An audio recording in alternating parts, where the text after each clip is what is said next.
Long days, long and nights, you feel? Now, I don't even know lately.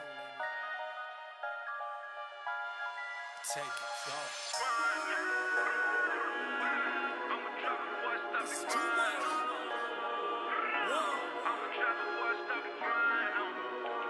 I'ma do it anyway.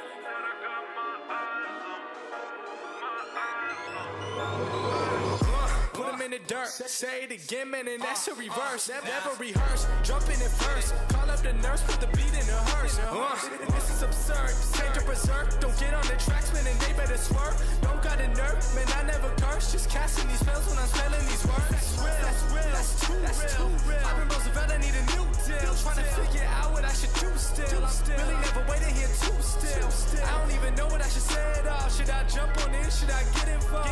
God surround me, they love to talk. I take it all with a grain of salt. This work that I'm doing, they never see through it. And all of this rap that I see that they ruin. I came in the game and I'm trying to undo it. And still they all say they don't know if the shoe fit. I gotta see through it, man, won't be deluded. With all these illusions, I know it's disputed. I gotta keep growing, they see what my root is. I tell you I run this, I'm done with excuses. Give me for a minute, trying to get what I've been giving out. Do it for the tickets, I don't listen to the critics. I'ma push them to the limit. And these rappers getting timid, I've been balling like a pivot. I don't step into the scrimmage, I just play 'em when I'm in it. Trying to run it till the ribbon. And they know that I've been tripping when I make them see the vision. Man, I put them in the prison with these bars that I've been spitting. And this life that I've been living, I'ma go, I'm on a mission. Take two for the drop, jaw plotting on the bar. See me putting in the work, whole milk, I don't do the soy. Always been about my king, never about the money. Now you know I'm a trap before I stop the grind. I'm a trap before I stop the grind. I'm a trap before I stop the grind. Said I got my eyes on. My eyes on. I just did a 24 song in a bed. In a building, they already know my name. At the show, she gon' want a picture, she can hang. Just to tell a friend, I shoot my shot with this gold on my wrist. While we throwing the parties, they throwing the fit. Good finesse, can spot me a sucker. A lot of you really is holding the lick. All of my homies legit, really is sick. I probably throw in my clip. I sell a boat to a fish. I sell a record, you know it's a hit. They see the effort I put in this music, and I ain't been giving no favors at all. All of this chef and I got in the shop, and I think that I probably could cater them all. I love the way that she answered the phone. I know that she ain't expect me to call. I got my eyes on you, my eyes on you, yeah. Take two for the drop, jaw plotting on the bar. See me putting in the work, whole milk, I don't do the soy. Always been about my king, never about the money. Now you know I'm a trap before I stop the grind. I'm a trap before I stop the grind. I'm a trap before I stop the grind. Said I got my eyes on. My eyes on. Yeah, I think they gon' need a minute. Shot and got them people back up in their feelings. When they told me I was finished, by the mother in it, nothing out the building. Yeah, no victim co-defendant, even Nike witness. We the next to kill it, show them the king how they living. Pictures so good, but not looking for business. They was stepping in from the back door. If they see you independent, then they pop jokes. That fear to the blows, boy, James Burke. Side stepping on the shade, see the footwork. I'm trying to be about this fitness, but still they want me in the kitchen with the bacon soda whipping. The thought of Lewis so offensive, cause my guy, he gave his body just to pull me out the trenches. Hold up, wait. If I never see a million or the recognition, but I see the finish. Look, they're the greatest when they losing. Gotta keep on shooting even when you're missing. Yeah, now focus on the past while living for the day was never recommended. Reppin' VA, Tony Bennett. His kingdom can never be bought cause it's given and I live that. Yeah.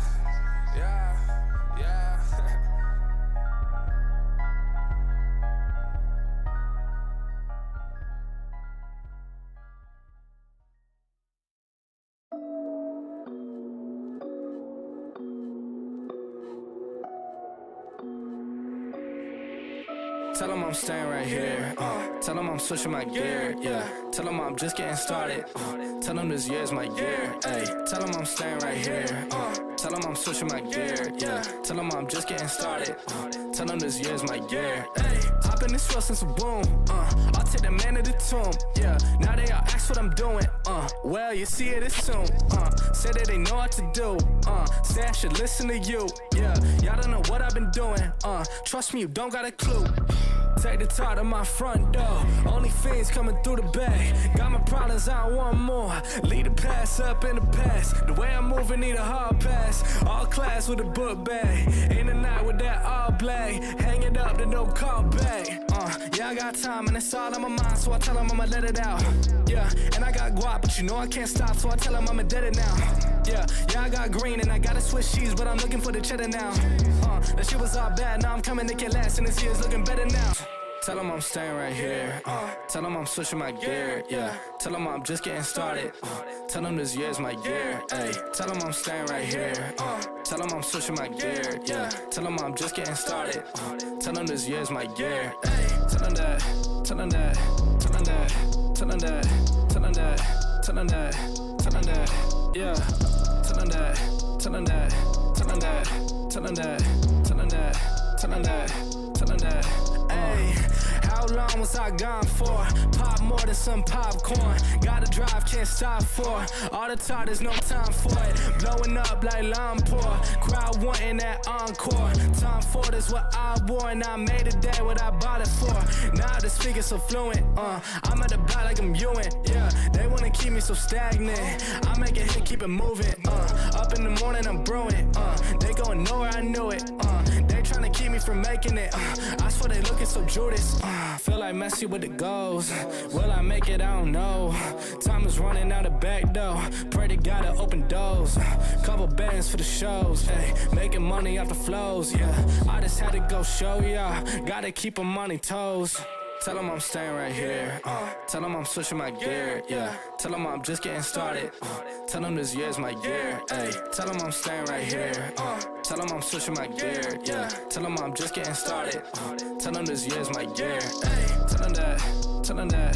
Tell them that. Tell them that. Tell them that. Tell them that. Tell them that. Yeah.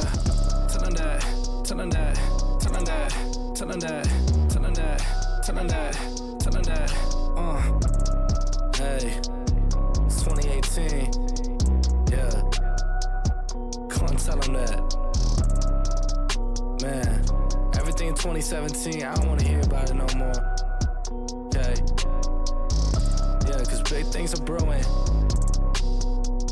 I mean, big things popping in the city, you know.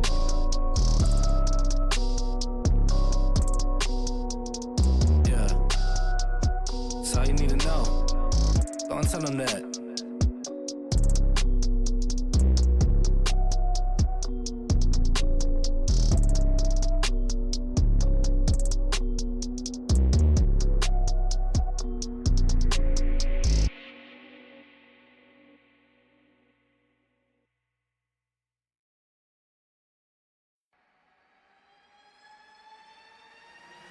I've been on the road, I've been doing shows. Now we eating steak, remember sleeping on the floor. We're still at the gas station when the time was cold. In the kitchen, hot still trying to flip it out the stove. Rockin' fake J's, praying that nobody know. Watch them take my dog away, it was way too hard to stay composed. Fight to see the light of day, all this blood on my clothes. I was tired every day, green light, it's time to go. I don't wanna live life fast or die too young. Die too young. 100 miles per hour might crash, cause the good die young. Yeah, the good die young. I don't wanna live life fast or die too young. Die too young. 100 miles per hour might crash, cause the good die young. Yeah, the good die young. Push it to the limit, I can't go no more. Red light, no way, I'm coming back home. Long dirt road, all on my own. I'ma be the greatest, write my name in the stone. Write my name in the stone. Yeah, I'm coming back home. Yeah, I'm coming back home. Write my name in the stone. Cause I'm coming back home. Cause I'm coming back home. Right back where I left because I know my people needed me. Diamond in the rough, I don't know what it is they see in me. Go down as a legend in my city, cause we beat the streets. Trying to spread the wealth around the block, no, I can't keep from me. Told me I should leave. I see the bigger picture and it's way bigger than me. Can't be living like a king, but my people need to eat. If I got it, then you got it, we gon' get back on our feet. And I put it on me. I don't wanna live life fast or die too young. Die too young. 100 miles per hour might crash, cause good die young. But here I come. I don't wanna live life fast or die too young. Die too young. 100 mile per hour, might crash cause a good die young. Here I come. Push it to the limit, I can't go no more. Red light, no way, I'm coming back home. Long dirt road all on my own. I'ma be the greatest, write my name in the stone. Write my name in the stone. Yeah, I'm coming back home. Yeah, I'm coming back home. Write my name in the stone. Cause I'm coming back home. Cause I'm coming back home. Coming back home. I'm coming back home. Y'all coming back home. Y'all coming back home. I'm coming back home. Y'all coming back. Push it to the limit, I can't go no more. Red light, no way, I'm coming back home. Long dirt road all on my own. I'ma be the greatest, write my name in stone. Write my name in stone. Yeah, I'm coming back home. Yeah, I'm coming back home. Write my name in stone. Cause I'm coming back home. Cause I'm coming back home.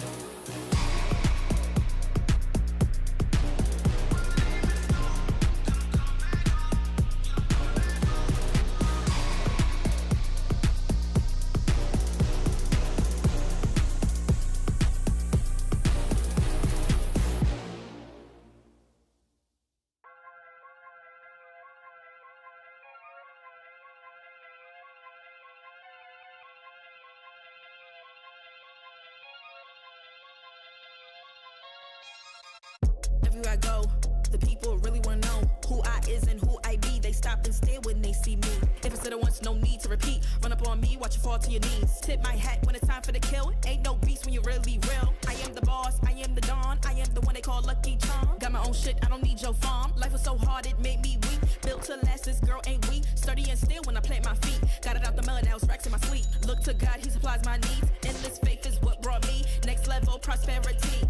Silent power moves is what I'm giving. They love to hate the world they can't live in. Always present for the high roads. Go swim within the deep lows. Low. What told the future? Who knows? I don't do it for the likes, I do it for the love. Do it for the ones who really need a hug, cause they had it tough, never had enough. Feared, loved, and respected. Using words as a weapon. Test and she. Hurry up quick, El Jefe's coming soon. Sit up straight when she enters the room. Be enthused, but don't look too amused. This is her queendom, please respect her rule. Hurry up quick, El Jefe's coming soon. Sit up straight when she enters the room. Be enthused, but don't look too amused. This is her queendom, please respect her rule. Smile on the face, would in my place, but act gully on cyberspace. Let's pump brakes, let's be frank. Running after him when you're the chase. You are the catch and he's the net. How quickly do we all forget to honor these small policies, my darling? You are the empress queen. Man, respect or he'll neglect. You are the wind beneath his wings. You are the season, you are the reason why this world can breathe. Giving sons eyes to see and daughters dreams to believe. Anything less than the best for you is high treason, queen. Hurry up quick, El Jefe's coming soon. Sit up straight when she enters the room. Be enthused, but don't look too amused.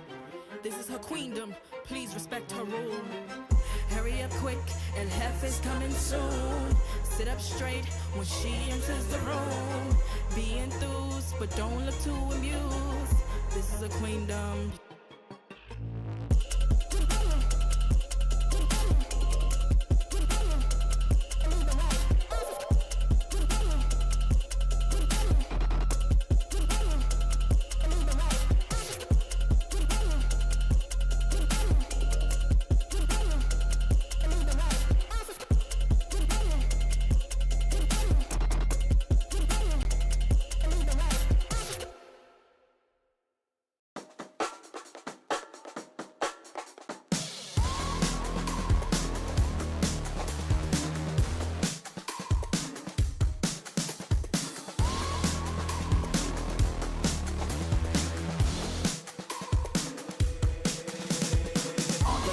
I'm such a weirdo. Tattoos from my toes to my earlobe. Was a role model, I never had a hero. I learned how to live through the stereo. Coming from where I come from, the inferior. Everything you see ain't what it appears though. Everything that I built, made that from zero, then added a zero. I am my hero. You couldn't imagine what it's like in my mind. It's beauty and catastrophe at the same time. Remember they laughed at me when it was game time. Now I know that they mad at me. I'm when you can't find. I'm not from the day. I come alive at night. I'm not what you used to. Couldn't recognize. They all on the ground while I'm taking flight. Yeah, you're welcome to join me. I promise I won't bite. Things they say, they're never getting in my way.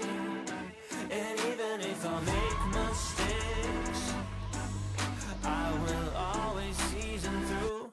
Cause I don't wanna play your game. I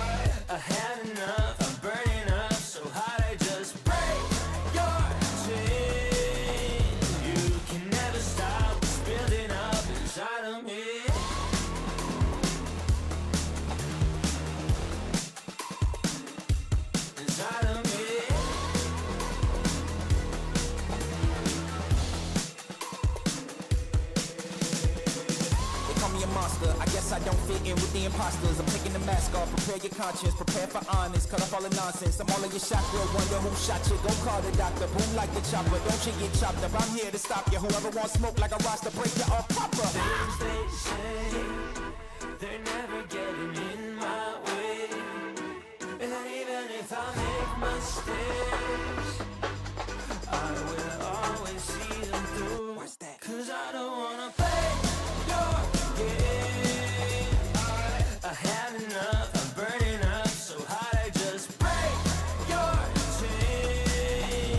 You can never stop what's building up inside of me. Play your game. I had enough, I'm burning up so hot I just break your chain. You can never stop what's building up inside of me. They say that I'm such a weirdo, tattoos from my toes to my earlobe. Can never stop what's building up inside of me. They say that I'm such a weirdo, tattoos from my toes to my earlobe. Can never stop what's building up inside of me.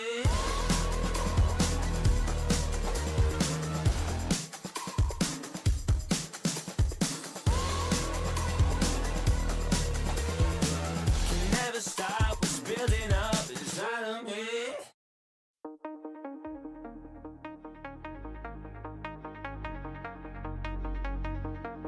Nobody's harder than me, I'm a breaker of chains, I'm living it free. Trust what I said and not what you see. Nobody keep it in order like me. I'm really a beast and I'm out in the wild. The boil in my eye and I want it right now. That's a vow and I gotta get it, the victory's mine. You trying to compete is wasted time. Came from the bottom but now I'm in front of the line.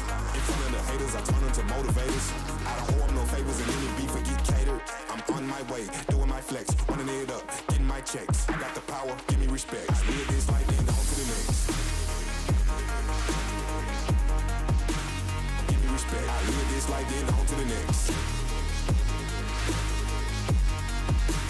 Give me respect. I live this life, then on to the next. I flex different than them boys that have been grinding strong. You can spot a winner cause his money and his fortune long. But I'ma get my bag every day, it don't matter what you want. Make sure you check yourself, talk about me, what you talking wrong.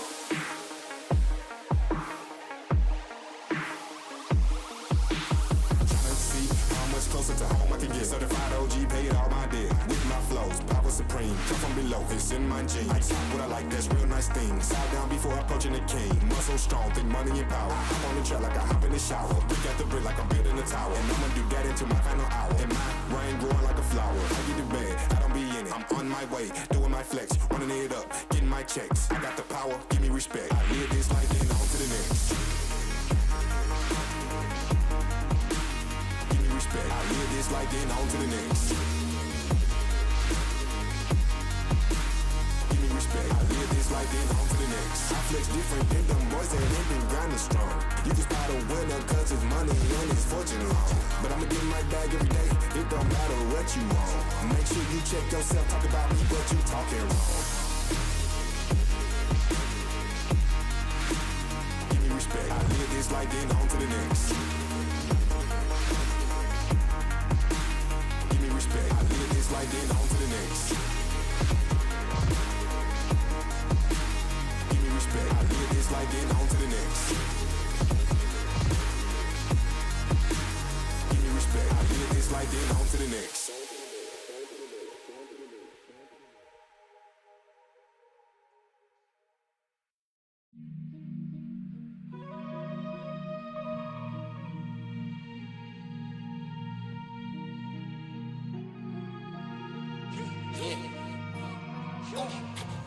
Big time, no man now. Diamonds in my teeth, I got a lot of shine. Running up the number, that's a lot of crime. Try to take it from me, must be out your mind. Big time, lot of slime. Smoky in the air, that's a lot of pine.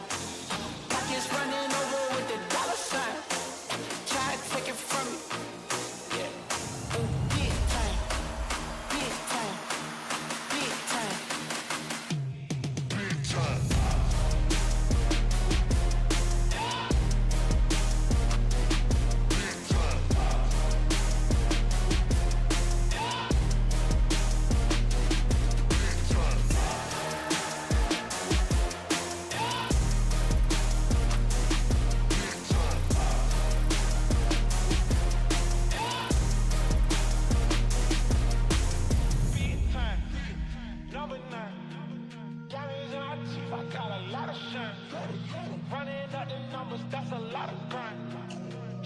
take it from me, must be out your mind.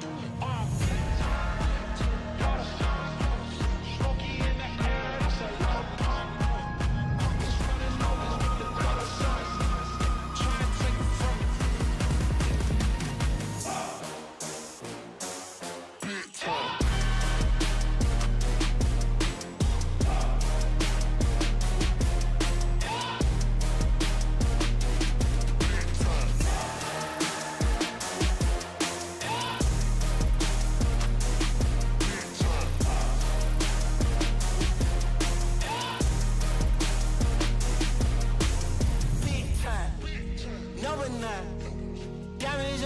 I got a lot of shine.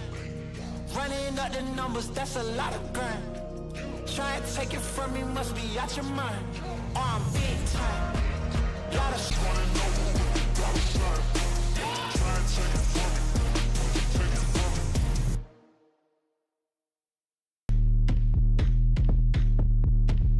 Stop that. Stop that. Stop that. Stop that. I hear him chatting the noise. Move too quick, can't stop for the talking. I hear him chat with the boys. Man, so tough. Stop that. Stop that. Stop that.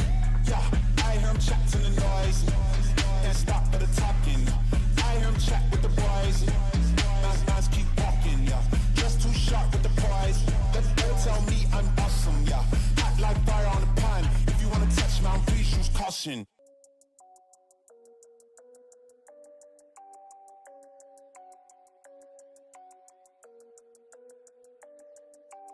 Why do they talk like gangsters, but they don't move like gangsters? Why do they walk like gangsters, but they don't move like gangsters? Why do they act like gangsters, but they don't move like gangsters? Why do they rap like gangsters, but they don't move like gangsters? Change don't change like it used to. Who runs the roost round here? The coot's gone clear. Got the heart from the bass to the snares, but the word is what's keeping them here. Word to my peers, the work don't stop till the top. Think it's resting, but we're not. I spread the message and it's love. I get the S and the P and the R from above. I see the restless with the keys and the palm for the bump. A bit of grinding up the herb is what I'm on. Shouts go out to mums. This one is the icy one. Go get the long johns. 50 Pret in London, if it's on then I'm on. I know they feel it when I spit, it's like the Missy song. Shut your noise, silence when I run the voice. In your ears, open your mind. Why do they talk like gangsters, but they don't move like gangsters? Why do they walk like gangsters, but they don't move like gangsters? Why do they act like gangsters, but they don't move like gangsters? Why do they rap like gangsters, but they don't move like gangsters? Tell your favorite rapper that I'm here, not to clash, I'm gon' collab a lot this year. Maxing out the bang, don't need no gloves or mask for that. I got this yapper ear, a geezer with the tracks they want to hear. Been this way for years, still they sending messages in bottles. Was this really meant or was it not for? Can't connect the dots, I got this smelly in my pocket, I forgot yo. Strictly high grade and that's the motto, unless the plug is awful. Don't do OZs, not the other lab, been left alone to be my own steez. Now they clock on, race to the bottom. I see it all, I know my options. Never gonna stop unless I often. Not Billy and Mandy, you're dealing with me and the beast, a different beast. Not feeling the average, I come with the elegant steez and do as I please. I am a mountain to a molehill, highlight of the show reel. Love me cause I'm so real. Gangsters, but they don't move like gangsters. Why do they walk like gangsters, but they don't move like gangsters? Why do they act like gangsters, but they don't move like gangsters? Why do they rap like gangsters, but they don't move like gangsters?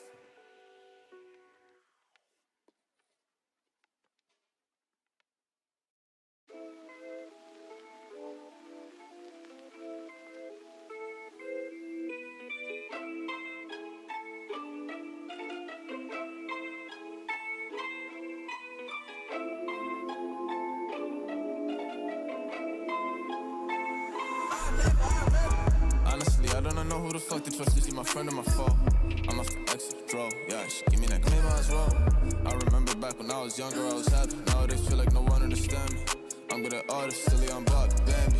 Baby's yellow, text. She wanna eat me like candy. Run up the racks, track me. I run up the racks like an athlete. Big facts, you're the dick, 6 flags. Ballin' like dick flags, told her I love her. I ain't really mean that, yeah. Nowadays these people are funny.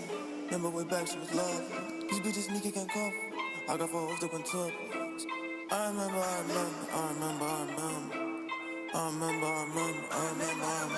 Remember I was selling dog food, no kibbles, just to get me some skrilla. Remember I was really on the block like Tetris, just to get me some chip. Surfing, rock in the parking lot, my weed louder than like the gay blah blah. I be on her mind like non-stop, yeah. Had to cut the little thought, now tomahawk. Remember smoking blunts with my friends. Seconds a couple of days, yeah, lost the lock to the fan. That's the shit got me upset, but at 8, then I finally doggy, I'm smoking with side. 4-4, I'm a zombie. This a girl, but she want. These little boys think I'm cocky. My bitch feel like Mary Poppins. Yo bitch feel like an ice, smoking on killer, not even coffee. My bitch drip like Mary Poppins. Yo bitch feel like an ice, smoking on killer, not even coffee. Nowadays these people are friendly. Remember way back she was love. These bitches sneaky can't cope. I got 4 hoes that went to. I remember.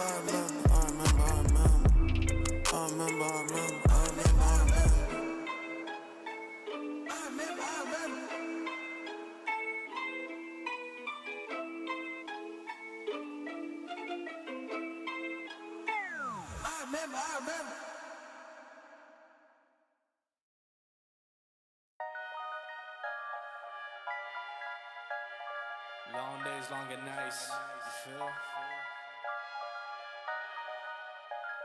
Now I don't even know, lady. Take it, go. It's too much. Whoa. I'ma do it anyway.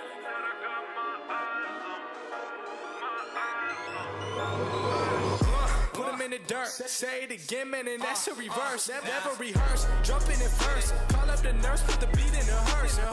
This is absurd, came to berserk. Don't get on the tracks, man, and they better swerve. Don't got a nerve, man, I never curse. Just casting these spells when I'm spelling these words. That's real, that's too real. I've been Roosevelt, I need a new deal. Trying to figure out what I should do still. I'm really never waiting here too still. I don't even know what I should say at all. Should I jump on in? Should I get involved? Guys around me, they love to talk. I take it all with a grain of salt. This work that I'm doing, they never see through it. And all of this rap that I see that they ruin. I came in the game and I'm trying to undo it. And still they all say they don't know if to shoot it. I gotta see through it, man, won't be deluded with all these illusions. I know it's disputed, I gotta keep going. They see what my root is. I tell you I run this, I'm done with excuses. Give me for a minute, trying to get what I've been giving out. Do it for the tickets, I don't listen to the critics. I'ma push them to the limit. And these rappers getting timid. I've been balling like a pivot. I don't step into the scrimmage. I just play them when I'm in it, trying to run it till the ribbon. And they know that I've been tripping when I make them see the vision. Man, I put them in the prison with these bars that I've been spitting. And this life that I've been living, I'ma go, I'm on a mission. Take 2 for the drop, jaw plotting on the boy. See me putting in the work, whole milk, I don't do it soy. Always been about my king, never about the money. Now you know I'm a trap before I stop the grind. I'm a trap before I stop the grind. I'm a trap before I stop the grind.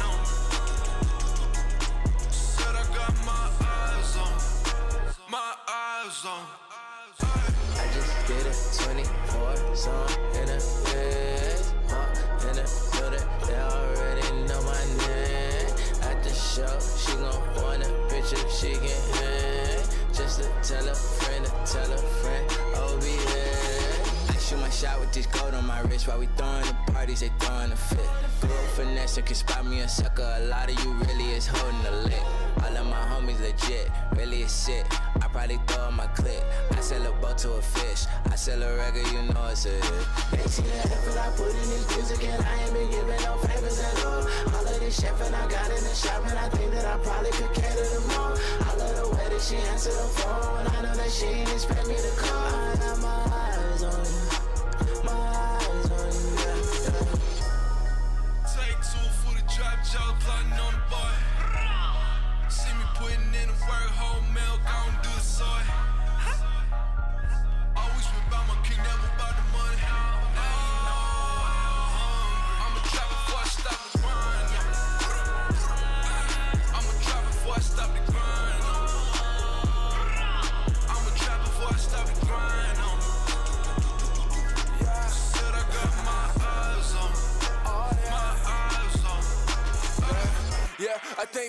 need a minute. Shot and got them people back up in their feelings. When they told me I was finished, by the mother in it, knocked out the building. Yeah, now Victor co-defendant, even Nike witness. We the next to kill it, show them the king how they living. Pictures so good, but not looking for business. They be stepping in from the back door. If they see you independent, then they pop jokes. That fear to the blows, boy, James Burke. Side stepping on the shade, see the footwork. I'm trying to be about this business, but still they want me in the kitchen with the bacon soda whipping. They thought the law was so offensive, cause my guy, he gave his body just to pull me out the trenches. Hold up, wait. If I never see a million or the recognition, but I see the finish. Look, that the greatest when they losing, gotta keep on shooting even when you're missing. Yeah, now focus on the past while living for the day was never recommended. Reppin' VA, Tony Bennett, his kingdom can never be bought cause it's given and I live that. Yeah.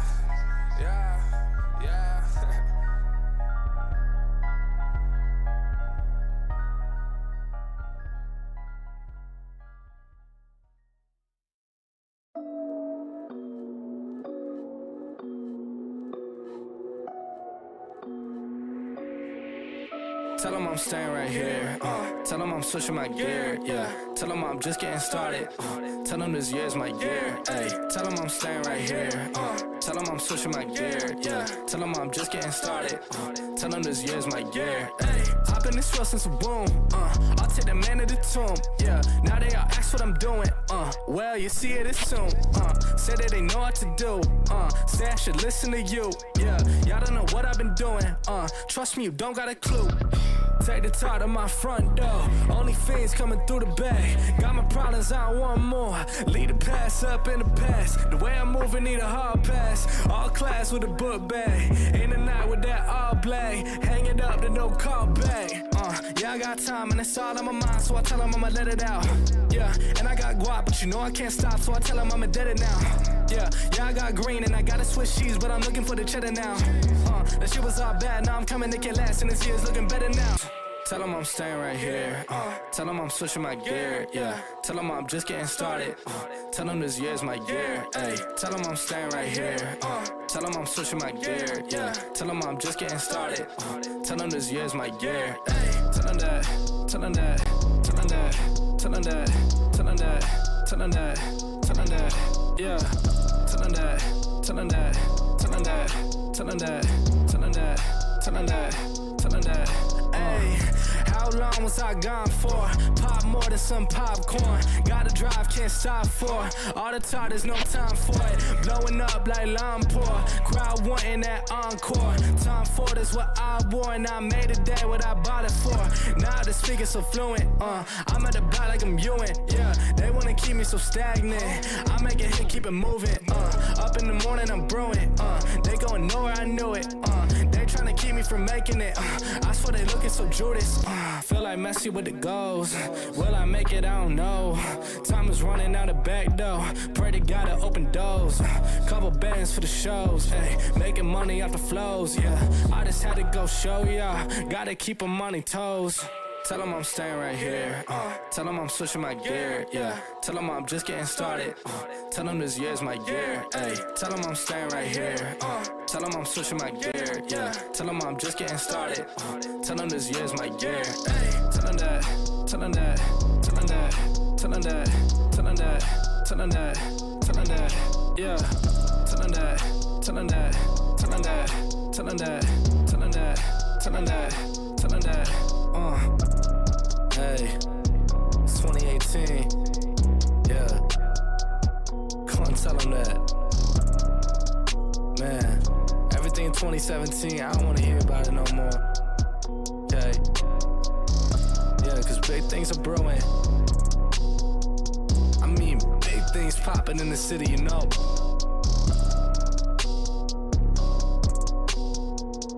Yeah. That's all you need to know. Don't tell them that.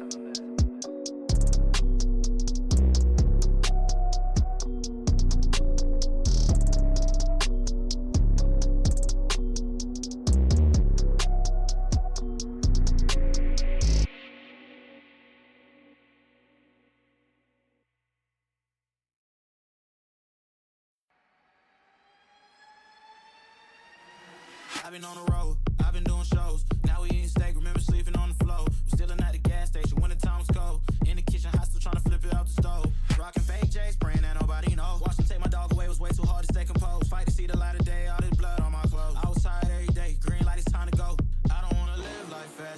too young.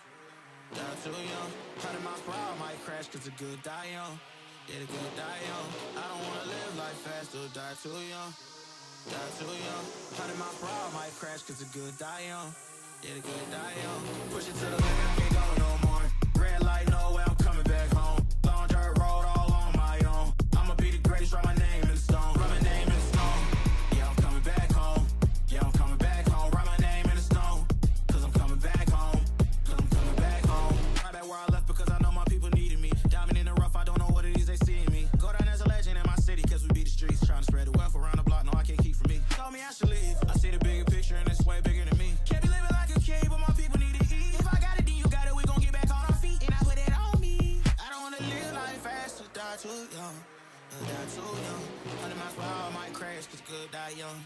Yeah, but here I come. I don't wanna live life fast or die too young. Die too young. 100 miles per hour, might crash cause the good die young.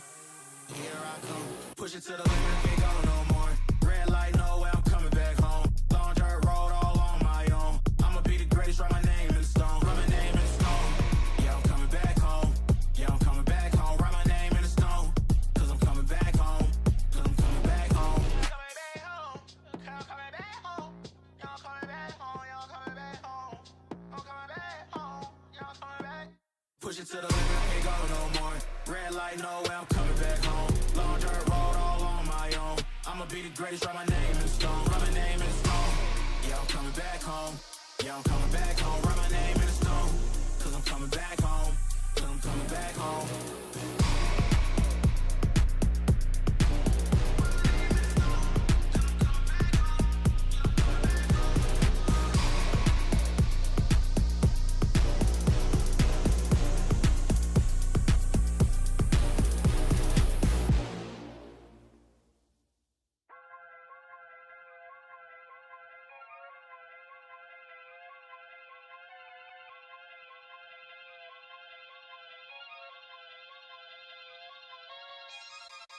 Everywhere I go, the people really wanna know who I is and who I be. They stop and stare when they see me.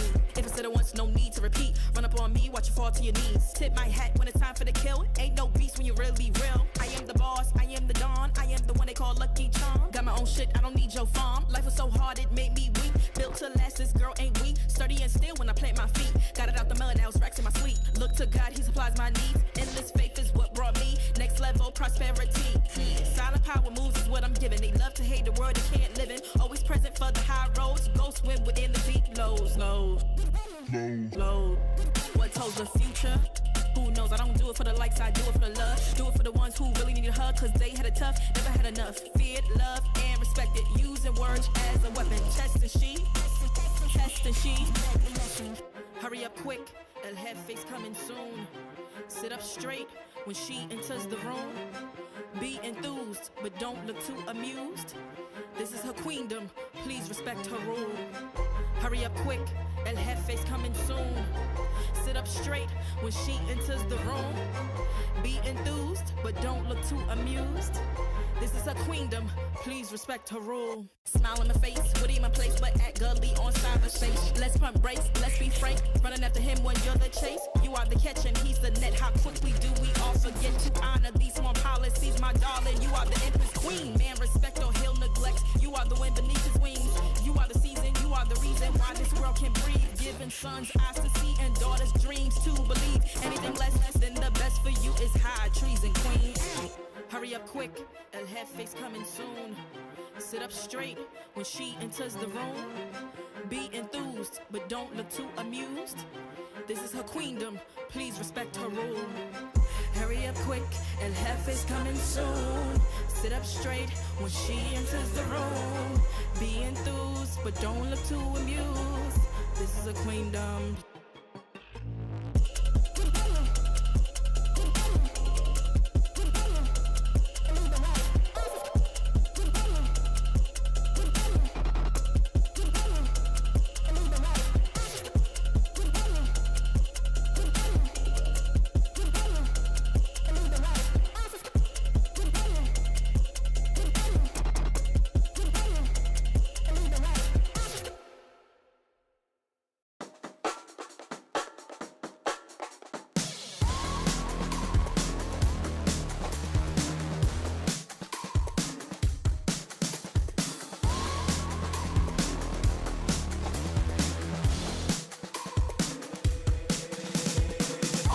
that I'm such a weirdo. Tattoos from my toes to my earlobes. Was a role model, I never had a hero. I learned how to live through the stereo. Coming from where I come from, the inferior. Everything you see ain't what it appears though. Everything that I built made that from zero, then added a zero. I am my hero. You couldn't imagine what it's like in my mind. It's beauty and catastrophe at the same time. Remember they laughed at me when it was game time. Now I know that they mad at me. I'm when you can't find. I'm not from the day. I come alive at night. I'm not what you used to. Couldn't recognize. They all on the ground while I'm taking flight. Yeah, you're welcome to join me. I promise I won't bite. Things they say, they're never getting in my way. And even if I make mistakes, I will always see them through. Cause I don't wanna play your game. I had enough, I'm burning up so hot I just break your chain. You can never stop what's building up inside of me.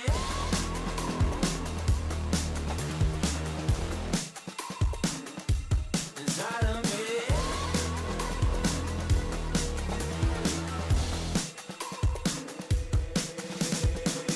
They call me a monster, I guess I don't fit in with the imposters. I'm taking the mask off, prepare your conscience, prepare for honest, cut off all the nonsense. I'm all in your chakra, wonder who shot you. Go call the doctor, boom like the chopper. Don't you get chopped up, I'm here to stop you. Whoever wants smoke like a roster, break you off proper. Things they say, they're never getting in my way.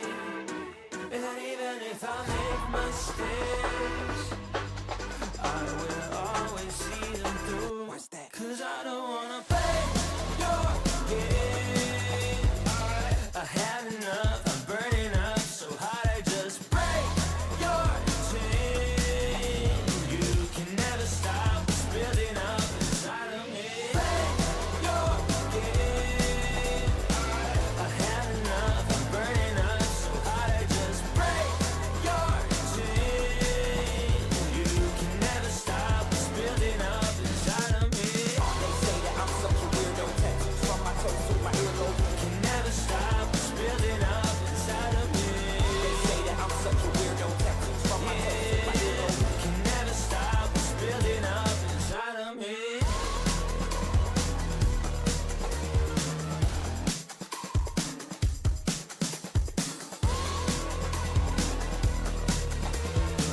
Can never stop what's building up inside of me.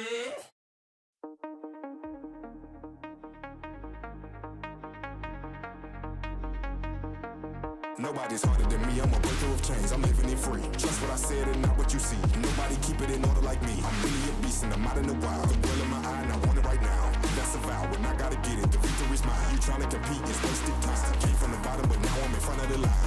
In front of the haters, I turn them to motivators. I don't owe them no favors and any beef or get catered. I'm on my way, doing my flex, running it up, getting my checks. I got the power, give me respect. I live this life, then on to the next. Respect. I live this life, then on to the next. Give me respect. I live this life, then on to the next. I flex different than them boys that ain't been grinding strong. You can spot a winner cause his money and his fortune long. But I'ma get my bag every day, it don't matter what you want. Make sure you check yourself, talk about me, what you talking wrong.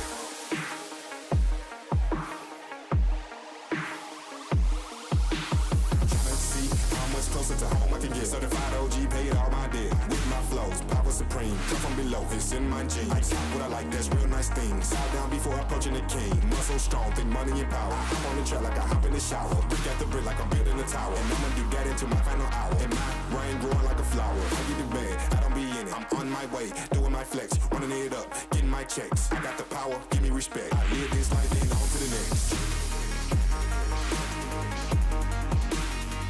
Respect. I live this life, then on to the next. Give me respect. I live this life, then on to the next. I flex different than them boys that ain't been grinding strong. You can spot a winner cause his money and his fortune long. But I'ma get my bag every day, it don't matter what you want.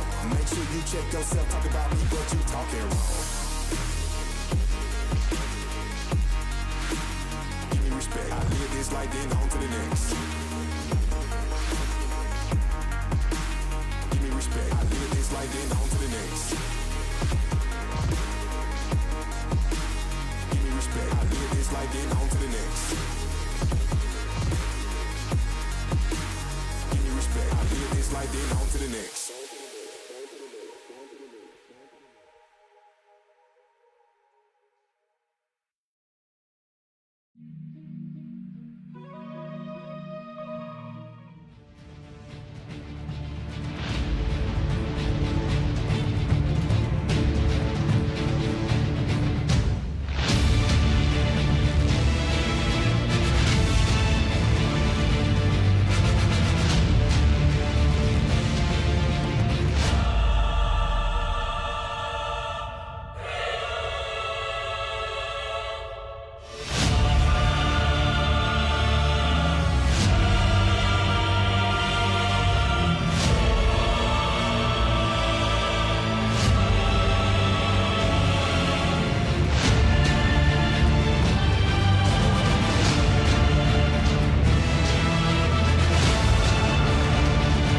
Greetings to all behind their monitors who watch this live broadcast, and of course greetings to all in this venue. My name is Bruno Reis and this is CS2 Olybet Sports Bar Baltics Grand Final. Huge thanks to Olybet Sports Bar for giving Baltics this amazing opportunity for players to play at the biggest CS2 event yet, and for the viewers to get witness all this live. If you're still considering to buy tickets on the side to this event, you can do this because we have so much activities right now. We have VR activities, we have racing simulators, and one of the most interesting activities, I think, for me, of course, is the 2v2 CS battles. But let's introduce to our casters, Beneficus and Twist. Guys, word after you. Thank you, Bruno. My name is Twist, and today with me is Beneficus. How are you feeling? Hello. Yeah, I mean, I'm super excited to be here. A lot of energy in the room, a lot of energy, I suppose, at home, and of course for the players. I am super excited to jump into the games, but before that, though, there's a few thank yous that we need to pass around from our sponsors. Yeah, as you said, a lot of energy, but perhaps if anyone is lacking in that energy, well, we do have Dynamite energy drinks, and yeah, get them. Make sure that your energy levels are peak. There's going to be a long day. There's, 3 games. Could be best of 3s, could be, all 3 games, so definitely need that. But also, after the day ends, you need somewhere to sleep. So yeah, exactly. Some players already arrived last night. If you are visiting Riga, make sure to jump into Tallink Hotel. They have the best hospitality, and I must say the beds are of the utmost quality, so I'm sure everyone has had a good night's sleep and ready to perform at the best levels. But last but not least, there's also plenty of fans visiting us, so we know there's fan buses coming. Yeah, and we have to say huge thanks to Tox, as 2 fan buses came from both Lithuania and Estonia, and Tox, they were able to provide us with this opportunity. So huge thanks to all of them, obviously Olybet Sports Bar as well, as they helped us organize this whole event. And what else they helped with are the prizes, so let's talk about them. Yeah, of course, not only pride is on the line here, is 5,000 euros that is going to be divided amongst the teams. First place is going to take home the biggest lion's share, which is 2,500 euros. Second place is going to take 1.5k with them, and third and fourth positions accordingly 500 euros each. Not only that, but the first and second place also get trophies to take home with them. Of course, something to remember your achievements by, something to put on the shelf, preferably in some big notable place at your house, so everyone has a question like, hey, how did you come across this? And you can say that this is exactly because of my hard work as to why I have this specific trophy, right? Because a lot of things are going to be proven today here on the stage, and I'm sure the players as well really want to prove amongst each other who truly is the best. We know that competition is usually very fierce in the Baltics. Yeah, for sure. It definitely is. We have 4 teams, that have made it to the grand finals, and well, nothing is decided just yet. What is decided is who won, qualifiers, who won the last chance qualifiers, but still, we do have to look at the brackets, and we still have 4 teams remaining. So let's start off with the brackets. We have 2 semifinals coming up. First off, we're going to have Daugava versus Grinders, and after that, it will just be rolling, If the game starts, if it's just 2 games, then right after that, we will... Right after that, we'll just move on to Sync versus LT5, and after that, the grand finals. Well, whoever makes it there should be a lot of fun. Yeah, and if you notice, there's no times indicated here. That means that we will kick things off with the first semi-final. Once the match will be over, everyone is going to have a little bit of a space for a breather, refill their snacks, beverages, energy, whatnot, and afterwards we'll continue with the next game. So it is going to be, as we go, have this, all the event is going to happen in a single smooth movement, and I hope the teams are going to provide us with the utmost excitement, because I would be expecting, if we have the best out of the best, that there's not going to be any one-sided matches. I want to see everything go through the line, but in order to do that, we need to introduce the teams and get them on the stage. So over to you, Bruno. Thanks guys. Okay, I hear this will be very fun day, very exciting day, very good teams on the road and all that things. Okay, but it's time for the first semi-final, and we have Lithuanian team going up against Latvian squad. The Lithuanian team have tough qualifiers. The regional qualifiers, they lost at the final, but this team take this final spot at the last chance qualifier. Please welcome Lithuanian team, Grinders!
And now the enemies, the second team in the first final, the home team, Latvia. Can we make some noise for the Latvian squad? Daugava!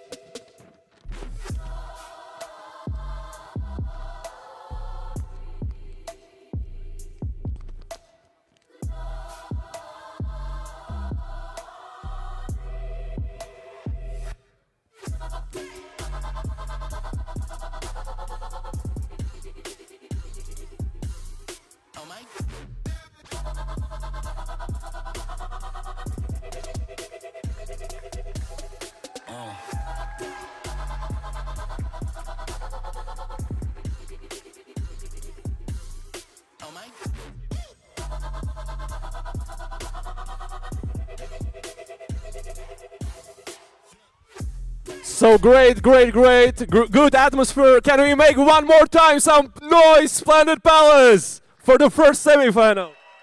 Great guys. Of course, before the game, few questions from both the teams, players. So Magila, how you feel and how you see such an experience in such a big stage? How you feel about that? I mean, it's always nice to come to see so much people to come to watch us, and we are just trying to enjoy the moment. Are you ready? Are you ready for the first final? How you see? For sure, we are ready. We are bringing our A game, and we are showing what we got. Okay, great. And from the team Daugava, from the home ground, Husky, how you prepare for this LAN final? Your home team. Do you have such a pressure maybe about this kind of status? Not really. I don't think playing with two coaches we have any pressure. We prepared by playing Face It, and that's it. Great. One more time, Splendid Palace. Can we make some noise for this semi-final? Great. Back to casters. Let's see the first semi-final. Bam. Grinders bringing their A game, huh? I feel like the general notion has been down but never out. You know, trying in their Lithuanian bracket, failing, but then moving on to the last chance and do making it to the finals. Yeah, exactly. I mean, we spoke behind the scenes as well. I think resilience is really something that's going to be characteristic of Grinders here, and I would expect for that to be the reason as to why this might go in the way of all three maps. You know, they played so many matches in their Lithuanian qualifiers, fell down to the last chance qualifier, went through 43 teams to actually take the last and final spot here, proving time and time again that they are indeed one of the best Lithuania has to offer on the table. So you have Prokas, Sidivo, Magila, and Baggies, and all of these players already during qualifiers have stood out with their individual moments. I feel like brains behind the operation being Sidivo, I'm sure he has a lot of things on his mind right now coming up against a team like Dalgo. But what are your thoughts? Like, what is the thing that you would expect the most coming out of Grinders? Is it really that resilience aspect, or do you think they might have prepared something super special for the event? Well, judging by how Sidivo has been playing in the qualifiers, I think he really has prepared something as the big brains of the operation, as the in-game leader. And also Oz, the op player, even though it's maybe a bit worse in CS2, I still feel like, Oz is able to pull off some crazy plays with it. And also, interestingly enough, we asked Grinders, who do they think is the easiest opponent? Which team won't make it to the grand finals? And, well, they said Daugava. I feel like they have to say it, right? Because if they don't, it's like, well, then we get eliminated. But still, they do think that Daugava could be the underdogs of the tournament, and we shall see how it plays. Is definitely on the other side of things, it's not going to be an easy battle. We have Aza, MSN, Husky, Shield, and Independent. Yeah, exactly. So as the team already mentioned themselves, they have two coaches on the lineup, so definitely plenty of experience to go with. I had a look actually on their desks. They have a lot of paperwork prepared for this. So whilst they say that they prepared just by playing Face It, I do feel like there's a bit more done behind the scenes that there might be not telling us about, but that's understandable, right? Competition is listening also to ourselves in the meantime as they're preparing, so they don't want to give away too much. I'm course, very curious about how the maps will look like in terms of choices here. But what to expect from Daugava is that they indeed should have a very deep map pool, in my opinion. I know that a lot of these players are quite versatile, even like filling out their information about themselves. The players said that there's a lot of stuff they are responsible for. Yeah, talking about that versatility, it seems like they don't really have a dedicated in-game leader, which means on different maps they have different in-game leaders. So, it could be true that depending on the map, they really play differently.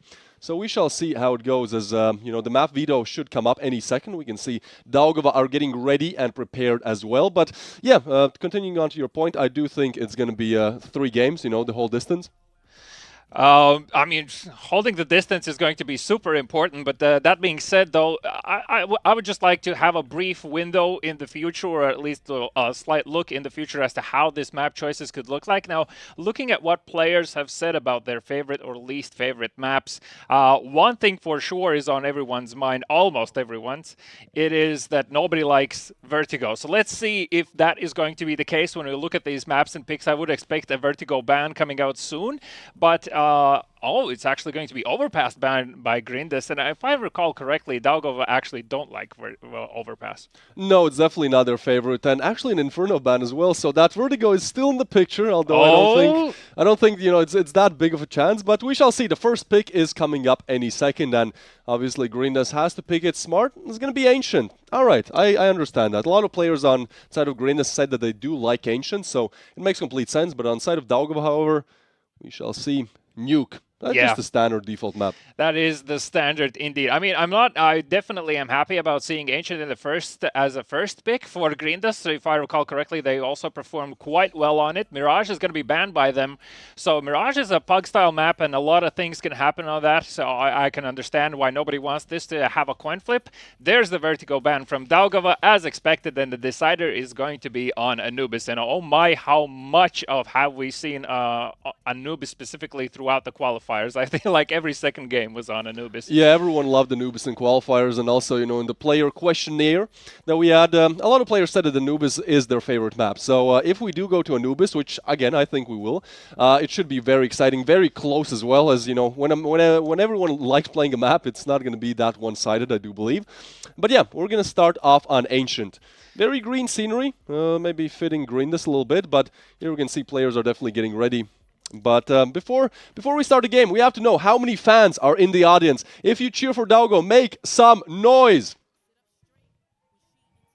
Yeah. There's people in the audience. And if you come to support Grindis, let us know. Have you been on the fan bus? And are you here to support Lithuania? I hear people in the background. It is about to go down between these two. Kicking things off on Ancient, I do still feel like it is going to be a close match. Now, super important thing to touch before the players are ready to jump in is that now that this is a max round 12 setting, transitioning into CS2, it is going to take, of course, a lot more responsibility from the CTs to not make as many early mistakes. Obviously, pistol rounds are super important, and not to force on the second round is super important. So if you are very careful with your economy, you should be in a position where you can come back into this match. But even players themselves have said that if the game falls 0-5 for not in your favor, it's very hard to come back into it. Do you feel like this could be a pressure point for some of these teams at some point? Yeah, I feel like that really depends on the player and the team, right? Like some teams are way more easily tiltable. Even at the highest levels, we see that often, that sometimes, you lose 6 rounds in a row. And even though economy-wise, sure, what you say is true, is just well, guys, we've lost 6 in a row. Might as well just throw the game, Yeah, let's not. Never give up is the name of the game when it comes to this, just speaking from experience, you can come back from the most unbelievable situations, and it makes for a great story. Now, one thing also to throw in the mix is, of course, the teams are playing on the stage, and this always brings an interesting dynamic. I'm always happy to see teams, after a great moment, jumping on their feet, screaming out, yelling, make sure that their opposing side knows what's going on within your team. Do you feel like that could be the case as well here between these two? And are you a fan of putting such emotions out? I know there's like 50-50 split in terms of opinions, but personally I love, like, after I've won a clutch to just stand up, be like, I did that.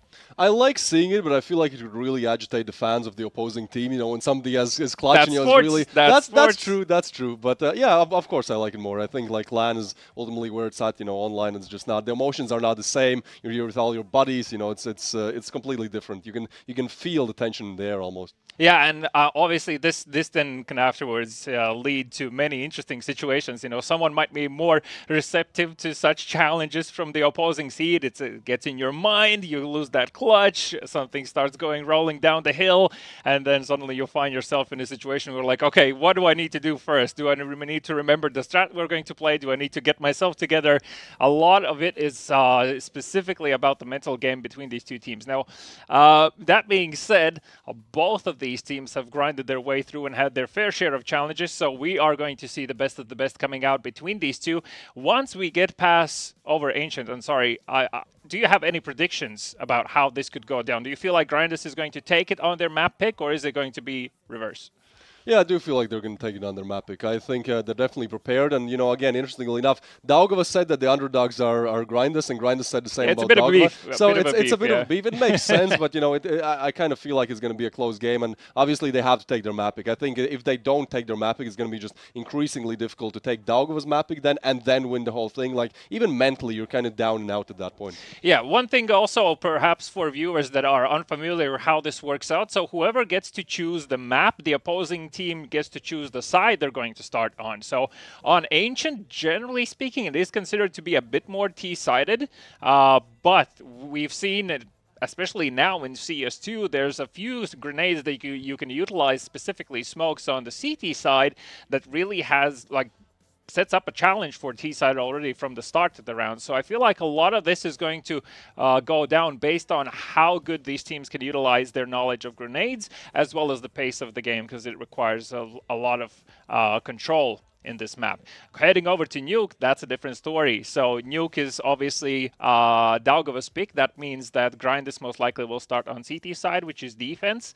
There, of course, defense, you know, it's always easier for you to just know where the T's are going to be coming from, and your job is to just make sure they don't get past you, kind of like in simple terms.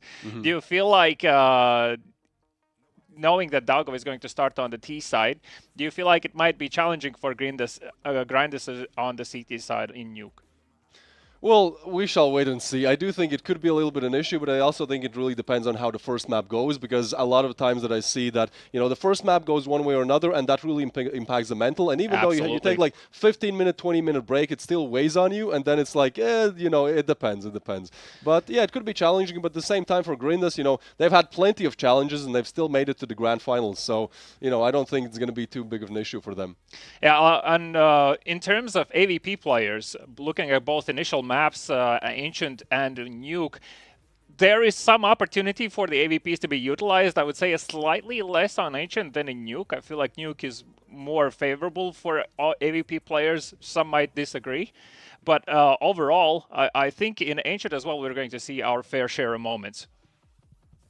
Yeah, hopefully. I mean, that's what we're ultimately here for. You know, a close game, and then also just some sick moments, man. Just some 1v4s, you know, some aces. I feel like that really gets the crowd going. And also the players, you know, sometimes, again, you're down and out almost, you're 6 rounds in a row losing it, and then suddenly one of your players just pulls off an insane play, and you're like, okay, we're so back in this. Yeah, but not only the players have a chance to pull off insane plays, there's plenty of things to try out here at the venue. So if you want, you can try out VR's 2v2, CS2 tournaments, etc. So make sure you jump into all of that good action. You can get some freebies, goodies, and so on. Make sure to check out our socials. I'm pretty confident that you can get some freebies there as well, as the players seem to be almost ready. Headphones on their heads. One thing to mention, though, and this is going to be specifically about our casting here, we're going to try and avoid naming out specific callouts of the map as much as possible, just to be sure that the players on stage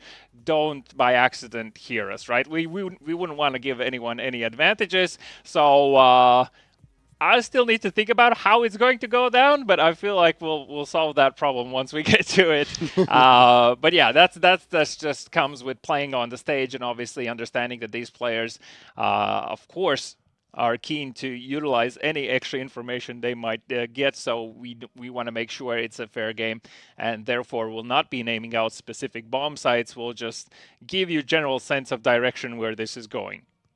Yeah, I think it's for the best again. We don't exactly want to point fingers here. We don't think anyone is, showing No, up. no, it's not about that. Yeah, it's just like, don't give them a chance. Let's not leave any room for discussion, Let the skill show and speak about how this is bound to go down. And overall, of course, whoever wins this best-of-3 series is going to proceed into the grand finals, which is going to happen later on today. The losing team, unfortunately for them, the tournament is going to be over. But as I mentioned, they're not going to be walking away empty-handed. Third and fourth place do take that 500 euros with them. Whoever wins secures at least 1.5 thousand. And for the first place, it's 2.5k from Olybet Sports Bar. I mean, such a level of prizes. I love to see that year over year it's just zeros adding up to those numbers. So I'd expect great things to come in the Baltics in the future, as I feel like the level as well has grown over the years.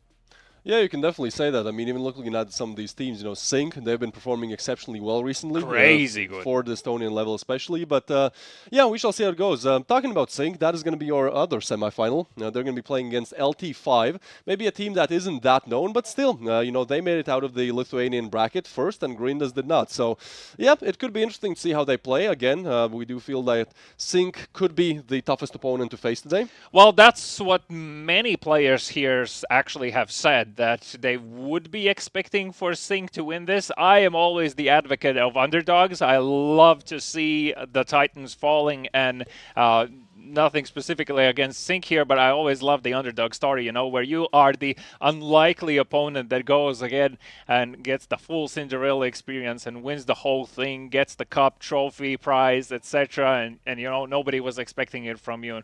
Because I feel like if you are considered the underdog of the tournament, it's a bit easier for you to go into it, as there's less expectations from you from others, and therefore when you perform well, it comes as a surprise and a bit of a shock to the other teams, and suddenly they're like confused about what do they need to do now, what to expect, etc. So you've seen this in other sports as well plenty of times happening, and the opposing team is just stunned. So we'll see if there's going to be any storylines like that developing throughout the day. Yeah, and a lot of times I also feel like that the underdog, if they are successful at it, they are playing kind of a different game. They're not exactly trying to imitate the meta that is active right now, for the winning team, for the team that has been at the top for a long while. They're kind of playing their own game, trying their own strats, and sometimes it doesn't work, but sometimes if you do make it work, it's just amazing to see, watch, and yeah, I love a good upset myself. That kind of brings me to the idea of how much teams can really adapt, right? Like we kind of spoke a bit about the subject, but it really is a sign of an excellent team when you can impose your style of game onto the opponent despite of what your opponent might be doing. So because if opponent always has the sense that he's like forced to respond to whatever you're doing, it's really hard for them to get a rhythm. And as we mentioned, like there's so small margin for error with the max rounds being 12 that if you can't find answers quickly, the game can quickly run out of your hands. Yeah, most definitely. Hopefully that doesn't happen in this matchup, though, as we are still slowly getting ready for this match. Daugava versus Grindas, first semi-final. Again, Grindas really a long road to get here.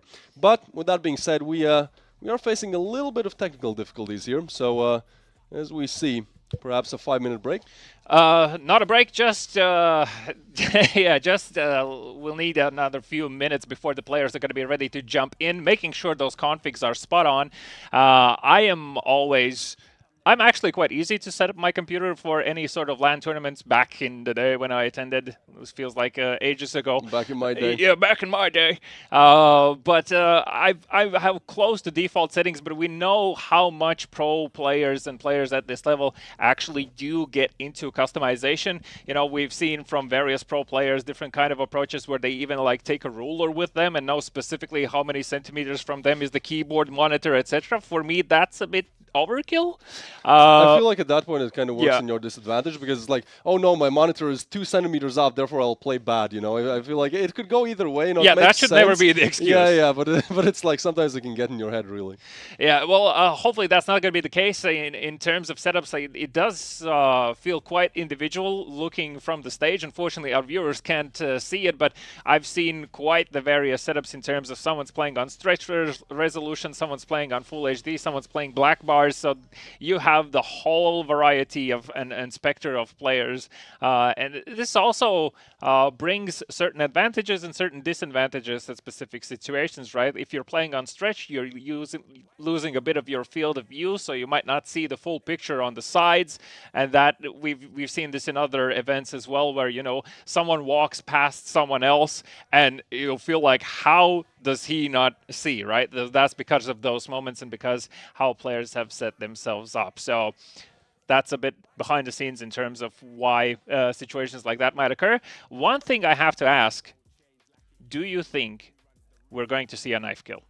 Yes, of course. I think everyone has showed up here to, not only show their team play, but also individual prowess. And I think one of the best ways how to even tilt in the opposing team. Look how happy he is, by the way. He's just ready to go, man. Yeah, he's been ready to for go. A knife kill. Yeah.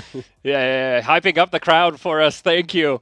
But of course, support is super important during the games as well. Dear viewers back at home and here at the event, make sure to shout your favorite team's name. Make sure to let them know that the support is always there. It helps a ton in situations where you feel like it's hard to come back. Now, both of these teams during the matches also have timeouts available. This is something I will always, I think, will continue talking about. Many teams till this day still, in my opinion, don't fully utilize the advantages timeouts give you, because it's like a 30-second break where you can just take it if you need a breather. You can take it if you need to discuss what specifically you're going to do the next round, etc. Right? So I want to see that players take these pauses in moments where it makes sense. Even if your opponent has like a crazy good moment and you feel like their momentum might start shifting their way right now, take a pause, let them cool down. Exactly. I completely agree with you, just because, sometimes, it's just not going good. But look at that, it's JL. Yeah, he has made it here. Straight into our audience first draw. Thanks, JL, for joining. Much love indeed, and happy to see here on the spot. We'll see if anyone has, maybe in the audience, someone feels like challenging him for a 2v2. I don't know. You feel free to approach, I suppose, and see what can happen. A lot of magic happens usually at events like this. I'm sure JL as well is going to be crowded by people just asking like what the experience is like, living the dream and being in that pro scene and supporting their own, right? He helped teams get through this event from Lithuania and being a crucial part of it. Yeah, not so long ago, players that we know and love in the pro scene even were playing at similar tournaments, from the Baltics scene. So, yeah, great to see that you can make it out, and perhaps we will soon in the future see either Daugava or Grinders players, Hard work pays off, man. Exactly. Yeah. That's how I try to explain it to people who don't understand gaming. Yeah, I just work all day long, man. I just game, 10 hours a day, but that's called work. It's an investment. It's exactly. Time investment into your own development. Well, looks like the players are starting to feel a bit more locked in. Last minute discussions being held amongst them, and I'm sure we'll be ready to start shortly here. Cast your votes in a form of a comment. If you're watching us live in the chat, let us know which teams you are supporting. It's always keen and interesting to find out afterwards where the support was at and where the game took us. Now, if this comes down to map number 3, which is Anubis, and you can argue with me here if you want, I feel like Anubis is a complete 50-50 right now, just based off how many teams love to play the map and also how the map plays out. Do you agree? Yeah, definitely a coin flip. From what we saw in the qualifiers, it could really go either way. Sometimes there were some great comebacks as well, but we did see, I believe, in the grand finals, not in the grand finals, but the last chance qualifier, final, we did see, I believe, 13-2 or 13-3 on Anubis. So sometimes it doesn't exactly go that close, but I feel like for these two teams, it will, and I do think we're going to get to that third map, both teams winning their map respectively. Yeah, I feel like these days, if anything, the score itself doesn't really represent how the match went. That's true. We've seen plenty of situations where teams just outplay the other team in situations that are highly unlikely. Oh, you know, we've seen plenty of 1v3s, 1v4s not going your way. That's not to say the match wasn't close if the scoreline isn't. And that's also something to keep in mind if you're back afterwards, like just checking in with the results and be like, oh, it's like a one-way show. Definitely not, and shouldn't be the case playing at this level. Absolutely. Now, a lot of the importance is on the shoulder of pistol rounds, and these days you see it happening a lot more where players pay closer attention to how specifically do they practice with pistols. Do you practice with pistols? No, not so much. I do like my pistol rounds, but I just kind of just go with the flow. But I do agree with that point, yeah, because now now it's MR12. It's like if you win the pistol, you most likely 4 rounds in your pocket. That's like 30% of the map. You have already won the round. So yeah, definitely pistol rounds are of the utmost importance. Well, for CTs, it's quite popular to pick up dual elites. At least 2 of them, I feel like, is a sufficient amount. So often players are going to be trading utility or armor for that 25 bullet round advantage that you might have to try and take on the Glocks, who usually tend to play quite fast.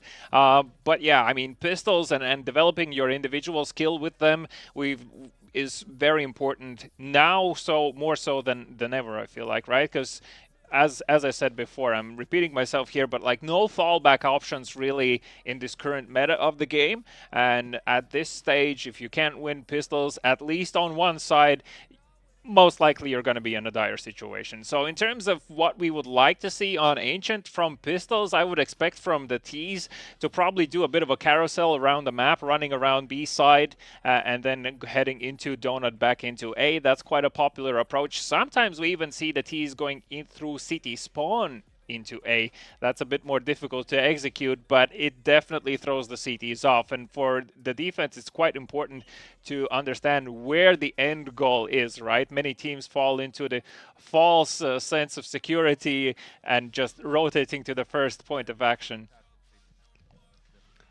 Yeah, I mean, there are definitely different possibilities. I think one thing that, at least for me, is really annoying on Ancient are like the many cubbies. There's so many different angles you have to check. Whenever you go, you have to check like 7 different angles, and it's time consuming. Sometimes you just want to rush, just want to rush in, man, and you get taken down. You have to 180 flick, but obviously at this level, that will be checked, prepared for. But it also means slower games. Yeah, well, I agree. I feel like the starts specifically might be a bit slower in the sense that nobody really wants to be the one who makes that first mistake. Now, generally what the T's want to achieve is obtain mid control on Ancient, so that means heading out into middle, pushing back any CTs that might have any line of sight as to what exactly is happening in the middle, because what this allows for the T side to do is it allows for them to freely rotate between sites and potentially split the site when they are going to be entering.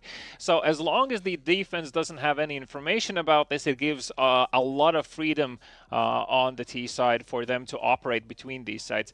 And for the defense, it's the vice versa, right? The defense wants to control middle at all times, and quite often you'll see 2 players from the CT side heading into middle. One is going to be controlling T mid, and the second one is jumping up near caves on those boxes to see what is happening near B. How many players are there? Do we need reinforcements on that side, or is this potentially an A hit?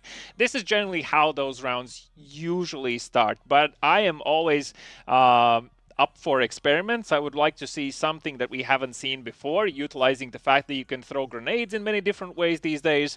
And I'm always pleasantly surprised when I see something that for everyone else is an eye-opener. It's like, whoa, what just happened? Like it's around a strategy thrown out of the blue.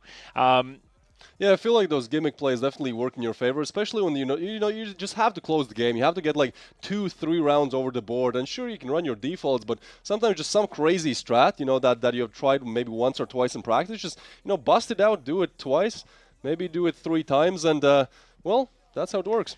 Okay, well, so we have a few more minutes. I'm gonna kick it back over to Bruno. Let's hear from him and the viewers. Thanks, guys. Yeah, we have a little delay, but we're still waiting for the first semi-final. But in auditory, I find one of the Latvian influencers, Armis. Armis, how you feel about this event? Actually, I feel amazing because last time when I was here in Splendid Palace, I was on a date with a girl. We watched the movie, and this time to just be in the same spot and see guys playing Counter-Strike on the big stage, it feels just kind of weird. Almost like I escaped Matrix, because it doesn't seem no like normal, but it's really cool. I hope I will maybe meet a new girl today, play some video games, play some Counter-Strike, VR simulator, and let's see. I actually can't wait. Today is almost like a festival. It is like a festival because we have the after party even in Voodoo Casino. Someone will win PlayStation 5. Guys will win thousands of euros. Crazy. Yeah, that's like a festival. That's a crazy. Yeah, like you say, we have some activities, and in the break you can contest your skills in CS2 2v2. We have the CS2 battles in activity and all things. Okay, what is your experience with the Counter-Strike? Maybe you can tell about that all things. So you are playing Counter-Strike? No, actually, recently I downloaded the Counter-Strike 2, and I'm not the best shooter, but when I have a chance, I shoot my shot with some girls. But it's fun. It's fun way to spend time with friends. We even stream with my other colleague, influencer Niklaus. And today I'm really excited to play against the visitors. And no, we will have those challenges to play Counter-Strike 1 versus 1. So yeah. Do you win? I think I will lose, but I will win great emotions today. Okay, great. And maybe you can tell about the first gaming experience in your maybe childhood or somewhere like that. What is this the first game what you are start to play? No, the first memory that pops in my mind was the first time I got beaten up by my big brother because we had to split PlayStation 1 and PlayStation 2 and then PlayStation 3, and he always wanted to play more than me. But the first game that I was playing was all the time Tarzan, and then all the Need for Speeds. So I'm a big, like, actually racing guy on all these consoles and even PC, yeah. Okay, great. Thank you, and I hope you you find all emotions in this event and all that things. But okay, thanks. We are waiting still for the first semi-finals. So back to casters. Yeah, what a way to start this game. I mean, what a way to not start this game, because we are still waiting. No, we're jumping in a few minutes. The voice in my ear says we're about to be ready last minute. Pointers from administration there for the players and what to do specifically. But other than that, you know, we talked about the maps. We've talked about team expectations, I would say, in general. Do you want to predict what the scoreline is going to be like in Ancient and who is going to take it? So you were saying Grinders is going to take their map pick. What is the end result going to look like? I'd say they are down in the first half. They go down and they have to make a comeback against Daugava, and then they win it. I think it's going to be one of those affairs. They're gonna. But I just expect. I don't know. I feel like Grinders is such a team where they're always down. As the name says, they have to grind it back. They have to grind it back. They always have to make that comeback, and they actually do it. And I love to see it. Watching a good comeback is one of the best things you can do in CS. But yeah, I do think that first game Daugava probably opening up strong, and maybe Grinders not really ready for that opening from Daugava. But after that, we'll see how it goes. But also, I sometimes do have what is known as the caster's curse, where whenever I say the opposite happens every single time. So that's usually the story. I'm more recently I'm trying to just not make too many predictions, as I almost feel bad for the team that I say that they're gonna win, because it never happens. Okay, but I still need to get a number out of you. So all right, I'm saying 13-10 for Grinders. Okay, 13-10. I actually was about to say something similar. I feel like it might be 13-9. For Grinders? Yeah. I still feel like Grinders should be able to pick up their map. But heading over to Nuke, any opinions on how Daugava might take this if we want to see a 3-map scenario? Honestly, I feel like Grinders will kind of just lose it on Nuke. They won't be able to pull together more than 6 or 7 rounds. I feel like Daugava could have a very strong nuke. It's definitely something they could be known for. And also, the nuke is a very tactical map, Yes. I do believe. And, having two coaches that play for your team definitely means that, the strats will be there. So I feel like for grinders, that could be a pretty big problem on nuke. But then once we go to Anubis, okay, let's just say the nuke score. Let's say 13-7 for Daugava, and then once we go to Anubis, I hope it's 12-12. I don't want to make any predictions for Man, the you're final reading map. my mind. Like, Yeah. can you stop? But I completely agree. I feel like nuke is definitely a lot more punishing map in the sense of the CT economy. So that's why scorelines like 13-5, 13-7 are quite likely to happen. And so as long as one team gets a good head start, and heading into over Anubis, I fully agree. I feel like we should kick things off with the first overtime of the day as well, right? If not in the first maps, then at least in the third map, it's like a must-have. Otherwise, I will not feel satisfied. I'm gonna ask for a rematch. Mm-hmm. Well, you can ask. Well, first we have to get started with the match, but as I said again, we should be there any second. Meanwhile, still have to, just remind everyone why we are here and who made it possible. First of all, Olybet Sports Bar, thank you very much for helping us host this whole event, providing us with the prize pool. And then, as well, for the people watching in the audience, well, if you are from Lithuania or Estonia, there's a pretty big chance that you arrived by a bus, by a fan bus, that is, that was provided by Tox. So shout out to Tox as well. And obviously, we do have 3 games today. We do have that after party. But after that, well, you'll have to sleep somewhere, hopefully, if you're not going home by the fan bus. And, well, then Tallinn Hodl Riga is definitely where it's at. Thank you very much for providing both discounts and also giving players the opportunity to sleep there. And last but not least, I know it's still pretty early. It's what is it now? It's 1 o'clock, almost exactly. But as about when I wake up, yeah. Yeah. But as the games go on, I was recently at the Blast Copenhagen and I watched the first best of 3. And the second one, I was getting a bit sleepy, man. I'll be honest, I slept there. People took selfies with me. It wasn't the best experience. Wasn't the best. Wouldn't really pay money to go to sleep there. But what I'm trying to say is, if you need energy like I did a few days back, well, definitely have Dynamite energy drinks. Grab yourself one. Just make sure you don't overdo those. Yeah, of course. I get the shakes when I ever get them the too much. Yeah. But I'm super sensitive also to caffeine, so I always need to measure myself and remind myself that I shouldn't overdo them. Otherwise, I will never stop talking. I guess it fits the job. Yeah, I do think you have picked your profession correctly. But yeah, obviously, do everything with common sense. And obviously, if you're under 18, no. You have to wait. You can't exactly drink those right now. Not good for you, at least if you're underage. But otherwise, definitely a good refresher. And if you're watching us online, make sure to click on any links that we might have. My little birdie told me there might be some freebies available there, so check those out anytime you feel fit. Let us know in the chat which teams you are supporting. Everyone is ready to jump in. We understand. It seems last-minute adjustments are still being made. I think I saw there a monitor swap also happening, so we just want to make sure that the players are 100,000 million, call it what you want, % comfortable with their setups to have the best performance coming out of them. Now, one thing also to point out is that obviously these little delays that happen might give you an advantage or disadvantage. It really depends on how you take them as a team.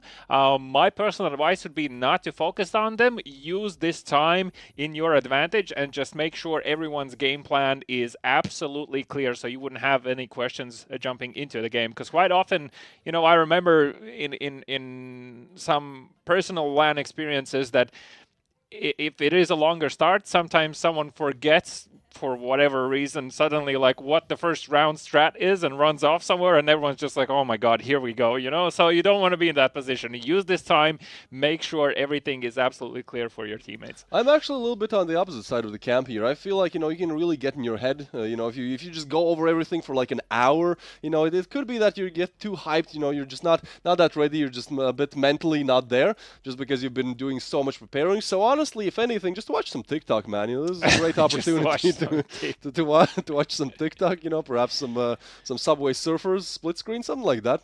Ah, okay. So you're following the new trends these Yeah, days. yeah, of course. Okay. Gotta be fit with the new. Yeah, I the don't new think people. they're allowed phones at this stage, That could be being true. on the stage and in the semifinals, first semifinals of the day. And it's super important, of course, to kick things off on a positive note for your team. Obviously, get that momentum going in your favor. I always also love to hear from the players, if I ever get the chance, behind the scenes, because we do have that slight advantage, like what the mood is like after the first match, what the talk is like between the teams, because, everyone usually steps aside. So if you ever are on the losing side, what would you say to your team, how to get them back into the game? Do you have any advice, perhaps, what the players should do? You should say, okay, guys, time to win. We need to win this one.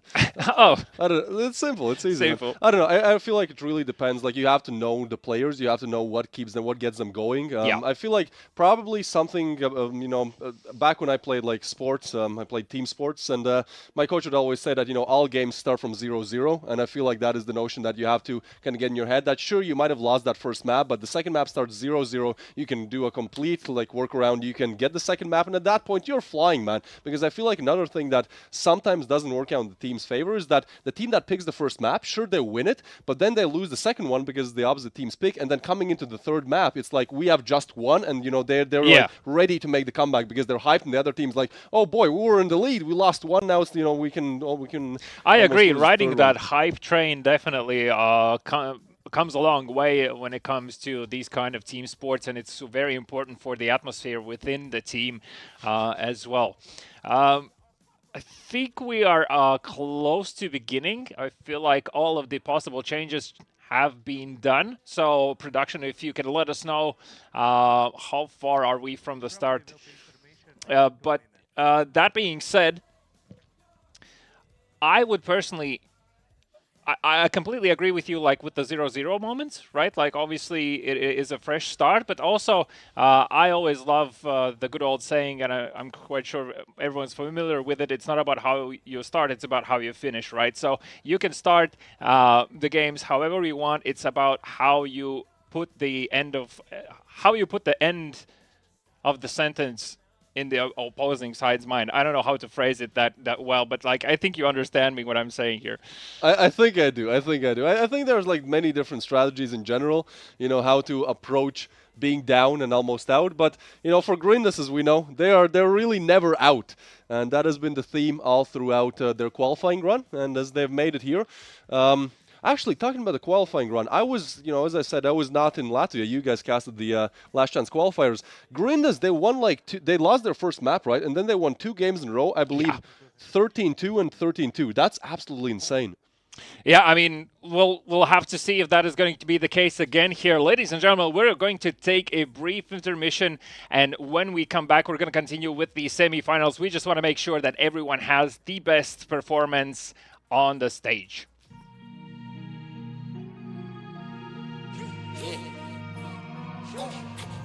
Big time, no man now. Diamonds in my teeth, I got a lot of shine. Running up the number, that's a lot of crime.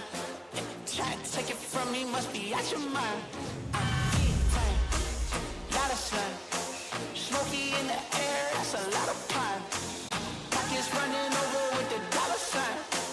Try to take it from me. Big time, big time, big time. Big time.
got a lot of shine. Running up the numbers, that's a lot of grind. Try and take it from me, must be out your mind. Oh, I'm big time, lot of shine. Smoky in the air, that's a lot of pine. Pockets running over with the dollar sign. Try and take it from me, from me, from me, from me. Big time, double nine. Diamonds in my teeth, I got a lot of shine. Running up the numbers, that's a lot of grind. Try and take it from me, must be out your mind. Oh, I'm big time, lot of shine. Smoky in the air, that's a lot of pine. Pockets running over with the dollar sign. Try and take it from me, take it from me.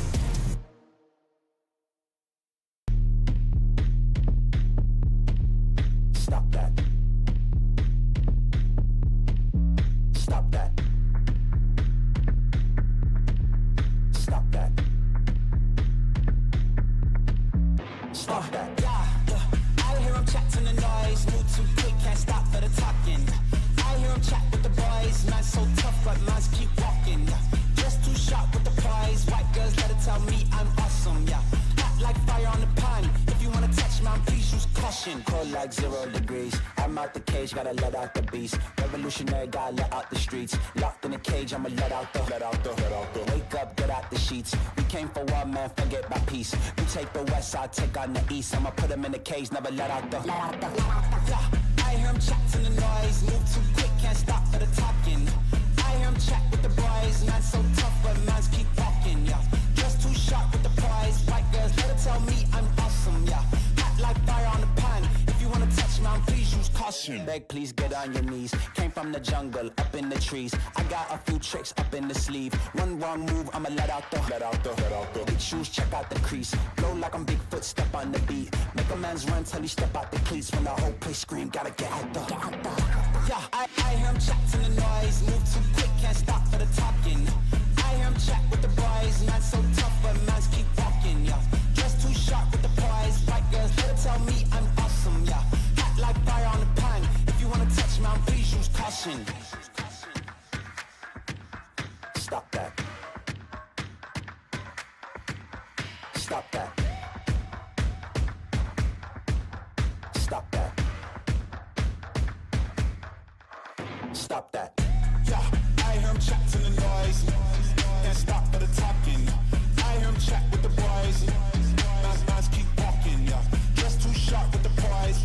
Let it tell me I'm awesome. Yeah, hot like fire on the pan. If you wanna touch man, please use caution.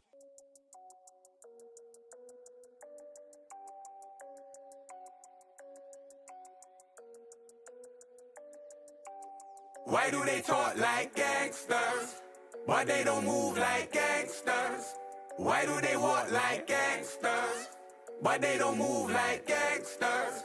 Why do they act like gangsters, but they don't move like gangsters? Why do they rap like gangsters, but they don't move like gangsters? Change don't change like it used to. Who runs the roost round here? The coop's gone clear. Got the heart from the bass to the snares, but the word is what's keeping them here.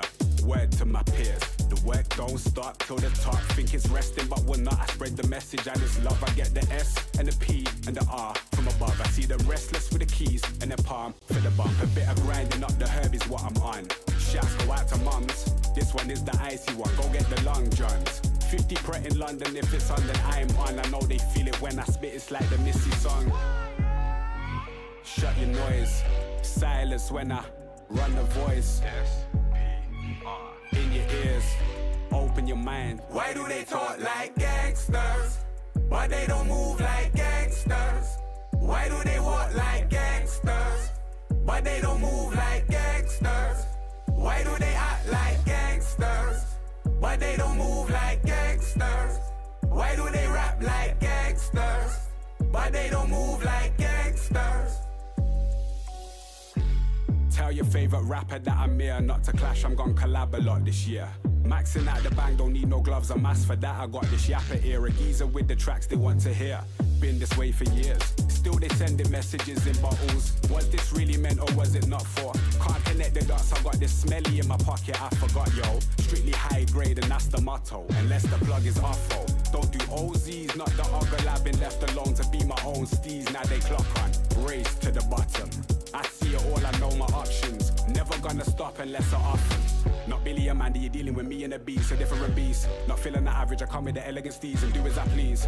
I am a mountain to a molehill, highlight of the show reel. Love me cause I'm so real. Gangsters, but they don't move like gangsters. Why do they walk like gangsters? But they don't move like gangsters. Why do they act like gangsters? But they don't move like gangsters. Why do they rap like gangsters?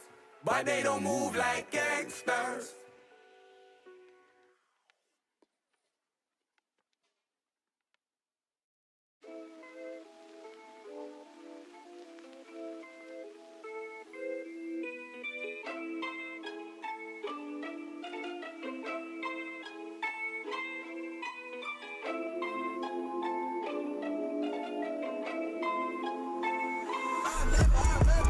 Honestly, I don't know who the fuck to trust. Is he my friend or my foe? I'm off the exit, draw. Yeah, she give me that claim as well. I remember back when I was younger, I was happy. Nowadays feel like no one understand me. I'm good at artists, silly on block, Bambi. Baby's yellow, text. She wanna eat me like candy. Running through racks, track me.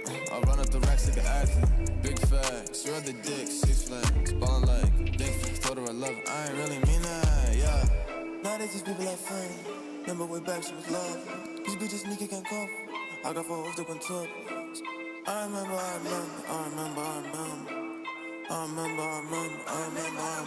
Remember I was selling dog food, no kibbles, just to get me some skrilla. Remember I was really on the block like Tetris, just to get me some chip. Surfing, rock in the parking lot, my weed louder than like the gay bubble. I be on her mind like non-stop, yeah. Had to cut the little thought, no tomahawk. Remember smoking blunts with my friends.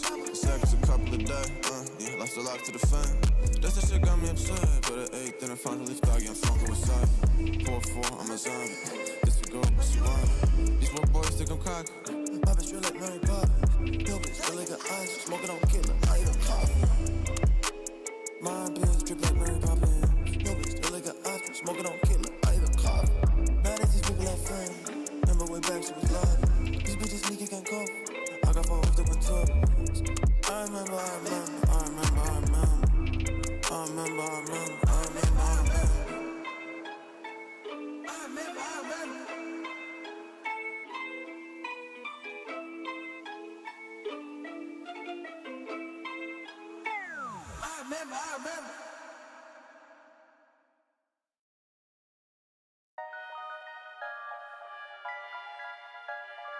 Long days, longer nights, you feel? Now, I don't even know lately. Take it, go.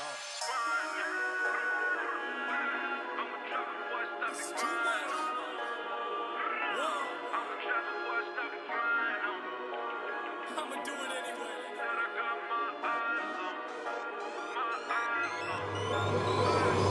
Put 'em in the dirt, say it again, man, and that's a reverse. Never rehearse, jumping in first. Call up the nurse, put the beat in the hearse. This is absurd, change to berserk. Don't get on the tracks, man, and they better swerve. Don't got a nerve, man, I never curse. Just casting these spells when I'm spelling these words. That's real, that's too real. I've been Roosevelt, I need a new deal. Trying to figure out what I should do still. Really never waited here too still. I don't even know what I should say at all. Should I jump on in? Should I get involved? God surround me, they love to talk. I take it all with a grain of salt. This work that I'm doing, they never see through it. And all of this rap that I see that they ruin. I came in the game and I'm trying to undo it. And still they all say they don't know if to shoot it. I gotta see through it, man, won't be deluded with all these illusions. I know it's disputed. I gotta keep growing. They see what my root is. I tell you I run this, I'm done with excuses. Give me for a minute, trying to get what I've been giving out. Do it for the tickets, I don't listen to the critics. I'ma push them to the limit. And these rappers getting timid. I've been balling like a pivot. I don't step into the scrimmage. I just play 'em when I'm in it, trying to run it till the ribbon. And they know that I've been tripping when I make them see the vision. Man, I put them in the prison with these bars that I've been spitting. And this life that I've been living, I'ma go, I'm on a mission. Take 2 for the drop, jaw plotting on the boy. See me putting in the work, whole milk, I don't do the soy. Always been about my king, never about the money. Now you know I'm a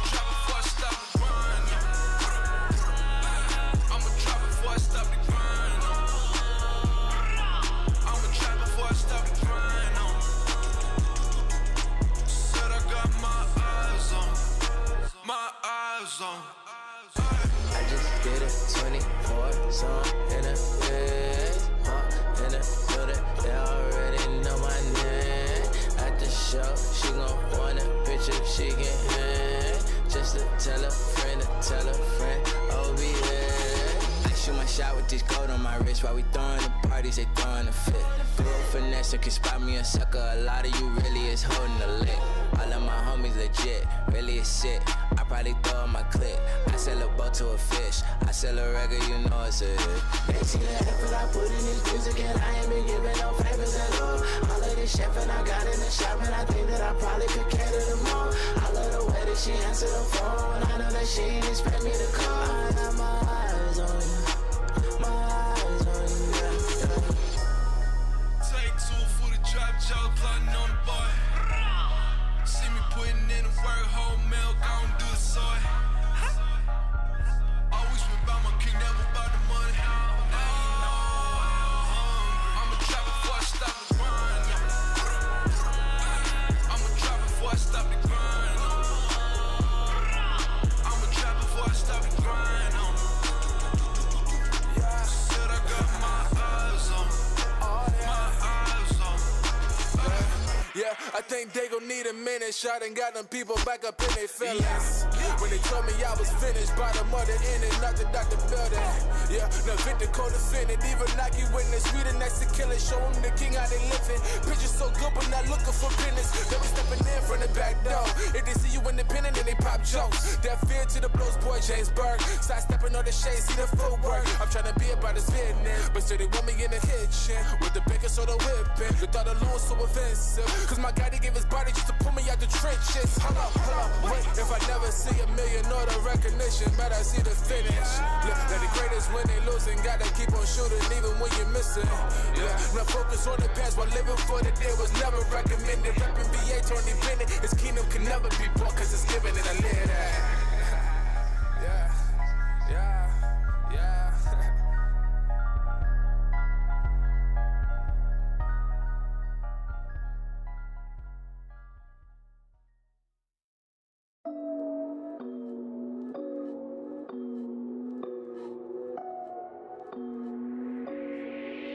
Tell them I'm staying right here. Tell them I'm switching my gear. Yeah. Tell them I'm just getting started. Tell them this year's my year. Ay. Tell them I'm staying right here. Tell them I'm switching my gear. Yeah. Tell them I'm just getting started. Tell them this year's my year. Ay. I've been this field since a boom. I'll take the man to the tomb. Yeah. Now they all ask what I'm doing. Well, you see it soon. Say that they know what to do. Say I should listen to you. Yeah. Y'all don't know what I've been doing. Trust me, you don't got a clue. Take the top of my front door. Only fiends coming through the bag. Got my problems, I want more. Lead the past up in the past. The way I'm moving, need a hard pass. All class with a book bag. In the night with that all black. Hang it up, then no call back. Yeah, I got time and it's all on my mind, so I tell them I'ma let it out. Yeah, and I got guap, but you know I can't stop, so I tell them I'ma dead it now. Yeah, I got green and I gotta switch cheese, but I'm looking for the cheddar now.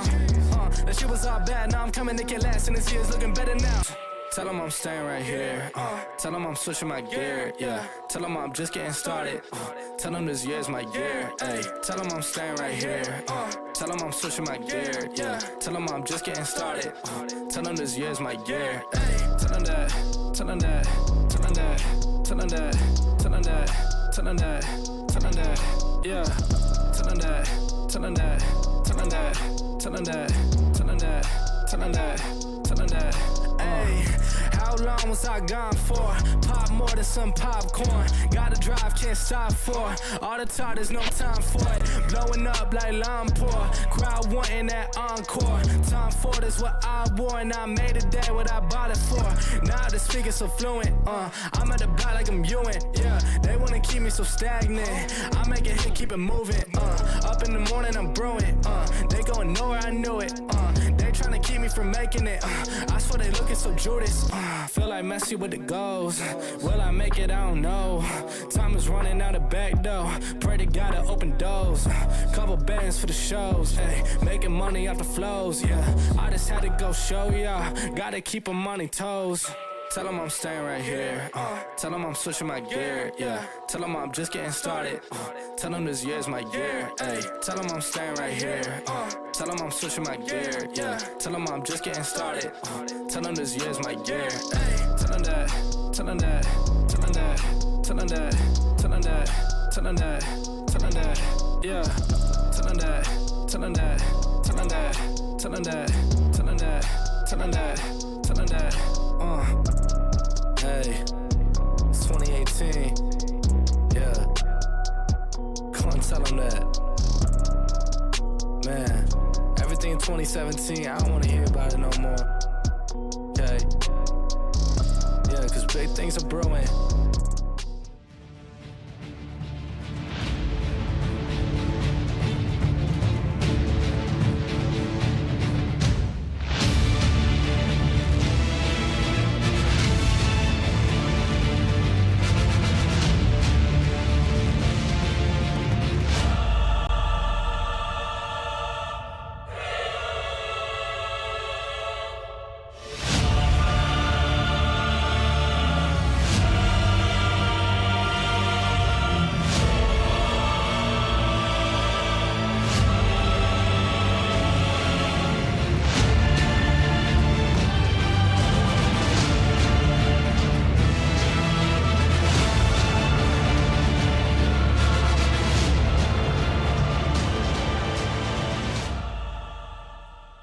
Alright guys, welcome back. A small intermission, but we are finally ready to kick the first game off. But maybe before we do, just a quick thank you to Olybet Sports Bar, of course, for organizing the whole event, and also Tox for providing the fan buses, also Talling Hodl for providing accommodation, and of course we can't forget Dynamite, very good energy drink. You know, get yourself some, but don't overdo it, and also if you're under 18, you have to wait a little bit longer.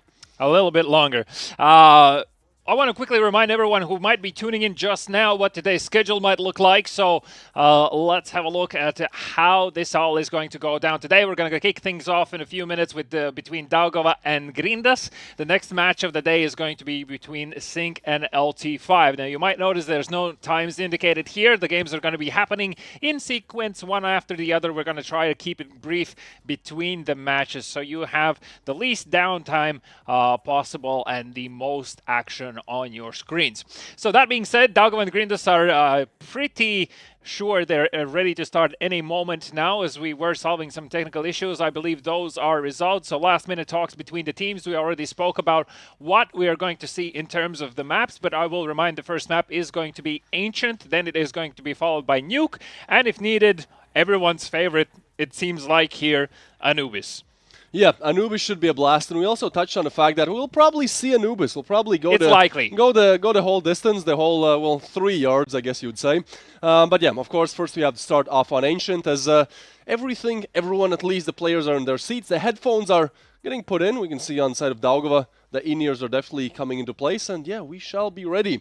Again, we made some predictions, maybe just to refresh everyone's minds. We go for, obviously, Grindas winning their map pick, maybe 13-10, something about that. Then we both had shared a similar opinion that Nuke should go the way of Daugava, perhaps 13-7, 13-8, something like that. And then, once we head on to Anubis, we're not going to make it has to be overtime. Yeah, we're not going to make any prediction just yet. No other way around it. When it comes down to semifinals, we've seen from time and time again that both teams come back into unlikely situations, or rather from unlikely situations into those close matches. So even when you're down, you're not out just yet. Make sure you put up maximum efforts to come back into the game. A lot can happen. It always brings for an amazing viewing experience when the match is so close. I love these point-to-point games because it feels like every round is, even for me watching, is nervous. So I can't imagine what it's like for the players. Yeah, heart rate 140, but we are ready. We are ready to see the 5 players getting their final words in. Probably the team captain, the leader, just saying some words of encouragement. Yeah, and exactly. Anyone in the audience, let us know. Team Daugava supporters, support your team with shouts, name calling, and support the country itself. Yeah, for sure. If you are for Team Daugava, definitely make yourselves known. But now we can see the other side, Grindas. A team that is always down but never out. They've made their way to the grand finals, and now they're looking to do the impossible, win the whole thing. First, they have to beat Daugava, and in order to do that, definitely fan support would be appreciated. So make some noise if you want to support Grindas. All right, team having their pep talk. Players are going to be sitting down, ready to man their stations. In-game leaders ready with the strats. Oppers ready with the scopes. Entries ready to bring up space on the map for their team to utilize. And the supports, of course, are always there to back everyone up with the support of grenades, etc. So I'm always also keen to see how these roles are going to play out. We know both of these teams actually have a variety of roles each players take depending on the map. So I'm sure we'll be able to do something from Ancient here as well in terms of who exactly is filling out what shoes today. Yeah, definitely big shoes to fill, I feel like, for both teams. Maybe, again, it could be a close match. It should be a close match because, again, Daugava listed Grindas as the underdogs of the tournament, and Grindas did the same for Daugava. So, yeah, we shall see how it goes, as Ancient will definitely tell us a lot. I think even though we predicted 13-10, if we see something like 13-2, 13-3, it's possible. Yeah, things could not be looking the greatest once we move on to map number 2. Yeah. Well, I suppose the players are going to be ready to show each other who belongs into what place in this finals, and obviously the team that is going to lose this match, this best of 3 series, is going to be the one that's going to be taking the 3rd and 4th position. 500 euros with them, so they're not going to be leaving empty-handed. Whoever gets to advance later on into the grand finals by winning this match, they're at least securing 1,500 euros, if not more, if they win the whole thing. Yeah, that's another good point. If they just win the semis, we're not even talking about winning the whole thing. If they just win the semis, they get like triple the amount. So I think they're really motivated to do just that. And yeah, but I believe for these players as well, it shouldn't really be about the money. It should be more about the pride and knowing that you are the best amongst the Baltics, right? At least it always has been in the back of my mind whenever playing. It's like it's just about knowing yourself that you can be or are the best. Well, look, everyone is motivated by different things. For you, maybe it's the pride about being one of the best or the best in Baltics. But I feel like if the money is your motivator, just go for it. Just show us what you're capable of. We want to ultimately see like a very close game, a very game full of clutches, of good moments, of quads, even aces. And well, that being said, this is the first opportunity to see just that. Ladies and gentlemen, we are finally ready to see our first game of the best of 3 of the first semifinals. Grindas versus Daugava. Pistol round underway. Yeah, it is going to be on the CT side where Daugava is going to start. Grindas starting on the T side. So we'll swap the team names at the top shortly here. But the terrorists are going to be heading towards middle, all 5. And that smoke comes in. Husky, he's close. He pops some heads. He does get a headshot there, but has to retreat now, but shield so much. Do your position is not checked. Gets the first with the duels, and the next second the one as well comes in. So 2v5 now on Grindas. Shut down before they even can make any kind of a play here. Baggy's position should be known. Definitely now it is, and yeah, just sandwich. Ooh, that's a nice headshot, but immediately taken down by Husky. That's going to be Daugava. Starting off very strong. Look, 100 damage on pretty much all players except Independent. Yeah, Grindas obviously tried to go for a quick A split. Unfortunately for them, Shield just too strong with the dual elites, and also Sidivo was found later on lurking in A along by himself, and that put Baggies in a very difficult position to come back from being alone in the red room. Can't really do much in that position. That being said, though, we would be expecting that Daugava does manage to convert the second round as well, seeing that there's only P250s invested on the side of Grindas, and they're going to be a bit careful with their early approach here. They want to avoid any preliminary grades thrown at their side, and as I say that, so Asa is going to be challenged by Magila, one of the top fraggers on the side of Grindas, and usually is the driving force in terms of the fragging department. MSN might find a lot of players here. He gets a triple. Asa to shut it off with another double. And we asked the players in the questionnaire who is the biggest eco Cobra, and everyone on the side of Daugava, I believe, said MSN. So well, it goes to show. Yeah, exactly. Goes to show, right? 3 into his account, and obviously now the big first sign of what we're going to see from Grindas on their shoulders. There's a bit of utility available for them, and there's actually plenty of smokes to even throw out a fake if they would like to. There's going to be a smoke thrown towards caves and also red room. This lets me know that they're probably going to try and push out into middle here through cave, or rather pass it. Yeah, the first real rifle round here, only Independent on an MP9, but it can definitely shred in close distance, especially in CS2. Those SMGs becoming more and more viable. As the round is pretty slow here. That smoke that you talked about, just denying things. Not Any only early that, openers? but obviously you don't want to make any early mistakes in your first buy round. It might come back and bite you in the back. And that being said, though, Independent's deep position in A long gives a lot of information currently for CTs. You can see how much attention from Daugava is being put on that B site. The bomb as well is dropped towards B, so this should be an indication that Grindas are likely to try and finish towards. The second set of smokes are going to be deployed by the Ts, and they're going to try and push Aza out of position. He's going to be forced to fall back. All right, so mid, that smoke disappears, and finally mid ready for taking, but MSN's position, that's a very strong one. Not sure if they're going to expect it, but Cidivo actually expects Independent, maybe over-aggressing a bit here, and so same could actually be said for MSN, but they're not actually aware of this position.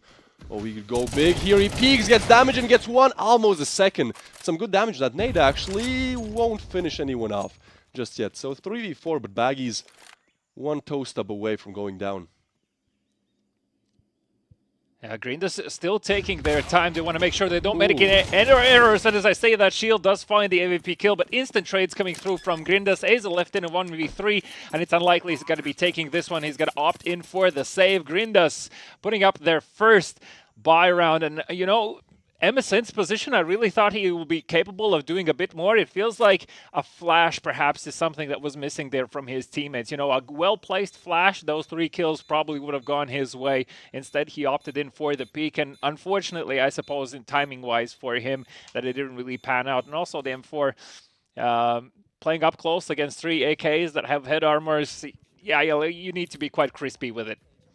Yeah, you definitely have to. I mean, again, you know, just some little mistakes, but you know, when those little mistakes add up, sometimes you lose around. Because they were looking great at the start. You know, they were again aggressive towards A. They had much map control. They were just ready to take it. MSN pushes up. You know, great map control as well. And then I feel like Independent pushing up, just maybe falling flat a little bit. Well, that was the information play, right? You already kind of have control over A long, pushing even further than that. Perhaps that was the call from the team. If so, great. If that was his own independent decision, bit of a wordplay, then yeah, you know, it could be a bit questionable. Given the timing, though, it was important. Around 50 seconds, you really want to find out which side is going to be taking on the hit.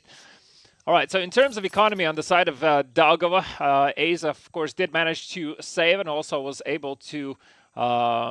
Oh, no, he's actually not going to be able to drop. Instead, he just opts in to force out, get the grenades, get the defuse, get on his side. Emerson also had plenty of money to buy himself. The rest of the team are going to play with pistols. So this is a dangerous position for Daugava to be in, because if they lose this following round, then it's all gates open for Grindas to try and take the lead in this one. Yeah, Grin is definitely not waiting to make a comeback. You know, as soon as it comes to those rifle rounds, they do win it out, and quite comfortably. Again, you know, that start looks completely different than how it ends. Grind is just able to, I'd say overall, just, you know, win their gunfights. Yeah, and interestingly enough, Ez is actually going to be picking up that AVP as well quite early in the match. They want to take over control nice and early being on the T side. I'm curious to see where that weapon is going to be utilized. As I mentioned, on Nuke, I see a bit more opportunity for it here. It's quite popular to boost on the box and try and get a pick into B site. Sometimes try and challenge middle, though these days it's difficult. You can already see the Daugava players start preparing that insta-smoke into middle, so Ts are going to have a hard time trying to find any early advantages there. Yeah, with all those new smokes, I feel like the name of the game is just playing slow, especially at the start. You kind of have to wait for the smokes to disappear. That's what we saw in the previous round, and that's what to be expecting in this one as well. Talking about the money, I feel like Daugava, this is a must-win round for them. They do not want to go eco in the next one, but buy is definitely not exactly there. Oh, look at this push! But that's interesting. Baggy is taken down though. Ooh, and Aza actually gets a double. It is refrag, but still a 2v3 on their hands. And look, Baggies and Cidivo are low, so this is more than doable. That Famous is going to shred either way. Oh, Magila! Magila, yeah, he's ready for this, or he's not. Independent take him down, and now it's a 2v2. But look at those HPs there. Just one well-placed grenade. Unfortunately, you know, Daugava don't have that, but what they do have is just a FAMAS. Just one shot for both players. Ooh, that's a nice headshot. Even wastes the headshot there, right? Like, you can even stub the toe. Yeah, obviously, they didn't know that. So now, it's only Baggies left in 1v2. Moving towards A, which actually could work out in his favor, as there's currently nobody holding it. His timely rotation might be the saving grace here for Grindus, but it does require for Baggies to go above and beyond. No smokes available, still an HE and flashbang. Of course, info is there for Daugava. They also don't have a defuse kit, so technically this is doable. Baggies, though, opts in for the challenge, gets the first, but doesn't manage to get away. It's Independent that is going to put an end to this round, and though at a high cost, Daugava do manage to convert the third in their favor, and this is going to require still a lot of reinvesting. Yeah, that was a close one. I believed, honestly, I believed, that first headshot was very crisp. I was like, yeah, it makes sense, These are rounds you normally lose. When it's a 1v2 and the opposite player just needs, 1 or 2 bullets, that's where really panic kicks in. But yeah, either way, Daugava converted. And so currently on Grindus map pick, they are slowly taking the lead. Obviously, we're only 4 rounds in, heading into the 5th, and that being said, seems like that won't happen that quickly, as the match is being paused for now. Yeah, but economy-wise, though, I do feel like Grindus are in a decent position right now. They still have around 4K for the majority of players, and should be able to force up quite easily. So I would expect for Galils and AKs to be picked up and still have a good fighting chance in the following round. And this is something that I mentioned before, right? Like, you see the rounds are quite close. The scoreline might not be telling that story just yet. So it's not really an indication of anything so far, but I must say that for Grindus, it's extremely crucial they're able to take this round and get a round on their board as well going, and even more so importantly, getting those rounds back-to-back afterwards, right? The only good sign is that a bomb plant did happen, so there's that extra cash. I mean, look, Grindus are starting off exactly how they always are.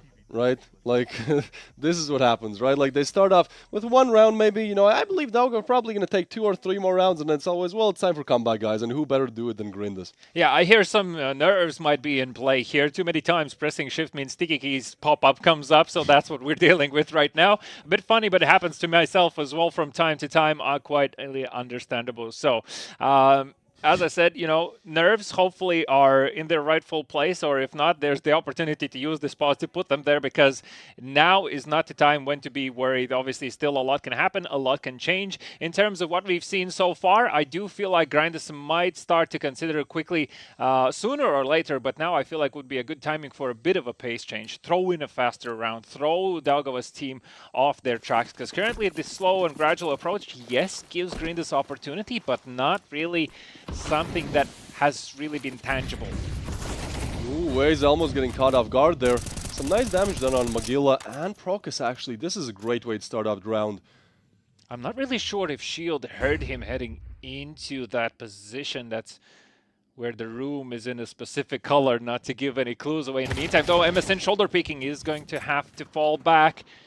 Going to be pushed away. Aza, though, keen to check out what has changed. Magilla, can he be a surprise? Yes, he gets the first, doesn't get the second. Independent there for the trade, gets the second kill as well.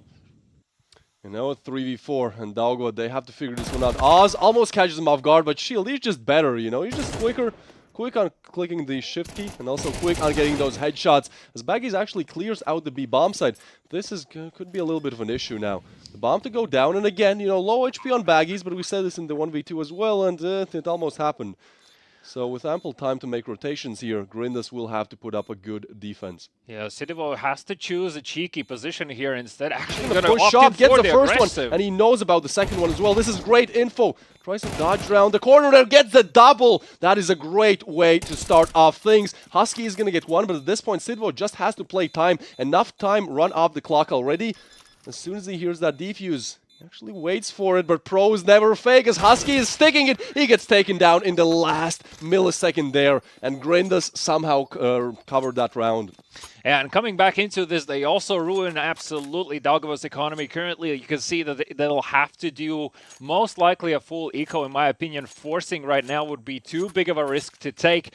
But as I say that, though, they do opt in for pistols and armors, at least majority of the players, so it is going to be a force. Daugava says, okay, let's go all in on this. And for Grindus, it should be a relatively easy round to convert. And it looks like they have made up their minds about which side they would like to challenge. But can they guess this setup? This is the perfect setup that they could have had, right? Like, this is 3 players on A, the best guess. But Magilla doesn't care. He gets independent. Now, that smoke will slow things down a little bit. Husky's in a good position as well. But Procus, Gets a nice wallbang smoke headshot. Yeah, you don't really see those that often.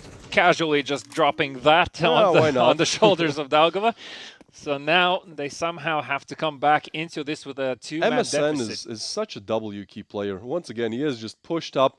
Thing to be expected, but he still gets one. Quick refrag by McGill. Still great effort. You know, at least he takes, you know, $3,000 out of Grinda's hands. That's not the worst, but at the same time, when you buy up like this, you can expect, well, at least a few more kills to come in. Yeah, ideally on the CT side, you want to get at least 2 more picks in this round to, quote-unquote, make it expensive for Grindas. Looking at Shield's position, he's expecting for someone to cross his point of view, but it doesn't seem to be likely, as Grindas already have decided in terms of the site that's going to be taken, heading up into that B bomb site. The bomb is going to be placed down as well. No defuse kits available on Daugava's side. Husky is standing strong and sticking to his gun for the next following round. It is definitely going to be a full eco. Shield in the meantime is going to be heading out, looking to see if he can find one more weapon to save, and actually has done so as well. Footstep made, but I don't think they heard him. But either way, they are looking to at least, you know, save the weapons. I don't think they want to push up that much, right? Like, they know they're up against all pistols, perhaps MP9s. There's no reason to risk it. Yeah, well, the good news for the teammates of Dago is that both Shield and Husky will be able at least to drop their upgraded pistols to the teammates, though, so whilst they might not be investing anything per se out of their own wallets, there is still going to be some dangerous weapons in the hands of Dago. 3 against 3, though. The game is even right now, and Grind is looking to take the lead in this one. Their map of choice, I will remind as well for anyone unfamiliar with Ancient that it is considered a bit more to be T-sided map, and CT side are a bit more challenging side to hold on to, especially when there's a lot of pace happening from Grindus. So far, it's actually the methodical approach. Do I see a PP Bison? Huh. That's an interesting That's a choice. lot of bullets. Yeah, that is a lot of bullets, but that's not a lot of damage. We'll see how it goes. I mean, buying a PP Bison in the 7th round of things, only Magilla could do that. Seems like he won't be punished for it. There's only pistols, MP9s on the other side again, and yeah, this is just going to be a spray down. Magilla makes use of that PP Bison as well, and they're just falling like flies here, one after the other. MSN, well, has to retreat back. And we'll probably try to at least, you know, take down some of these players. I mean, some of them are pretty low, Procus especially, but still, could be a pretty tall order. Yeah, I mean, obviously changing positions right now, trying to find a more favorable angle for him. You can see that there's already plenty of players heading out for hunting. That is Magilla looking to see if he can add even more money to his bank account. And that PP Bison only found 1 in this round. It was Procus who managed to find 2, and beautiful entries as well coming out through this A-long, instantly clearing the boost position, making sure no one's playing up close, no shenanigans, as they say. No, MSN. he hears them. Here's a lot of them. This is a big boy play. Do you want to make the peek? No, you just want to hold the angle, get the headshot, actually retrieve the rifle as well. This is a great play by MSN. Will most likely survive as he will be pushed down, punished by Oz. Oz, I believe he said in the player questionnaire, he just likes running around a lot of the time. So can be exactly, seen, yeah, can be seen. Yeah, this is exactly what he's doing, and I mean, making good use of it as well. So Grindus on a bit of a hot streak now, 3 rounds string together in a row, I believe. And we said it's going to be close, you know, from the get-go. It definitely is.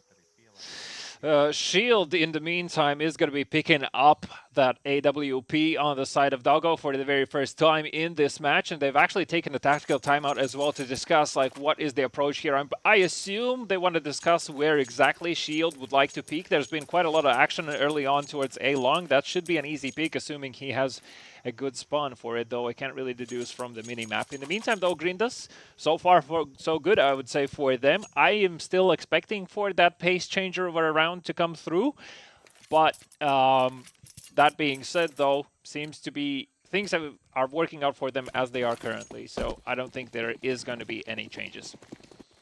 Yeah, me neither. You know, if it's not broken, don't try to fix it. Don't try to force things.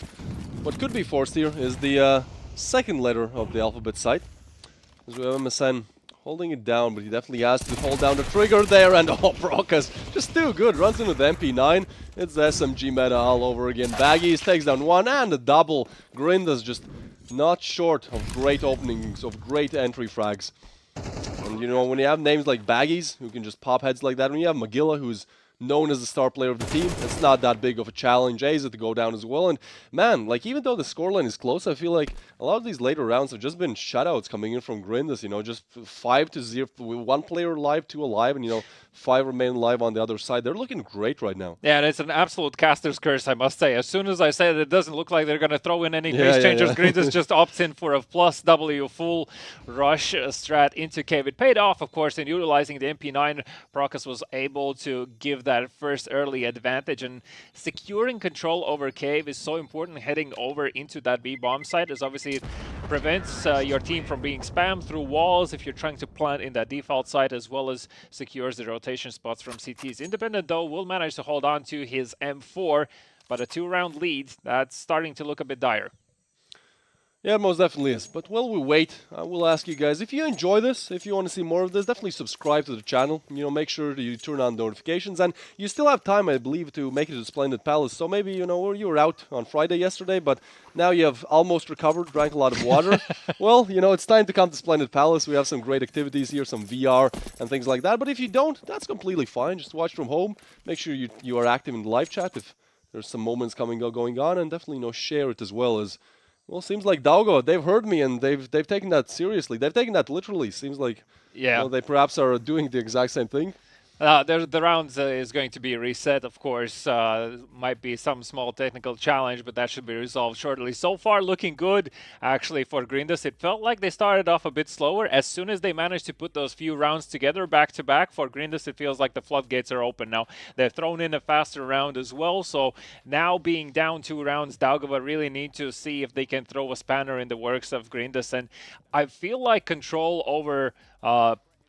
B lobby per se, where B double doors where the terrorists come out from, is really something that's on the agenda right now for Daugo, because if they can't control that part of the map, it's going to be extremely difficult for them to stop Grindus. They need to push back the terrorists a bit more. They have control over middle, that's great, but so far it hasn't really brought them much.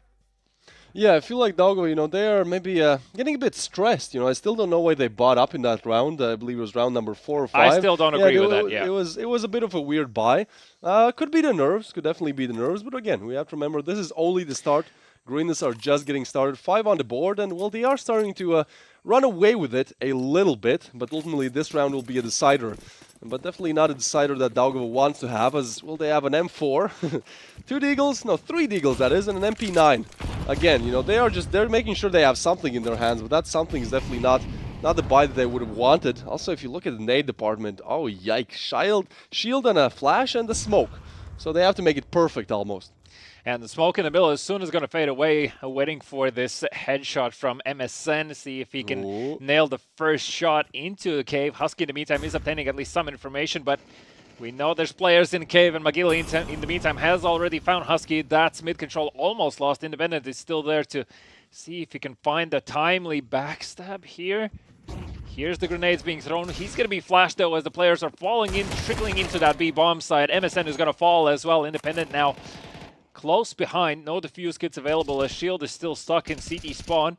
Independent's position. Is it going to be checked? No! Oh, what a timing indeed. Works out in his favor. Makes the 2v4 maybe a little bit more doable. Shield is still on Deagle, and now there is no more Shield. There is no more Independent.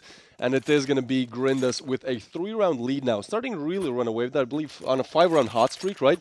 There's not really much that Daugava can do, and well, in this round, they are finally buying something better than MP9. So we do have an AWP on Shield, so this is a full investment round. This is the point where they turn it around, because I feel like if they lose this one, we might be looking at 8-3, perhaps, you know, with the mental 9-3. Like, that's a horrible way to head into the second half.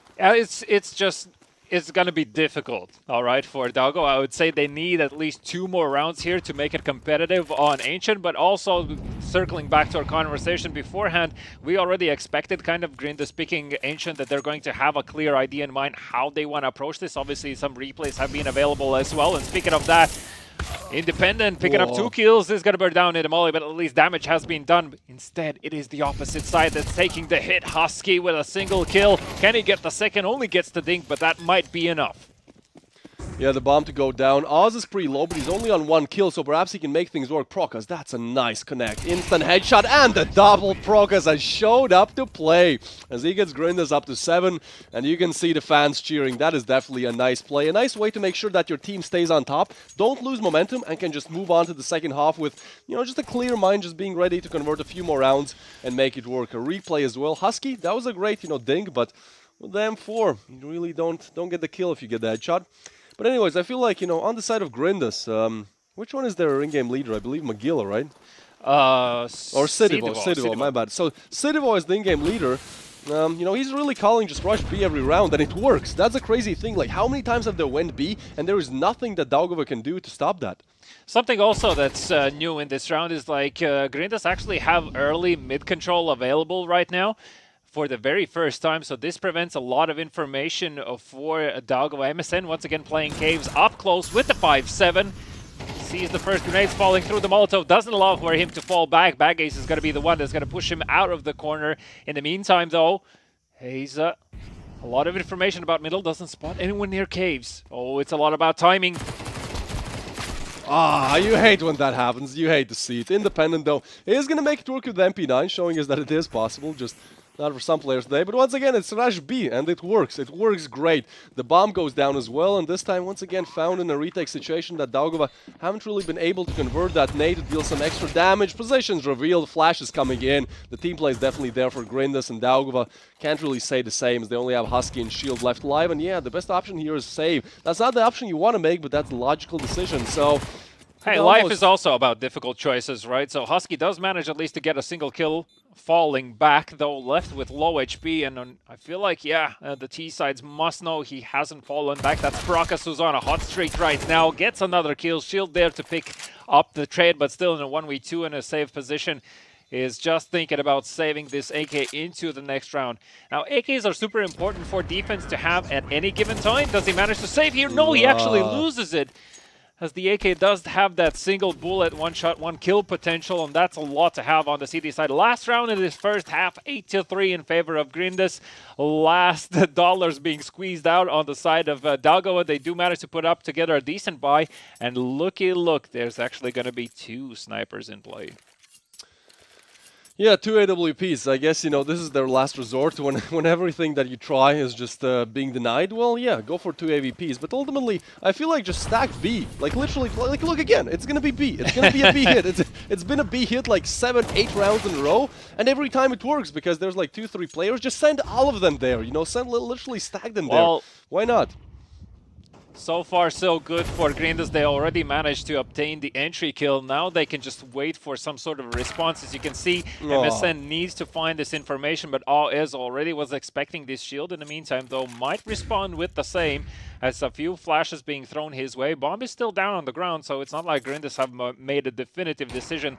They're just waiting for these small mistakes Daugava could make, as they're basically their hand is forced, right? You need to play proactively, as so does Shield, and finds that first kill. It is still a 3v4, and you can see the bomb is going to be making its way towards the other B bomb site, and then it's also already looking, but Magilla comes through, puts a bullet to the back of his head. Shield already too late to the party. The opposing team has taken control over the site, and Husky needs to join his teammates soon. No defuse kits available, and this makes it an even bigger challenge for Daugava. Yeah, Magilla listed as star player of the team, and definitely when you need him, when you just need to convert that 9th round, just to make sure that the second half is easy and clean, well, he does exactly that. So now 2v4, obviously no reason to save, but also almost no reason to play, as every time I watch Oz, I almost want to make that sound. I just go, that's a crazy shot. He hit 2 of those in this round, and overall, even though he had a slow start, he only had a kill, I believe. This is what happens, right? Like, Grindus were up, I believe, 6-3, and Oz only had 1 kill. Now that he activates, it's like the team has gotten even better. Now, all 5 of them are playing, so it's almost impossible for Daugava now to do anything unless we see a great pistol, a great second round conversion as well. And at that point, we could be talking about 5-9. At that point, they're almost back in the game. Convert rifle, and you've almost made a comeback. But for Grindus, I do believe they just want to deny that. Just get through Ancient as quickly as possible, and obviously, show an extra middle finger to us as we predicted 13-10. Might be the case. We'll see if that's going to happen. No dual elites, interestingly enough, picked up on the side of Grindus. Sidivo as well, taking a long-distance position. And Grindus, of course, fearful of retaliation towards the site they have chosen to stack. But instead, Daugava opting in for the sneaky snake strategy, I would say. Silently walking out through. And Sidivo, did he manage to spot them? I feel like, I think he might have, but for me, it just didn't look like it. Maybe he's just, making sure that A is being checked. Oh no, but he's rotating back. This is a free plan pretty much for Daugava. This is a hard round to lose, right? Like, they just have to plant the bomb, make sure that they play on time as much as possible. Sidivo, he will understand that it's A, but I think it could be too late as the bomb... Well, one way or the other, he hears the players. Now you can see players on that B-bomb side starting to move. Sidivo already is going to be put down. That's independent with the entry. Now need to secure this temple position as Prokas and Cole are on their rotation. As spots the first player, independent as well, is not going to take that challenge just yet. So many players heading through. Temple independent has a lot of job in front of him. Well, Prokas refrag quickly, a 3v4, and finally Daugava are starting to look good. Magila, though, connects a headshot, and Asa not able to connect an easy shot either, so now a 2v2. Time is starting to run low, though. Husky's position first to be cleared as he makes his approach, tries to spam through his smoke, but they're going for it. They're defusing Baggies with a ninja defuse to make it 10, and Daugava just can't seem to catch a break, as they've lost, I believe, 8 straight rounds in a row now. Oh, this one's gonna hurt your mental game for sure. Knowing that the player is right in front of you and simply the Glock shots are not connecting, that's what makes it so difficult. Props to Baggies, of course, having the peace of mind of taking that smoke, taking that defuse kit, being ready to stick it. The teammate was there as well, taking those shots for him, blocking effectively the bullets, at least the ones that did connect in that direction. And that gives Grindus here a strong, strong upper hand. Daugo, of course, on the back of that bomb plant is able to buy, so Grindus are not out of the woods just yet and need to be mindful, especially Magila here playing quite aggressively. Grenade finds a lot of damage, though. Yeah, that's a great nade. I feel like Daugava are just, they're just down on their luck. Like, nothing is working out in their favor unless that thing is to change things. No kill just yet. Refrag's coming in, but Prokas is low, so perhaps a nade finish him off. Magila just pushes W and gets punished for it. MSM to take him down. That Molly definitely slow things down as well. But Sidivo, in the meanwhile, catches one. The bomb goes down, but last time we see what happened, this time it's going to be harder. Not like this, Daugava, right? Like, not like this. Not 2 rounds in a row, and seems like Sidivo is gonna go with that notion. Is he actually? Oh, yeah. MSN is sitting on 4 kills right now, looking to see if he can secure the ace. Sidivo probably is not gonna be too keen on trying to challenge Daugo players right now. Just looking for some exits, looking to see if he can get that juicy AK in his favor. What a very well placed round together from Daugo, and once again, a lot of it is thanks to MSN. Shield in the end is gonna steal away the ace, but nonetheless gives the round to his team. 4 on the board for Daugava. Still a lot to go to come back into this match, as Grindus are going to take an eco in this one. Do they force? They actually do force up. I mean, well, they do have the reserves, they right? have 6 rounds. They have 6 rounds to play with. Like, why not? Just force it, see how it works out. Sure, if you lose it, the worst thing that happens, you have to take an eco that you would have to take anyways, and you've lost an extra round where you have plenty to spare. So, yeah, it kind of makes sense in my head. We'll see how it goes. We'll see if Daugava actually wants to hit the B-bomb site as much as Grindus did. Well, seems like at least for this round that is true. Magila, first point of contact and first one to go down. And yeah, this will just be a shooting gallery for Asa as he gets a double there. Decent molly put down on the site, make sure no one's hiding behind a pillar. It doesn't really interrupt Sidivo from getting that deagle kill. He's even opting to look for the second one. Asa with 2 kills, can he get the third on his board? Has Sidivo also not fearful of taking the challenge. Prokas, though, has been a bit silent, so let's see if he can find anything with the deagle. In the meantime, the bomb is making its way to his teammates, and it looks like it is still going to be the same side that is going to be challenged till the very end.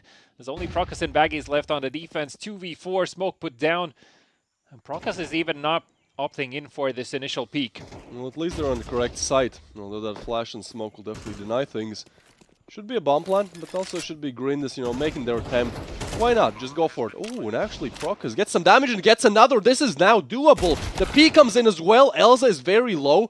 As Baggies now left in a 1v2, but I don't think he's ready for independent and doesn't even get a chance to check him as Asa is to take him down from the back there. So All right, we have Daugo on 5. We said that they need to win the pistol. Well, they don't, but suddenly they make a miraculous comeback 2 rounds in a row now, and still, even though Grinders has, well, doubled the rounds, I feel like in the mental department, sometimes those last 3 rounds are the hardest ones to close out. Yeah, very nice try from Prokas in that situation. I really felt like that third kill is also going to go his way. For a second there, that would have been an absolute... Just an ultimate tilter, yeah. Yeah, that's a tilter if I ever seen one. In this round, though, Grinders are going to be on an eco round. Shield recognized that with the MAC-10, is going to be heading out mid, no fear at all. Looking to see if he can rack up some cash, as the MAC-10, of course, provides some extra money in the bank if you get kills with that. That being said, though, Aza is the one to shed blood in this round. And once again, there's going to be Magillo to fall. Aza with a second in this round. It's a cleanup from Daugov, a super fast round. And Grinders as well don't feel like wasting anyone's time. They just want to get this one over with, get the big guns out, and see what can they respond with. Now, there's going to be plenty of utility available on Grinders' side as well. So I would be expecting from them to play both aggressively and in middle and towards B to at least, calm down Daugo players as they're starting to ramp up. Well, they're definitely starting to ramp up, and I feel like they take a timeout just to make sure that, they don't maybe, get too flashy, get too much in their heads, and just be like, okay, guys, we have won 3 rounds now. We have to still, win a lot of them, 7 to be precise, but let's just approach this slowly, let's approach this calmly and see what we can do. But at the same time, I feel like, they've really, started to gain momentum. This timeout could really work either direction. I guess depends on the team, but, well, the timeout is there. So while we wait.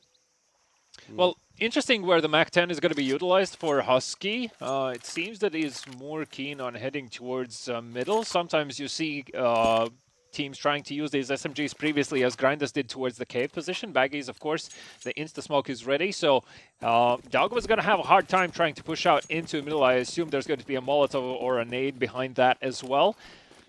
Both teams exchanging favors, and instead this is going to be a strong kick towards the site where nobody actually is right now. That's the perfect call. Just moving into an empty bomb site. Now Sidivo is going to be first to react. Oh, independent. You can't do that. Sidivo gets a shot through the smoke as well. And suddenly, even though the bomb site was open, it is no longer open. They don't even get the plant down. This round is just falling apart. The smoke's coming maybe a little bit too late. And some lucky frags, some lucky shots. And yeah, that's how it goes. Baggies is able to get the next one, and Independent started off the round with a nice one tap, but now not able to connect 10 bullets as the spray is just a little bit off. Perhaps CS2, I do know that the sprays in CS2, at least for me, feel a little bit off, just harder to spray in general. Well, math supposedly says it's the same. I would argue as well that it's a bit different. Though Baggies doesn't seem to be different round by round. He just continuously puts up multi-kills, 3 in this last one. The teammate blowing up the smoke for him, so at least he can get a peek of where these opposing team's players are, and that manages to converge. Just so crisp coming in from Baggies. He's really showing up to play. 18 frags to his name. Yeah, he's gunning for 20, perhaps 25 bomb. On the other side of things for Daugava, yeah, perhaps Husky and Husky struggling a little bit, but he is known to activate when you need him the most. Meanwhile, just kills all over the board. MSN actually finishes off Magilla, who was damaged by Sidivo, but now Baggies, you have to get this frag, buddy, but he's completely that works out for him. Just everything Teamwork. works for, everything works for Grinders now. That was a kill that 100% he should have went down there. That was a moment. But instead we once again have Independent in a 1v4. Last time, not even able to make it a 1v3. This time, with his competitive knowledge and skills, mechanics as well, it's possible. 2 big challenges for Daugo right now. No bomb plant in the previous round means no extra money in this one. So weapon lost, and you can see where this leaves Daugo with economy-wise. 2.4, 2.7k. Some have slightly more than 3, but this might be the last round in this first map of the first semi-final of the day. And Grinders in a strong lead with 12-6 in their map pick. So that is to a degree justified.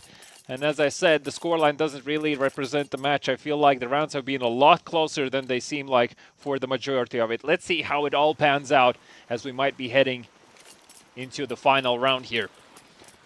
Yeah, Grinders on match points, 7 of them in fact. Well, let's see how it goes. Daugo, you have 6 rounds on the board, have to make it 7. 1 more than 6. to make sure that you win this one. And it's going to be only pistols to do it with as actually, oh, Husky and Independent, they do make it work. Citadel with a refrag, and that is going to be it. Oz to shut it out. Shield goes down, and we do have the first match winner. Ancient, won by Grindus. Yeah, and they don't even seem to be like stressed about it, Just right? another It's day in the just office. another day in the office, winning their map pick, where the second map is going to be played on Nuke. So that, of course, being Daugava's pick, curious to see what they have prepared for them. But a bit of pep talk, I feel like, is needed for Daugava players to hype themselves up. Definitely saw support in the crowd as well for Grindus. A lot of Lithuanian fans present here as well as online. So all in all, I think it has been an amazing performance from Grindus, at least showing that they have come with the preparation. Oh, my water bottle, sorry. Have come with the preparation needed in order to show up in the semifinals, potentially taking this series to head into 3-0. I feel like overall, Grindus had a very good idea in terms of just feeling out their opponent. Initially, it seemed like at least that was the plan, to understand calmly what exactly Daugava is doing here, then slowly ramping up the pace and eventually just like hitting the site that works, as you said, time and time again. Yeah, that B it bomb just went site, on it was B. just what they wanted to do. And look, like, again, you know, if it ain't broke, don't try to fix it. They went B, it works. They do it again. They do it 5 times in a row. It still works. Well, they just keep going B. And so I feel like that was kind of the moment that maybe Daugava lost it, right? When they're just constantly getting bombarded on B. They can't do anything. Then also, you know, that pistol round, that second pistol round, you know, Ninja Defuse definitely tilts you a little bit. And yeah, even though that one hurts. even though like the rounds that Daugava converted were good, you know, they were solid rounds. I feel like just giving them those 9 rounds in a row, I believe that 9-round streak, just, you know, you can't come back from that. That's just too many mistakes in a row. Yeah, but also you had like players like Baggies putting up good numbers, right? He was close to 20 kills by the end of the game. He was on 18 another round. Yeah, exactly. So obviously it's just not a lot that you can simply do when a player just runs you over. And I must say the timing-wise as well, in terms of like backstabs and making sure nobody's pushing in from behind, I feel like Grindus had an upper hand over Daugava, so that might be something also they would like to talk about. But speaking about talking, we also need to hear from the audience and, of course, from our lovely host, Bruno. Over to you. Thanks, guys. Thanks, guys. Very intense first map. And 0-1 to the Grindus first map. Okay, but right now we are in the venue, and I catch up one of our visitors, and we make some little interaction and one question about with quiz question and something like that. So where are you from? Say. I'm from Lithuania. Hello. Hey, nice. We have Lithuanians in the venue. Which team you are cheering for? Which team you are rooting for? Grindus all the way. Okay, so not LT5 but Grindus, yeah? I have to see LT5 first. Okay. So I have one question with the quiz, and the question I think for you that will be easy question. So which team got here through the last chance qualifier? Which team got the final spot through the last chance qualifier? How you think? Oh, that's an easy one. Grindus. Okay, yeah. Can we make some noise for the Grindus one more time? Great. So you get the prize for our dynamite drink. So enjoy that. Okay. Nice. Thank you. Okay. So we will be back after the 5 minutes. We're going the little break, and we will start the second map of the first semifinals. Be there back. All right, so you know how things go. You know, sometimes you win the first map, but it's never really over. There are still 2 more maps to go. Perhaps, as next coming up is Nuke, Daugava's pick, and definitely a map where they have to make it work. Otherwise, they're out, and we definitely don't want to see that happen. I believe, you know, Daugava, they're also such an experienced team. Again, 2 coaches playing for them, so they should be able to, you know, pull Nuke over the line. Well, they need to make it work from the very beginning, because they're going to be starting on the T side. I assume Grindus are going to choose to start on the CTs. Nuke, in that sense, might be actually an easier map where the Ts can do it, because as long as you can control the economy on the CT side, it's a lot more difficult to hold down for outside plays that the Ts might be putting up. You need a lot of grenades to deal with that. Obviously, ramp plays, etc. Everything on Nuke requires a lot of utility to make space, specifically outside. Smokes is just like, you can't really challenge outside these days without smokes. Unless you have like crazy good crisp aim, you might try plays over the silo, but we'll see if that's going to pan out. So for Daugava and Grindus, both of these teams have a few things to talk about. Grindus is 1 map up in this best best of 3 series, and who, if they do manage to pick this one up, though I do feel like it is going to be a 3-map series, they're going to be heading into the grand finals and securing themselves a minimum of 1.5k. So a lot on the mind of Grinders as well. And what do you feel like are their talking points right now in this brief pause? I feel like utility for sure, right? Because Grinders individually, they are great aimers. They're just that raw, crisp aim. It's there. We saw an Ancient, Baggy just able to pop heads. Everyone showing up in that individual, just getting frags department. But as you said, as Nuke is way more tactical, the smokes come into play way more. I feel like that is really Dauga's strong play here. So if anything, the aim is there for Grinders. If they want to close it out, just maybe, work on some utility strategies. Just make sure that you know how to counter what Dauga are going to do. And as far as I recall, Dauga actually are one of the teams that play Nuke quite patiently on their T side. They love to wait and make sure the CTs sort of empty their pockets and are left with nothing when the hit finally comes towards the side. One of more standard approaches these days on the T side is try to obtain control over ramp. So at the beginning of the round or at the first stages of a round, you would, as Ts, try to push back CTs from ramp position, hold that position as well as your lobby, as that prevents a lot of information and rotation routes for the defense, and then make an informed decision from there, because you have all options available, right? You can fall back through lobby, go into A, you can also split A from various directions, and worst comes worst, you can always head B to lower B bomb side and take that. So, of course, defense is going to be in a position a lot of the times where they kind of have to guess, unless they push for info, which is risky, where exactly the Ts are going to be heading.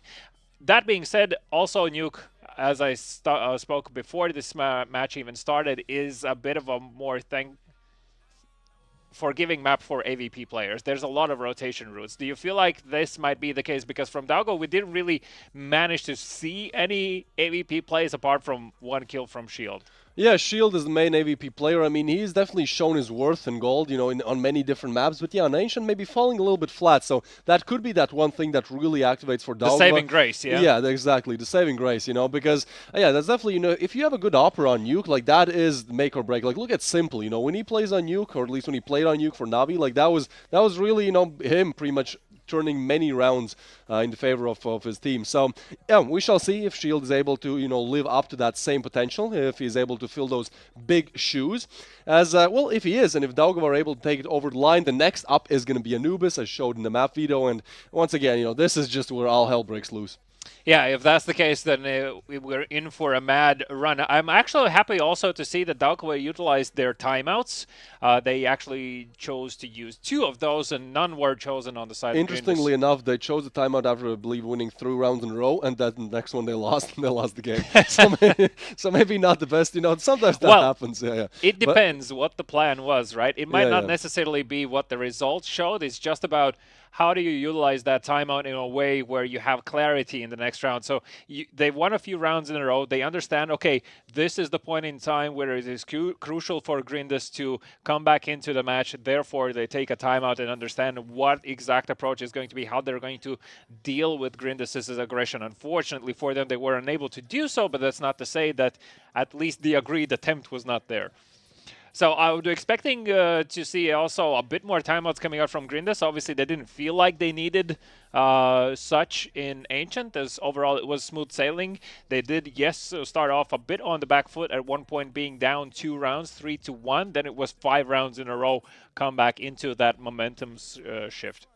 Yeah, I feel like Dauga, from what we saw in the first game, they are maybe a bit more emotional than they would like to. I feel like we're losing 9 rounds in a row. Yeah, sometimes that's off of just bad strategies and bad aim, but sometimes I feel like you just get in a bad mindset. So I feel like for Dauga, if they want to make this comeback, if they want to take us to map number 3, they just have to start off strong. They have to win the pistol. You don't want to be in a position where you have to make the comeback, not only in terms of maps, but also in terms of rounds. You're like 0-5 down. At that point, you're like, well, guys, we're like 8 rounds away from getting eliminated. Maybe we want to, do something for that now to happen, but at that point, you're already tilted. So hopefully for, everyone watching, even hopefully for Grinders fans, I'm sure that unless you're like a hardcore fan, you want to see just an entertaining game, and you ultimately want to see a close game. So hopefully Dauga does take us to that map number 3, and at that point, may the best team win.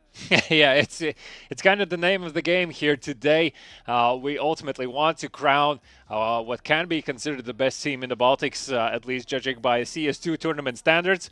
And everyone has a fair chance at it. Grinda's definitely living up to their name. The grind is real with these guys. They never give up. They always come back into it, manage to squeeze out unbelievable situations that head in their favor, and accordingly have been quite successful at doing so. In the meantime, though, Daugava have to start utilizing that experience. One thing is talking, second thing is doing, right? That's how we Latvians say it. Yeah, I mean, we Latvians don't really like to talk that much either, but maybe doing a bit better on the doing department. Depends. Definitely, either way, Daugo will have a lot on their hands. We're gonna head into Nuke. Well, we shall see. I like Nuke. I personally like Nuke. Is one of my favorite maps, but then again, don't listen to me. I'm a Vertigo enjoyer. Make some noise if you like Vertigo. Yeah, that's correct. Nobody is going to make any noise. But yeah, Nuke for me, it's kind of similar. It kind of resembles Vertigo, at least in the color scheme. I know the team play is a bit different, but it's also like, multiple floors. It's fun. If you were in the shoes of Daugo, what would be your first round approach? My first round approach? STs, yeah. Probably. Any favorite strat? Probably winning it, I think that's probably winning it. Yeah. Okay, well, yeah, I'm really here with the high IQ strats only. High IQ strats. Okay, we'll see if that's gonna be the case in a few moments. But before that, let's head over to Bruno here from the stage. Okay, before the second map, before the second map, I will be a little annoyed the players and how couple of the questions. So. The first question about the first map, first pick. Okay, the Green Stake at. How you feel about the first map, Ancient? I guess we played our game. They just played better, I guess. So it's fine. It's third map now. Second map. So we'll see how it goes. I hope we can win. Okay, that's understood. About the Ancient, you take the first pistols, and the run in the defense will be good. What happened after that? I think they won 5th round and we were broke, so they won more couple rounds. Then we did, I think, 2 mistakes. We lost there. No, nothing much to say. Okay. And about the second map, that's your pick. About the Nuke, do you prepare? Do you take pracs in this map? Are you ready for this map? No, as Husky already said, we played Face It. We practiced there and. We know how to play, and we definitely can show good CS. Okay, good luck, man. Good luck, man. Okay, and let's take a few questions for the Grinders. We can hear support for the Daugo team. Can we make some noise for the Daugo? Do you hear that? We have this atmosphere, we have this vibe. But yeah, Magila, I have a question about the first map, your pick, Ancient. How you feel about that? You take. I can say the easy win. You don't struggle at that map. How you feel about the first pick? I mean, we knew we were going to play Ancient because most likely they will ban Inferno, so I think we prepared well and we just played our game and I think we stick to the plan and it worked well, so that's about it. Okay, great. About the second map, Nuke, there's Daugo pick. How you feel about Nuke? Do you stable play and you have some pracs at this map? I mean, we have our own playstyle, how we play it, like kind of separates from different to different teams, but we are just looking forward what they're gonna bring because I think they are experienced and they know how to play Nuke, so it's just exciting map to play. Okay, great. And last question about your supporters. They're very loud, very attractive, all good. Do you hear in the middle of the round their loudness, all that things? Especially like when you win the round, then you can hear everyone screaming and stuff, so that's like pretty nice. It's a good feeling. It's first time personally for me like that we get support like this, so I'm pretty happy that Lithuanians came through. Great. Good luck on the second map. Okay, that's the few questions before the second map, and we go back to our casters, guys. Yeah, you can definitely hear the support there, both for Daugo and Grindas. Love to hear it, love to see it. But Grindas, at least that one player that was being interviewed, I won't say that he was a bit shaky, but at the same time, he wasn't like, Nuke, we're going to take this, 2-0. Hey, like, you never want to be overconfident. That is true, but at the same time, being like, we know that they're good on this map. We'll try to almost do our best. It felt like maybe a little bit underwhelming, but again, it really depends. He mentioned they have their own style, right? So there's always going to be these clashes of styles, and it really depends on how those styles then play into each other. If one team is highly aggressive, and so is the second one. It's all about these explosive engagements where if one is more active, the second is more passive, then it's a question about who is better at doing their own thing, right? If the more proactive team is just better at scoping out the angles the passive team might be holding, then they'll come out on top and vice versa. So it's really interesting in that sense how we can always theory craft and look into how these rounds could play out. I am always a fan of also about just like the mental state of the team behind the scenes as well. A lot of it is down to clear communications. We've seen this in the highest levels of pro teams as well, especially after some shuffles happen. Teams need to get used to how how players communicate with each other within the team. Everyone has their specifics, you know, so a lot of the game is also down to these small factors that many people might not even think about when you're watching competitive CS, but definitely is a big part of the game. So I feel like Grinders definitely don't have any communication problems as far as I can see. Everything seems to be clear. Nothing is misinterpreted. On the side of Daugava, some pushes are questionable, but then again, that's something that we just simply will not know. Is this a call that's been made internally, or is this something that the decision a player makes on the spot? Because we do know Daugava, perhaps on the back of the experience they have, might feel more inclined to push solo in some instances, and it come back and bite you hard in terms of not taking rounds. Yeah, well, MSN sounded really level-headed in the interview. It didn't feel like, you know, there was He's any always doubt. been like that, yeah. Yeah. Well, fair enough. Hopefully that shows in the game as well. As yeah, new coming up. We'll see again. Shield. I think that's going to be one very important point and one very important player. You know, he's a good AVP player on Nuke. It's almost like, you know, having two players if he performs well. But we shall see, as we are going to get started any second here. You can see headphones on all players, and Daugava ready to at least attempt a comeback that would span over 2 maps. First half starting on Nuke on their map, and then obviously moving on to Anubis. But some fist bumps we can see. Yeah, good lucks in the chat. We're jumping into the match. Grindas, as expected, have chosen to start on the CT side. Armors being bought up, weapons being exchanged. Some are going to have a bit more favorable heading into these close encounters most likely, and on the side of Daugava we can see a bit of utility being picked up as well, so I'm curious to see how that is going to be utilized. I am gonna go ahead and call that it is going to be probably the upper bomb side, but we'll see if that is going to take into fruition, as the door is going to be exploded and Shield is going to take position with his grenades. Sidivo looking through that naded double door there. Doesn't spot anything just yet. Magilla double, it just, yeah. Comes in again, those dualies, great in close range. So, even though utilities are still being lined up, Daugava have lost a player. With that, let's hope not that they haven't lost some confidence. Prokas hears a lot of players around him. Oz, in the meantime, has managed already to pick up Independent, and Sidivo comes through with 2 kills. Prokas taking the last. Yeah, that was an absolute slaughter coming out from Grindas, winning every single engagement that comes their way, not losing a single player on their side. He couldn't ask for a better start, and for Daugava, unfortunately, they didn't even manage to plant the bomb, so no extra money in this round. It has to be a clean eco here. No room for errors. Yeah, we talked about how this would be the worst way to start for Daugava. Map down, now round down, perhaps 2 rounds down. You know, you don't want to be in that position. Well, they would be looking to do what Grindas has done all this tournament long. Crazy comebacks that nobody expects. Yeah, interestingly enough, Daugava is tempted to head towards outside with the Glocks. Now, they're not going to be doing a lot of damage in long range, especially when you're playing against Sidivo, who has the M4 in hand. MSN with the Deagle, looking to see if you can get that headshot. It's a very difficult angle to take. You can barely see the CT's head throughout the shadows and the model being blue. Independent, though, in the meantime, waiting to see if anyone is going to push the lobby. Prokas hears a bit of action around him. Yeah, I feel like any of these players could be ready to just, you know, spray down 4 in a row. Sidivo is going to be the closest point of contact, but not exactly aggressive, as he's not exactly looking to give his weapon away. That would definitely be a worst way to start off the round, losing a player and an M4 in the process.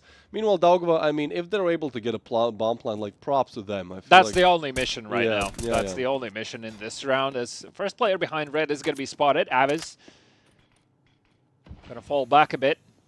Magilla's still expecting a hot push, but that's not going to be the case this time around. But as I say, though, Daugava decides to change the approach. I'm going to take a step back.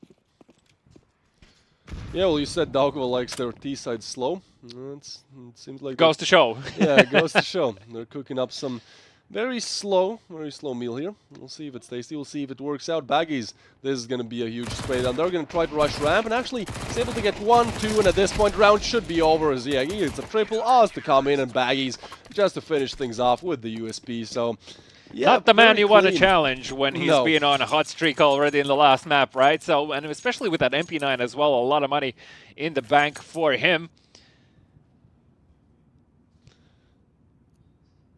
You can see in the replay here as well, once again, Baggies with the support from AES. I really wanted to see that ace fall through in his favor. Yeah, would have been cool. You know, Eco Ace is not exactly maybe as cool, but still, you want to see an ace. So far, haven't seen any in this tournament, and no knife kill as well. You know, I said we're going to see a knife kill. Well, the day has only started, and so has Daugava's mission to find someone outside here. First smokes are going to be deployed. That at least gives a hint to Sidivo as to where the initial contact point might come from. Though there's a lot of information being denied. Molotov is going to be put down to see if he can hear anyone crossing. Husky doesn't shy away from making any noise, or at least drawing some attention to him. Oz, in the meantime, with the spray through the smoke, they hear the connecting bullets, and Sidivo does find MSN. I'm pretty sure they have information about one already player also crossing into Secret, so that's at least some idea in the mind of Grindus where this hit might be heading. Baggies, a lot on his shoulders with the MP9 in hand towards that bottom site. Well, one thing that Daugava has in their favor is that they'll be pretty, they'll surprise Grindus. I don't think they're expecting them to be so far up. At the same time, Independent, he's holding this angle, and if he makes some noisier, you know, perhaps even more, rotation is denied even more as Baggies now he understands, but Independent meanwhile finds that lurk frag on Magilla, bomb to go down, and finally, this is a round that Daugava could take. Oz probably just going to wait for his teammates to arrive. Oh, there's 3 of them, all 4 coming from ramp. This is going to be interesting. Aza could have a shooting gallery here, just pops the first head looking for more. Yeah, he's just juggling around. This is great gameplay coming in from him, and at this point a 2v4, MP9 on Baggies, not really something you want to risk. Especially that M4 would, you know, bode well for the next round as well. So, yeah, we're going to see a save, and Daugava, again, quickly rebounding. This is the start that they needed. Yeah, and I'm actually quite surprised Grindus allowed for this to happen so easily. I was kind of under the impression that Baggies would be at least trying to challenge the bottom bomb side. They had information about the fact that someone could be potentially still in Secret. I guess they weren't just simply expecting that Daugava would just walk down as a unit. And this also puts the idea in the mind of Grindus that, like, whenever they're going to see this smoke, it is always going to be a potential risk that players are simply walking downwards to that B bomb site, right? So the Grindus will need to come up with an idea how they want to deal with these sort of situations. Yeah, and they also have to deal with the fans. We could see how much that one round meant to them. They still believe Daugava can make it, and honestly, this game is still up for question. One round for Daugava, now looking to make it 2, and this would be a great way how to break Grindus' economy. Oz has an ALVP, but he also has 0 cash money. So, obviously losing it would go very badly for the team. It seems to be this round is going to be reset, just a very minimal pause, just make sure if everything is working correctly. So far, so good for Daugava, starting off in their own pace as expected. We already kind of discussed that, and I'm just curious to see how Grindus is going to respond to this. As obviously, I would expect to see some plays like jumping on top of hangar outside, see if you can peek over the smokes that are being deployed by T's.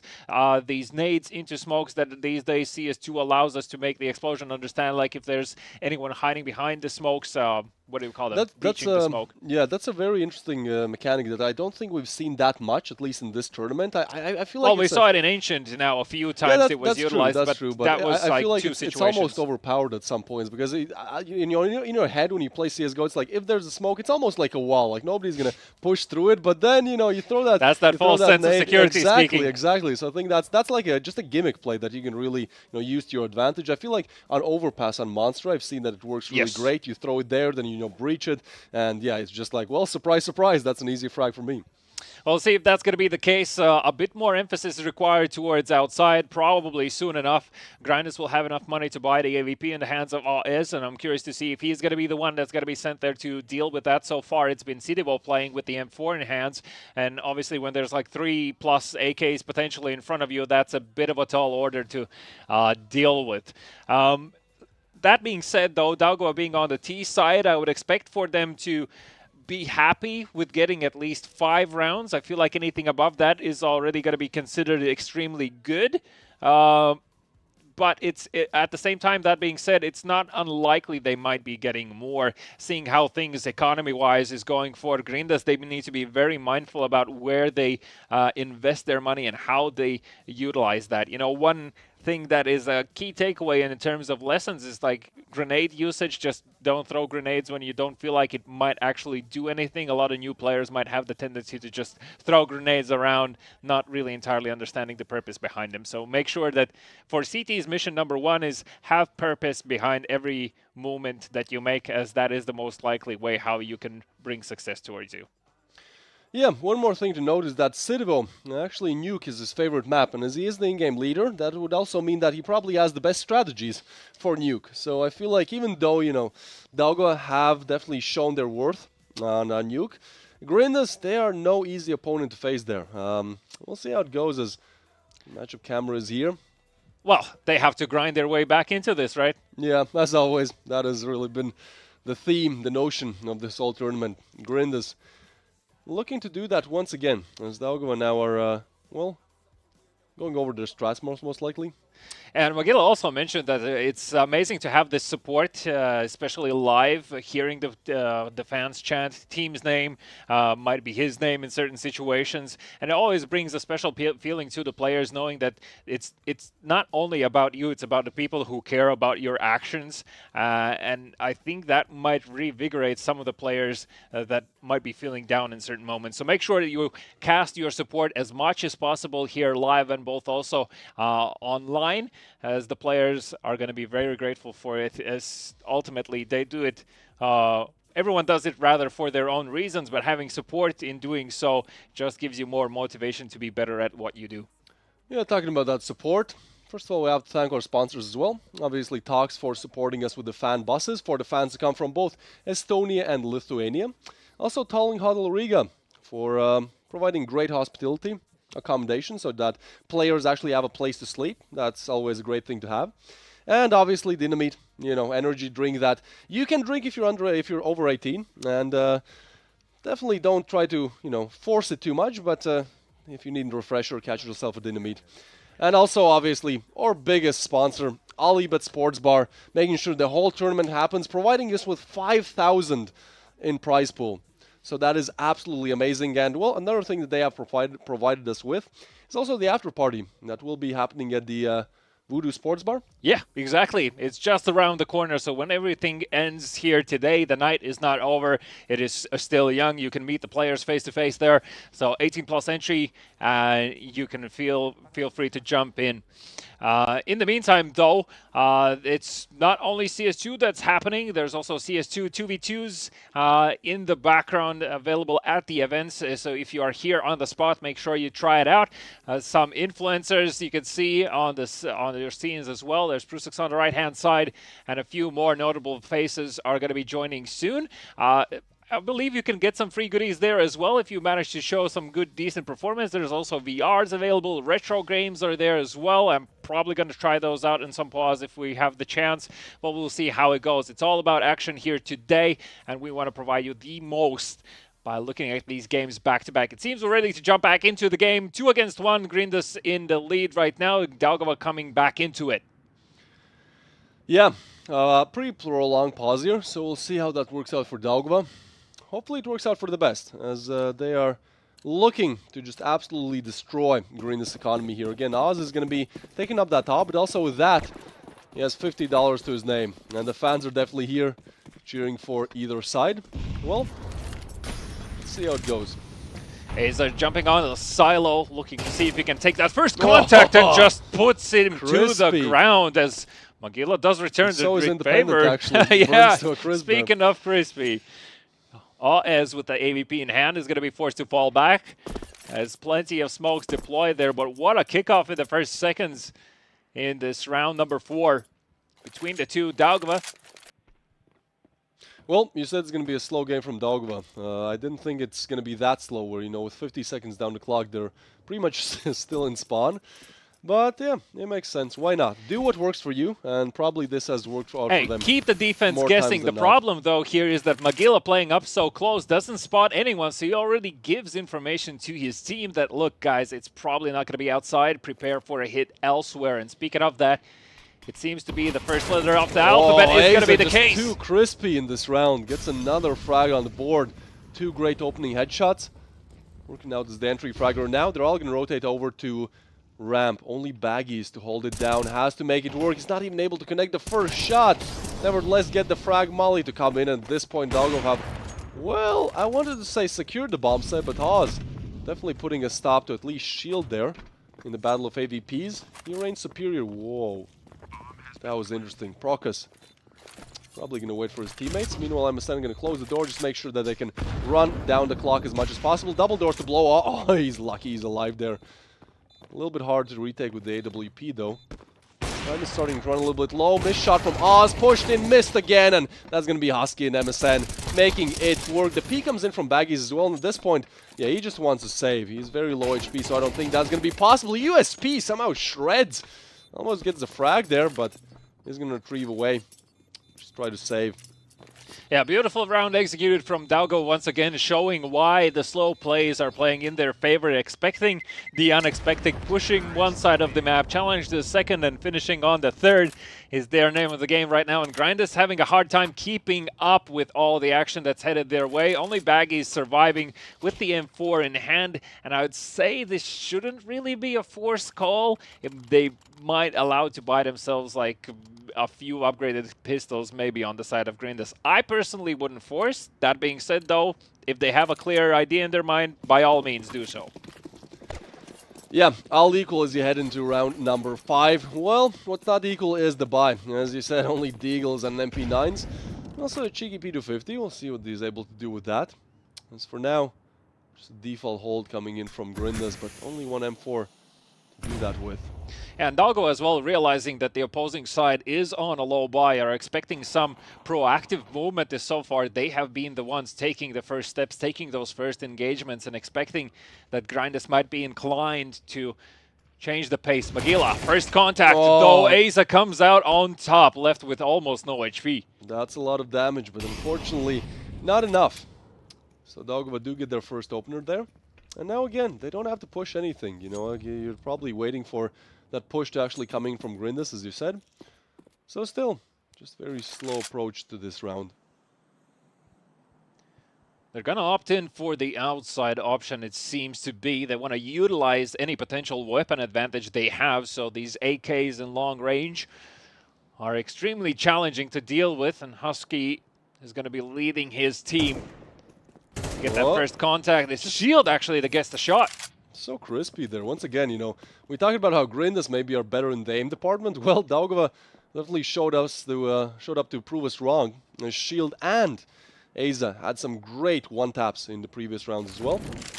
Okay, A bomb side it is. Oz, first point of contact, but is he really that big? Baggies, it's actually going to take down Independent, and now the push comes in. Shield, time, what is happening here? 15 seconds on the clock, and they still have not spotted Oz. This is a freebie for him. He gets one. This is 10 seconds on the clock. Retrieves a rifle as well. 1v2 to convert it all. Tries to get some damage in, but time is of essence.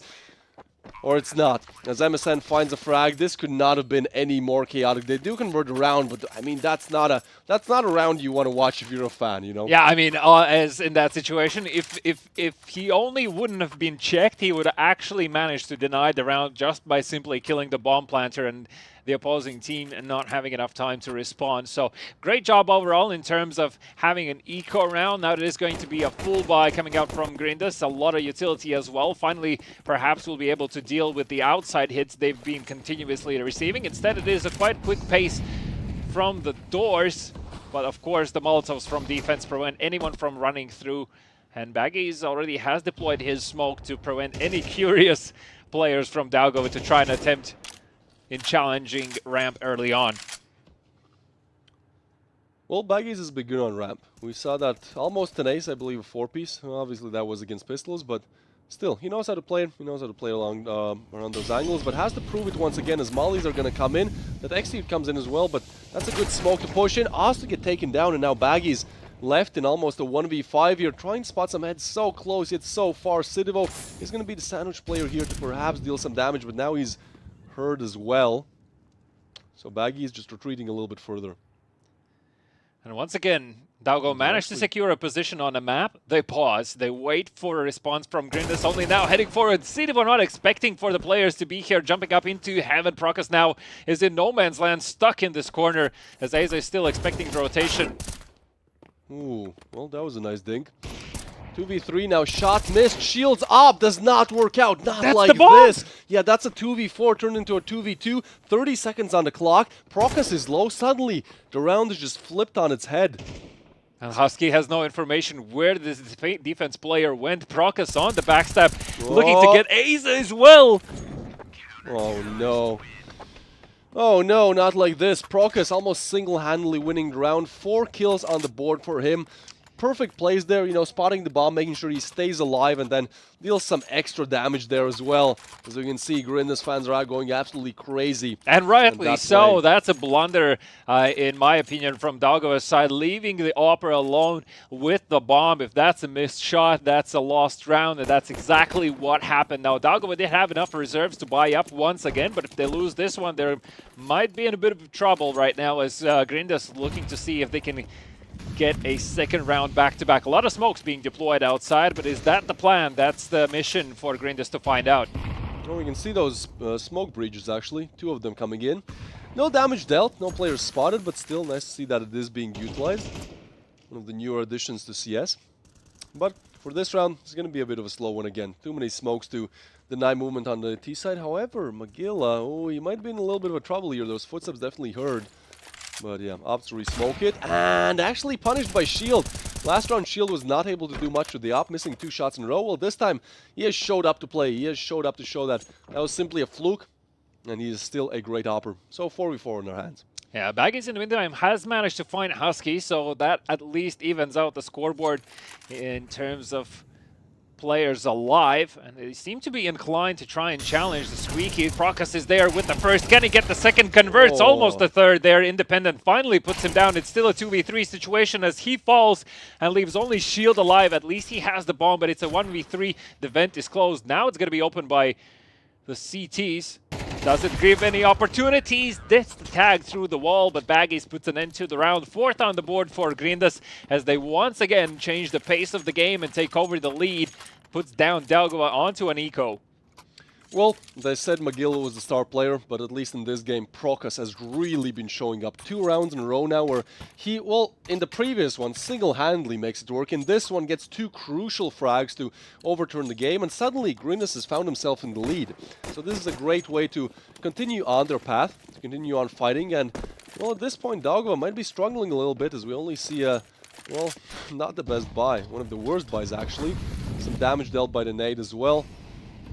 Oh, once again, you have to make that noise every time he hits a shot. Sidivo pushes up, he gets, punished for it, actually. AK retrieved as well. This is somehow, I wouldn't say doable, but at least a better situation. MSN is going to drop that AK over, and Shield somehow gets Prokus as well, so... no. As soon as you hype him up, this is what happens. Oh, no, and I don't think Magilla knows there's a backstab happening. Someone is expecting him. Instead, he makes his way towards main, looking to pick up the AK on the ground. MSN surely hears all of this.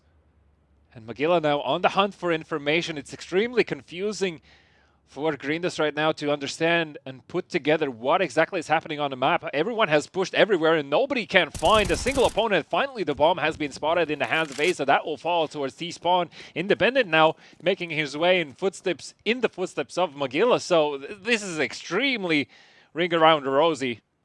Yeah, that was a good round for Daugava, but losing that bomb, I feel like, just makes all the difference here. Now they know where the bomb is. Now they don't have to look for the players, just simply have to wait, hold angles, and let me tell you, Grindus are good at just holding an angle and pressing that shoot button when somebody pops up on their screen. So 1v3, and yet another round where Grindus will take the lead. Oh, as I say that, Shield, you know, he did get a nice P250 headshot, but nothing more than that. denied in that one. And now Daugava back to a full buy, back to a even playing field. Yeah, one more kill for the side of Daugava would have been heaven sent, I would say. At least would keep the economy of Grindus in control. Instead, Grindus do manage to convert successfully. Have the AWP in hands of AS, previously quite successful with the shot between the smokes that bloomed. As Daugava once again on a force buy round. I would expect for Daugava still to continue in this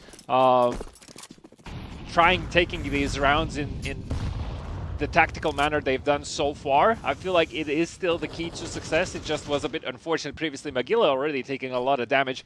Will they expect a player to be so close outside Sidivo? Was a bit of a thorn in the side of Daugava beforehand with this. Let's see if he can do it again.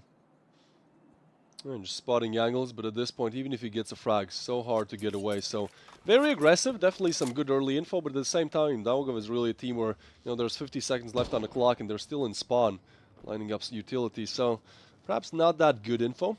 We'll see what Sidivo is able to do with this. I mean, this guy's literally, he was listed as the in-game leader, as the lurker, as the entry fragger, as the support. Yeah, he literally does it all. So let's see if he's able to do it all in this round.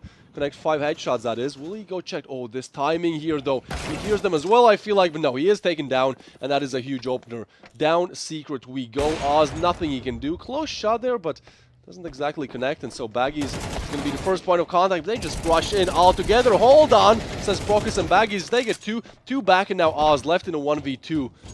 Yeah, they recognize the fact that the call already was made about it being B, so they changed the tides once again, heading towards that A and AS with the AVP in hand. Yes, he does have the defuse kit. Technically, he can go for this. I don't think they're he going to manages to find this, close. Yeah, this is a P coming in. He hits the first shot, and now he knows that the second player most likely is going to be on site, as that was the one planting the bomb. So Oz, 30 seconds to work with. Doesn't have to make any advancements, and I feel like, yeah, he could expect somebody to just jump in with the AWP. Surprise him out of nowhere. Well, that's not going to happen. Instead, MSN is going to rotate over. Oh, this is so close. Oz has to make it work, makes out of those footsteps, and MSN should have the info and will have the headshot as well. So, a 1v2 opportunity denied.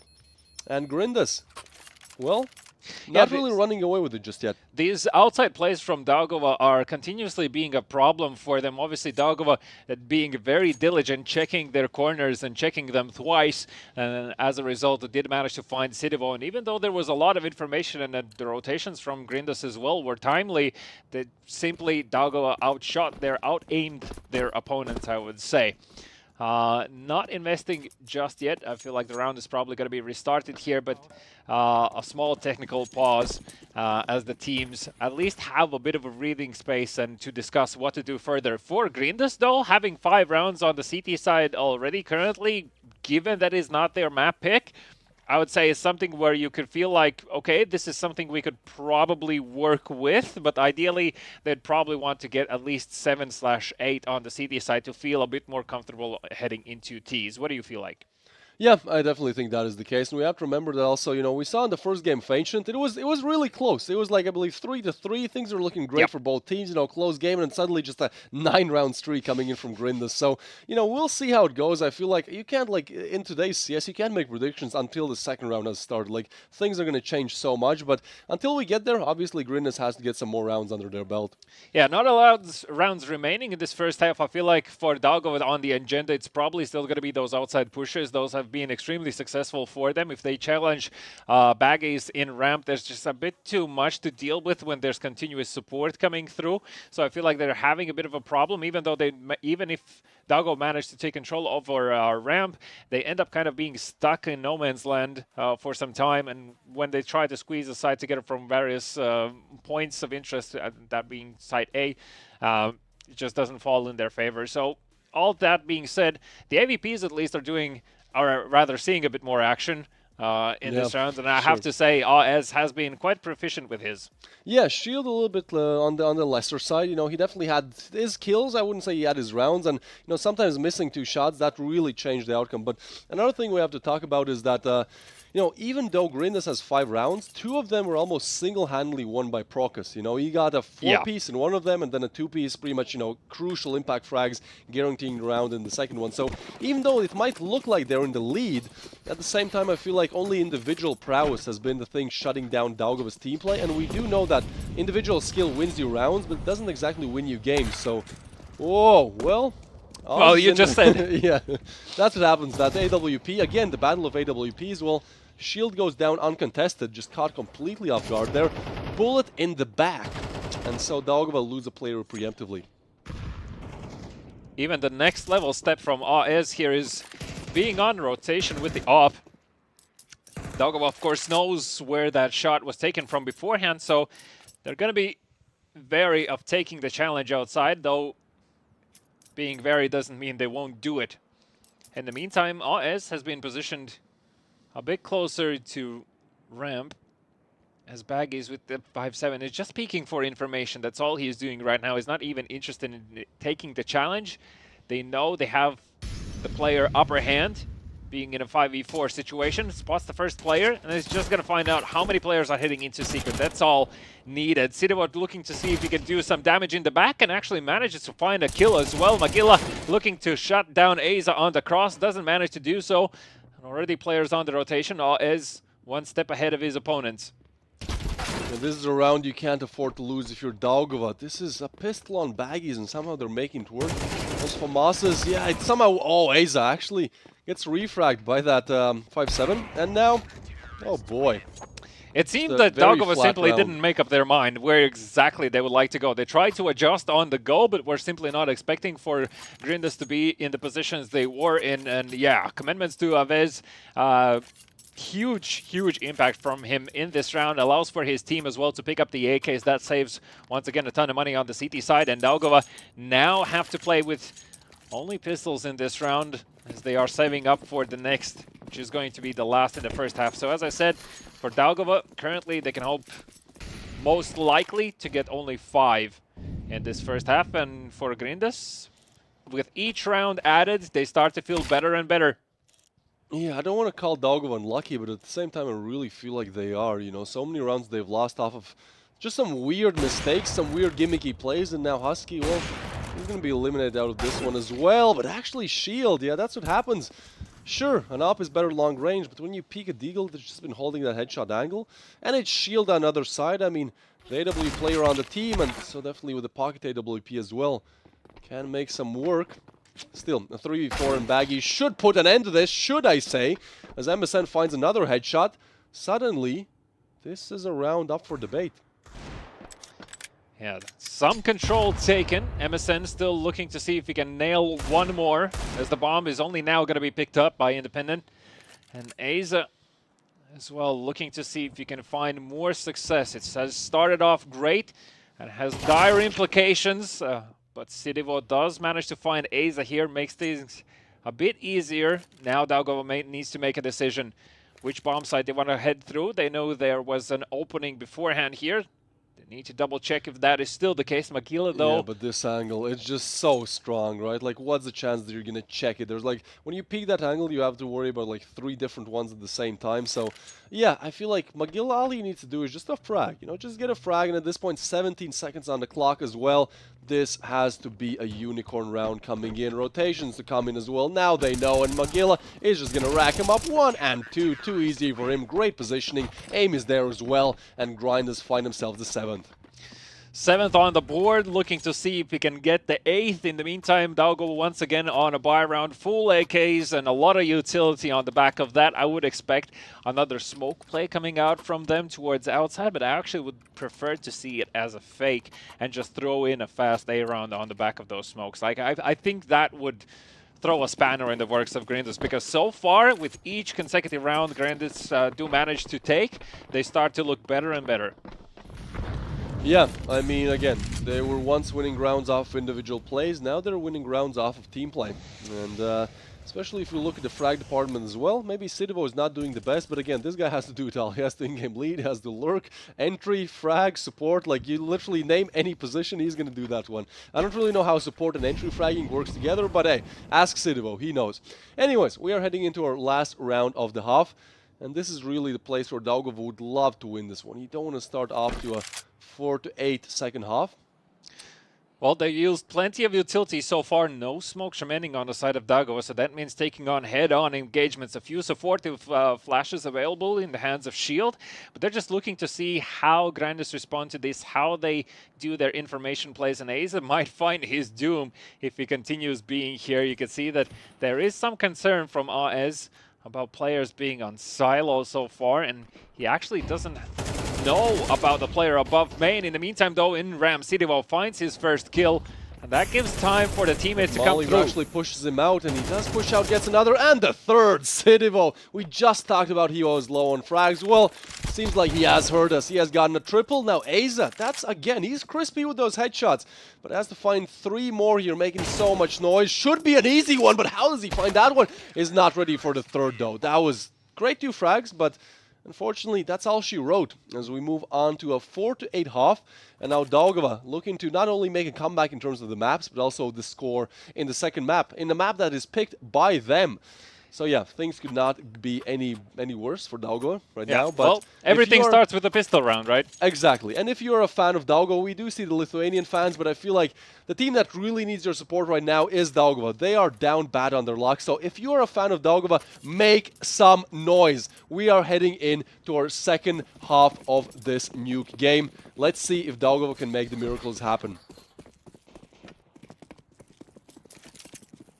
Looks like to be a quite standard spread. The P250 is going to be heading towards outside in the hands of who was that player? I believe Sidivo. Looking to see if he can find anything. Prokas in the meantime expecting a close and personal push. MSN, of course, everyone's favorite CT weapon these days. Dual elites. Magilla opens things up with the entry with the Glock. Husky's going to fall, and so does Fine. Prokas also finds a kill. It leaves only Shield and Independent alive. Independent does get his first. They do connect one, but they also know where both players are. A ding comes in, and another one. That's just disgusting. Independent not able to find a second either, and as he falls down to the ground from heaven to hell, seems like that's the story for Daugava as well. Making it all the way through the Latvian brackets, beating some very known Latvian teams, but unfortunately when it comes to playing against Grinders, the team that actually lost in their respective countries in Lithuania's qualifier, well, they made it to the last chance. They made it all the way through the last chance, made a comeback in the last best of 3 and beating 7 Reasons as well. And now they are looking to almost 2-0 Daugava. They won't really have many chances left here. You know, as they say, it's not over until it's over. So let's see if that's going to be the case and what Daugava can present us. They need to shine on that experience they have, and even more so the fragging department is a bit lacking on their side. Both Husky and Independent, only a few frags in each of the players' accounts. In the meantime, though, Sidivo has managed to pass already into secret. 2 kills falling in favor of Grindas, and Asa is going to be checked. 2v5. It's in such a quick manner as well. I feel like Daugava feel like a truck just hit them. Yeah, definitely felt a little bit like roadkill. But at the same time, we have to understand it, right? Like this round is pretty much written. But next one, Daugava will have rifles. Pretty much their last and only hope. Because if they lose that next round, I mean, they're down to Grindas having match point pretty much. So, can Daugava make it? Oh, MSN, what are we doing? These are the most difficult shots to take, I swear to God. With AWP as well. Like, the longer it takes, the worse it gets. I feel like now he will be checked. And he, yes, unlucky. I mean, I think he wanted to go for the big brain play there, but, you know, Grinders just not gonna let that one slide. You want to maximize your profits, right? So it is a super important buy round coming out from Daugava. They absolutely need to take this one. No AVP available. MSN actually is gonna sell the MP9 and is gonna opt in for the slightly, how do I put it? The slightly easier hitting assault rifle in the form of a FAMAS. I personally actually like it these days. I feel like it has on par with the Galil. In the meantime, though, Independent through the flames is going to run through into A side, looking to see if he can spot anyone in those doors. There's a few T players in the lobby looking to slowly get control over the map, and they know Daugava is on the pressured side, so they are expecting some shenanigans to come through. Instead, it is going to be MSN challenged. MSN and Shield have to make it work. MSN retreats back. Ramp control is given over, and at this point, Grinders are looking to open up that B bomb site. But this position is strong, worked out for Magilla in the last couple of rounds, and now we'll see what he's able to do. Taken down without anything there. A little bit of damage dealt, but that's it. Bomb goes down as well. Now Husky actually might get a freebie here. Oh, the timing is everything here as he does fight. Whoa, what? What? Sidivo, 180 flicks him, takes him down. Magilla with a frag as well, and that is just unfortunate. Shield, he's able to get one, but has to make 2 more connections, 2 more headshots perhaps as he picks up the AK. It is the one-shot headshot, but he also understands that at this point, as tough of a call it is to make, it is simply better to save. So that AK-47 hopefully is saved as Daugava lose a round that they really had to win. Yeah, that's literally insult to injury. He injures the player and he insults him by doing a 180 flick. Oh my god. Well, that is... I feel like that's actually a good capture of how this game has gone so far. Daugava definitely has the idea in mind how to do those things, but they simply do not go their way as the players on the side of Grinders are just too sharp and too precise with their shots. You can see the frags as well being more or less equally split amongst all the players, where you can't really say the same on the side of Daugava. And now it's backs against the walls for them. It's 11 rounds on the board for Grinders. They're looking to secure this in a 2-0 fashion. They're looking to secure their place in the grand finals coming from the last chance qualifiers. Yeah, 2 more rounds to do just that. This one converted and they are on match point. As Daugava, you want to believe them, right? Like you saw how the fans are still there. They're still cheering. They still believe it's possible. And hopefully the players do too, as they only have 2 more mistakes to make. Otherwise, they are out. And this one is just a hard one to convert. 2 MP9s, 2 Deagles, and well, now only one of those is going to remain in the picture. As Husky goes down. MSN, that's a daring peek to take, doesn't find any contact just yet, actually finds the kill. Some damage as well, almost on the second one. Okay, I mean, at least they're trying to take map control here, but Independent to go down, and Baggies, he knows he's going to get pushed, is not ready for MSN actually. So still a 2v3, and Magilla almost caught off guard, but the flick is there, so now MSN has to finish off what he started. 2 kills to his name, so he's on for the ace clutch. Is it possible? We shall see. Bomb is slowly moving towards the A bomb side of things, I do believe. And yeah, has to at least retrieve a weapon. I feel like that's where he's going here. He's also being expected, so has to be completely crisp with that deagle. Now upgraded AK, but Magilla, he's going to be watching that angle. He's going to get the headshot, and he's going to put Grinders up on 12. So, I mean, we predicted 13-7 for Daugava. It's still possible that it's 13-12 for Daugava, but, you know, Grinders definitely showing up in a much better fashion than we expected. Yeah, very convincing game so far from Grinders. The last round puts them on map and match of point in the semifinals. Number 1 of the day. Let's see if can Grinders convert this. Shield has bought the big gun.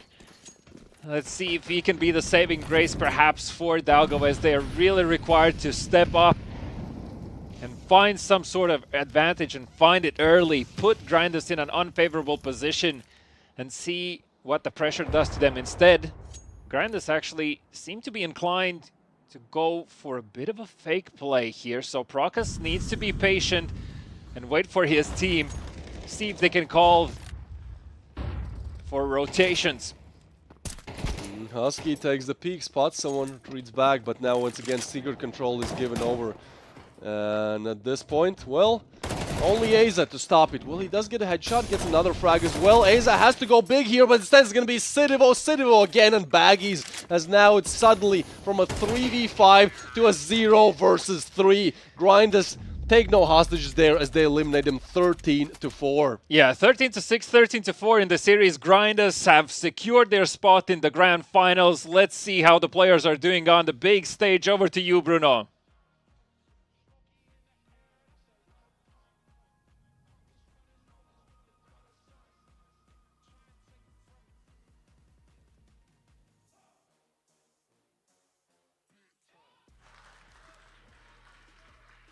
Hello, Venues Planet Palace! The first finalist are Grinders! Can we make some noise for Grinders? Great, great, great. Magilla, The very good play, both cards on you, all good, all good. So you win the second map. The second map was the enemy pick. How you think, what is the key of the success, why you win this game? I think the biggest thing is that we are finally calm. Like the past 2 weeks, it was our best form that we are pretty calm in the comms. We are not rushing anything. We are holding everything, especially against ecos. We are not going for eco frags, so we are just staying and we are playing for each other as a team. So I think that's the biggest goal for us. Great. The second semi-final will be LT5 versus Sync. How you think, which will be best suited enemy for you in the finals? I mean, I think Sync is like showing the best results overall, but I think we need to get LT5 back for the close qualifiers and stuff, and there's like a rivalry between us, so I think I hope LT5 will win so we can match them. Okay, and a few words maybe for your supporters at the venue. What do you want to say to them? Yeah, it's crazy to be honest. Like, it's not every day you see so many Lithuanians just supporting you and everything, so I'm just pretty happy. Thank you for coming. Ačiū!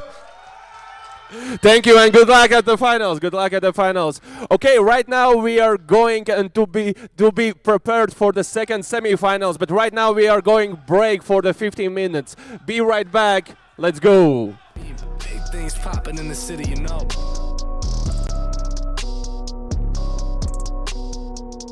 Yeah, that's all you need to know. Don't tell them that.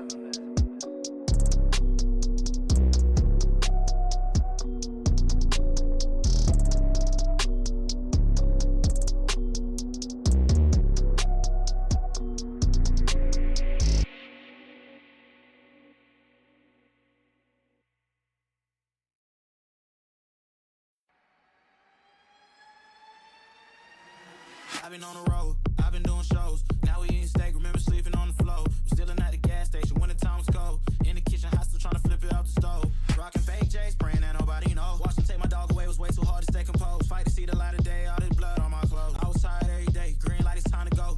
I don't wanna live life fast or die too young. Die too young. 100 miles per hour, might crash cause the good die young. Yeah, the good die young. I don't wanna live life fast or die too young. Die too young. 100 miles per hour, might crash cause the good die young. Yeah, the good die young. Push it to the limit, can't go no more. Red light, no way, I'm coming back home. Long dirt road, all on my own. I'ma be the greatest, write my name in the stone. Write my name in the stone. Yeah, I'm coming back home. Yeah, I'm coming back home. Write my name in the stone. Cause I'm coming back home. Cause I'm coming back home. Right back where I left because I know my people needed me. Diamond in the rough, I don't know what it is they see in me. Go down as a legend in my city cause we beat the streets. Trying to spread the wealth around the block, no I can't keep from me. Told me I should leave. I see the bigger picture and it's way bigger than me. Can't be living like a king, but my people need to eat. If I got it, then you got it, we gon' get back on our feet. And I put it on me. I don't wanna live life fast or die too young. Die too young. 100 miles per hour might crash, cause good die young. But here I come. I don't wanna live life fast or die too young. Die too young. 100 miles per hour might crash, cause the good die young. Here I come. Push it to the limit, can't go no more. Red light, no way, I'm coming back home. Long dirt road, all on my own. I'ma be the greatest, write my name in the stone. Write my name in the stone. Yeah, I'm coming back home. Yeah, I'm coming back home. Write my name in the stone. Cause I'm coming back home. Cause I'm coming back home.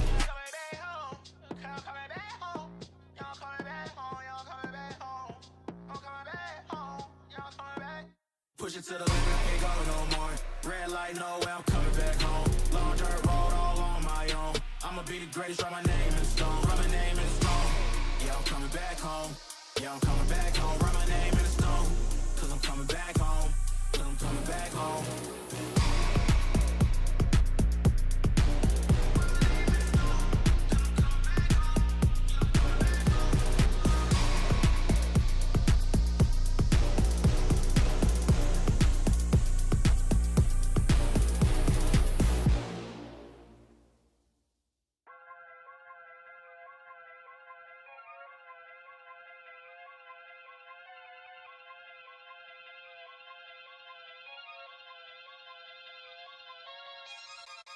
Everywhere I go, the people really wanna know who I is and who I be. They stop and stare when they see me.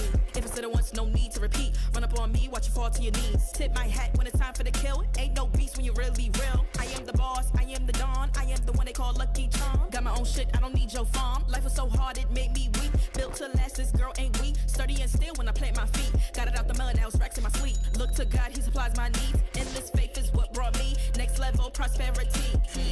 power moves is what I'm giving. They love to hate the world they can't live in. Always present for the high roads. Go swim within the deep lows. Low. What told the future? Who knows? I don't do it for the likes, I do it for the love. Do it for the ones who really need a hug, cause they had it tough, never had enough. Feared, loved, and respected. Using words as a weapon. Test and she. Hurry up quick, El Jefe's coming soon. Sit up straight when she enters the room. Be enthused, but don't look too amused. This is her queendom, please respect her rule. Hurry up quick, El Jefe's coming soon. Sit up straight when she enters the room. Be enthused, but don't look too amused.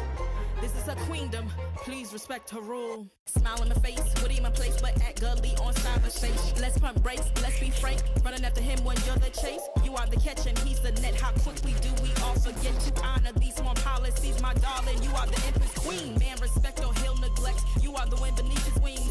You are the season, you are the reason why this world can breathe. Giving sons eyes to see and daughters dreams to believe. Anything less than the best for you is high treason, queen. Hurry up quick, El Jefe's coming soon. Sit up straight when she enters the room. Be enthused, but don't look too amused. This is her queendom, please respect her rule. Hurry up quick, El Jefe's coming soon. Sit up straight when she enters the room. Be enthused, but don't look too amused. This is a queendom.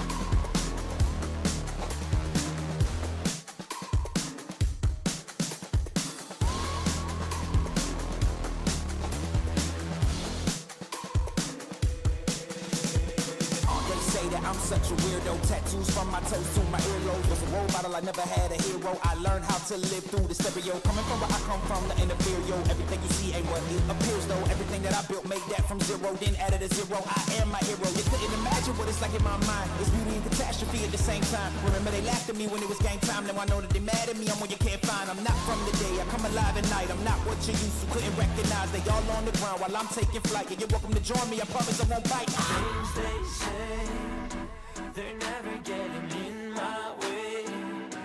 And even if I make mistakes, I will always see them through. Cause I don't wanna play your game. I had enough, I'm burning up so hot I just break your chain. You can never stop what's building up inside of me.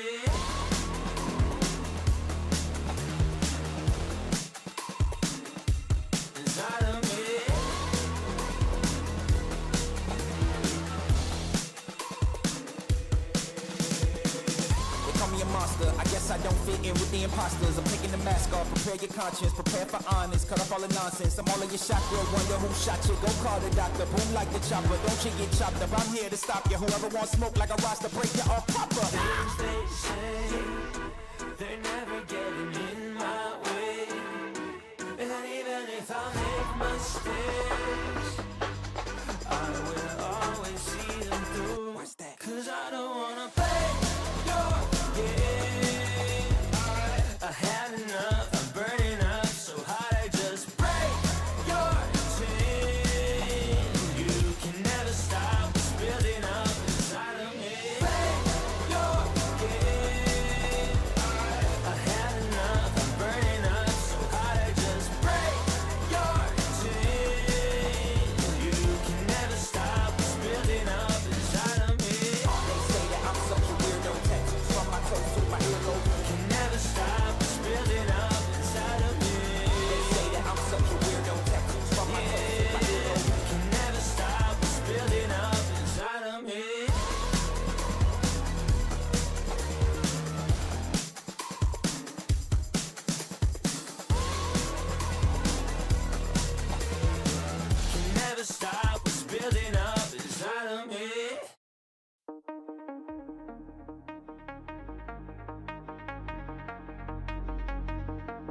Nobody's harder than me, I'm a breaker of chains, I'm living it free. Trust what I said and not what you see. Nobody keep it in order like me. I'm really a beast and I'm out in the wild. The will in my eye and I want it right now. That's a vow, when I gotta get it, the victory's mine. You tryna compete, it's wasted time. Came from the bottom, but now I'm in front of the line. In front of the haters, I turn them to motivators. I don't owe them no favors and any beef and get catered. I'm on my way, doing my flex, running it up, getting my checks. I got the power, give me respect. I live this life, then on to the next. I live this life, then on to the next. Give me respect. I live this life, then on to the next. I flex different than them boys that have been grinding strong. You can spot a winner cause his money and his fortune long. But I'ma get my bag every day, it don't matter what you want. Make sure you check yourself, talk about me, but you talking wrong.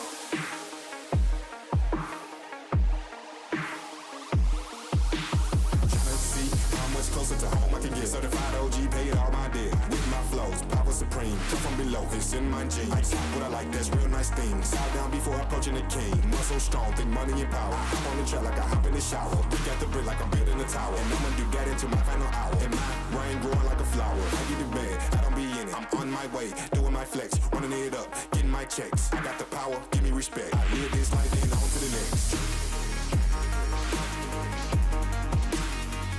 I live this life, then on to the next. Give me respect. I live this life, then on to the next. I flex different than them boys that ain't been grinding strong.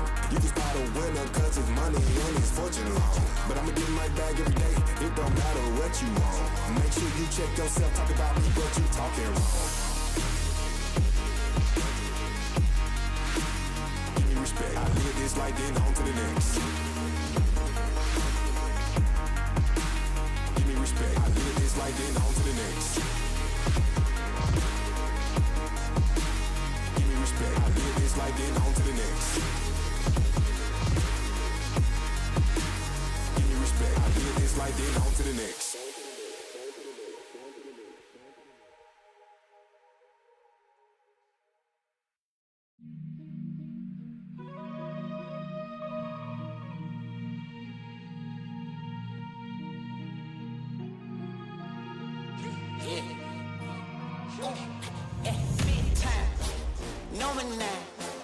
Diamonds in my teeth, I got a lot of shine.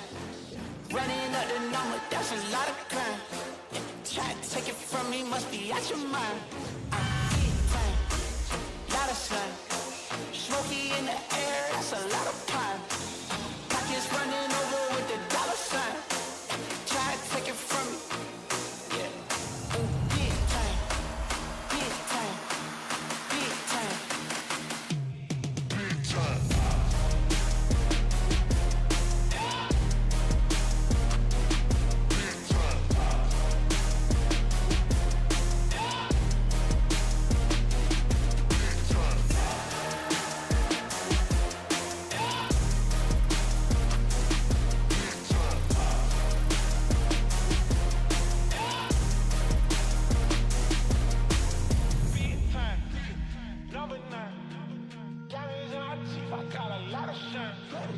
Running up the numbers, that's a lot of crime. Try and take it from me, must be out your mind. Lot of songs, smoky in the air, that's a lot of crime. Pockets running over with the dollar signs. Try and take it from me. Big time.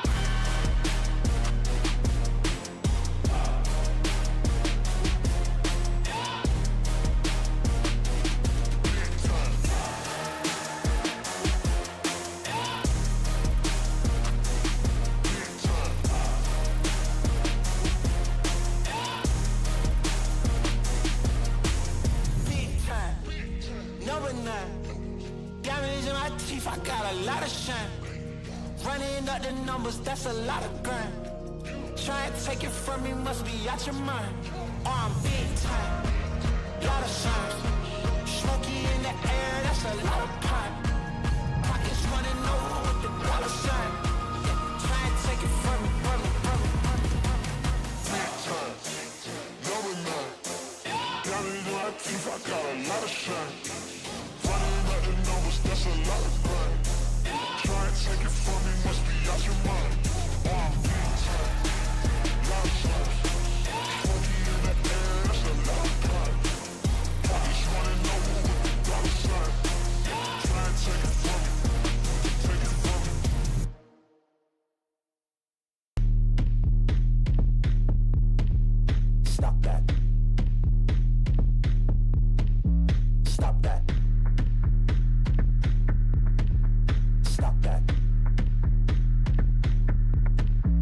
Stop that. I hear him chatting the noise. Move too quick, can't stop for the talking. I hear him chat with the boys. Man's so tough, but man's keep walking. Just too sharp with the prize. White girls, let it tell me I'm awesome. Hot like fire on the pan. If you wanna touch man, please use caution. Cold like 0 degrees. I'm out the cage, gotta let out the beast. Revolutionary, gotta let out the streets. Locked in a cage, I'ma let out the. Wake up, get out the sheets. We came for war, man, forget my peace. You take the west, I'll take on the east. I'ma put him in the cage, never let out the. I hear him chatting the noise. Move too quick, can't stop for the talking. I hear him chat with the boys. Man's so tough, but man's keep walking. Just too sharp with the prize. White girls, let it tell me I'm awesome. Hot like fire on the pan. If you wanna touch man, please use caution. Beg, please get on your knees. Came from the jungle, up in the trees. I got a few tricks up in the sleeve. One wrong move, I'ma let out the. Big shoes, check out the crease. Blow like I'm Bigfoot, step on the beat. Make a man's run till he step out the cleats. When the whole place scream, gotta get out the. I hear him chatting the noise. Move too quick, can't stop for the talking. I hear him chat with the boys. Man's so tough, but man's keep walking. Just too sharp with the prize. White girls, let it tell me I'm awesome. Hot like fire on the pan. If you wanna touch man, please use caution. Stop that. Stop that. Stop that. Stop that. I hear him chatting the noise. Can't stop for the talking. I hear him chat with the boys. Man's keep walking, Just too sharp with the prize. Let tell me I'm awesome, Hot like fire on the pan. If you wanna touch man, please use caution.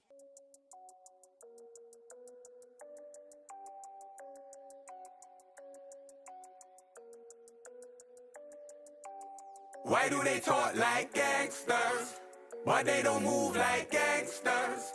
Why do they walk like gangsters, but they don't move like gangsters? Why do they act like gangsters, but they don't move like gangsters? Why do they rap like gangsters, but they don't move like gangsters? Change don't change like it used to. Who runs the roost round here? The coop's gone clear. Got the heart from the bass to the snares, but the word is what's keeping them here. Word to my peers. The work don't stop till the top. Think it's resting, but we're not. I spread the message and it's love. I get the S and the P and the R from above. I see the restless with the keys and the palm for the bump. A bit of grinding up the herb is what I'm on. Shouts go out to mums. This one is the icy one. Go get the long johns. 50 Pret in London, if it's on then I'm on. I know they feel it when I spit, it's like the Missy song. Shut your noise, silence when I run the voice. In your ears, open your mind. Why do they talk like gangsters, but they don't move like gangsters? Why do they walk like gangsters, but they don't move like gangsters? Why do they act like gangsters, but they don't move like gangsters? Why do they rap like gangsters, but they don't move like gangsters? Tell your favorite rapper that I'm here. Not to clash, I'm gon' collab a lot this year. Maxing out the bang, don't need no gloves or mask for that. I got this yapper ear, a geezer with the tracks they want to hear. Been this way for years. Still they sending messages in bottles. Was this really meant or was it not for? Can't connect the dots, I got this smelly in my pocket, I forgot, yo. Strictly high grade and that's the motto. Unless the plug is awful. Don't do OZs, not the other lab. Been left alone to be my own steez. Now they clock on, race to the bottom. I see it all, I know my options. Never gonna stop unless I often. Not Billy and Mandy, you're dealing with me and a beast, a different beast. Not feeling the average, I come with the elegant steez and do as I please. I am a mountain to a molehill, highlight of the show reel. Love me cause I'm so real. Gangsters, but they don't move like gangsters. Why do they walk like gangsters, but they don't move like gangsters? Why do they act like gangsters, but they don't move like gangsters? Why do they rap like gangsters, but they don't move like gangsters?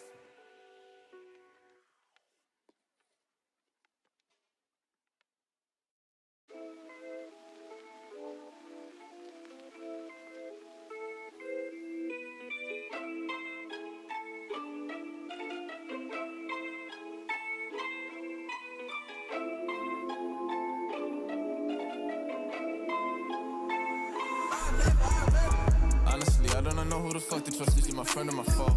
I'm off the exit, drove. Yeah, she give me that claim as well. I remember back when I was younger, I was happy. Nowadays feel like no one understand me. I'm good at artists, still on block, Bambi. Baby's yellow, text. She wanna eat me like candy.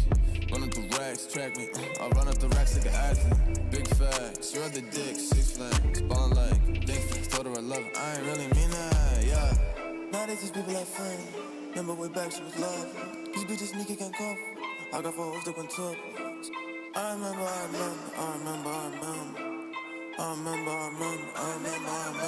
Remember I was selling dog food, no kibbles, just to get me some skrilla. Remember I was really on the block like Tetris, just to get me some chip. Surfing, rockin' the parking lot, my weed louder than like the gay bubble. I be on her mind like non-stop, yeah. Had to cut the little dot, no tomahawk. Remember smoking blunts with my friends. Seconds a couple of days, yeah, lost a lot to the fan. That's the shit got me upset, but at 8, then I finally leave doggy, I'm smoking with side. 4-4, I'm a zombie. This a girl, but she want. These little boys think I'm cocky. Pop it straight like Mary Poppins. Yo, bitch, still like an ice. Smoking on killer, I eat a coffee. My bitch, drip like Mary Poppins. Yo, bitch, still like an ice. Smoking on killer, I eat a coffee. Nowadays these people like friends. Remember way back she was love. These bitches sneaky can't cover. I got 4 hoes that went top. I remember.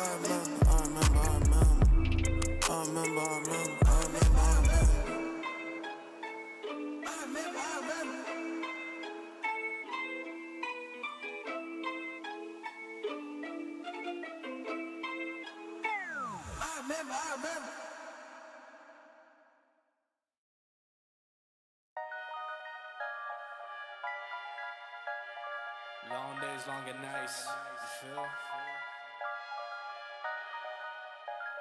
Now, I don't even know lately. Take it, go. It's too much. Whoa. I'ma do it anyway.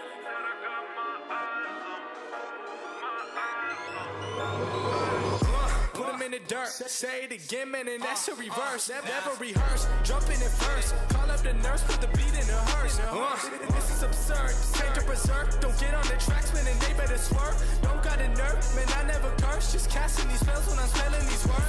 That's real, that's too real. I've been Roosevelt, I need a new deal. Trying to figure out what I should do still. I'm really never waiting here too still. I don't even know what I should say at all. Should I jump on in? Should I get involved? God surround me, they love to talk. I take it all with a grain of salt. This work that I'm doing, they never see through it. And all of this rap that I see that they ruin. I came in the game and I'm trying to undo it. And still they all say they don't know if the shoe fit. I gotta see through it, man, won't be deluded with all these illusions. I know it's disputed. I gotta keep growing. They see what my root is. I tell you I run this, I'm done with excuses. Give me for a minute, trying to get what I've been giving out. Do it for the tickets, I don't listen to the critics. I'ma push them to the limit. And these rappers getting timid. I've been balling like a pivot. I don't step into the scrimmage. I just play 'em when I'm in it, trying to run it till the ribbon. And they know that I've been tripping when I make them see the vision. Man, I put them in the prison with these bars that I've been spitting. And this life that I've been living, I'ma go, I'm on a mission. Take 2 for the drop, jaw plotting on the boy. See me putting in the work, whole milk, I don't do the soy. Always been about my king, never about the money. Now you know, I'm a trap before I stop the grind. I'm a trap before I stop the grind. I'm a trap before I stop the grind. Said I got my eyes on. I just did a 24 song in a bed, in a building, they already know my name. At the show, she gon' want a picture, she can hang. Just to tell a friend, OBS. I shoot my shot with this gold on my wrist while we throwing the parties, they throwing a fit. Good finesse, can spot me a sucker, a lot of you really is holding the lick. All of my homies legit, really is sick. I probably throw in my clip. I sell a boat to a fish. I sell a record, you know it's a hit. They see the effort I put in this music, and I ain't been giving no favors at all. All of this chef and I got in the shop, and I think that I probably could cater them all. I love the way that she answered the phone. I know that she ain't expect me to call. I got my eyes on you. My eyes on you, yeah. Take 2 for the drop, jaw plotting on the boy. See me putting in the work, whole milk, I don't do the soy. Always been about my king, never about the money.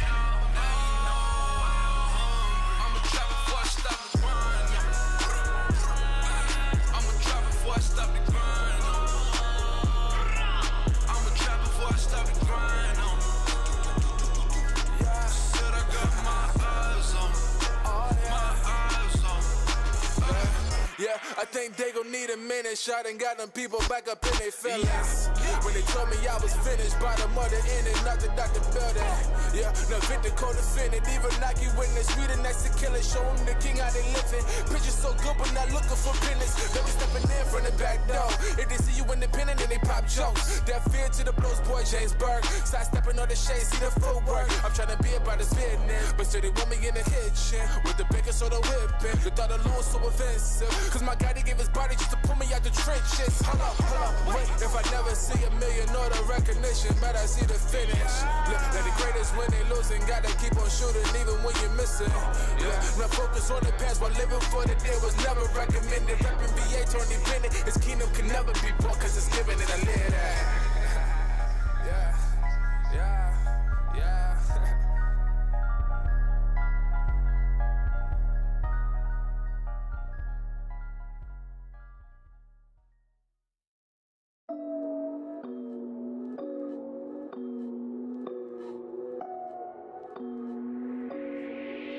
Tell them I'm staying right here. Tell them I'm switching my gear. Yeah. Tell them I'm just getting started. Tell them this year's my year. Ay. Tell them I'm staying right here. Tell them I'm switching my gear. Yeah. Tell them I'm just getting started.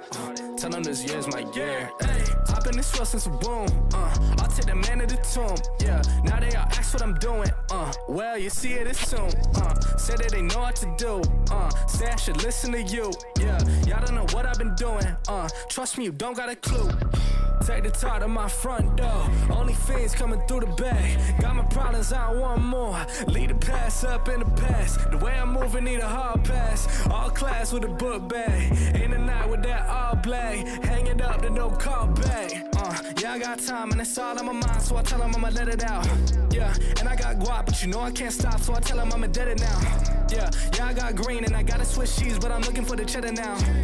That shit was all bad, now I'm coming to get last, and this year's looking better now. Tell them I'm staying right here. Tell them I'm switching my gear. Yeah. Tell them I'm just getting started. Tell them this year's my year. Ay. Tell them I'm staying right here. Tell them I'm switching my gear. Yeah. Tell them I'm just getting started. Tell them this year's my year. Ay. Tell them that. Tell them that.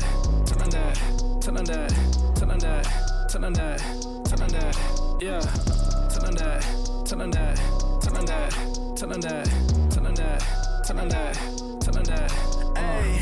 How long was I gone for?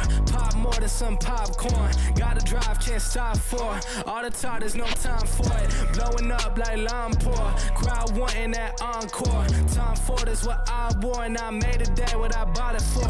Now the speaker's so fluent. I'm at the back like I'm Ewan. Yeah, they wanna keep me so stagnant. I make a hit, keep it moving. Up in the morning, I'm brewing. They going nowhere, I knew it. They tryna keep me from making it. I swear they looking so Judas. Feel like Messi with the goals. Will I make it? I don't know. Time is running out the back door. Pray to God to open doors. Couple bands for the shows. Hey, making money off the flows. Yeah, I just had to go show y'all. Gotta keep 'em on their toes. Tell them I'm staying right here. Tell them I'm switching my gear. Yeah. Tell them I'm just getting started. Tell them this year's my year. Ay. Tell them I'm staying right here. Tell them I'm switching my gear. Yeah. Tell them I'm just getting started. Tell them this year's my year. Ay. Tell them that. Tell them that. Tell them that. Tell them that. Tell them that. Tell them that. Tell them that. Yeah. Tell them that. Tell them that. Tell them that. Tell them that. Tell them that. Tell them that. Tell them that. Hey, it's 2018. Yeah. Come on, tell them that. Man, everything in 2017, I don't want to hear about it no more. Okay? Yeah, because big things are brewing. I mean, big things popping in the city, you know.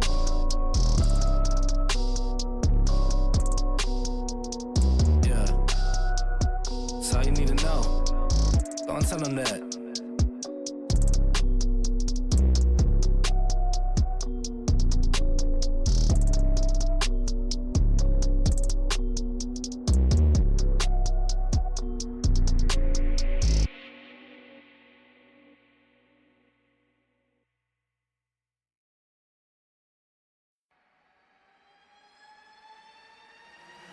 I've been on the road, I've been doing shows. Now we eating steak, remember sleeping on the floor. We're still at the gas station when the time was cold. In the kitchen, hot still trying to flip it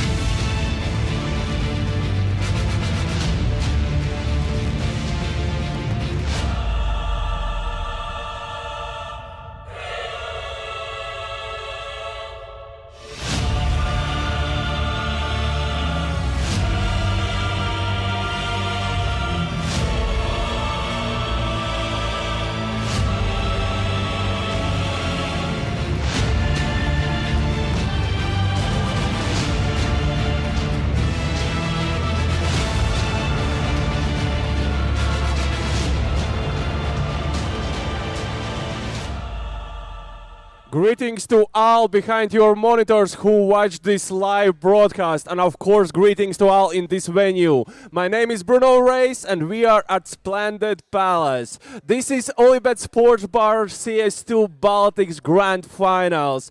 And of course right now you can see in this venue we have some good and nice activities. We have some racing simulators, there we can see the VR things and all that. Of course I want to say huge thanks to Olybet Sports Bar for giving Baltic this amazing opportunity for players to play at the biggest CS2 event yet. And of course, give the chance to viewers see all this kind of big of thing in the CS2. Of course, before we start and go to the second semi-final, I have one fast quiz question, yeah? Are you ready? Yeah? Yeah, where are you from? I'm from Riga, Latvia. Okay, so I have first pretty quick question, yeah, and the question is like that: what is the C4 code in the game? Do you know? Oh man, this is a tough one, but I think it went something like 7355608. Oh, okay, that was impressive. Okay, you get the prize from the Olybet Sports Bar. So yeah, enjoy the event. Enjoy the event. Okay, so let's time to introduce the casters and be ready for the second semi-final. Casters, Venificus and Twist, your word. Well, it's cold. It must be cold for the Latvian fans. After Daugava gets eliminated in a two-map fashion, Grindas with ice in their veins just rolled them over, both on Ancient and Nuke, but just as Daugava River, the match is also flow on, and we are ready to head on to our second semi-final of today. But of course, before that, we have to talk about the sponsors. Exactly. Nothing would be possible without the people making all this event happen here in Riga Splendid Palace. And the first huge thank you definitely goes out to Dynamite, keep providing energy throughout the day for our players and for ourselves as well. Of course, if you're 18 plus, make sure to enjoy these drinks and don't overdo them. Like, I'm quite sensitive to caffeine, so keep tabs on it, okay? I'm going to put it that way. But we also have a lot of fans attending here. Fans, thanks to Talks, have managed to get here early. Bus in the morning already leaving from Estonia, from Lithuania here to Latvia. Of course, they're going to be brought back home as well. But everyone needs to stay somewhere. Yeah, first of all, those fans are going to have one crazy, like, shout out to you. If you came by a fan bus, I believe they had to leave at like around 7 and they're back. Even 6 o'clock in the morning, and then the bus leaves back to Estonia/Lithuania at like 2 in the morning. So, you know, it's a long day of CS, obviously 2 in the morning, because there's also going to be an after party in the Voodoo Sports Bar. But our last and final sponsor that we have to thank is obviously Tallink Hotels Riga. Thank you for providing accommodation for these players and, you know, just great hospitality. Yeah, and, well, we have to also touch on one more super important subject, and that is, of course, prizes.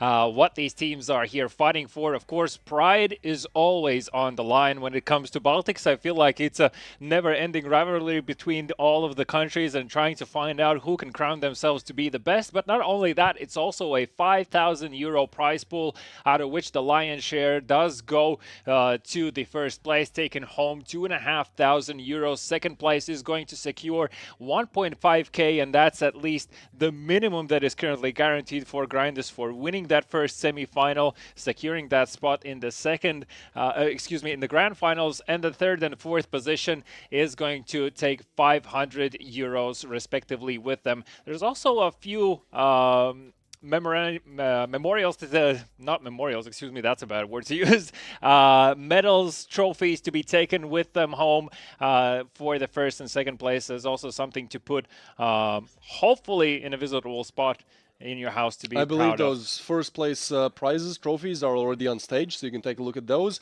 Second place, we might show them to you later, might not. We'll update you guys on that, but trust me, for second place as well, there's some nice, just memorabilia, you know, something to remember, a trophy, perhaps to show to your grandma and explain that yes, indeed, CS can be a thing that you can do and win prizes in, and, you know, you have defended your country's pride. But with that being said, Lithuania definitely has defended theirs, and they're looking to do the same in the second semi-final coming up. up, it is still possible that we see an all-Lithuanian finals. But of course, for that to happen, LT5 have to beat Sync. And Sync have really been put as the favorites of this tournament, both by, us and our predictions, but also by players. We did a little bit of questionnaires for the players, and, well, majority of them put Sync as that organization, that team that could win it all. I mean, makes sense looking at their rankings and also just the overall performance recently. They're like battling top 30 HLTV teams, and they're doing very good against them. So definitely Sync in the better position, but we shall see. Perhaps Bruno can get us some extra info here.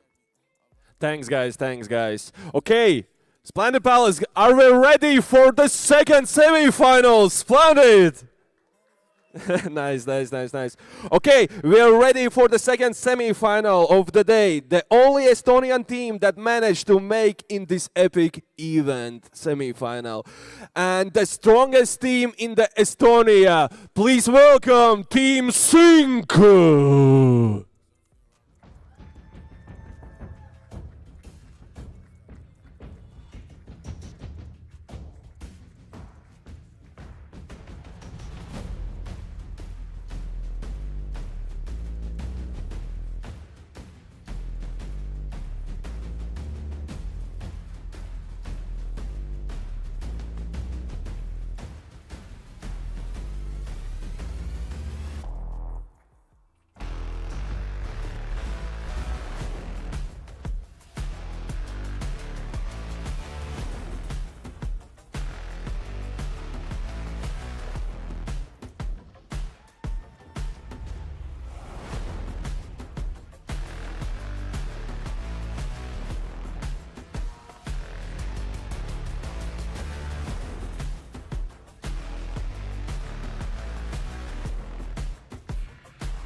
Okay, and the second team of this second semi-final, they secured their spot in the Lithuanian region qualifier. Please welcome Team LT5.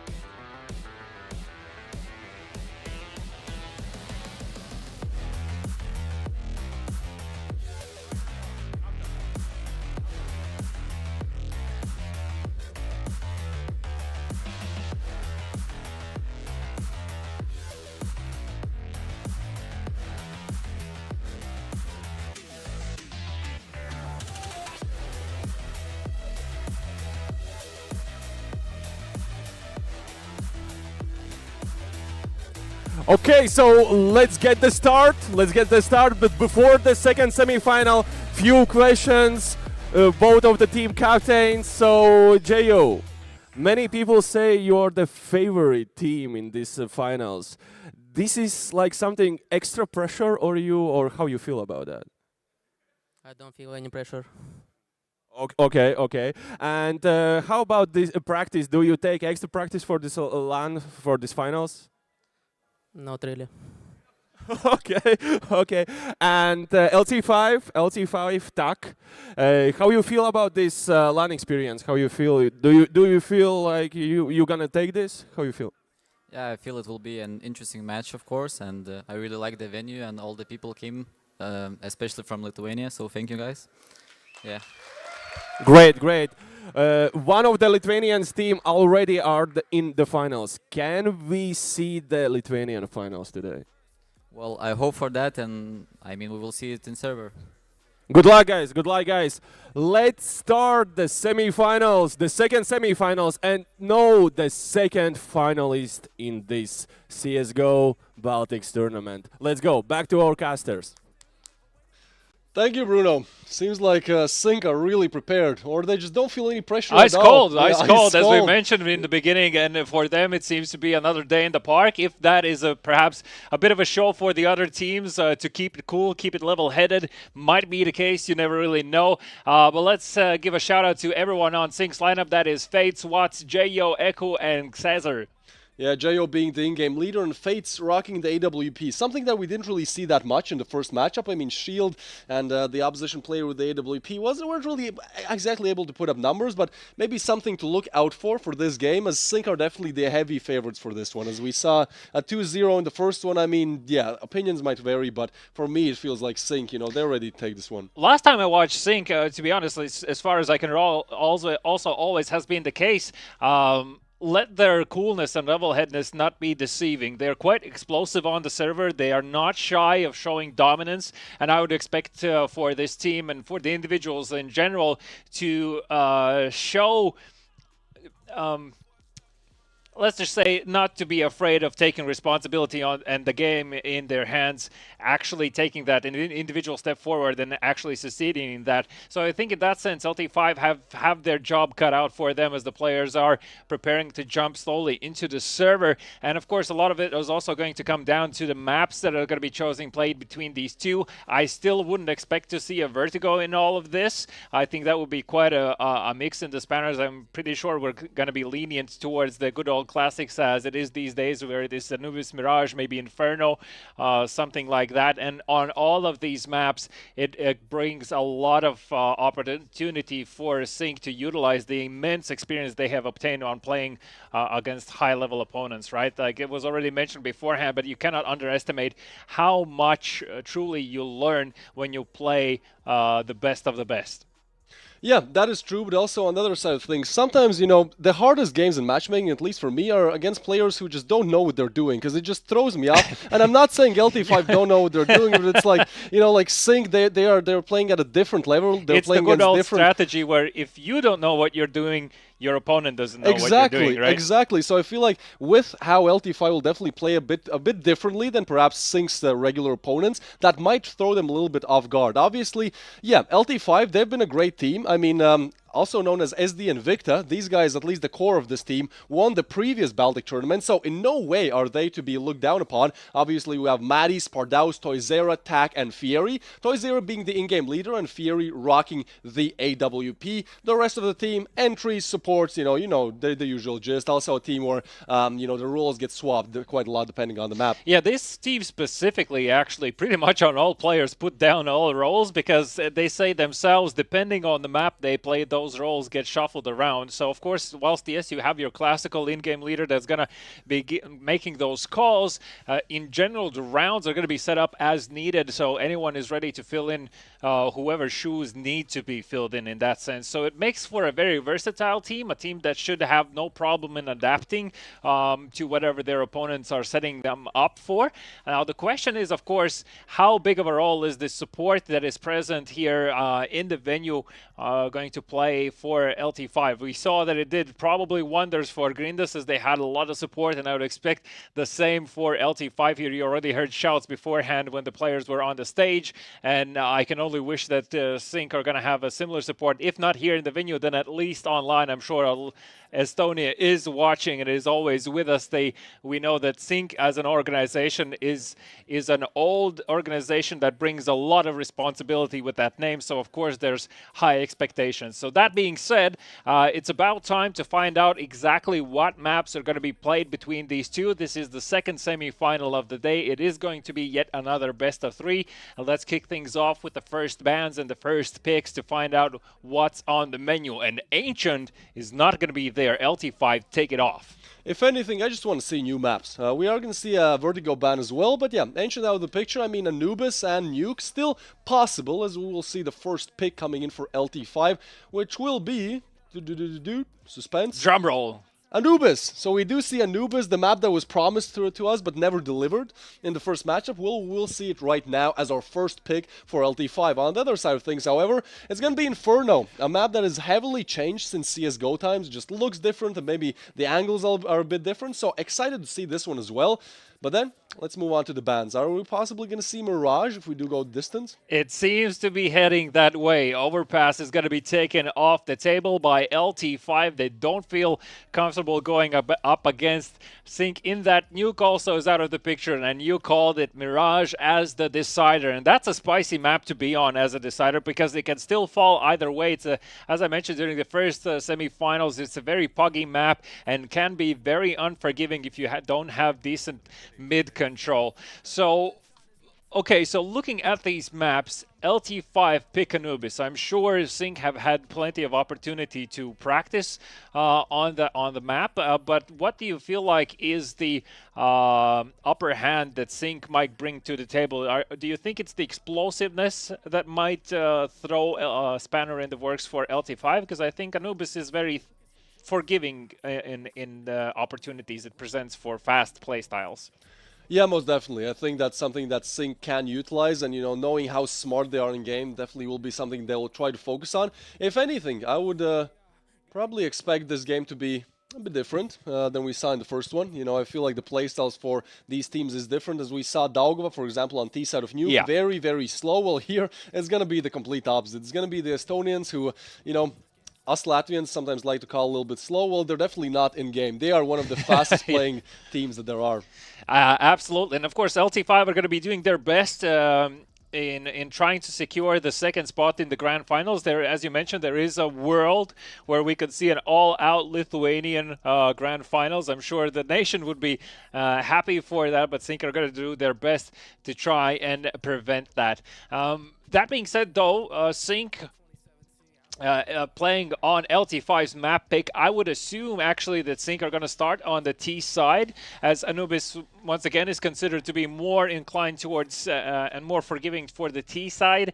You get to apply pressure from your point of view and accordingly rotate between sites, and you can do it quite quickly. So a lot of fakes also can be done on Anubis, in my opinion. I see a lot of great teams trying to push into some site, even at times pushing through the site and then fully rotating through waters, heading to an empty site on the other side of the map. So I would like to see a lot of moves from Sync on T side that would put LT5 on the brink of just running around and not understanding what's happening on the map. And A site is notorious for being quite difficult to go back into once the T's have managed to put the bomb down. There's so many corners that T's can take and have free control over the site. It's very hard to retake. B side is more forgiving in that sense because there's just a few narrow pathways, and if you have utility on the CD side, there should be a decent shot that you can take on retaking it. But do you feel like it could be the story here, or perhaps Sync decide to start on CT side and show us the good old iron hold method, where it's like, well, if you start CT and don't lose any rounds, the T's can't really do much then afterwards, right? Yeah, that's true. I do think that the iron hold could be in question here. I feel like that could be the case. On the other side of things, yeah, if Sync just start on a T side, like, I'm sure they're really good at adjusting their strategies as well, depending on, the kind of default holds that LT5 are running. So, yeah, we'll see how it goes. I mean, definitely plenty of strategies there for both the T and CD side. As LT5, I mean, we asked them what is kind of their biggest, we asked all players what is their biggest achievement, just things like that, even what your favorite music artists and things like that are. But in the terms of what is their biggest achievement, I believe 2 players on LT5 said that, winning this event or making it to this event is their biggest achievement. So definitely, I feel like one thing that could really work out in their favor is the fact that this is like such a huge thing for them. We saw on the other side of Sync for JO, it was just another day in the office. It was almost like, just give me something bigger. This is the Baltics. I want to beat like top 30 teams. He's already at that level. So for him, this event doesn't mean that much. But for LT5, there are guys who would literally who would do so much just to win this one, because this is still like their peak. So yeah, and it can do wonders, that sense for you in terms of gaining momentum. So if you have that feeling towards a LAN and you start gaining momentum as a team, you get the sense that it's almost written in the stars that you are bound to take this event, and it actually can give you that extra boost of confidence to take that extra peak, to win that extra duel that is going to bring you that extra round, right? So a lot of it is going to come come down to this. Now, that being said, though, I feel like Anubis overall is a bit more forgiving when it comes to eco rounds on both sides, because there's opportunity for close range engagements in all three positions on the map, so that being A, B, and middle. So pistols can always be utilized, and pistols are always a threat. So I think that's the only thing that needs to be kept in mind for both teams, that even if the opposing side is on eco, you need to be wary of it here, because I've seen like so many pro games as well where specifically on Anubis, like Deagles and Tech9s, like, yeah, you don't want to face them, you know? Yeah, that's true. Another thing that I do like talk about is like kind of the double, just like two levels, stories, the two levels. I think it could be very deceiving, especially with all the water noises now. I believe in CS2 you kind of hear them better. It's just different. So yeah, I feel like with the water as well, you can do so many different fakes. You can drop your weapon in the water sometimes to make people think that you have dropped down, but instead you're staying up. Yeah, there's many different things you can do, and I feel like that will make it all the more exciting. Now, obviously, I would expect Sync to kind of pull more of these gimmicky plays, as they're probably prepared for this a little bit more. You probably have seen some tricks playing against those top 30 teams. But on the other side of things, LT5, all they really need is just a good start, winning their pistols, taking some rifle rounds over the edge, and maybe a 2 or 3 gimmicks to close out the game. Yeah, I mean, I actually enjoy this meta of so-called gimmicks or just unexpected strategies. I feel like it brings back the creativity that at some point might be lacking when a game is out for such a long time and everyone has had the opportunity to investigate all of the options. And these days, I still feel like we're kind of getting the sense of how to play CS2, but not entirely. I feel like the best years are still ahead of us, so I'm curious to see specifically also at these levels where, if you are going up against an opponent that you not necessarily fear but have a lot of respect for, you're going to think of more creative ways how you can try and obtain those rounds in your favor, right? So that's going to be a lot on the shoulders of those. But also Anubis is a very thankful map for the Oppers. There's close rotations available. The AVP can be at any given moment anywhere effectively rotating through middle if you're playing on CT, for example. And it's going to be a lot down to the shots being hit, right? These days, you already mentioned the AVP rather, is going to play out slightly differently than it has been in CSGO, but it's still ultimately the same weapon. And that means that adaptation, once again, is the name of the game when it comes to CS2 and performance, right? Like, it's all about the sense of an hours you put into the game. And we're going to see a lot of that because all of these players have, I'm pretty sure all of them have 10 plus K hours in CS in general. Yeah, we checked that. We checked that info. I believe there was one player with 5,000. I can't exactly put my mind to exactly which one it was, but I was like 5,000. That's where you begin to understand your limitations and levels. Yes, exactly. So it's a lot of hard work that goes into getting to this level firsthand, but also ultimately it comes down to the greediness of what you can bring to the table to take it throughout the whole event, right? And as unlikely some of these rounds can be seen, we saw it time and time again during the first game. It is going to come down to how much you are not prepared to give up. How much are you ready to put on the line, and how much are you willing to risk to take these rounds in your favor? That being said, though, the second map being Inferno, I think it has become a lot more punishing for the CT side. I think Inferno has become very unforgiving, and if you don't manage your economy and your rounds super carefully on the CT side, it's very hard to come back into it these days. So that's why you see a lot of these teams dropping Inferno as their pick, because it's just simply too difficult to deal with right now. And even for me personally, like it's not a good time on Inferno CT side if things don't go your way already from the get-go, straight out of the gates. Inferno obviously being a sync pick, that means that it's, I would say, 98% that LT5 are going to start on the CT side. What do you think, and what's your experience been like with Inferno here, and what do you think is going to be the main worries for LT5? Well, there could be different points of contention for LT5. I would honestly think just the A bomb side defense. I feel like oftentimes that's something that really goes underlooked. And you just lose one player towards mid, and suddenly it's like the map is divided. CT is taken by CT control, like arch control. Especially you lose on long, right? Yeah. And then it just it becomes an increasingly bigger struggle. And if you don't have really good anti-strats to kind of deal with that, then, well, you're down on your luck badly. And also the middle has slightly changed. I think it's a bit easier for Ts to peek into middle, especially look for picks into the short position. Towards long, there's a slight cubby before the actual corner where players usually hide. I think that's an interesting position that if you're confident on the CT side, even with like a farm gun, you can still try and utilize that with an MP9 up close. You just need to be wary of the flashes, and usually would require your teammates' help to draw at least some attention towards short, and so you can get those free shots in the back. But also on the T side, like if you are lucky with your timing, a bit aggressive, you can take that cubby control, right? And then it's like an off angle that maybe people don't exactly expect, and you're protected. Nobody's watching, like nobody is able to shoot you in your back. Before, that would have not been an option. So yeah, I mean, there's different question marks, but I feel like we've done so much observing, it's time to make some judgments. How do you think the first map would go? Okay, so first map being LT5's pick. I'm quite sure they feel confident in the map, but I think it is going to be a close one. I think this is definitely a 13. I'm actually going to go ahead and say 13-11. And let's just say that LT5 take it. Yeah, if you pick Anubis against Sync, surely you have a clear plan in your mind. I think Sync are going to give them a hard time, but LT5 ultimately will come out on top, and that is going to be a 13-11 game.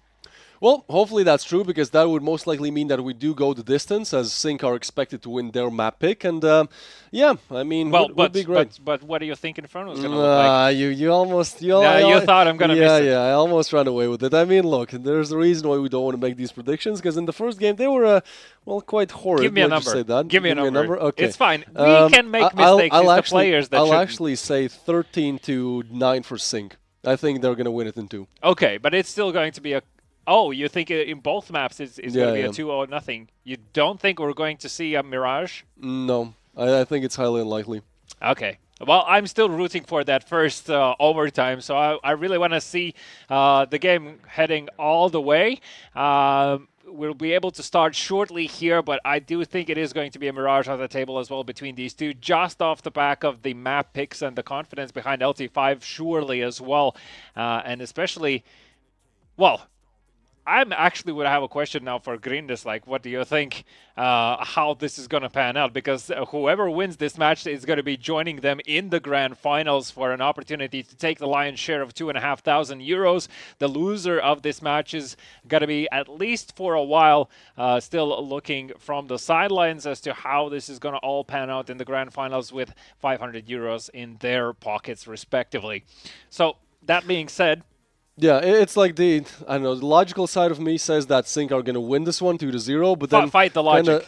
But then kind of the emotional one. I want LT5 to actually get to the finals. I would like an all-Lithuanian, just grand finals. I think, especially from what I heard, there have been more people coming with the fan buses from Lithuania than from Estonia. So, would be great to see that kind of all the arena just is ready to support LT5, or the other side of things, Grindis, who have made their way, clawing back. Yeah, for them it's been definitely a crazy story, right? Going from the very almost AKA bottom to the top and straight into finals. So let's see. Sync and LT5. Ladies and gentlemen, let us know in the audience how many LT5 fans are there. All right, another side of things, we do have Sync. So, if you are here to support Sync, make some noise. We are ready to get into our first game of the semifinals. Here we go. Pistol round starts, and we have Sync starting on the T side, LD5 on CT. Let's see. Looks like it's going to be more towards the A side. Yeah, Matty with a dual elites close-up middle is going to hear some players running through the water. Let's see what the plan is, how it's going to span out. It's Spardaus on the defense. He sees a lot of grenades heading his way. No players just yet, but the site is actually empty, and already a bomb plant and a dink through the smoke. Oh boy, not the way that LT5 wanted this one to start off. Bomb is down, as he said, and now Watts looking to engage in some duels. Matty, however, with those dualies, they've been really good in this tournament all along, and now looking to deal some more damage as Fades does exactly that. Matty's head is popped, and now a 2v4, 1v4. Tack able to connect one, but now gun down, run down. And that's going to be Sync taking their pistol round, starting off strong. Yeah, you can see Fades there as well, happy about how things have kicked off. And this is what I was saying about like putting the pressure down, putting up the pace. And the reason why Sync have chosen to start on the T side as well is just so it's so forgiving for plays like this. CTs really don't have that much room to fall back to. It's ultimately either can you hold your position or you're not there in the first place and come back with a retake. Now there's relevantly small investments from LT5 in this round, just a few P250s, and that is a 5-7 in the hands of Toys there. Attack also has the Deagle, so I recall Attack actually in previous tournaments putting up some quite decent shots with it. Let's see what he can do as JO puts down some utility in middle here, looking to see if you can draw a bit more attention to him. Yeah, let's see how this one goes. LT5 taking a bit of a slower approach. I mean, sometimes you'd see just Alpha players rushing together, trying to catch some over guard, but I mean, I think the A bomb site stack makes sense. But what doesn't make sense is Maddie pushing mid. He's going to get caught off guard by JO immediately, and now I feel like Singa made the perfect call, as B is completely open for business. LT5 will soon understand. Question is, do they want to challenge?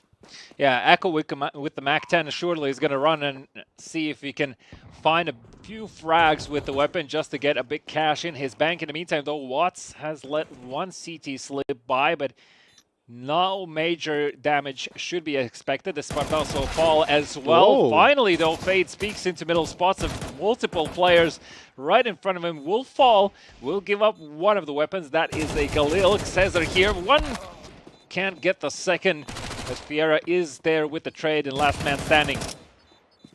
Alright, 1v2 for him, and as soon as I say that, it is no longer 1v2. 2v0, both on the scoreboard and in the player count, as Sync are going to approach their first rifle round. The same is going to be true for the side of LT5. So, I mean, when you're playing against theoretically a stronger opponent, the last thing you want to do is let them start running away with it on your map pick. So this would be the perfect chance for LT5 to start converting their first round. There's plenty of utility to put down, and well, we can only wish for LT5 to do so. We'll have to see how it all pans out. There's still a MAC-10 in hands of Watts. I'm curious to see where he plans to use that weapon as the initial smoke. He's going to be deployed in middle. That prevents the T's from peeking in and also prevents them from obtaining any early entries. Toizera, though, also has been smoked off, so he doesn't have a lot of information about what's happening in these waters currently, as Spardaus takes a bit of a hit from that HE. Yeah. Even though you said Sync are going to have an aggressive gameplay, I mean, at least for now they're playing slowly, but obviously probably just warming up, probably just trying to scout out where exactly those CTs play, and once they have that info, they might adjust their strategies. Well, 2 trades actually coming in, as now Spardaus looking more towards that B-bomb side of things, but obviously there's nothing there. In fact, 4 players of Sync are gearing up towards A, some utility being lined up. Yeah, Maddie soon is gonna be surprised by smokes and probably some flashes that are gonna fall through as well. Instantly, just a rain of Molotovs falling down on that A side. Fiera is gonna try and flash for his teammates. Watts already up close with the MAC-10 in the site. Yeah, here you can really see why Sync are a team playing against top 31s. They're throwing perfect util here, pretty much getting the site without any gunfights. And now when it comes to those gunfights, JO can deliver as well. 2 for him, 1 for Watts, and that leaves Tak in a 1v3 in an unwinnable situation. So a save call it is. But yeah, that was a perfect execution from Sync. No, I mean, 2 players from CT holding the site, but they just get mollied off, smoked off, and the bomb gets planted. And at that point, it's pretty much nothing you can do, especially when you factor in good aim as well. So unfortunately for LT5, no luck in the first rifle round of things. Yeah, I like the information play, though, that LT5 did on B-bomb side. Peeking into the waters, it was a double, if not even a triple peek, just to ensure those trades could fall through and also obtain some early information. Unfortunately for them, as you mentioned, the execution was just top-notch on that A-bomb side. If you were anywhere in the site, chances are you would be burning to a crisp, and afterwards, of course, Sync. Just a well-oiled mechanism walking through that site, checking every single angle, and beautiful work from the Galils as well. So 3-0 so far. LT5 looking to put up a round in their defense, and I'm curious to see how Tak will play this out, having the only rifle on the team. Yeah, an opportunity that perhaps is a bit hard to convert, but LT5 haven't really been short of surprises here. Again, once known as SD Invicta, at least the core of the team, winning the previous Baltics tournament. So, you know, looking to be the reigning champions, to take it once again.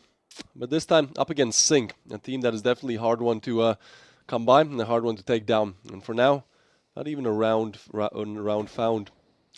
Yeah, Toizera, they're looking to bait for his teammate who he wants to take that first contact, so the man next to him can take the kills. In the meantime, though, Sync recognized that, of course, LT5 being on pistols mostly might be up to no good, might have set up a trap for them. So instead, they're going to opt in to push for information into middle, and that is going to prompt for Tak to get the kill onto Watson. Is going to continue pushing forward. Spardaus here as well is going to surprise Jayo. This is a beautiful start for LT5. Suddenly, they have weapons to work with. Toizera is going to fall on B, but Spardaus is already there.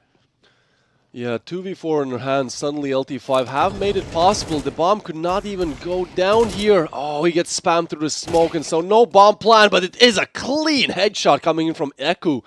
A 1v2 on his hands now, but somehow those Deagles, they're just able to deal so much damage. A 5-7 in the mix as well, and LT5, in the most unlikely of scenarios, have found their first. Yeah, this is exactly the reason why I said about the pistols being dangerous here in Anubis. It's just too much up-close contact that can happen, and I feel like Watts was a bit unlucky with the timing. He was kind of expecting for this A-long push, but not entirely. As soon as he finishes checking the B side of things, he turns back and he's surprised by two players pushing out. Great job from LT5. Of course, this round is going to give wonders for their economy. Few full pockets of utility, but speaking about full utility, look at the pace. 1-2, looking for the third one as well as Pardaus's. Toizera comes in as well, and this round is over before it has even started. A 1v4 in their hands, and Fate says, yeah, this is going to be a tough one. Maddie comes in with a peek as well, and suddenly the whole LT5 squad has come alive. A nice triple there, start off things. Obviously just Nico's shutdown, but still nice to see coming in from Spardaus and, well, the rest of the team as well. Yeah, 3 kills in his account, and that was like literally a 20-second round. Quite quickly, LT5 convert the second back-to-back. That is very important to do on the CD side, though. That being said, Sync still have plenty of money to put up another full buy here. So this round is a must-have for Sync unless they want to play with Tech 9s or P250s the following round. Though for them, I'm sure it's going to be a thing they want to think about twice if they want to challenge B. Yeah, that B bomb side defense last round definitely doesn't put any hope into Sync. So they understand that they shall better try A perhaps, but LT5, I think they've caught on to this strategy, to perhaps this way to adjust to things, because they put 3 players on A. Last time utility came in nicely from Sync and they were able to pretty much shut out 2 players on the CD side of things. Well, this time they're going to face 3 of them, obviously in due time, as that smoke is soon to disappear. Some early util getting flown in. Yeah, LT5 and both Sync, both teams are looking to see if they can capitalize on any mistakes the opposing side might do. A lot of utility being used towards A. The bomb is still lingering around mid. So we'll see. The rotations already have fallen through for LT5, so this might be a window of opportunity. Bit of noise going to be made here by Xexer, but a cheeky angle taken to cut off any early rotations, and it's going to be once again Jayo, the man to be sent into the site. Toizera sees the smokes falling through and needs to fall back. Spardaus on the rotation. Spardaus, though, if he drops down there, I mean, with all this sound going on, this could be a great backstab. Unfortunately for LT5, the site is evacuated. They're smoked off, and now the bomb is being planned as well. But there you go. Spardaus does catch one off guard, quickly refragged as we are down to a 4v4 retake. This could be one of the more exciting moments of the game. 3 players going to move in towards CT. Jayo has to go big here, but is not able to do anything. Maddie, first one to go down. Now Zezer, next one in line. And Watts making the rotation as well. This should be a round for LT5's taken, but the crossfires are there. Fates and Zezer for a double, and Zezer for another. Suddenly a 1v2 where you have to tap the bomb, have to take down 2 players. First one is good. Knows where the second one is as well. Just taps the bomb, and he could just go for the ninja here. Oh, 2 seconds on the clock, and he has done it. Tak with another ninja defuse that we see today, and even though he's low, he is not out, and same could be said for LT5 as they equal the scoreboard here 3-3.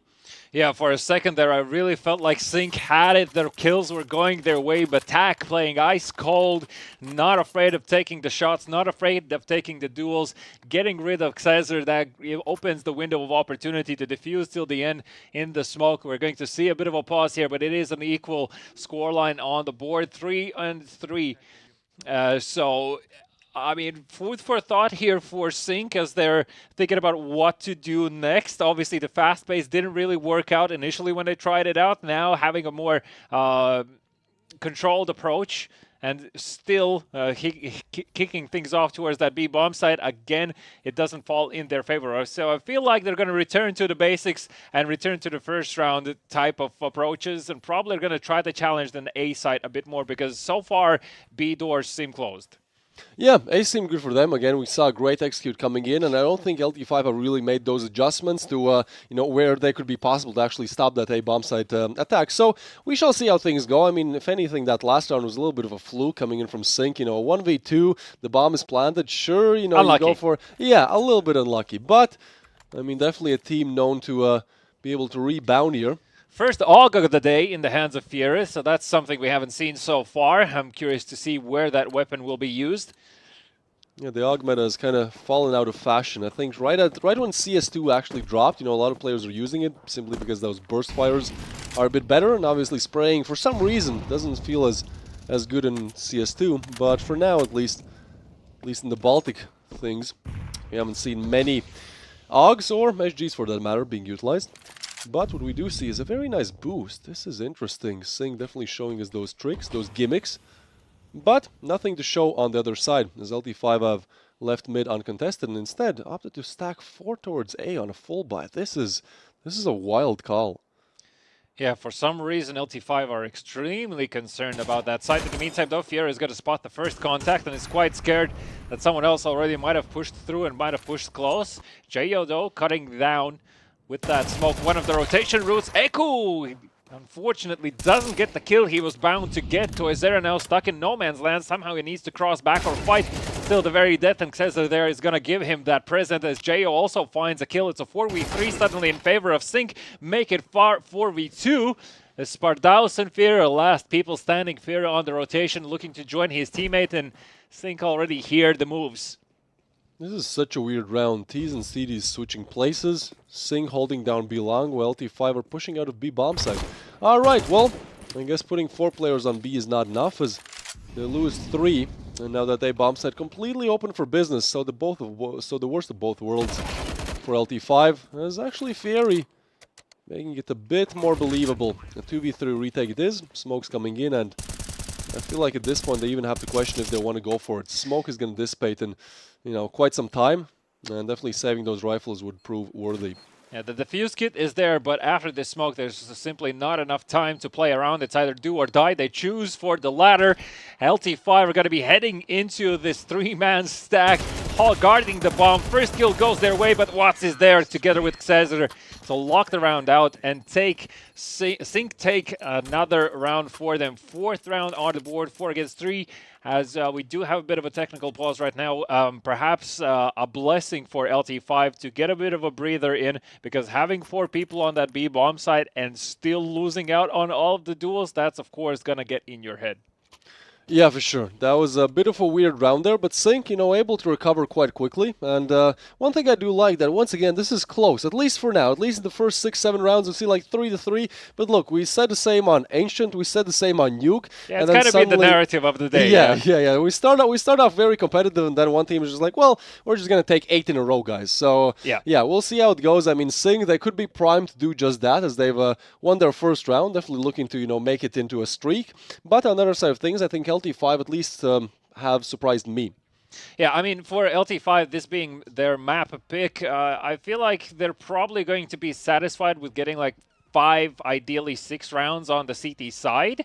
For Sync, I would assume it's the same. So in that sense, it's a bit of an even-Steven situation here between the two teams, as both sides are forgiving in exchanging those sides afterwards. Of course, a lot of it is going to come down to what the T side is going to look like from LT5, because so far, whilst the CT side and defense is there, at times it seems a bit shaky. So it might be the nerves, might be lacking in support. Who knows? We unfortunately can listen in on the players. You can only guess. Tuck, though, brings out the AVP. So curious to see where that is going to be used, as the AUG actually was picked up by Jayo. Interesting.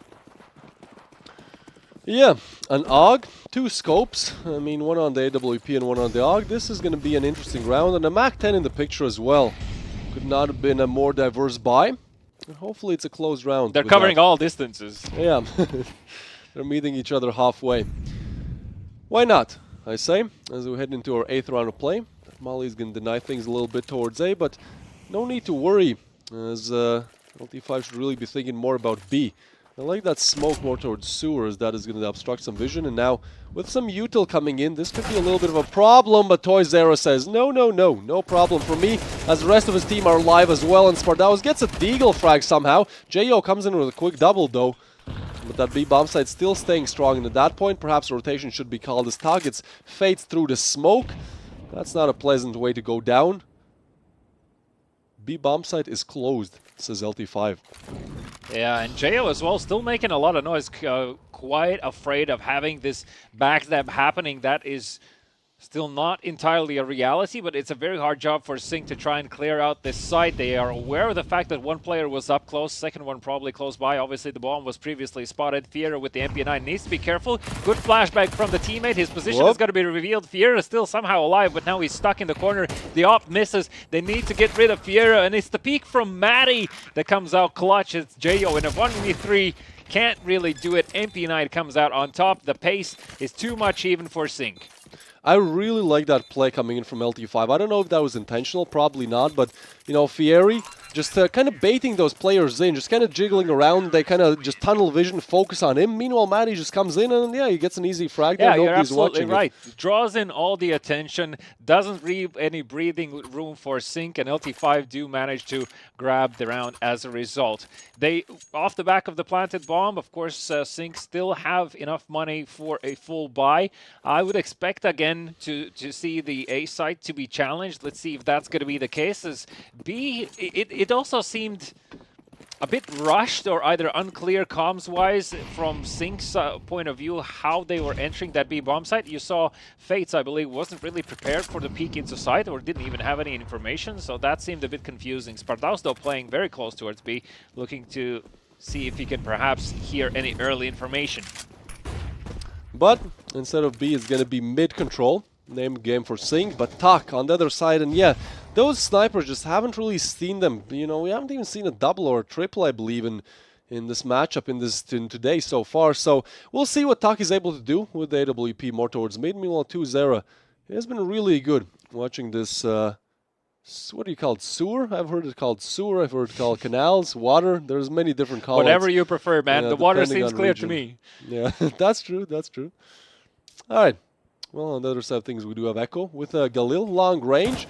Not the best of weaponry, but at this level, you can really expect anything.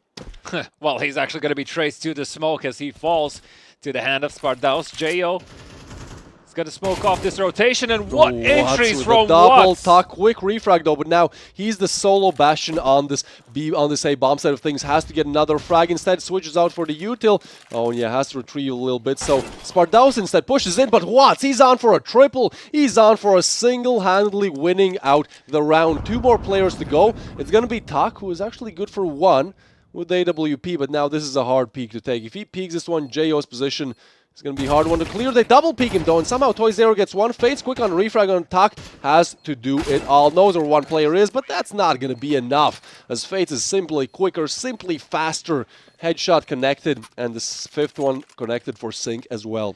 Yeah, I feel like in that situation, Spardaus might have slightly rushed too fast with the peak as his teammate was falling off, and it just goes to show like how crucial communication is in these small moments. I'm quite confident that Spardaus simply just didn't know he's alone at that point in time who's contesting and doesn't have his teammates supporting that, and obviously Sync were able to pick LT5 off 1 by 1 essentially.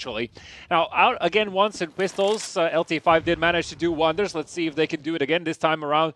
It is going to be the entry falling the way of Sync as Jo puts Maddie to the ground. Cesar there as well, looking to see if he can follow up with kills of his own. The MAC-10 taking a relatively reserved position, but it still is going to be challenged. Not like this. We've seen plenty of eco upsets, but Eku says not today. That second shot is just crisp, man.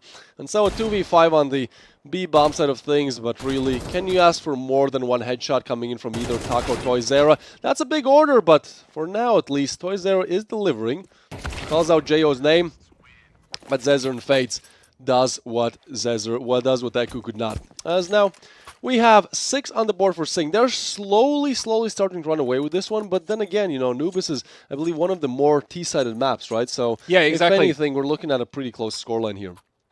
It's all going to come down to LT5's game plan on the T side, but that's a bit too soon to speak about just yet. There's still a few rounds that need to be played, and LT5, of course, ultimately would like to finish 6 against 6 then in that case. Though, that being said, no defuse kits available for them, so that means if the bomb goes down, most likely you're going to see a save unless there's like some clear opportunity for entry. And so far, Sync have been quite successful at putting down the bomb. We certainly have. As this time, name the game? Don't really know. A, B? Well, only time will tell us. I'm curious actually to see that also LT5 are quite inclined to give up middle. In the meantime, though, Echo, 2 huge kills coming from him. That's, of course, going to draw a lot of attention from LT5 towards this B bomb site. Tuck, last man standing, and he's going to be surrounded from all directions. Can he get hold of this?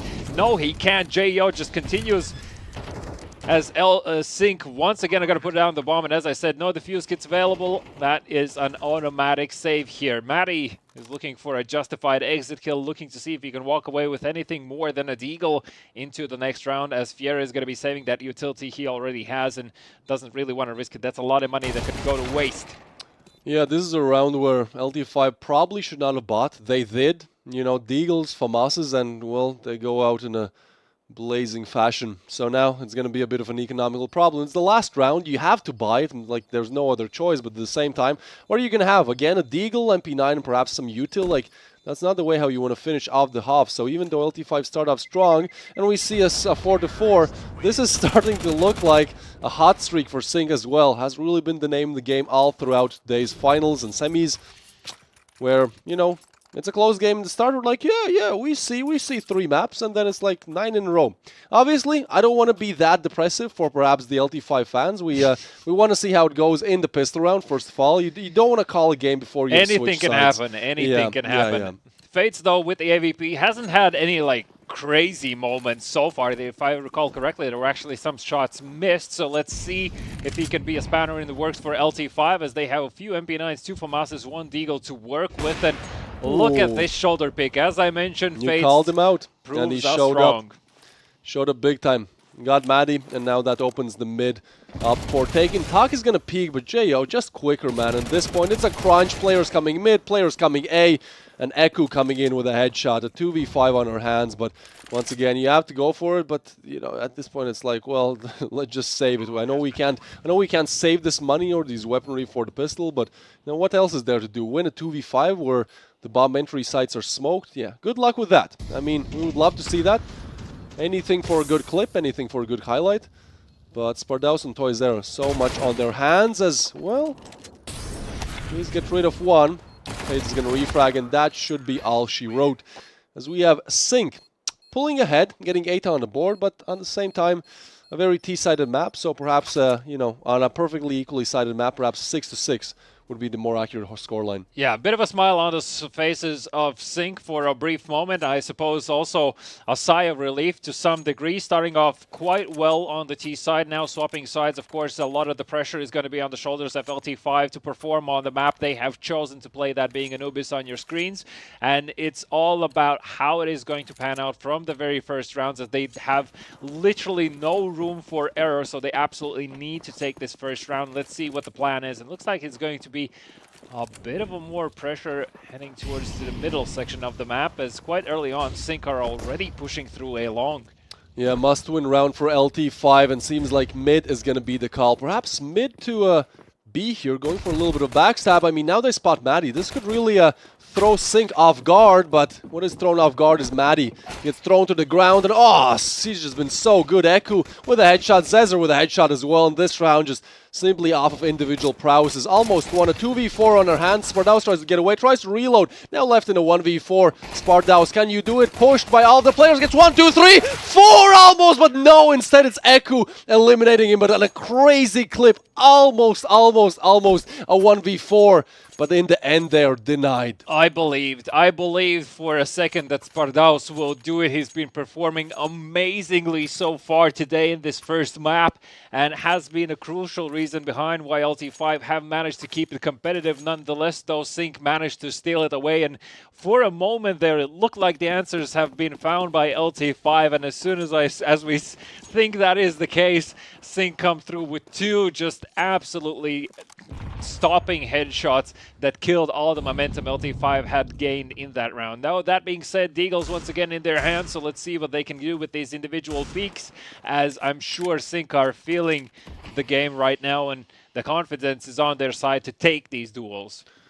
Yeah, as soon as I said in that pistol round, well, this is pretty much over, I knew I had to bite my tongue. I knew that something was about to go down. But in this round, I think it's going to be a bit harder, at least for LT5 to convert it. As we have, pistols, perhaps some dualies. Both teams opt in to give up middle control and rather opt in to hold on to the sides. They don't want to risk it. Fates just in the nick of time does manage to spot the shoulder. Jo here as well is going to be ready for any close exchanges that might follow. Spardausov once again finds the kill onto Fates. Can he find the second through the smoke? Jo playing close. Yeah, Jo is so aggressive. He knows there's at least 3 or 4 pistols on the other side, and he's like, no, I want to push the smoke, actually. Yeah.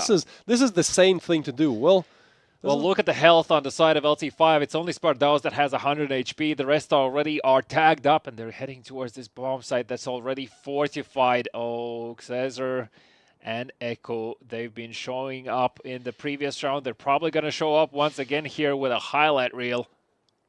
Well, Xezr, is he going to be the eco-fragger here? He does deal some more damage, and yeah, they just fall like flies. 2 more left, and as Echo says, no more left.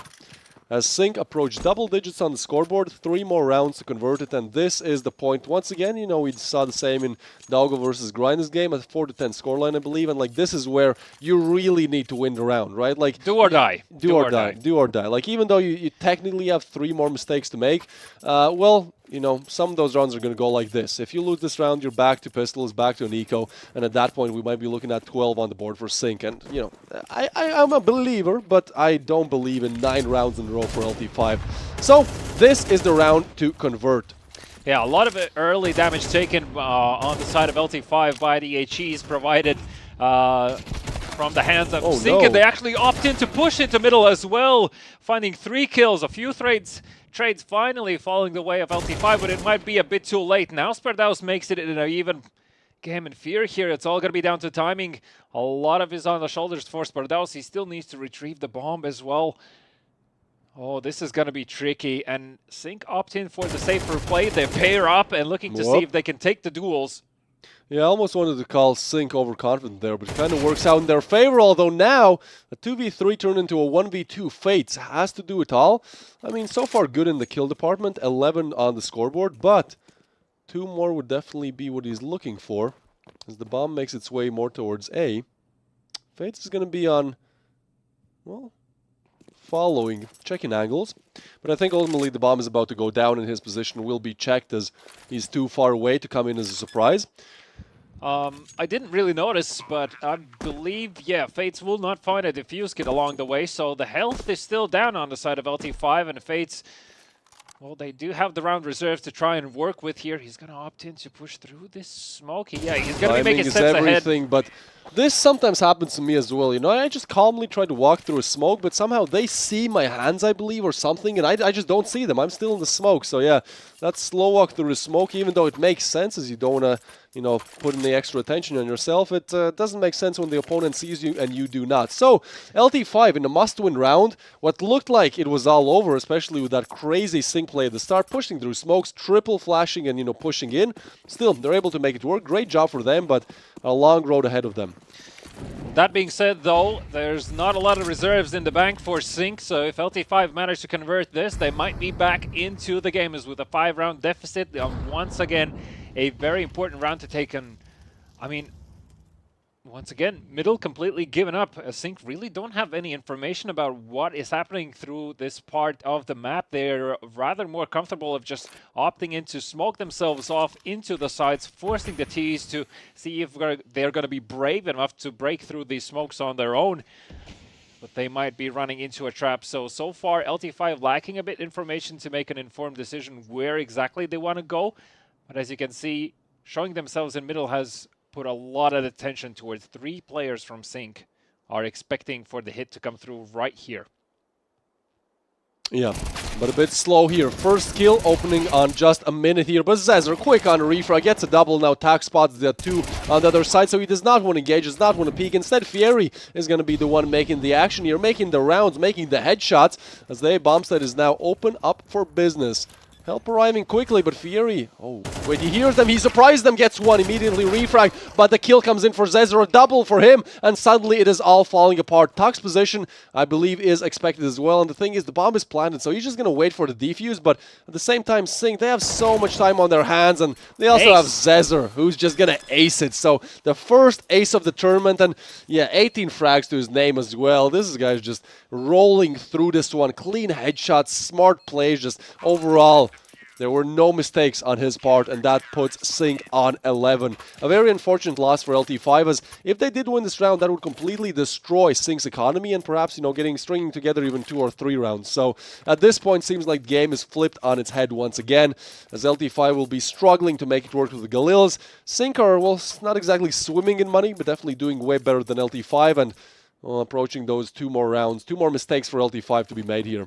And LT5 is all in the utility department. They have just enough to make a decent hit on a site, but that means that will require all the grenades they have in their arsenal right now. Xezer, though, by feeling it from the last round, feels brave enough to peek into waters and see if he can find a bit more. That grenade, though, almost gets Fier. Attack is going to fall from the hand of Echo, and Xezer as well, aforementioned, has spotted a few enemies of his own. 11-5 on the board, 4 against 5 on the server. LT5 being a man down, need to find answers and need to find them quick as time is running down, and not a lot of these grenades are remaining. Yeah, a 4v5 on our hands. LT5 just given, I'd say, one more chance to convert it. Look at the cash there, pretty much nothing. $50. Yeah, good luck with the decoy. Zezer is going to be the first point of contact. Takes out the knife, actually, but he's ready for a peek any second. They're not looking his direction. Ready to play off his teammates. Gets one, and he's still not being checked. Somehow only good for 1, so bomb site is going to be open for business. Fade's trying to take some extra peek, but that is going to be punished. Spardaus actually takes him down, and finally, LT5, this round looks promising. Do not let it slip out of your hands. You are still in this if only you win this round. And actually, a little bit of a crunch coming in here. We can see a player advancing from B long. There's JO on an MP9, so will be a bit interesting. Yeah, Watts does have a defuse kit available as well, but no grenades, essentially. Only JO with the Molotov is not going to be able to flush anyone out of their positions. Instead, Sync just opting to hold on to the weapons. JO looking to see if he can get a free upgrade. Is not going to fall in his favor. Spardaus still on a rampage of his own, getting 3 kills in this round, but most importantly, LT5 getting their 6th. Yeah, they do get their 6th, and Sync not attempting that retake. I mean, I think it makes sense, right? Like, they have so many rounds to play with where, yeah, they can afford to lose this one, but why not just play it extra safe? Just make sure that, this is no comeback story, this is no fairy tale story for LT5. This is Sync winning LT5's mapping, then taking us to Inferno, and, we can only guess what happens there. But we are still in this. It seems like Sync, even though they know that they are in the lead, they also know that LT5 are also still in this. And so they want to make extra sure that, they're out of this as quickly as possible. I think the general discussion right now for Sync is just how to utilize this single AK that they have. Is it going to be a cheeky boost on B bomb side behind the default spot, just to look into B gates and see if perhaps one of the LT5 players could fall to the AK, or is it going to be a vice versa play towards A and try and see if they can perhaps push out A long with pistols, and then the AK follows up, picks up the tagged enemies that might be lingering around. There's a few things that you can do. One of the things that both of these teams are not doing so proactively, though I say that LT5 do it actually a bit more, is middle control, right? So LT5, I think that is the name of the game for them. They need to be still continuously present in middle for Sync to keep them guessing and to keep them rotating between these sites. All right, 2 more mistakes to be made for LT5, or should I say 1 more. You make 2 and you are out. Well, in this round, seems like no mistakes made so far, apart from Spardaus taking some early damage. It's still a 5v5, and actually with making a lot of noise towards B, they do draw some rotations there, and instead opt to go for a little more passive approach towards mid and perhaps even A. Yeah, Fate's feeling confident but there look with at the this. Beagle. Hold on. Look at that push. Look at Watts. He has gained so much info, so much map control. Now a kill as well.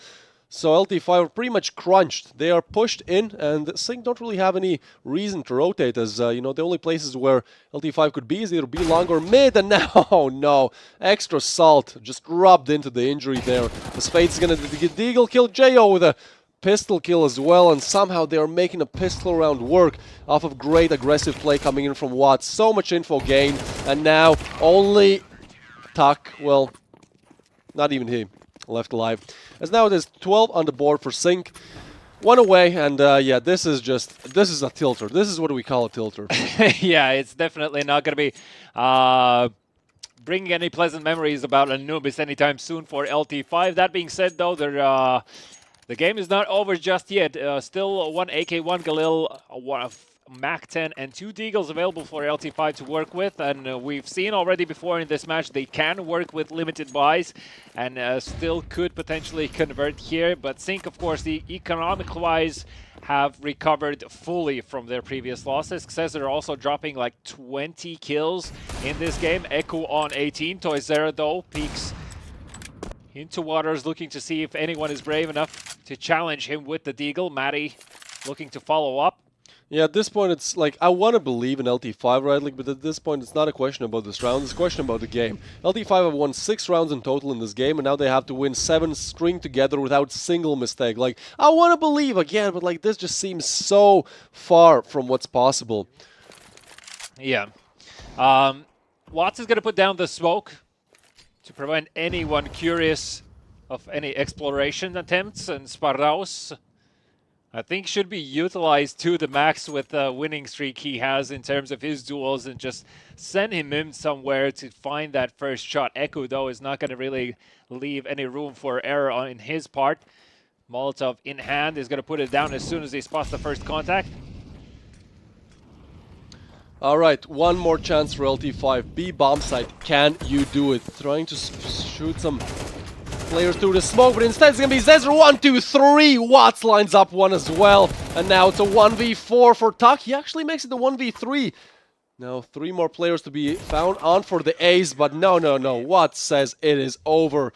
And so, with a great performance coming in from Xezzer and Watts to finish off that round, and LT5 are going to take it 13-6. So not exactly a game that maybe you expected. Yeah, I was expecting a bit closer match, having the LT5s pick on Anubis very quickly. I must say, I feel like overall that Sync did manage to surprise their opponents and abuse the fact that A-site is something that LT5 couldn't hold on to.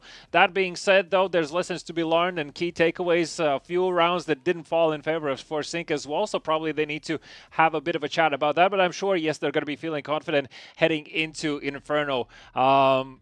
That being said, though, we need to have a word from our host, Bruno. I'm here, cameraman, I'm here. Hi. How you feel about first map, Splendid Palace? Can we make some noise about first map in the second semifinals? Great. Okay, it's time for quiz question. Fast quiz question. I find some face jerseys here. So, what's your name? Where are you from? My name is Emils, and I'm from Baltics, and I'm mainly from Latvia. Okay, great. We have Latvians. So I have questions about this face jersey and all that things. So, which one player is the favorite player in the face clan? Of course, it's Brokey. There's no questions. Yeah. Can we make some noise for Brokey? Brokey, put some shields about Brokey. Let's go. Shout out Brokey. Okay. About the quiz question. Are you ready? All good? Yeah. Okay. So quiz question is about the Brokey. So that will be shame if you don't answer correct. Yeah. Okay. Which major did Brokey win with the FaZe clan? Antwerp major. That's correct. Can we some noise for the Emils? He know the things. Okay, that's the give it back from the Olybet Sports Bar, and we go to the break for the second map in the second semifinals. After 5 minutes, we will be back. Let's go. Take my dog away, was way too hard to stay composed. Fight to see the light of day, all this blood on my clothes. I was tired every day, green light, it's time to go. I don't wanna live life fast or die too young. Die too young. 100 miles per hour might crash cause a good die young. Yeah, the good die young. I don't wanna live life fast or die too young. Die too young. 100 mile per hour might crash cause the good die young. Yeah, the good die young. Push it to the limit, I can't go no more. Red light, no way, I'm coming back home. Long dirt road all on my own. I'ma be the greatest, write my name in stone. Write my name in stone. Yeah, I'm coming back home. Yeah, I'm coming back home. Write my name in stone. Cause I'm coming back home.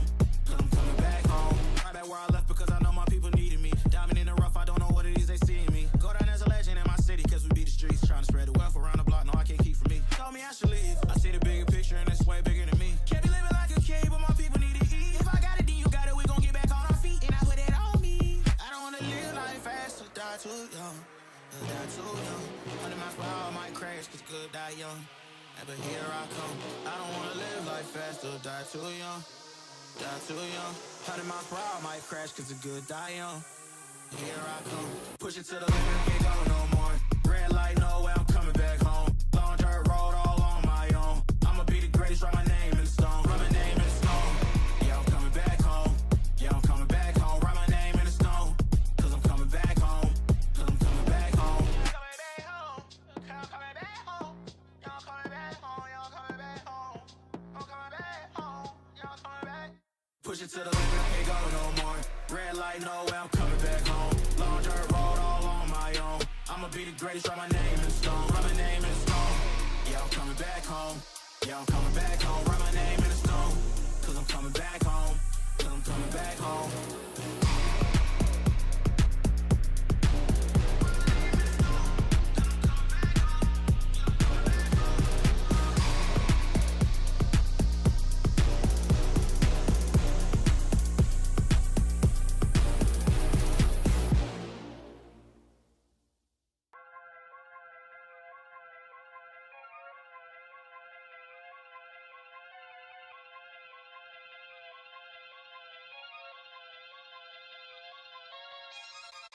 Everywhere I go, the people really wanna know who I is and who I be. They stop and stare when they see me. If it's said it once, no need to repeat. Run up on me, watch you fall to your knees. Tip my hat when it's time for the kill. Ain't no beast when you're really real. I am the boss, I am the Don. I am the one they call Lucky Charm. Got my own shit, I don't need your farm. Life was so hard, it made me weak. Built to last, this girl ain't weak. Sturdy and still when I plant my feet. Got it out the mud, now it's racks in my sleep. Look to God, he supplies my needs. Endless faith is what brought me next level prosperity. Silent power moves is what I'm giving. They love to hate the world they can't live in. Always present for the high roads. Go swim within the deep lows. Low. What told the future? Who knows? I don't do it for the likes, I do it for the love. Do it for the ones who really needed a hug, cause they had it tough, never had enough. Feared, loved, and respected. Using words as a weapon. Test and she. Hurry up quick, El Jefe's coming soon. Sit up straight when she enters the room. Be enthused, but don't look too amused. This is her queendom, please respect her rule. Hurry up quick, El Jefe's coming soon. Sit up straight when she enters the room. Be enthused, but don't look too amused. This is her queendom, please respect her rule. Smile in my face, would in my place, but act gully on cyberspace. Let's pump brakes, let's be frank. Running after him when you're the chase. You are the catch and he's the net. How quickly do we all forget to honor these small policies, my darling? You are the empress queen. Man, respect or he'll neglect. You are the wind beneath his wings. You are the season, you are the reason why this world can breathe. Giving sons eyes to see and daughters dreams to believe. Anything less than the best for you is high treason, queen. Hurry up quick, El Jefe's coming soon. Sit up straight when she enters the room. Be enthused, but don't look too amused. This is her queendom, please respect her rule. Hurry up quick, El Jefe's coming soon. Sit up straight when she enters the room. Be enthused, but don't look too amused. This is a queendom.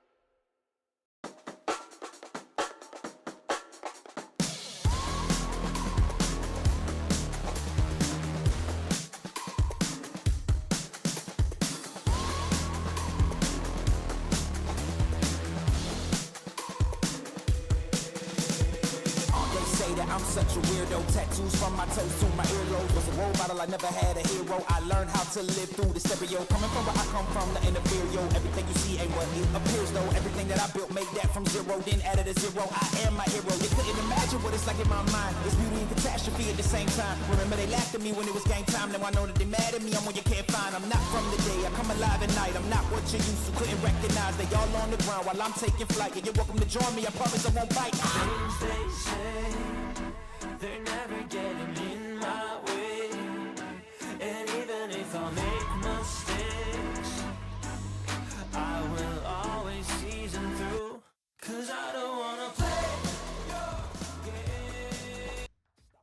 Is I think delivering on what everyone was Absolutely. expecting, destroying, I would almost say, LT5 on their map pick, and now we are moving on to Inferno. But I see the facial expression. Perhaps you have a different opinion. I would argue. You know, go Spartaus ahead, go had ahead. some saying to say about LT5 and their chances in Anubis. Of course, being a map down and that being your pick is not going to do great for your mental. That being said, though, as I said, Inferno can be quite punishing, and this being Sync's choice of map to be played, LT5 gets you to choose the side they're going to start on, and I would assume it is going to be the defense specifically. And whilst, yes, it can be very punishing, if they start off strong here, I feel like they have still a very decent chance of getting a firm grasp on the match and getting back into this and taking us to map number 3, which would be the decider of Mirage. But that's still a long ways ahead, right? So Sync definitely have shown us that they can change the pace, they can play fast, they can play slow, they can play methodically, they can play with pistols. Anything that you might think of, they can do. So the question here is for LT5, can they outdo Sync and show the eagerness that they had in the qualifiers and really step up when it matters, when you have the live support, when you have support in the audience and both online, I'm sure of it. As we know, Lithuania in general have a lot of fans watching this. Yeah, for sure. It's going to be very interesting to see how things go on Inferno. As so far, you know, Sync have kind of kept with that cool attitude, just kind of, you know, rolling through the first map and now heading on to Inferno. J.O., we saw in the interview before, and he was like, yeah, no, I'm ready. No, it's cool. Yeah. It's, it's okay. Yeah, we're probably going to win this one. Don't worry, guys. But on the other side of LT5, like, I still do believe a little bit that they are able to make the comeback. I mean, again, this means so much more for LT5 than it does for Sync. Sync plays in many bigger tournaments. LT5, two of these players said that, you know, playing at this event or performing well at this event would be their biggest achievement of their CS career. So definitely the spirit is there. Hopefully the aim and the strats are as well. Yeah, absolutely. It's not about how you start, it's about how you finish. Yeah, once again, I'm repeating myself, but for them, it's the good old thought of, okay, one map is out of the question, now it's any man's game, right? Because if you take this into the third map, it's literally a coin flip at that point. As I mentioned, Mirage being a very PUG-style map, Inferno more on the strategic side of things, and these days, it's a lot going to come down to this utility usage, and as you mentioned rightly, the setup towards that A bomb site, because B realistically should be entered only through one pathway. It's quite rare these days to see splits into B bomb site, and because that would require T's to get into CD spawn, which is not an easy task to achieve. So as long as A control is there, B should be able to handle themselves. Now, AVP play is also possible, not so likely on the T side. For the CD sides, yes, the AWP can be utilized for Ts. It's rare these days to be seen to utilize the AVP aggressively, though I wouldn't really count it out as an option.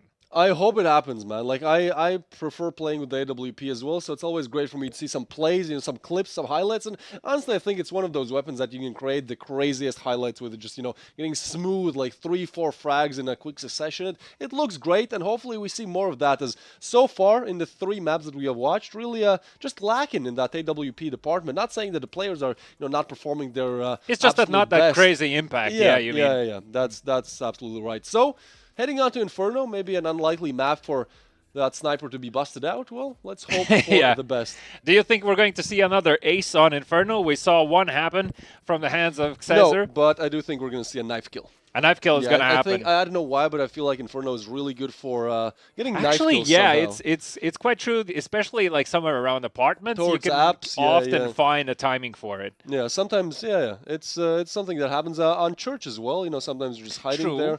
Yeah, there's many different positions where that could happen. So yeah, that's my prediction. I'd say a knife kill, no aces, and Sync actually closing out the series 2-0. Logically, although again, I'm with LD5 fans as well. I want them to take us to that third map, make it as close as possible, and potentially, still the all-Lithuanian Grand Final is in the question. Yeah, that's always going to be a topic for discussions. We'll have to see how it all pans out. Last-minute adjustments being made by Sync.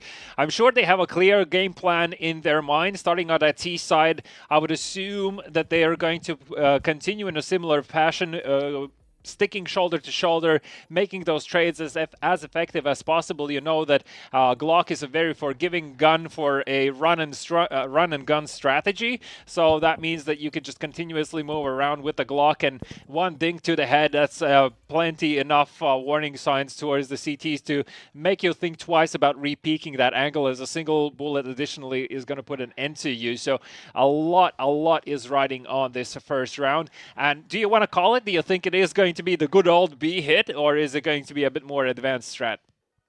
I'd actually go for a fake. I think we're going to see maybe like a quick push towards B. Yeah, some banana players seeing, calling the rotation. Guys, 5 players pushing banana. We see 1 or maybe 2 rotations coming in, and immediate rotation. I would go for something like that. I feel like when stakes are this high, teams could try to maybe even overcomplicate things. Just try to 300 IQ giga-brain their opponents, and sometimes that does work out in their favor. But more often than not, they just a brute force. Yeah, a push would have worked the best. Okay, all right. Well, I think the teams are just ready to start. We see fist bumps being given. Let's jump into the server. And as mentioned, LT5 are going to be starting on that CT side. Already weaponry being exchanged for more favorable guns. I do believe I see dualies on the ground there as well. Actually, 2 of them are going to be picked up by the CTs. As mentioned before, quite popular these days for the defense to try and deal with these Glock rushes. Very minimal utility on the side of Sync. This also makes me believe that it is going to be indeed a quick round coming out from them. So Izera jumping over, doesn't spot anyone. Yeah, so seems like not a brute force round, more of a play slow. Get some damage in. Perhaps if you catch a player off guard on A or B, you can call in the push. But so far, trying to play off of each other's mistakes. As Maddie is going to be double wielding the pistols here, boosted up, and Fury looking to refrag or potentially just spam together, sandwich these players. We'll see. First though, this is close. They do spot him. Now his position is exposed, and it's a pretty easy pre-aim. Something you'd even pre-fire. Meanwhile, Tuck, what? Where? How? He does it. He manages to find the first kill, and instantly you can see the rotations already happening from LT5. Sync recognizes this, and they understand they need to push forward. Maddie is there to put a stop to it. Instead, no, sorry, it's Fiera with 2 kills coming through. So is there with the 3rd, and Echo suddenly, last man standing in a 1v5. He's going to be pushed down into the ground. LT5 grabbing the first round. Yeah, getting a little bit of flashbacks from Anubis, where 4 players are rushing down a player with a pistol. Yeah, well, you turn from a 1v4 to a 1v1. This one, the only difference being that LT5 pick up the round. Yeah, for sure. But this one a little bit too much to ask, as a 1v4 stays just that, an unfulfilled dream. And LT5, well, their dream is still alive. Yeah, a lot of farm guns, though, on their hands. 4 MP9s on the side of LT5, 1 FAMAS. And plenty of Tech 9s and Mac 10s as well for Sync to make something out of this happen. It is going to be a quick push towards B. Maddie! Ooh, okay. Well, Maddie and Fury do get 2, but actually with Sync getting 1, this is still possible. Only 2 players left on B, but Fury just making sure that he locks things down. As his teammate Spardaus is going to move in, Fade is actually going to get a double. And yeah, if he gets a bomb plant, this is a good round. They're not even going to push him, so he stays uncontested for now on the bomb side. Throws a smoke down as well, needs to reload. Ooh, this is interesting. I feel like if he stays in the smoke, he will just get spammed through it. This is, a bit to be expected. That utility misses. They do shoot through the smoke. He's on 1 HP. This is a crazy clutch to attempt, right? This is almost undoable. I feel like they have to have the gist that could be in the smoke. He peeks, gets 1 though. Hold on! Toy Zero does exactly that. He holds on for his dear life. as he eliminates Fades, who's literally on a toe stub away from dying. And so LT5 do find their second round on the board. A great way to start off things, right? Like when you're down a map, when you're down your own map pick, now playing map number 2 on your opponent's map pick, and your opponent are, primed as the better team. This is exactly how you want to start off. This is the way how you start off building on a comeback. Obviously, you don't want to jinx it just yet, but for now, LT5 looking solid. Yeah, definitely it doesn't seem that Anubis has left any impact on the team or their mental. They seem to be playing quite composed. That being said, though, Fates had a very good opportunity there. I feel like if he had a bit more health to work with, the round could have potentially even fallen in favor of Sync. Fates looking to see if he can spot anyone crossing mid, won't see anyone just yet. Maddie playing quite confidently behind the smoke, even dares to put through a few shots as he has backup in the form of Fiera there for a moment, and they'll decide to back off and leave this space for Tees to clear out. Now this is going to waste a bit of time for Sync, because they need to make sure nobody has pushed through, nobody's peeking into Banana, so they need to know that LT5 are unaware of what's happening here. The bomb is still on the ground in its default position towards middle ramp for the T side. So JO just clearing out the positions right now. No commitment just yet. All right, B bomb site once again under question, but so far LT5 have been good for it. Seems like Sync are trying to make the same strategy that Grindas did in the first game of play on Ancient, just rush B. Sometimes it just works, well, so far it has not. Looking to change that. 50 seconds are left on the clock. Maddie is going to be the first point of contact, trying to play off his teammate's utility. Oh, hold on, Maddie gets one, damage dealt as well, and this seems like Sing starting to fall apart once again. But meanwhile, on the other side of the map, we have a duel that you did not expect. Suddenly, Fades gets one, Watts gets a headshot, and from a 4v5, an undoable round, 3v4 unfolds, where there's only one defender on A, and that's exactly where Sync are going. Yeah, Echo has the bomb, though. If Tak manages to drop him, that's a lot of time gained right now for rotations. Oh, even gets a 3 kills! Tak with the triple there. MP9 in his hands, but it does not matter, as he gets an absolutely insane clip there. And now Watts has to do the same, has to find that 3-piece. But so far, not even good for one. He is spotted, but okay. Watts, yeah. 1 second on the clock, though. Only thing you can do is swap out for the M4, save it, and just ask your team what went wrong there. How can you lose 3 players in a row pretty much just keeping on? It almost felt like a Negev, you know that? You know when somebody's playing with Negev, it's like, no, guys, we just have to peek him. We have to peek him. Well, they had to peek him here as well, and Tak just delivers. Yeah, it was absolutely a do-or-die moment for Tak in that situation. He was the saving grace of A site, and he absolutely delivered, and then some on top of it. So Sync, of course, off the back of that, not having that bomb planted, and also Watts having to save the weapon without any bomb plant means money reserves are tight. Echo looking to see if he can nail that first shot, is unsuccessful in doing so, does manage to tag up Toyzer a bit, but that's not going to be enough just yet. Vera pushing through the smoke. Favors are going to be exchanged. Either way, it's a 4v4 situation. Spardaus looking into the middle, doesn't spot anyone just yet, as Echo's still looking to find that scalp. Yeah, once again, a crunch. Tak has been really good on this position, and Spardaus looking to do more of the same. Looking to repeat what his teammate is doing. Meanwhile, Maddie, he has taken full banana control. Speak there as well. So Sync, they're really falling flat in these opening rounds here. I mean, sure, it's the T side. Sometimes you get a bad start of the T side. You just can't figure out how to get around these CD holds. But man, LT5, props to them for just rebounding as quickly as possible. As now Spardaus is going to be challenged, but at this point he doesn't even have to peek. He has Fieri to lay down the molly, and when he peeks, he gets a double there. So things are looking awesome in the LT5 camp.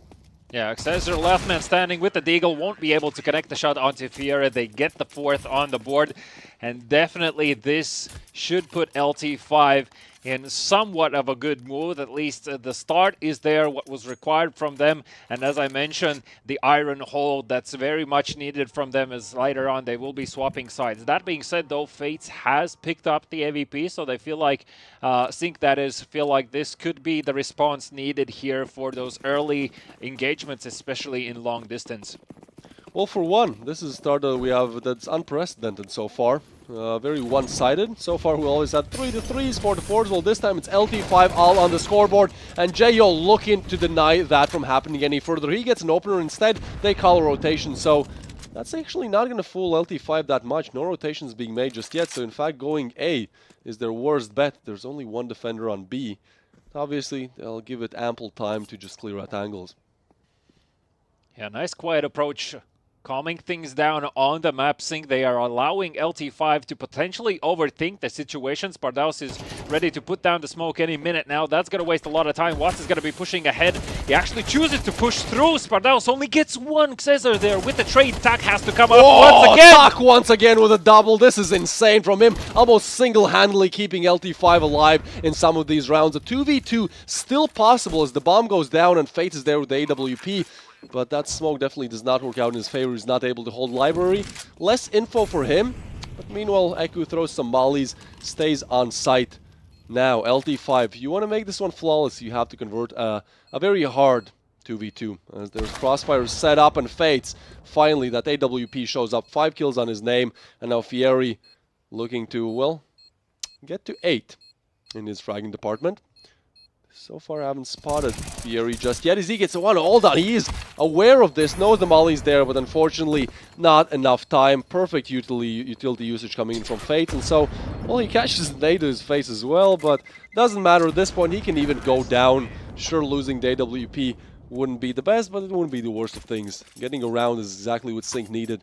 As LT5 now, even though they've been doing great in the round department, those have been really close rounds. So actually, if you look at the cash, I mean, yeah, they can buy in this one, but the next one, that's going to be an eco. So Sync are on a round that they must win if they want to start making this comeback. Yeah, and they should have no problem in doing so. It seems they have found the answers they were looking for, just unfazed, unchallenged, pushing through these smokes, managing to find those connections. I must commend once again Tak. He's been very impressive on the A side so far, providing those crucial kills, providing the opportunities LT5 are looking for. Now with deep utility towards Banana, LT5 are looking to establish control over this position and not allow Sync to push through. Previously they did so through the smoke, and it looks like they might be keen to do it again. Jo with the flash, he's going to walk through, not going to spot anyone up close, and no peeks as well. So effectively LT5 are playing without any information what is happening in this Banana position. It's a lot of attention towards A, and so far Sync have been inclined to challenge A a bit more. Yeah, that B bomb side, it's almost undefended. One smoke and Fieri shut out here, playing from the happy position, I would call it. But yeah, that's exactly what happens. One smoke, now the boost comes in, so there's a possibility that this catches them off guard. It does actually. Oh boy, Maddie with a double. That's a great way how to utilize a boost. Nobody was ready for that, and suddenly a 5v5 turned into a 3v5. The bomb is to go down, but that B bomb side, one of the harder ones to defend retakes on, simply because you can crunch those players in. A boost again, Maddie, just a menace.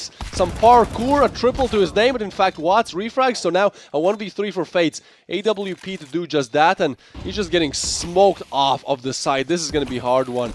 I think maybe even a save coming in. Yeah, here's the... But what can you do? He's completely smoked off. Has to connect perfect shots one after the another with the up through the smoke. We know how good Fates is, but even for him, that seems undoable. So, LT5 just steamrolling away with this one. A decent idea from Sync, you know, to start things off without any fakes from the beginning of the round, just fully committing to this B side hit. But as you mentioned, you know, Maddie with a 3K from this boost position, even being boosted up twice, one would think that once you lose out from this position, 2 members, you would pay a bit more attention to it, and instead Maddie is able to even grab a 3rd in that situation. Now, there's still plenty of cash on the side of Sync off the back of the bomb plant, and also Fates saved AVP, so there's still a decent shot at this for Sync, but LT5 starting to get a decent lead right now. Maddie, once again with the boost, not going to happen this time around. Xazar is going to get the kill, and even the Molotov in front, trying to prevent anyone from falling back here. Jo, not convinced fully that CTs have given up on the position, is going to hold on to those sandbags as Watts is looking to see on the other side of the map if he can perhaps find an entry of his own, but instead it might be Spardaus. Yeah, Spardaus so far on 5 frags, but he's definitely been one of those players on LT5 that can show up. Oh, and he does exactly that. Watts is got his pants down. Throwing utility, well, not going to be doing that anymore, buddy, but some util missed a little bit. That's a bit of a problem there. Sync seems like their hands are getting a bit shaky there, but it doesn't matter as Zezra actually catches Fury off guard. Now it's all left up to Tak, but so far he has been good, but not great in this one, as it's still a 2v3. Sync finally, once again, putting themselves in a position where they can convert, where they should convert. This is the Sync that we did not see in the first round of play. This is the Sync that is struggling a bit, even losing a player in this 2v3 now made 2v2. There's 1v2 actually. Toys there, the only one left alive. Okay, let's see this one, buddy. Can you tap the bomb? Can you catch them off guard? They're gonna shoot. There is smoke and Fates. Okay, I think doesn't even need to see him. Yeah, probably has practiced that lineup. I would even assume he has. You know, planting the bomb and then making sure that I can do it. Eyes closed. Well, ice in his veins as well.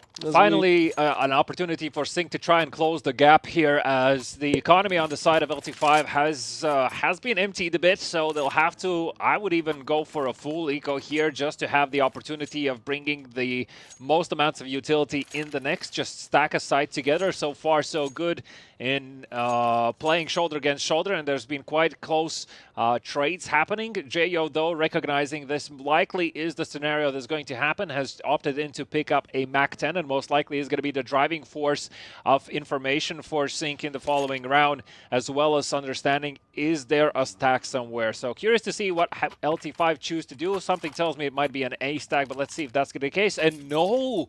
LT5 opt into force. Now, this might come back with a big minus sign for them if they don't manage to find significant impact in this round. Yeah, what I like is them utilizing their timeouts. What I don't like is this force. This is, I mean, it's believing in Tuck, and I mean, so far he has really been delivering, so it's like, yeah, buddy, just take a deagle, and, you've been great with those clips so far. Yeah, just pull a Tuck, literally just pull a Tuck.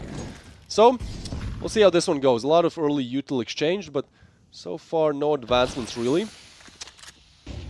LT5 looking to run the default here, maybe a bit more aggressive than you'd expect on the app control, but it makes sense. You kind of want to throw some gimmick out there. Otherwise, in a battle between a deagle and a rifle, default positions, more often than not, that rifle is just going to shred.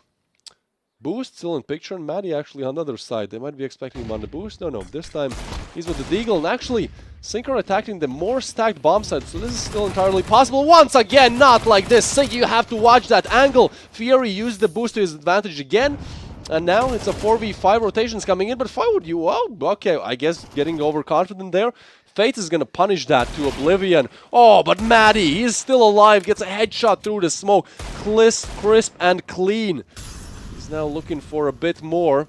3v4 on our hands. Yeah, Sync are having trouble to dealing with these players when there's so many smokes around. Good double placement from the grenades. Tack puts up the first. Can he get another kill here? It is a 3v2 situation in favor of LT5. The bomb is yet to go down. The smokes are fading. And this brings the opportunity for LT5 to peek into the side, see what's exactly happening. Their bomb is not being planted just yet. Watts wants to equalize the scoreline. Fates also finds a kill. Suddenly this is a 1v2. Ooh. Make it nothing for LT5 as Sync managed to regain control over this round, which at one point seemed to be falling apart. Yeah, nice final shots there by Fates to finish off things. But yeah, man, they got 3 deagle kills. It was a 2v3. It started to look a little bit shaky, and I feel like Sync, they probably did not expect this type of an opening to their own map pick, right? Like they have been really fighting hard, even against like ecos almost, even on anti-eco rounds. They've been fighting pretty hard to actually convert it. So LT5, I like that they have, come back with a vengeance. Again, on a map that they have no business in winning, they are still showing their spirit. And so far, it's also working out in the aim and in the tactical department. So heading into round number 9, this should be just a complete... Yep, Maddie. Okay, he gets one immediately refrag, but that's still JO lost. At least it was only the MAC-10 that fell in the hands of LT5 and is yet to be picked up, actually, as Fiera now is wary of the fact that someone might be holding this angle, and guess who? It's Fates, of course, with the AVP. Is going to be precise. Teammate next to him as well. The bomb is still on the ground, and they're not overzealous with their judgment.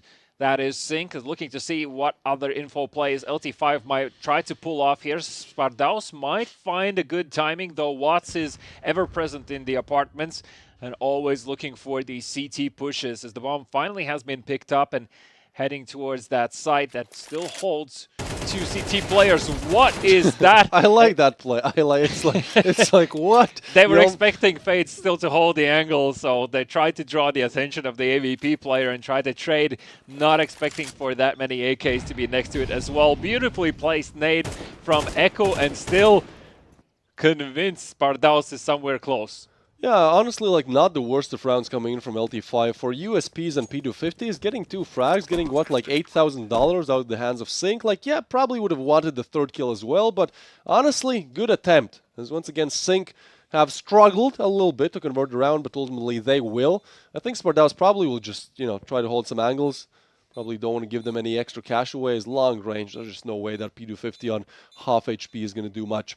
But with that being said, Sync are pushing ever closer to equalizing the scoreline. What started off 4-0 for LT5, well, I'd have no, not like that. No defuse kit. No defuse kit. He was just hoping to see if he could quickly grab a weapon, perhaps, and run away with it. 4th on the board for Sync, just a single round deficit for them to work with before the score is equal. Of course, that's something Sync is looking forward to, and this is the moment where it's crucial for LT5 to start taking back the rounds. Otherwise, once again, you might get that sense of the game running out of your hands, creeping over you if you're on the side of LT5. So far, they've been quite good in obtaining early banana control in their full buy rounds, though Sync not being shy to push through smokes with flashes. So I'm curious to see how this is going to go down. That chicken is dead, man. It's burned. It's right. Jeez, would not like to be that chicken. Well, I'd probably also not like to be LT5 as they start off the game great. Now they're starting to slow down a little bit, and this is the worst of times to do that. Spartaus is going to try to spot now.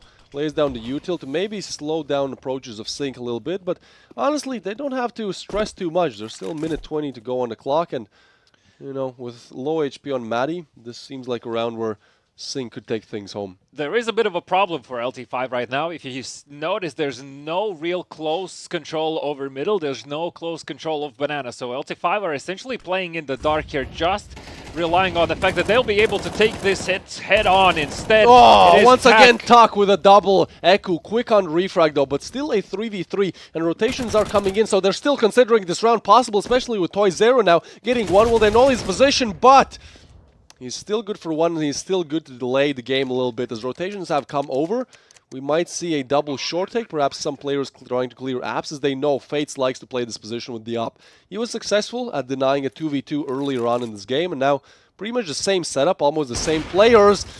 Fates, just too good. He even goes for a no-scope. Well, that's a flashy play, Fates. What else can you do? Throw the flash poorly, I guess, but doesn't matter as they will convert around anyways. All equal, and Sync have really started to pick up momentum. Yeah, definitely you saw that the Fates felt the moment, even attempting to go for flashy plays like that. And beautifully executed from Sync despite Tak's attempts once again on this A side. I really feel like the other members on the team, it's about time to step up. We need to change something in how the approach is working for LT5. We haven't really seen any close apps setups played out towards that A side. This time though, being only pistols, Jo is fearful of the fact that someone might be pushing, and rightly so, as Toy Zero puts an end to him. It is still a 4v4, and now Sync have the information that it's pistols in the hands of LT5, most likely in all of them, so they need to be very careful checking each corner.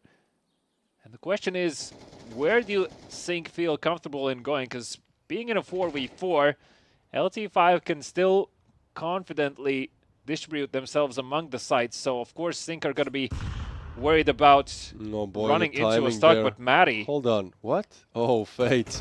Oh no, he calls it clear, but instead it's going to be Maddie on the other side. But what? And Eku, you're just dealing with that little freckle, little issue there. So we have a 3v4, and yeah, as you said, I mean, LT5 in these eco rounds, they've been really confident regardless, so even though it's still a 3v4, he spots the foot there and gets the shot as well. Taki's just playing out of his mind, man. 13 on the board, and now, I mean, he definitely hears the players. Toy Zero is getting ready as well. Can he convert? Yes, he can. Oh no, Tak, this is incredible! He converts the eco round almost single-handedly. Great callouts, great shots as Toy Zero gets the 3rd kill there. Tak is good for the 4th and 5th, and somehow Sync just completely let that round slide. It wasn't even close. It was a 4v4 turned into a 0v3, I believe. This first shot from Tak, and now they are playing off of info. Here's all 3 players, pushes in, gets very good aim, gets very good spams in, and man, that's LT5 on 6, so still not out. As soon as Sync equalize, LT5 take the lead again. Yeah, so Tak is, you're absolutely right, the driving force behind LT5. Even has the AVP in his hand and even dares to peek into second middle, but Fates expecting this actually comes out on top in this duel. Will this push Sync into an A side hit? Not just yet. They say, okay, we want to pump the brakes and see what the defense does. Smokes are going to be deployed now. Fates once again decides to go for this challenge. Toyzera, though, expecting it. Falling back, leaving LT5 only with silence. No information for them currently. Yeah, maybe Tag getting a little bit overconfident there. You know, sometimes you're just feeling it and you're feeling it too much. You know, the tale all is time with alcohol as well. Don't, you know, when you're feeling it's about time to just slow down a little bit. Make sure that perhaps you're ready to for what's to come. Well, there's one more round to come in this half. Okay, Maddie. What can you do? Playing aggressive, I see. Taking the tack route. And it seems to be the correct call, at least for the time being, as Sync are preparing themselves for an execute. There's a single man on this bomb site, and Matty is going to need to do it all. He doesn't have any utility, so he needs to rely on brute force. Instead, he feels something bad approaching. He is going to fall back on the sound of that smoke. It actually falls on the roof. Might present Matty with an opportunity. Needs to get at least two. Doesn't get a single one. I was ready to yell there, man, but Maddie is denied. Toyzera gets Zezer through the smoke, so a nice little refrag there. But unfortunately, hold on, 6 seconds on the clock. What is happening here? Bomb is being planted, and yeah, there's going to be nobody denying it. But man, Sync are operating on very limited time, almost borrowed time here. As they finally get the bomb plant down, it's still going to be a 3v4. And again, retaking the B bomb site is a bit of an issue. Sometimes as Watts going to refrag. Watts with a double. Okay, this is pretty much all over. As Eku gets the last one. Clear, clean. Galil headshot. We head into an equal half for the first time in this event, I believe. Yeah, but I think Sync are actually going to feel quite comfortable with that, having 6 rounds on the T side now, starting on the defense. Especially starting off 4-0. Yeah, exactly. So as soon as, or rather, if they are capable of picking up that first round on the defense, I feel like Sync are going to feel quite comfortable in taking LT5 head on. That being said, though, Tak, you're absolutely correct. You know, he's really playing out of his mind right now. Having 15 kills on the board in a single half is not a small feat to achieve. All right, pistol round, equally important for either side. Oh, J.O. seems like he wants to show up as well, you know. Don't give Tak all of his glory. Sometimes J.O. can pull off things like that as well. I mean, with him having 6 kills on the board, one of the lower numbers on the team, if he's able to activate, like, that's a completely different thing that we're going to see. You know, there's currently 3 players that perhaps are struggling a little bit in the frag department, so it's also a question about, you know, not only team performance, but also just individually. Sometimes all it takes is just one player starting to have a good game, and you know, it's flipped on its head, and you just, you're good for a good streak there. So, oh my God. You're going to catch that one as well. Is this how it's going to end? Yeah, seems like, look, Zezer was on 6 as well. Now And getting still, 7. ice cold Sync, they decide to push down middle. This might find the bomb. Oh, this is not something they're going to be expecting. The bomb has been spotted. Fiera now is calling. There's a ton of people behind you, Tuck. And he's going to be sandwiched in. Last man standing in a 1v5. He's done miracles so far. Has the P250, has the one-shot potential, but the players are coming in through. All right, Tak, 4 more to go. He's going to go for the reload, tries to push up. Nice, actually tries to eliminate those 1v1 gun duels, but yeah, not going to be too good for the headshot there. Uncharacteristically for him, he's not able to connect quite an easy shot. The first one is definitely harder, but I mean, Tak, he is doing anything that he can. 16 on the board, 2 KD almost, like that's an insane performance. But on the other side of things, you know, sometimes Zezer just decides, yep, it's time for me to do some crazy one-taps. Same could be said for J.O. As with that, Sync advanced their 7th, taking the lead of this game for the first time, and this is one of the worst times for that to happen for LT5, right? Like, you do not want to be the team that starts off great, and then as it approaches closer and closer towards the final rounds, also the doom starts to impend. Well, as long as they manage to get a bomb plant here, I feel like it might be their saving grace. J.O. needs to not overstay his welcome being so close. The bomb is close by as well, but a lot of utility being dropped by the CDs, preventing LT5 to run through the site. They have a lot of Tech 9s and Mac 10s to work with. And that's the only thing so far going their way. Is, as I mentioned, plenty of grenades being dropped down. Fates peeks in, has managed to find a trade. Even an HE on top, that's going to find a lot of damage. Cesar with the boost. All right, the boost comes into play once again, but this time coming in from Sync. LT5 were great at it. Matty getting his double, and then I believe it was perhaps Fury or Tak, one of those players just getting a nice frag from there as well. So, yeah, we'll see if they can be beaten at their own game. That boost is definitely something sometimes just goes overlooked. It's such a simple position to check, but, when you're rushing on site, you have to check like 3 different angles, and then, oh yeah, also the boost. You have to turn 180 to check the boost. Who has time for that? Well, if you don't, you might get punished for it. And there's a single smoke available in the hands of LT5. You can guess 2 times where that is going to go.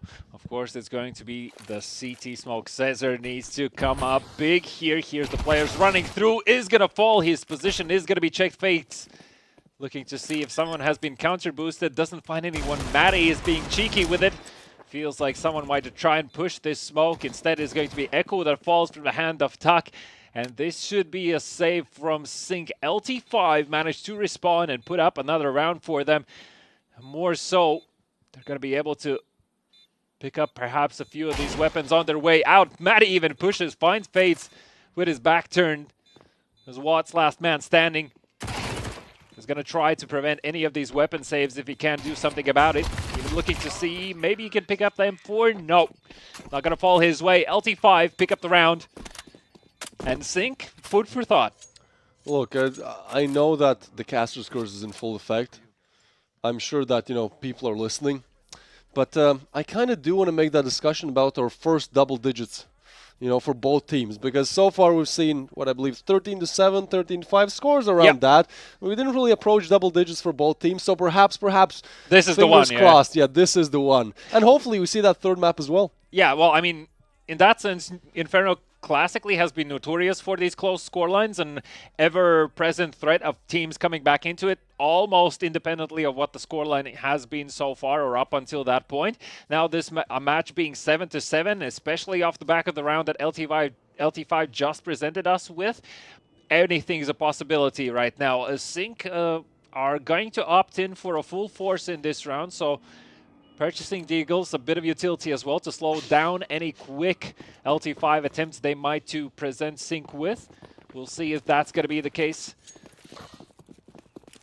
And a lot is happening in the hands of LT5 with these grenades, trying to slow down any sort of info plays that might come out of Sync, recognizing the fact that they're most likely on a low buy. Echo with the Deagle is not going to spot anything as he's going to be smoked off. Taking the position in the corner, and Toys are just looking to see if someone is brave enough to sit in that smoke. Yeah, very wild array of weaponry here. We do have some pistols on the side of Sync, but on the other side, some P9s, Galils, AKs, M4s, and even a FAMAS, different flavor for each player. And well, let's see how tastefully are they able to deliver these frags. Yes, a 7-7 on the scoreboard, and definitely this is a round that Sync would love to convert. They get the pistol and unfortunately are not able to convert the second, so this would be the time and the place to once again establish them as the leaders. Seems like Jo is going to get smoked off, so... Oh no! The grenade's under the bench! Yeah, I saw that when it rolled there, but I think he can get it out by shooting a little bit, no? Didn't manage to. I mean, you can try, but obviously that's making noise and kind of revealing your position. He will deploy another smoke towards B. In the meantime, though, Matty does find the entry towards A long, and that's the A side split open. Watts has to come up huge. Yeah, but they spotted Watt through the window as well, so Sportao was 100% checking this and getting the frag. Zezer is going to get one, but so far Sync have not been the greatest on those pistols. LT5 on the other side, seems like that is the name of the game for them. Lose a rifle round, then win a pistol and crush their economy. What a great strategy to have. But on the side of Sync, unfortunately, they can really opt only for save calls here, as there's going to be an M4, a silenced one, transferred on to the next round, but the rest, yeah, not exactly something you write home about, saving a P250. Just holding on to what they have, that is Sync. In the meantime, LT5, I'm quite confident, are very happy with how things have turned out so far in the second half for them, able to put up another few rounds to their name. And looking to secure Sync's chosen map. Yeah, I mean, look, they've gotten more rounds on this map than they did on their mapping, and the game is not even over. So, that is true. Yeah, so it's like they're definitely doing more than expected, and yeah, I think defying all odds, defying all expectations that were probably held in many people's heads watching at Splendid Palace right now, or perhaps at home. Shout out to everyone watching the finals right now, and obviously if you're watching online, make sure to subscribe. turn on notifications, perhaps tell your friends about it, as we are getting ready. We're slowly getting warmed up for the grand finals. Obviously, already one team secured for the spot there, that being Grindas. And the other side of things, I mean, LT5 are making it still possible that we see an all-Lithuanian grand finals, as Latvians have already been eliminated, and we say goodbye to Daugava. And Sync, well, at least in this map, they are, one round less than LT5 has, so perhaps a chance for them to get eliminated in this map as well. That would take us to third map, refresh my memory, Mirage? Yes, correct. Well, LT5 took a brief tactical timeout to discuss what shenanigans Sync might be up to. Understanding both that Sync could go for a full eco here and vice versa, also could decide to force play up close. Shotguns are still also an ever-present threat in apartments, so that's something to watch out for. And LT5 haven't really been too keen on taking any apartment control early on. Well, Fades gets an early peek. I'm not even sure that anyone can beat there that quickly, but he gets smoked off, so some nice default util usage. Actually, ooh, I like this. Sync are trying to take banana control. This is the Yakindra strat, but instead, Jo gets a bit over-aggressive. Oh boy, what is that? Molly does come in, but the Dink does as well. This is just chaos all across the board. And it seems like LT5 were able to stabilize it a little bit and actually move their players a little bit down the road there, back to Mexico, as some people would say. Well, we have a 3v4 on our hands, but Face actually takes the peak and gets punished for it heavily. Now a 2v4, almost undoable for Sync. Yeah, Sync trying to gamble this one, whilst LT5 are still guessing for info. This should make up their minds as they're going to be heading their way into that B bomb site. Caesar does have a weapon to work with. No defuse kits on the side of Sync. Watts also picks up an AK. If Caesar manages to get an early entry here, it's still worth considering going for this. Other than that, Sync might need to think about saving here. Economy is the name of the game. We've been saying it time and time again, especially for these last few rounds. Keeping things competitive is very important for Sync, so they need to have weapons and money to work with and not get overzealous with these attempts. That being said, though, Caesar now has crossed the dangerous threshold and it will be punished for it, and that, of course, is going to prompt Watts to fall back and to save his weapon, looking to take it into the next round. Spardaus has plenty of money in reserve, so he, in return, is looking to see if he can perhaps get rid of that weapon, understanding trying to spot where Watts is, but I think this is one of the harder positions to push, right? Like, it's almost a head glitch angle, some would call it. Now, it has been fixed a little bit in CS2, I'd say. Before, it was simply, you only spotted the head, but hold on.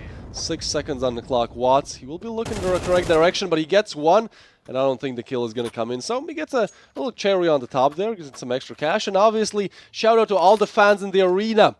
Make some noise for your supportive team, for whichever one you want to win, as this one is still in the works. This one is still undecided.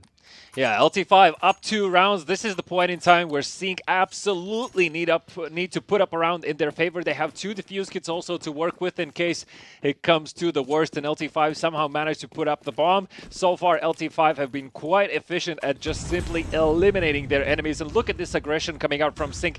Surely LT5 are not expecting this, and as I say that, Tuck turns in the nick of time, and the best of timings that he could ever wish for, finds the entry in the round, and once again Sync on the back foot. 4v5 for them.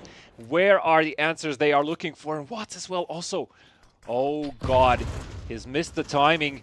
Will Matty make something huge off the back of this? He's calling for his team. Wait, just give me time. I'm gonna peek into middle. Gets the kill in the boiler. No, it doesn't convert. No health, but there's a T player in the A bomb site. Caesar hears these players running around him and through the smoke as well. Can he find anything? He needs that perfect timing, and he will fall as only Fate's able to respond. A 3v4, bomb goes down, and seems like LT5, they've really found their stride in this game. Now shutting down another one, that in the form of Watts, and yeah, this is just looking great for them. Stringing together these rounds, and you can't even say those are like lucky rounds, those are Mickey Mouse rounds, or things shouldn't have gone that way. No. They have really locked down their defaults. They're just doing almost standard executes, having good aim. Some tricks up their sleeves as well, and well, that is Sync. The Estonian Giants. Not yet fallen, but close to it. Slipping, you'd say.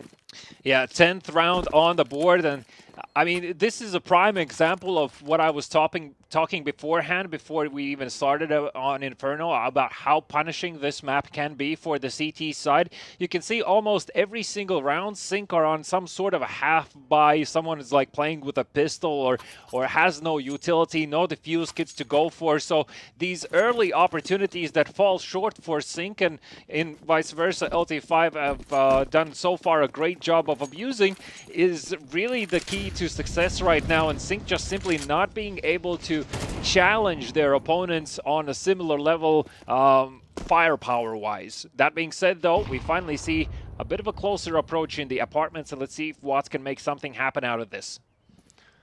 Watts, what can you do? This is the question once again in that apartment position. Oh! No, nothing, says Spardaus. Connects a headshot there on Watts, and so a 4v5 underway, and Sync, they're really struggling at this point. You can see that, you know, they're not exactly shaking, not exactly trembling, but close to it. It's getting cold. They definitely could use one of those hats that I'm wearing, with the Olybet sports bar logo, of course, but we'll see how this one goes. Maddie, is he able to connect the shot? I mean, we asked players before the game started which map would they remove, and Maddie actually said Inferno. He does not like Inferno, and definitely that wallbang headshot there from Fates' Deagle. Oh, hold on, Fates! He gets a double. This is a 3v4. This is still doable. Now, he has to lock down the bomb site. One more frag, or at least some damage and remaining alive. But he gets a triple, and he goes for the quad kill as well. Gets some damage and is shut down after 3, but that could almost be enough, as now it's a 2v3 bomb to go down, but fights almost single-handedly. He is the AWP player, but seems like with the pocket hop, he can also do some wonders. Now, this is the round for Sync. This is, first of all, you winning the round, you getting closer, but also you completely tilting LT5. I'm sure that the better half of their squad is already tilted from those Fates headshots, so now you have the chance to put the final nail in the coffin. That smoke comes in at a perfect time. Push comes in as well. Taki's ready for this, but all they do get away with is some damage. Have to be wary of the time, though. 2v2, and this feels like it's all over. Unfortunately, Jo does get one, but yeah, the time is simply not on his side. Nothing he can do. Will maybe tap the bomb, and yeah, no kit, and that is going to be pretty much it. All she wrote for Jo, as he does get the frag, but nothing more. And this is really the position in the game where Sync, all they really need is rounds. They don't care about the money, don't care about the rivalry or the kills. Just get some rounds on the board. You need them desperately. Nevertheless, these are some great kills that Fade's got. Yeah, I almost believed in that fourth shot as well. Very nice attempt from Fades, almost single-handedly being the saving grace for his team. Finally, Sync have enough money to buy into the AVPs, and Fades again is going to be looking to see if he can turn the tides in favor of his team. Not a lot of room of error here, and Echo once again looking into middle, won't find much success this time around. The Jo is going to be pushed back by these Molotovs, and they're actually going to be exchanged by both teams stuck in no man's land between these smokes. Needs to be careful if he decides to take any step forward. A lot of early utility being exchanged both directions. And Jo, not afraid of taking this fight, will fall to Tak, who was expecting for a twist like this.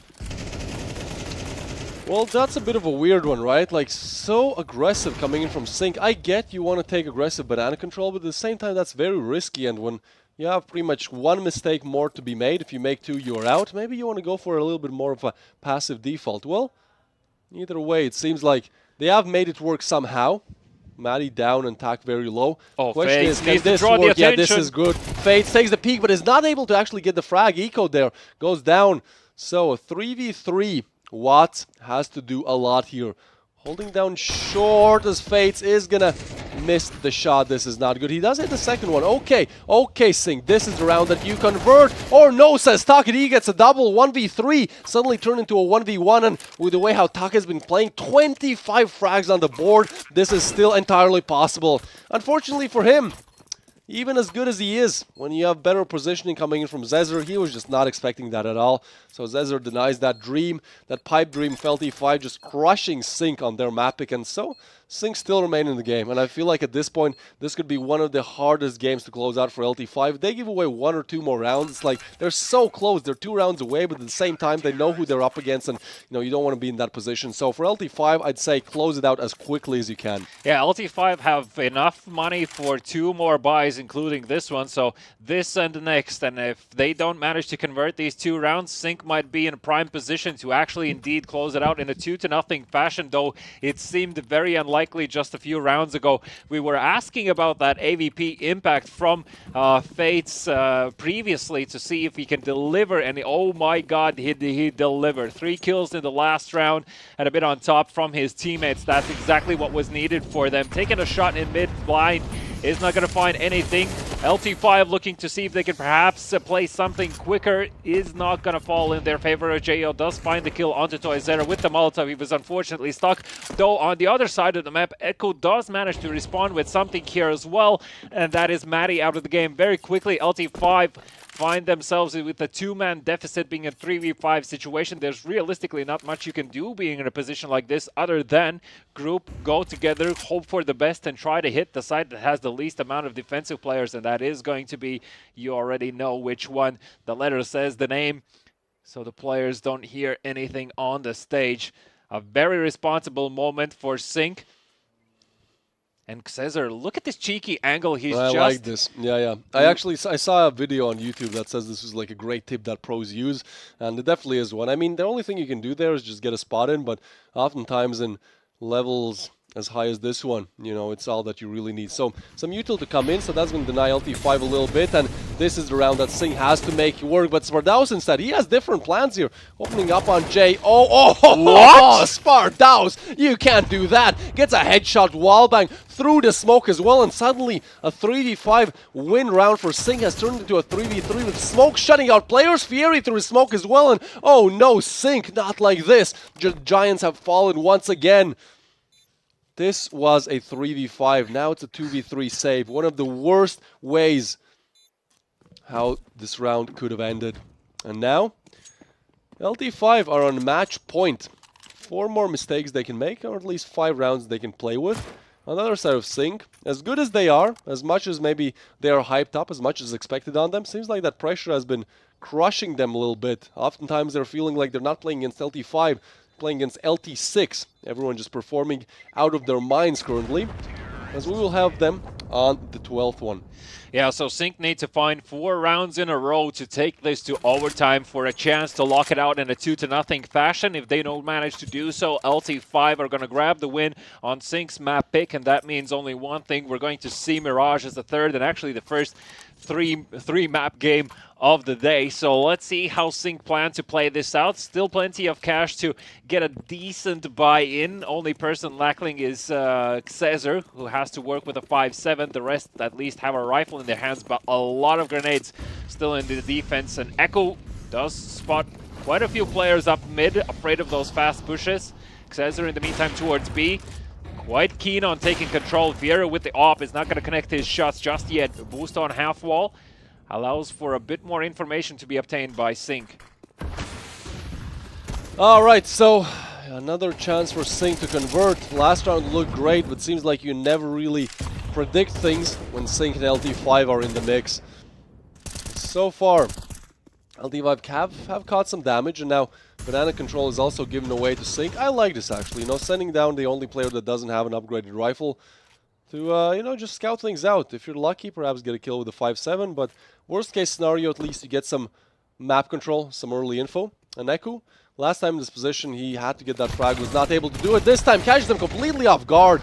It's only going to be good for one. Meanwhile, Fates is going to refrag, and Wads gets another. Just everyone on Sync showing up, really living up to their name, working in unison, making sure the machine is well oiled. Working in sync, you would say. And so, a 2v4. But again, I mean, last round it was 3v5, and I want to remind Sync fans perhaps how that one went. So, still, round in question. 30 seconds on the clock to see how it unveils itself. The only problem is I'm not really sure LT5 are aware. They're so locked into this A site right now, so close behind his successor, and now he finally reveals himself. The teammate is there as well. Jo with the kill, tries to convert the second, doesn't manage to do, but significant damage is still done to Tuck. He manages to pick up the AVP, not enough time. He's going to swap out to the AK.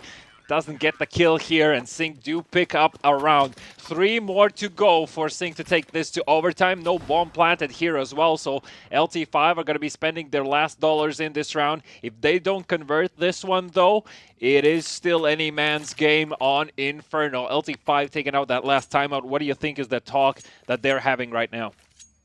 You know, every time you ask me these questions, I'm just like, well, guys, it's time to win. You know? Oh, just win rounds. Don't lose. I think at this point they have to understand they're playing really good, and they're not playing like off. They're not winning rounds off just like crazy individual performance or something. No. Actually, the defaults they're running, the strats, both on T and CT side, were working. You know, they're cracking Sync. So I think at this point they're just kind of like, okay, let's do the standard things. Let's do the defaults. Let's not make anything too crazy. And if we need to, we can make those gimmick plays in a round or two. But for now, let's just run the thing. Let's just do the thing that has been working all along this game, and hopefully it works again. We only need one more. Yeah, there's no AVP on the side of Sync, so FaZe this time around will have to make do with an AK, though he has been so great with even a Deagle in his hand. I have no doubt in my mind this is going to do wonders for Sync. They actually opt in to put down a very deep smoke in middle, and this is going to prevent a lot of information for LT5. Matty, with his position, perhaps you could say has cleared at least some part of mid, but still the confidence is not going to be there from LT5. Therefore, there's a lot of angles that need to be checked before they can fully commit to a site. That being said, though, Jo, luckily for him, is going to be dinged through the box, and a thick one at that as well, losing only 10 HP in the process. I felt like that could have been a lot more damage he could have taken, and of course, he's going to think twice before he decides to peek that again. Bomb is going to be picked up, and let's see where the decision falls, as Matty has a lot of control over apartments, and it might be that A bomb site that is going to be challenged yet again. It seems to be the LT5 feel the cracks are here for Sync.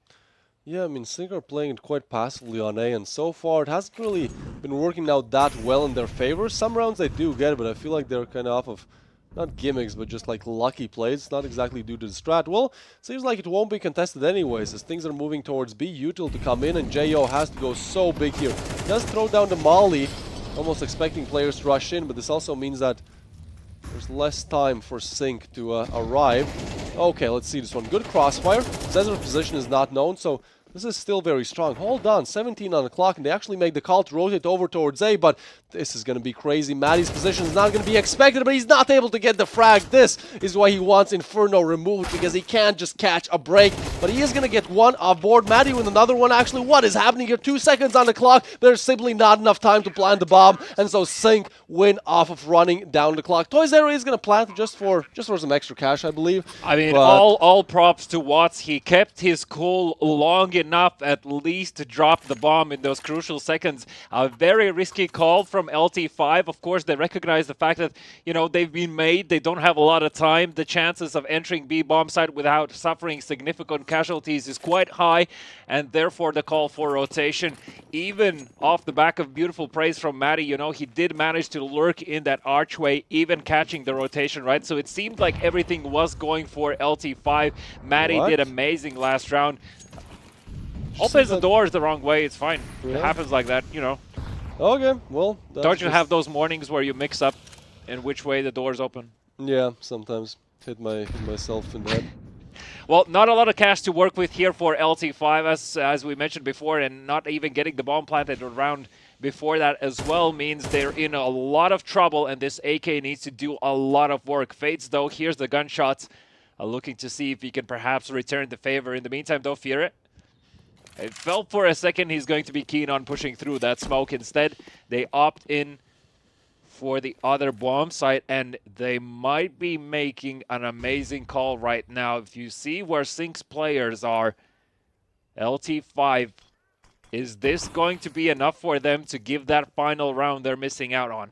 I mean, rotations are coming in, so the more seconds they waste, the worse it gets. Definitely Jo is now close to the action, and now it just seems like a default B bomb side hold. Maybe they're not ready for action coming in so quickly, but at the same time, that Molly is going to deny things, and Zezer is going to be the first point of contact. When he spots them, he is able to get the frag. That's a crucial one. Jo with another, and that boost actually trying to come in as well. Instead, Zezer, okay, buddy. Yeah, he's just going to push to the smoke, get the triple one as well, as they do shut out the round. And at this point, I feel like LT5 are starting to struggle a little bit. Yeah, this is where the panic sets in. Exactly. We signed the last round as well with very limited time. You know, calling to actually go away wasn't the cool, calm, and collected LT5 that perhaps we've seen so far.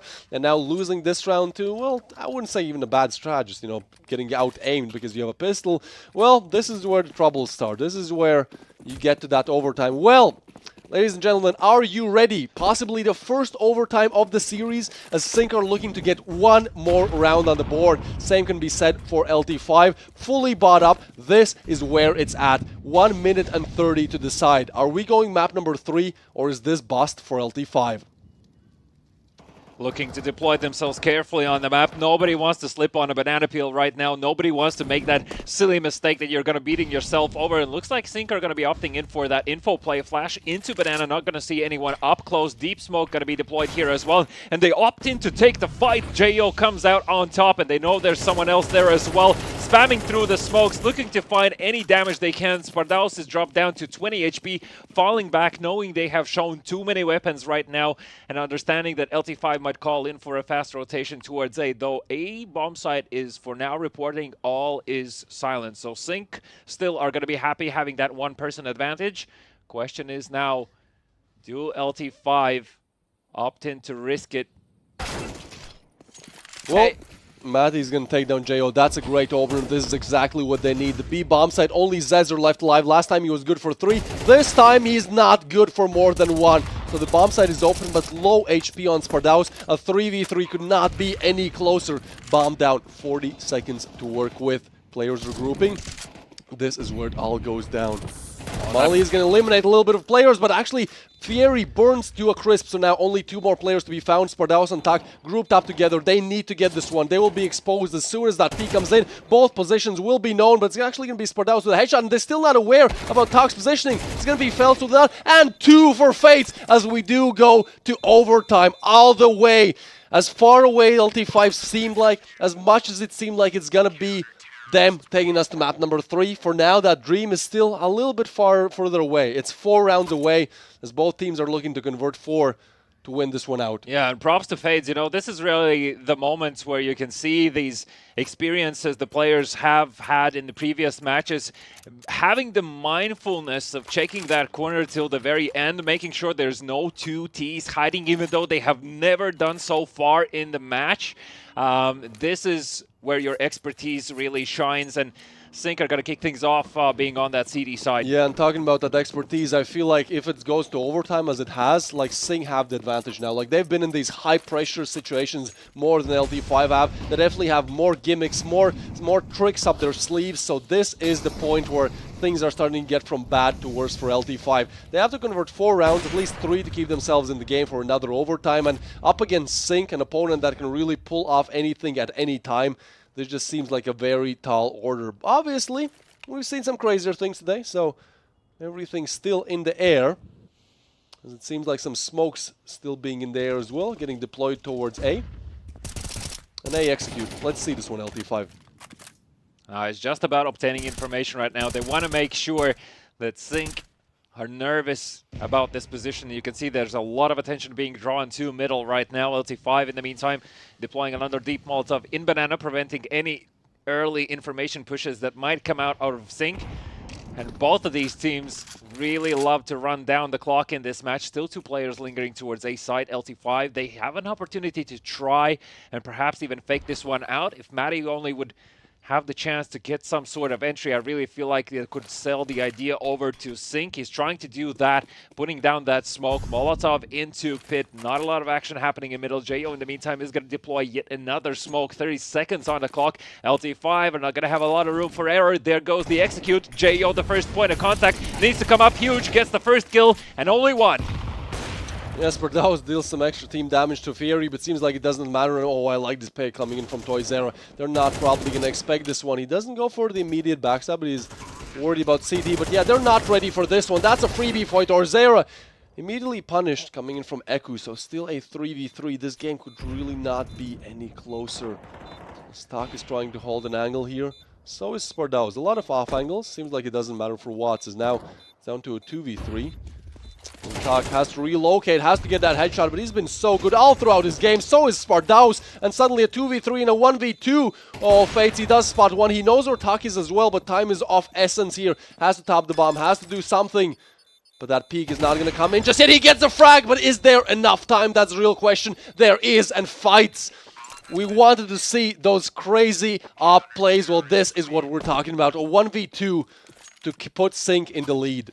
Fates absolutely stepping over mountains right now for Sync to keep them in the game. 31 kills to his name. On the other hand, it was Tak holding close by and holding on to that B-bomb site for as long as possible. Sync securing that first round in overtime, and that is going to do wonders for the CD side, as it also obviously allows for their economy to stabilize. CD side being a bit more on the expensive end, and LT5 off the back of that buy are going to be able to buy up fully here regardless of that finish. But it's not really about the buys right now, it's about the rounds on the scoreboard, and those are saying yes to Sync. He has really woken up now.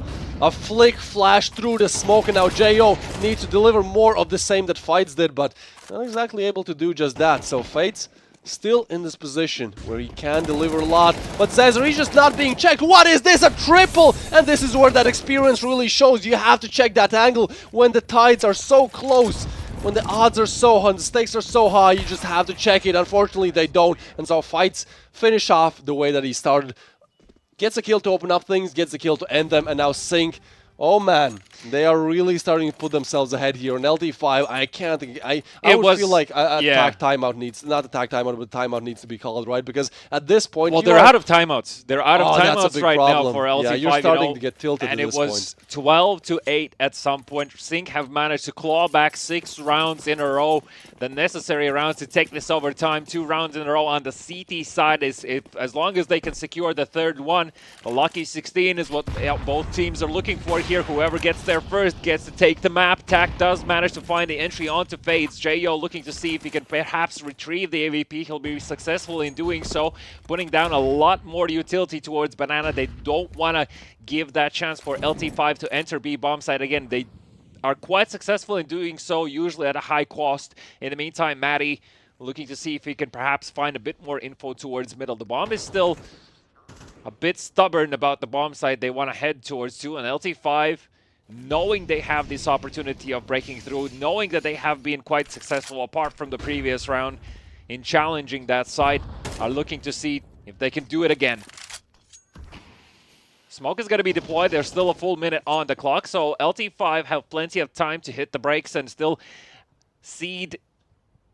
give place for the seed a doubt in the minds of Sync about which side exactly is going to be taken, and Watts looks like he will have a challenge of his life ahead of him. Yeah, this is going to be a biggie for him. I mean, he's on 17 frags, but now has to make it almost 21, and the timing is actually... Oh, the timing. Talk about the timing. I do think they might have spotted his gun barrel. They're going to check it pre-fire as well. Toy Zero gets him, and now suddenly LT5 have made almost a comeback, catching players off guard. Eku is going to refrag, but still a 2v4 that they have to go for last round of the half anyways. Only problem is there's smokes down, there's different players set in different positions. And there's 2 more smokes available for LT5. There's no way Sync come back into this. Eku and Jo would have to go above and beyond and then some to take it out of the hands of LT5, and at least a single round is going to go their way in overtime. As the time is ticking, the bomb is going to explode. More smokes being deployed. Shots through the smoke towards Eku. Jo can't do nothing about it apart from just bow down and say good half, as the teams are going to be swapping sides. 14-13. LT5 finally, after a 6-round streak, managed to respond with a single round to their name. And now the most important CT side potentially of their life. As you said, it's so important for them to be in this LAN. For many on their team, it's the highlight of their careers, and they're looking still fighting for that chance to get into the grand finals. First map pick of LT5 was taken up by Sync 13-6. The second map is a completely different story with an overtime of a lifetime, it feels like, for LT5. Yeah, I'm actually surprised they get that third round. Once again, you know, the Lithuanians, for some reason, they are simply the comeback teams. Grindus making their crazy, crazy plays to even get to the finals and now actually put themselves in the finals. And now LT5 down but never out. On Sync's map pick, on a map that should have been ridden off immediately, they take us to overtime. And not only that, they actually took a heavy lead in the regular half of the game, but unfortunately not able to close it out. Now looking to do it in overtime. Once again, lose their first 2 rounds, but then make a swift comeback with 1. Now looking to get 3 more. This is as close as it could really get as we approach around the end of 28. We shall see how Sync want to approach this. Well, seems to be that nice and slow is the name of the game. J.O. careful and mindful of the fact that someone might be playing close behind these walls. In the meantime, though, LT5 are going to be challenged on the other side, as all 5 Sync players are going to be approaching soon enough. And so deep defensive positions for LT5 mean only thing there's not a lot of room to fall back to. Look at the barrage of smokes falling through. Instant Molotov put down by Toyzero. He doesn't need to overpeak this. He is going to fall, and that's the doors open into that A bomb site. Surely LT5 can't hold on to this here. Tak has to once again come up huge. Can he do it for his team? He's gonna fall instantly. It's all on the shoulders of Spardaus. He gets the first kill, but that's a single one. 2 against 4 situation. Sync looking to secure the map point. And it seems to be it isn't going to even be a question for LT5 if they can get back into this. Fiera is going to be forced out of this side. 15th round on the board for Sync. And LT5 need 2 rounds in a row now on the T side to take this to overtime number 2. Yeah, LT5 could not be more down on their luck. They're 1 round away from being eliminated. Making it all the way here to Riga, Latvia, to Splendid Palace, and then, you know, starting off great on the second map, making everyone believe, but unfortunately now only 1 round away. But there's always one thing that the Lithuanians could have depended on. One thing that the Lithuanians always knew is there, and that is the fan support. Splendid Palace, if you do believe that LT5 can take us to map number 3, make some noise. And Sync supporters, let your team know that you are there, have been rooting for them all along. Let them know you're in the building, and Sync need just a single round to take this one. All right, we have begun, as so has Fates, looking to see if any jump spots are going to be happening. Not going to find any time soon. Fiera, in the meantime, putting down some deep grenades into Banana. Matty even feeling safe enough to take a peek. Doesn't find any contact just yet. Echo just firing some warning shots, as Sync seem to have already made up their minds. Yeah, this is crazy. Even in the individual department, Tak 1 away from 30 bomb fights already there. Let's see. Fates, he has the angle, he has the pick. Once again, he does exactly what he promised us. Gets a shot with the AWP, and it really has been a fights masterclass here on Inferno today, but still, it's possible for LT5. Fieri has to make it work. He's locked up on the side, but also a smoke for him to play around with, and he's able to get a frag. This is great for Fieri, still looking for more, but now Zezor to deny him. 3v4, this is for everything. This is for the map, this is for the best of 3, for the whole series. Can LT5 do it? Bomb to go down, and Fights actually catches a lot of damage there, so it's still possible. Not really any util. 1 flash for Spardaus, perhaps flash in the rest of his team. But they just have to go all in the individual department. Tak is live. Oh, that's a great play. Spardaus takes him down. Equalizes 3v3, gets some more damage in as well. And suddenly Sync, as close as they are to closing it out, they're starting to crumble just a slight bit. And I feel like as soon as they hear that plant again, they might take the peak or not, as they know Fates is on the other side. Take the peak, and they do take down Fates. A 2v3 on our hands, and Watts has to make the peak, has to do it all, but no, he does not. So we are still in this. LT5 get the 14th on the board, and now it's once again match point for Sync. And for the other side of things, LT5 have to convert 1 more round. Double overtime or bust this time.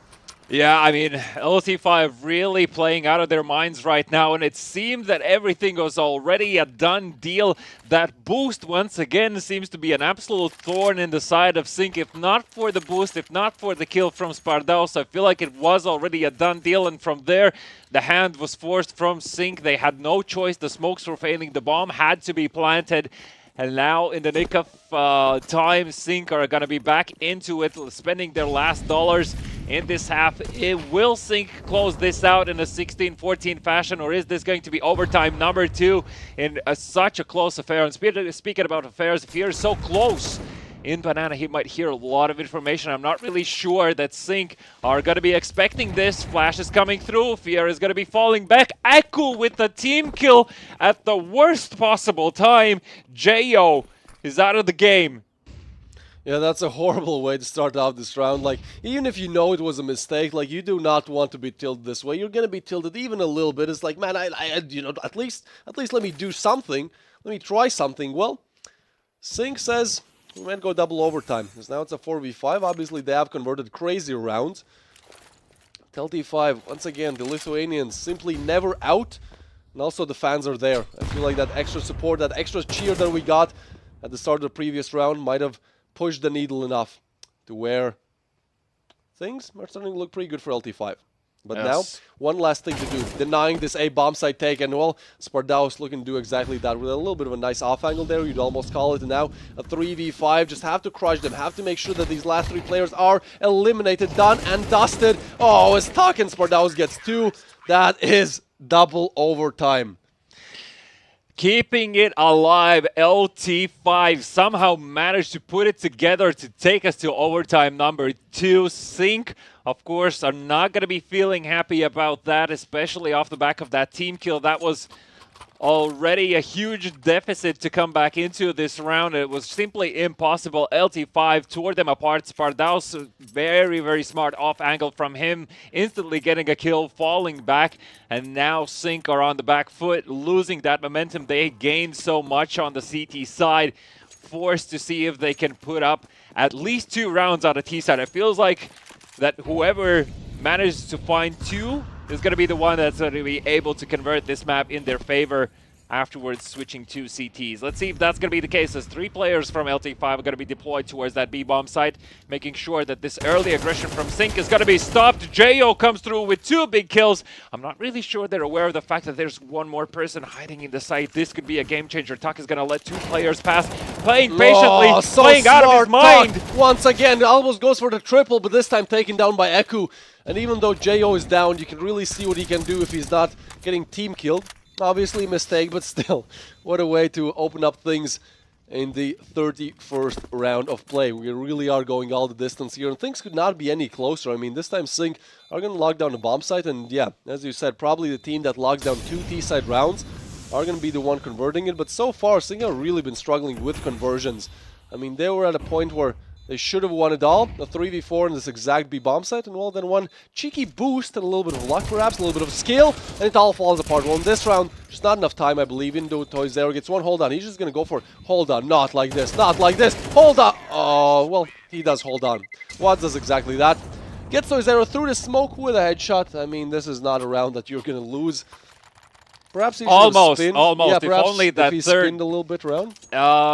That could have been an option. I was more about to highlight just Tack's play. You know, he paid it patiently. He got the required 2 that was needed from him. Unfortunately, the 3rd kill didn't go his way. And there as well, despite the fact that Fades has 34 kills in that tight position, he misses 2 crucial shots. And that's the reason why it comes down so close to the wire. Nonetheless, Sync managed to put up the first round for themselves on the board in this 2nd overtime, 2nd semi-final of the day. This truly feels like almost grand finals at this stage, with so much action happening and both teams truly taking each other to the limits. Spardaus suspects something might be fishy here in the apartments, puts down that HE grenade, is not going to find a kill.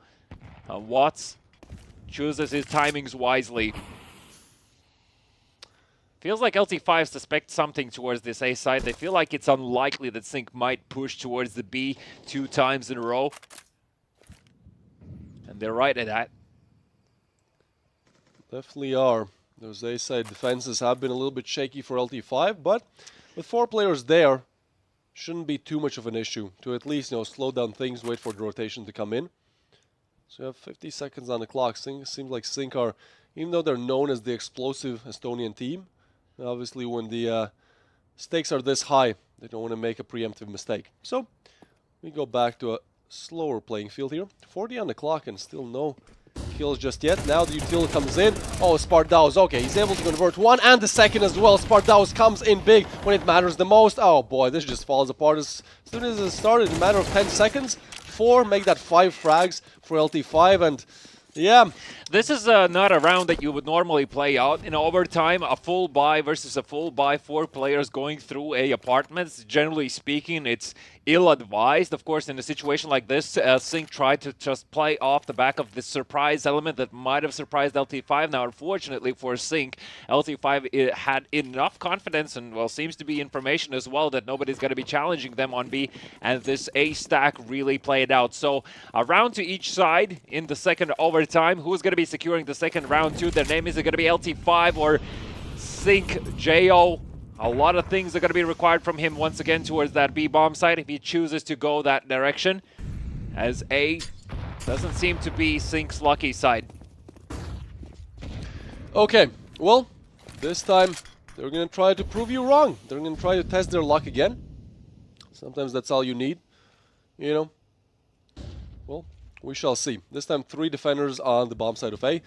And yeah, a bit of interesting play here. Watts is going to stay in the smoke. I mean, that's a questionable play, but I feel like at this point, Sync are almost waiting for LT5 to make a mistake. Perhaps somebody pushes down Banana, tries to over-aggress. And Sync recognize that as long as they don't have control over Banana, or at least deny control for LT5, it's unlikely that they'll just be able to walk into this A site for free. It's more likely that they're going to suffer a lot of casualties, same as before, right? So they want to try and push back.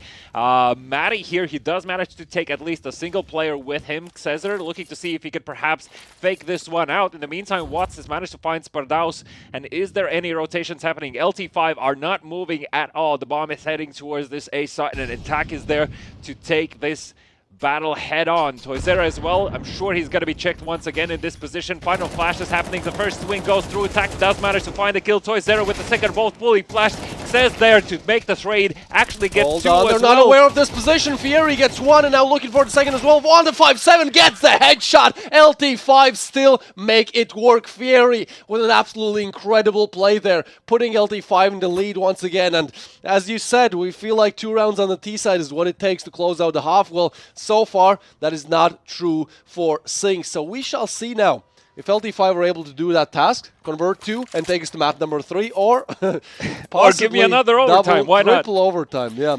I mean, I'll take it any time of the day. This was such a high-paced action. I mean, props to Fieri, still somehow managing to keep his cool. And even though the spray wasn't as beautiful with the M4, gets the job done with the 5-7 in hand. LT5 now need to take 2 rounds of their own on T side to take this map, win, and take us to map number 3. Or is it going to be Sync with a flawless CT side?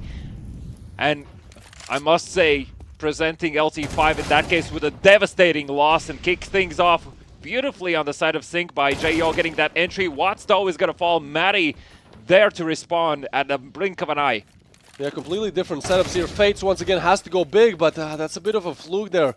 Almost misses the shot. That's not able to get the second one. Sync not ready for this way faster approach to things here. As the 3v4 unfolds, this is definitely a round that they would love to convert. Unfortunately, so much util on the side of LT5. That hold down, Jo, are you really going for wall? Yeah, you're just getting punished, pushed through the smoke. That's a fight you do not want to take, and so Spardaus almost makes it look easy, no? Yeah, just, holding down the trigger there. Just, oh yeah, well, another player popped through the smoke. Why not? Say LT5, as we can see, the fans are definitely there, supporting them all the way. Still possible for us to see an all-Lithuanian Grand Finals, and well, for that to take us one step closer, for us to be one step closer to that, we do have to see LT5 converting one of these remaining 2 rounds, and this is where they take a timeout. Yeah, look, so much instructions are being given by Toysera right now, just explaining what to watch out for, what is the main goal of this round, how exactly we are going to achieve it. As, there's so much, even A little bit Italian there. Yeah, you know it's serious when the Italian hand gestures are pulled out. You know, this is where things are starting to get really serious, and I mean for a good reason. Of LT5 are looking to really make the fairy tale story here, something nobody expected. If it goes the way of if we get to Mirage, I feel like LT5 they're going to be fired up to take this one, right? So it's going to be Sync that are going to be on the back foot, and Sync currently as well, as they need to find 2 rounds, and so far we've started to see some cracks. Fates hasn't really delivered any kills in the last few rounds, and these are the most important ones, so I hope he's not beating himself up over it. Early position found in Banana by Fear, so that's at least some control heading his way, but a lot of grenades. He needs to take that step forward, somehow does come out on top, finds 2 kills. LT5 looking to see if they can run away with this one, but they need to get past Fates. 2 kills in return. A 3v5 turned 3v3, and Fightsy is still alive. This could really be one of his rounds. Looking to rotate away towards Church. LT5 slowing things down a little bit. I mean, I'm sure they know how high the pressure is. And with all the instructions just given by Toyzera, this is no time to just rush in head first and then ask questions later. This is the point where you have a minute on the clock. You have cracked the B defense a little bit, but you also know that some rotations are definitely there. So where do you want to go? B site, which is harder to take, or A, where it's expected to have more players? Also, what an angle here. Honestly, I haven't seen that one, yeah. All right, well, let's hope that makes them win. This is exactly what we talk about Sync, you know. Time to pull out all the crazy strats, all the crazy things. That angle is going to go unchecked. It's not going to go unchecked, this pit here. Watts, first point of contact. Util comes in, takes the P, gets the first frag. That is huge. Let's go for the second one as well. Somehow Spardaus is able to make it work, but now Eku, next one in line. He's been all right in this map so far. What is that, Spardaus? No, no, no! Burning himself down to a crisp. Oh boy, not like this. LT5 looked so promising. They're almost making it work, but that must be a tilter. For Spardaus as well, gets, I believe, a double kill in that round, up to almost a 30 bomb, and that's how you go out from your own volition. That is so unfortunate. That is so unfortunate. Sync can thank themselves for this little bit of fiasco. Now, obviously, Sing have one more chance to take us to overtime number 3. LT5, though, they had all the answers. They had all the entries that they needed to get into that side. A bit of an unlucky moment, but still, that at least gives them the confidence. They're making those right decisions. And speaking of decisions, Sing have decided to play a bit more up close and personal in Banana, putting down initially 3 people, a lot of utility once again being deployed. Matty looking to see if he can find these early advantages in apartments, but nobody is there from Sync to risk it all, and rightly so, right? This is do or die for LT5, and same goes for Sync. Yeah, once again we are in this situation where it could really go either direction. Another overtime or bust, this time for Sync. Smaddy is trying to clear out one of the harder angles, I believe, to just check from. But he might actually find the timing. Yeah, at least he saw the trajectory where that smoke was coming from into apartments. Instead, he's going to be forced back. Now this pushes the hand of LT5 to try and clear out Banana, see if they can get closer or at least understand, okay, which part of the map Sync have no information of. And currently it's quite clear it is Banana. So the question is, do LT5 decide to risk it all? It seems to be it is going to be the case, as Matty is only joining his teammates right now. Bit of a boost as well happening over the smoke, looking to see if they can spot anyone over. JO is going to be flashing himself out. Cesar is there as well. The first entry fall in the favor of LT5. Matty quick on refrag. This is absolutely insane. They somehow crack open the bomb side, and it seems like as much as Sync had that firepower to just keep on fighting back, this one could be a little bit too much, as only now Watts and School left live. Hold on, Eku gets a double there. Okay, this is a 2v2 that you have no chance, no business in converting, but still, Tuck is not cleared, and now 1v2 for Eku. Pretty impossible. Oh, what? Not like that. Not like that. But it is how the game ends. GG's to both sides. The closest game that we've seen so far. but it also means that LT5 are able to do the unimaginable and take us to map number 3, Mirage. Yeah, a bit of a nervous breakdown, I feel like, for both team supporters, and rightly so. I mean, this was a table turner and a half. LT5 close it out rather in the second overtime. Next up is going to Mirage. That being said, though, you know, there's so many emotions they went through. They were up 12-8. Then Sync takes them to overtime. Overtime number 1, overtime number 2. Mistakes, crazy mistakes happening on both sides as well. Team kills, dying in your own molly, like the works. The only thing that we didn't get to see is the knife kill you mentioned, but Inferno, this is exactly the reason why many teams choose not to play this map. It can go either way, it can turn its back on you, and despite the fact that Sync chose to play it, they had their moments. Fates put up an amazing game, 34 kills for him. Unfortunately for Sync, he was no match for Tak, who put up 36, I think, at the end of it all, if not even close to the whole 40. I mean, it's... Yeah, he was playing out of his mind completely. Man, it is just a highlight reel of Tak from this match. So we're going to rest our voices, but don't go away just yet. We're going to throw it over to Bruno in the stands. Wow, that was intense second map, and we have the first overtimes, exciting moment, and of course the third map, the very tough second semi-final. And once again, I'm here at the venue at the Splendid Palace, and I find some beautiful lady right now. And when was LT5 versus Sync was playing, I see you have all emotions, all spectrum emotions. Why? What do you mean? Like you are screaming, you're crying, all that things. Why? The more energy you give, the more they will get. So I really hope that it will help them win. Okay, and to which team you are rooting for? Of course, LT5. Okay. Some Lithuanians can show some support.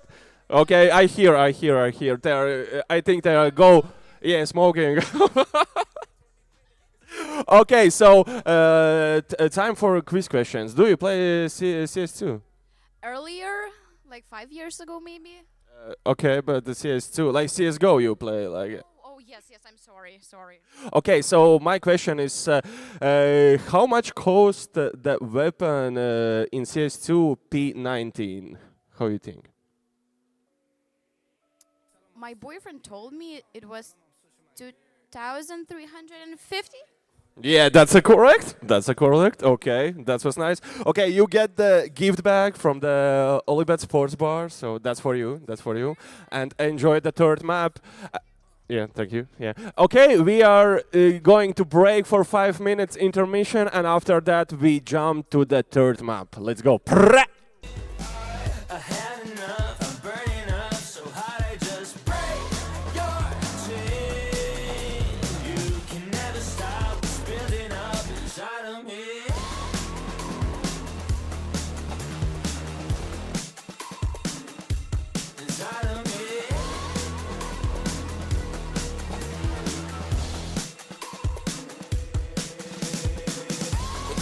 I guess I don't fit in with the imposters. I'm taking the mask off, prepare your conscience, prepare for honest, cut off all the nonsense. I'm all in your chakra, wonder who shot you. Go call the doctor, boom like the chopper. Don't you get chopped up, I'm here to stop you. Whoever wants smoke like a roster, break you off proper. Things they say, they're never getting in my way. And even if I make mistakes, I will always see them through. What's that? 'Cause I don't wanna play your game. I had enough, I'm burning up so hot I just break your chain. You can never stop what's building up inside of me. Play your game.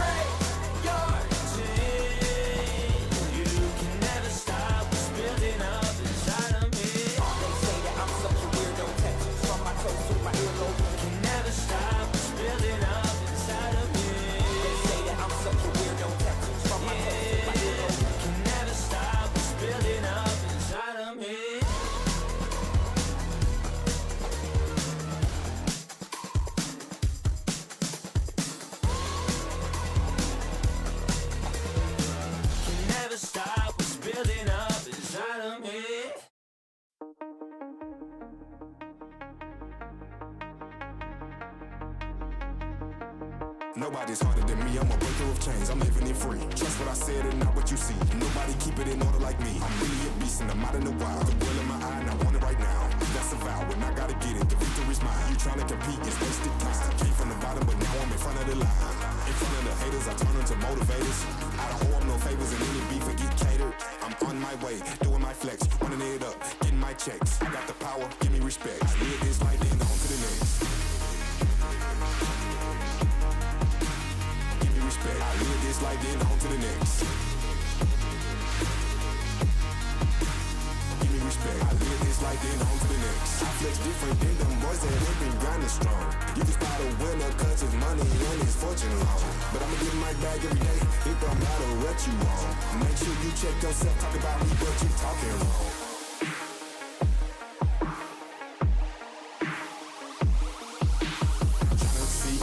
Closer to home I can get certified OG, paid all my debt. With my flows, power supreme, come from below, it's in my genes. I talk what I like, that's real nice things. Side down before approaching the king. Muscle strong, think money and power. Hop on the track like I hop in the shower. Brick at the brick like I'm building a tower. And I'ma do that into my final hour. And my brain growing like a flower. I get the bed, I don't be in it. I'm on my way, doing my flex, running it up, getting my checks. I got the power, give me respect. I live this life, then on to the next. Respect. I live this life, then on to the next. Give me respect. I live this life, then on to the next. I flex different than them boys that ain't been grinding strong. You can spot a winner cause his money and his fortune long. But I'ma get my bag every day, it don't matter what you want. Make sure you check yourself, talk about me, but you talking wrong.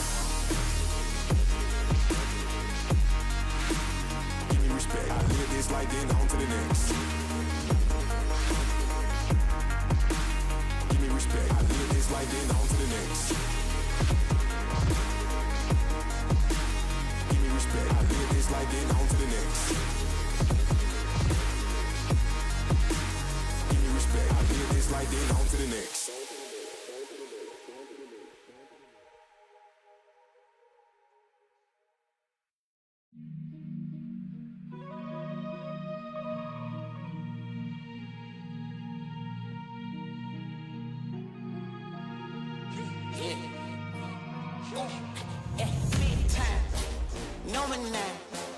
Diamonds in my teeth, I got a lot of shine. Running up the number, that's a lot of crime. Try to take it from me, must be out your mind. Big time, lot of sun. Smoky in the air, that's a lot of pine. Pockets running over with the dollar sign. Try to take it from me. Big time, big time, big time. Big time.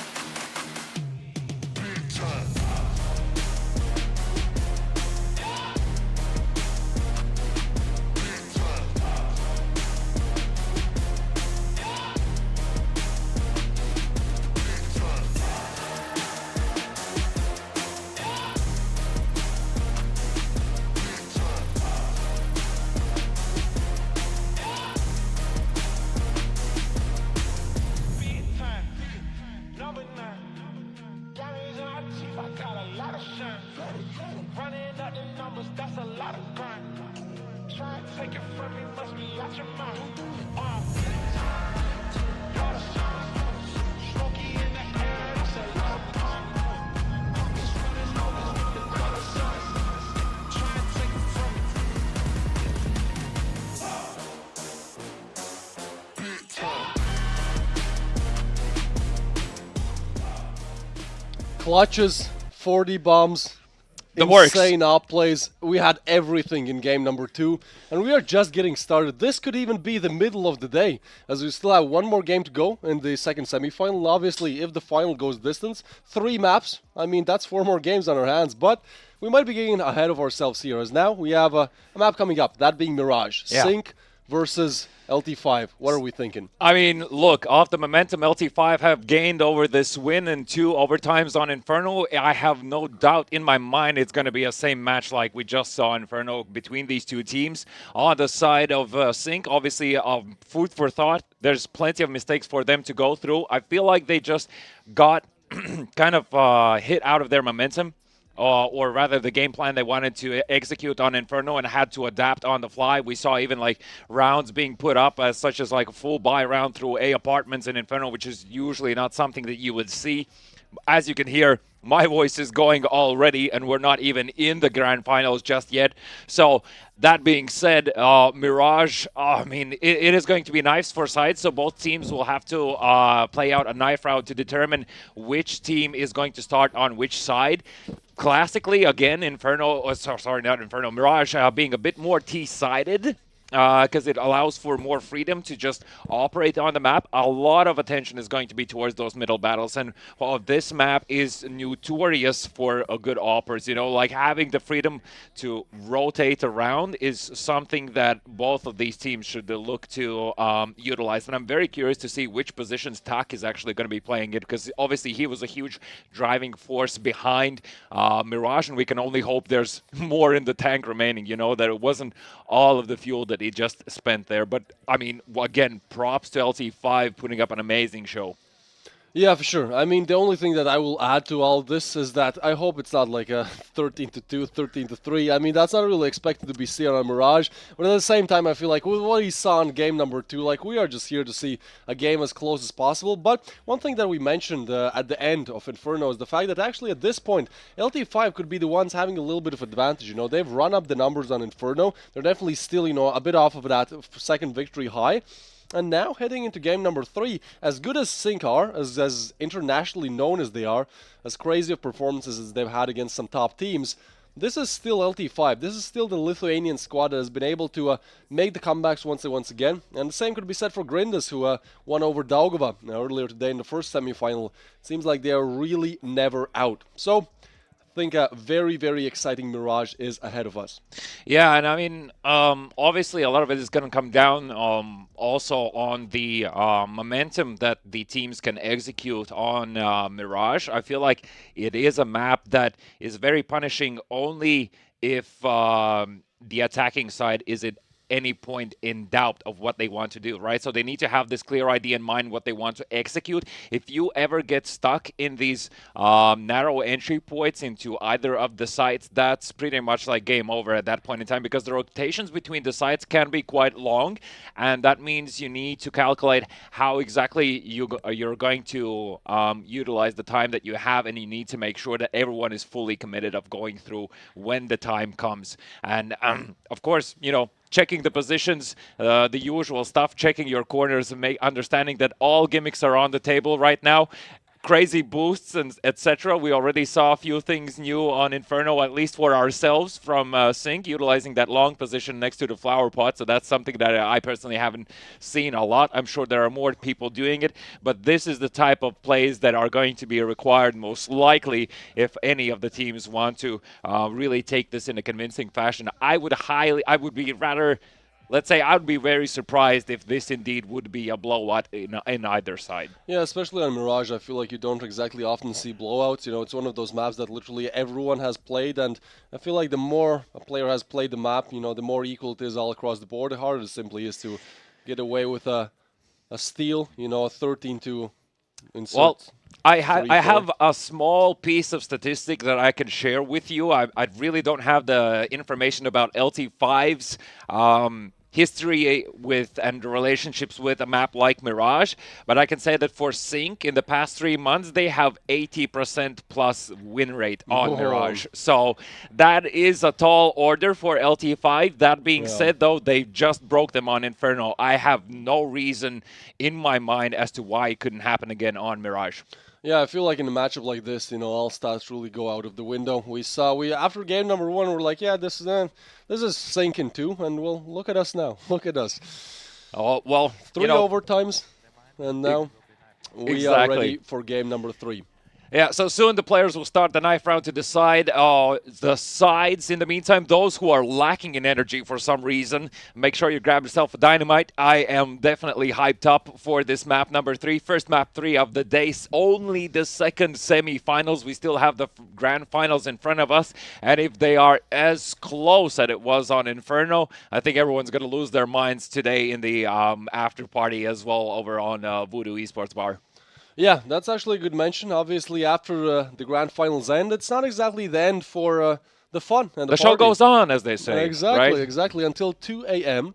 I believe the after party is scheduled. Then some people going back with the fan buses. Obviously, huge thanks to Talks for providing those. Some going to sleep. Huge thanks to Tallink Riga for providing accommodation. That's a a difficult word right now. It definitely is, especially when you're like 4 maps in. Excited as you might be.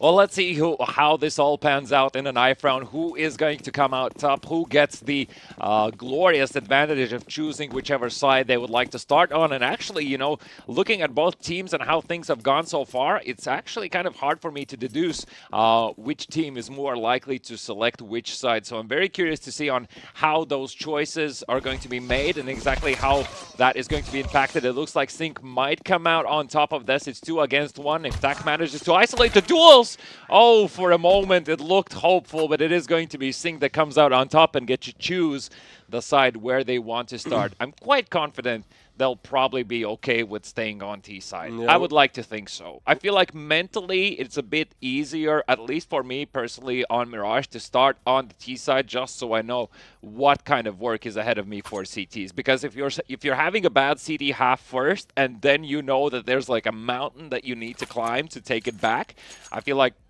again, subjectively, that's for me more difficult. Would it be the same for you?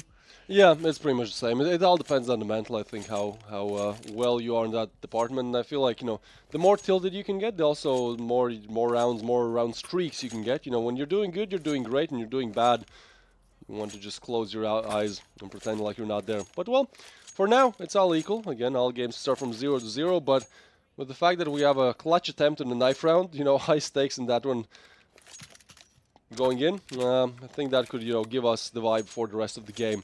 LT5 versus Sync, still undecided, and even though Sync are maybe the favorites in the statistical department, again, more than 80% win rate on Mirage in the last 3 months, LT5, I mean, they can really do anything if they choose to.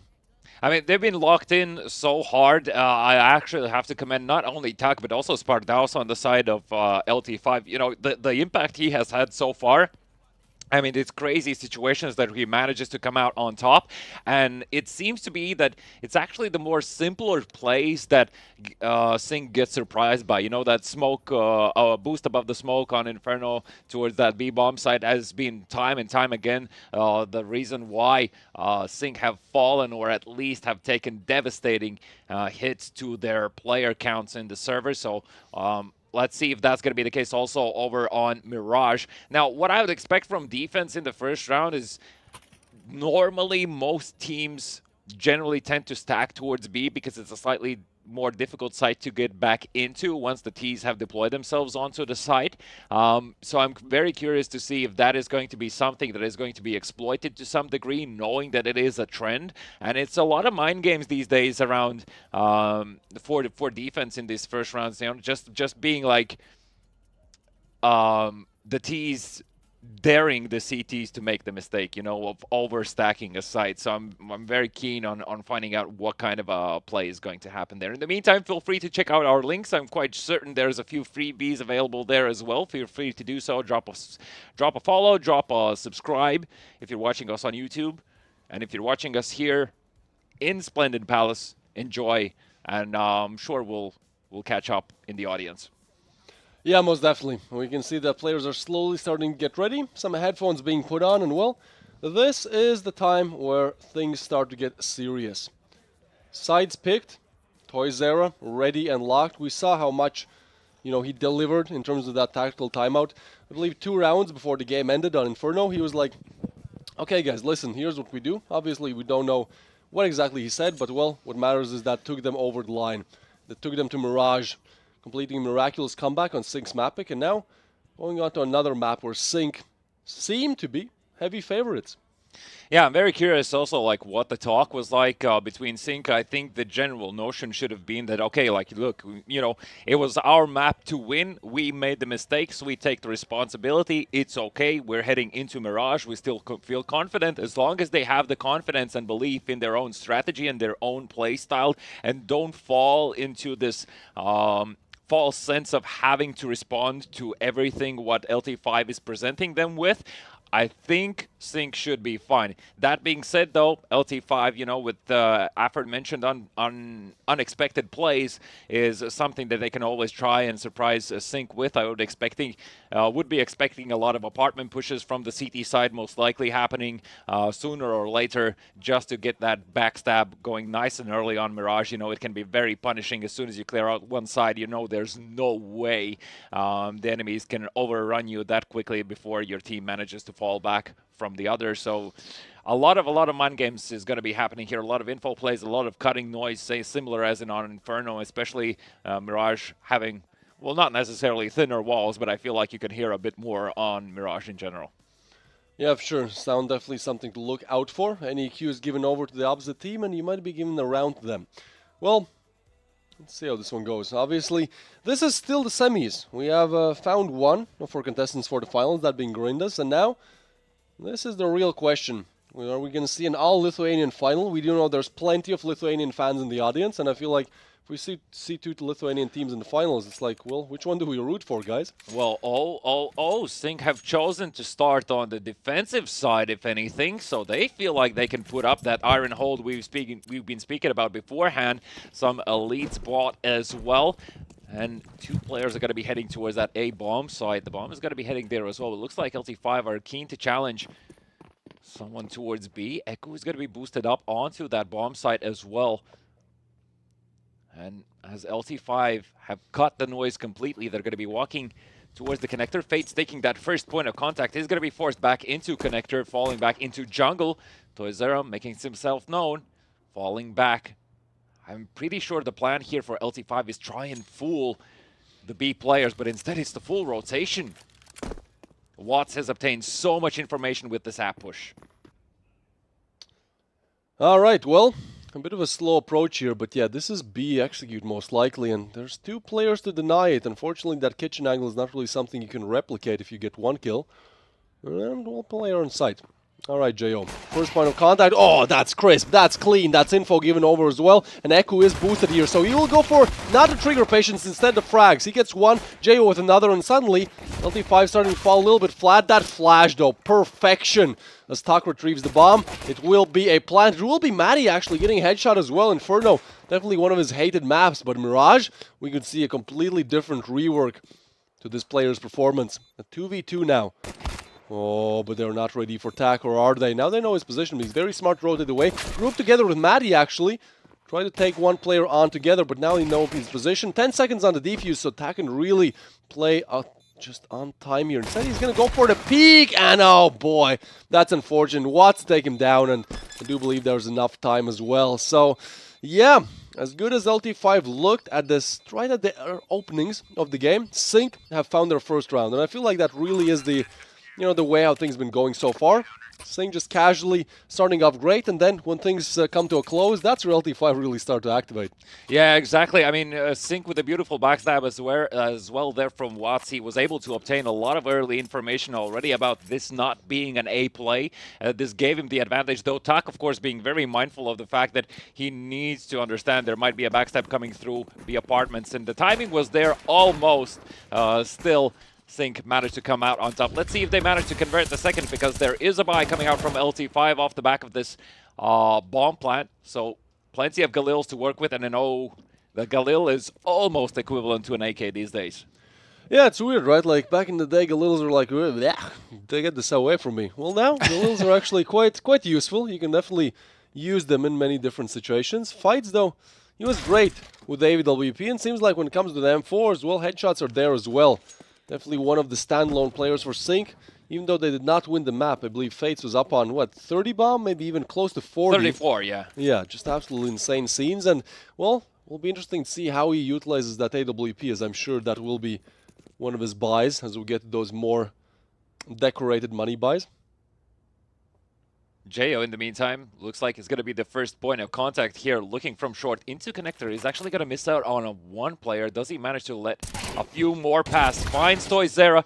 Doesn't get the second as Tack returns the favor. Watts now is going to be prompted to peek into A ramp. In the meantime, Stairs already are peeking into Shadow. Sessler there is going to fall. Watts gets the follow-up, but he's going to be traded. It's a 2v2. There is a defuse kit available on Echo as the rotation starts to fall through, but a deep smoking connector prevents any information for Sync right now. LT5 are making this happen as Fades will fall, and Echo left in a 1v2 with a defuse kit in hand, but just no real option to get back into sight.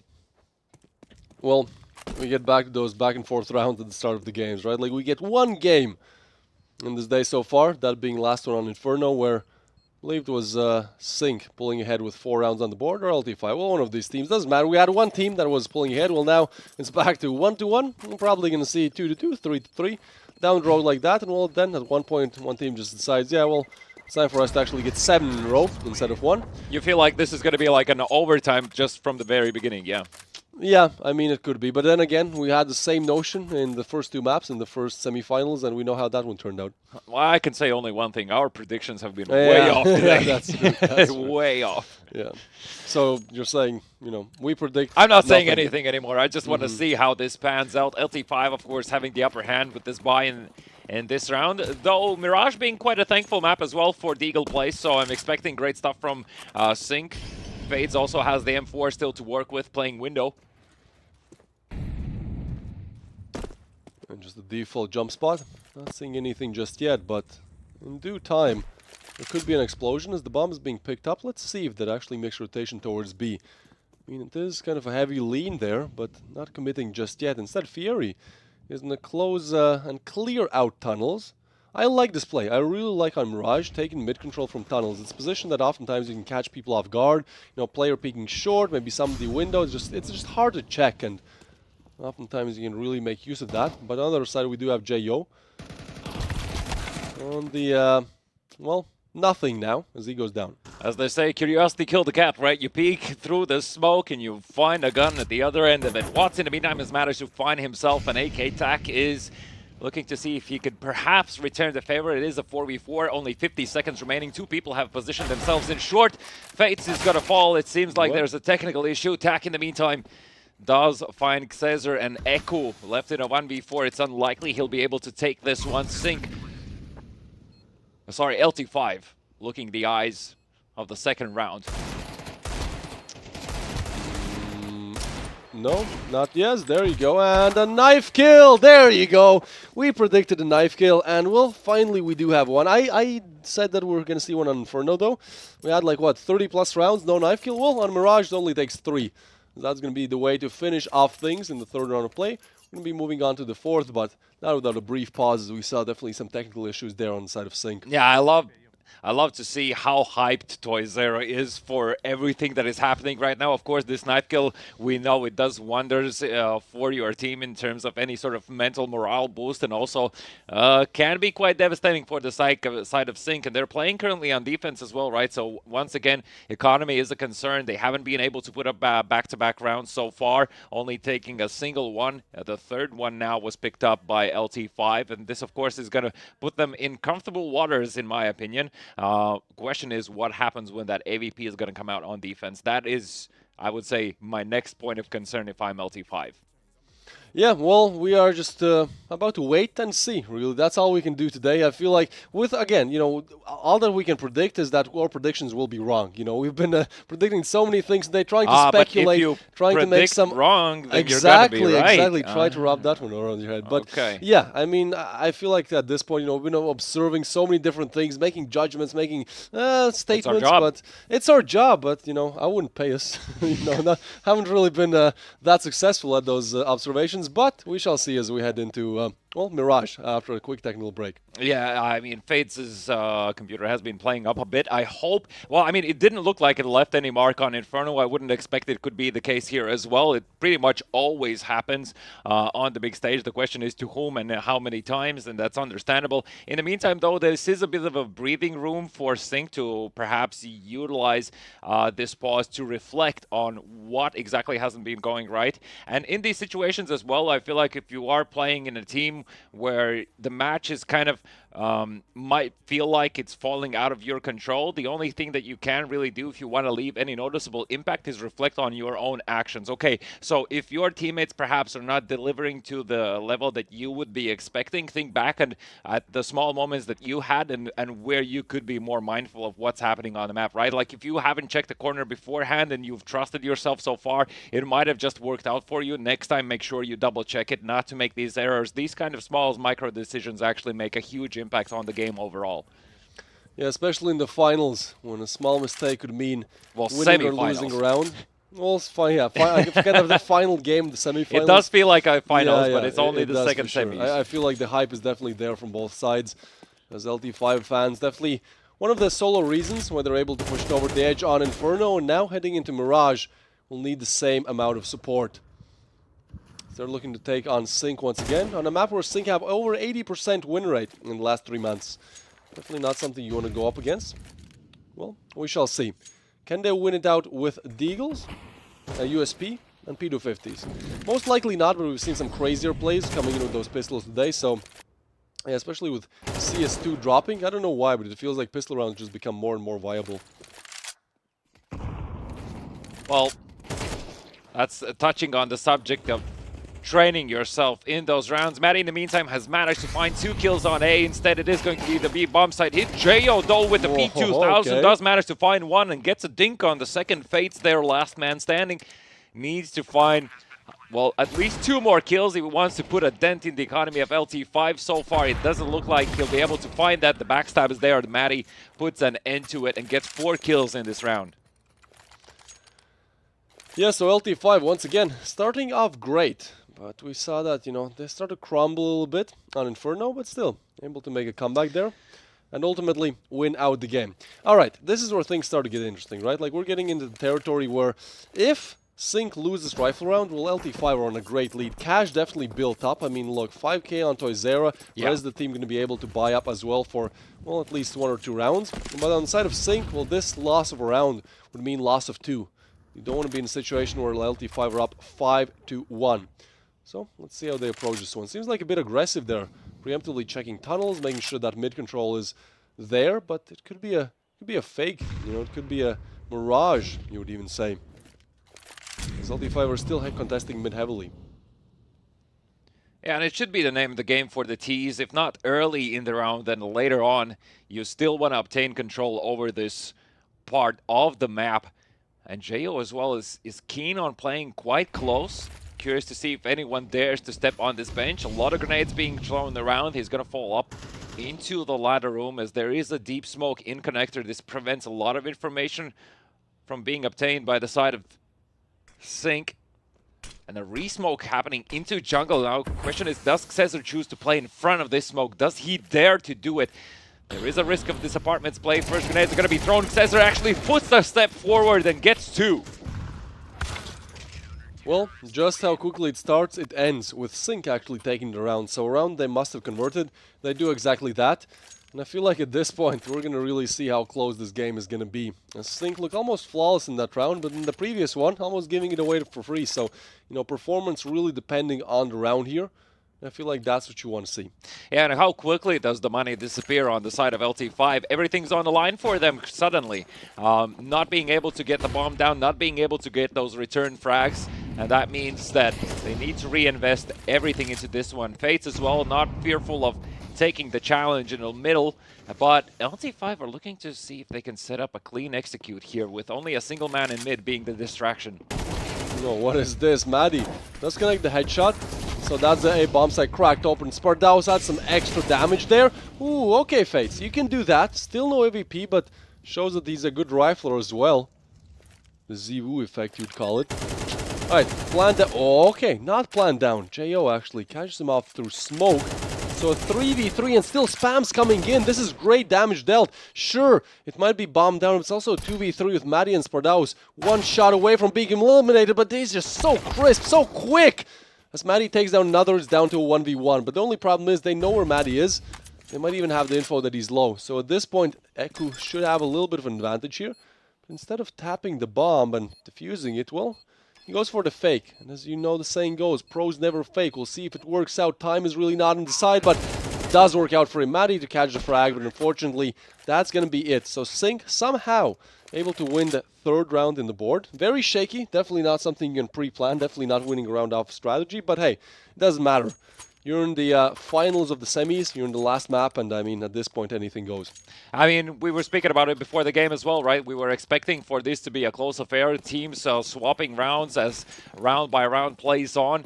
LT5 have enough money to buy into this one. There is going to be another tactical pause. It seems like Fates is still suffering some issues, so the round is going to be restarted as no damage dealt has been. No damage has been dealt there. I said it. So, yeah, I mean, Sync somehow still holding on to it, but I have to say I'm not really entirely convinced. As things are looking currently, I feel like LT5, it seems to have a lot clearer game plan in their mind. At least looking how the individuals are playing, how the rounds are being approached. LT5 had an idea in mind. They execute. They do get to that bomb plant. Sync, props to them, of course, holding on so closely with that spam through triple or firebox, as you may call it. Jo as well from short, putting down a lot of gunpowder through those smokes. So not giving an easy time for LT5 back into this, though. LT5 having these signs of being successful of getting onto those sites and getting those bomb plants, that's always something that you want to see as a T-sided team. As long as you can get the bomb plants, you can get the money rolling.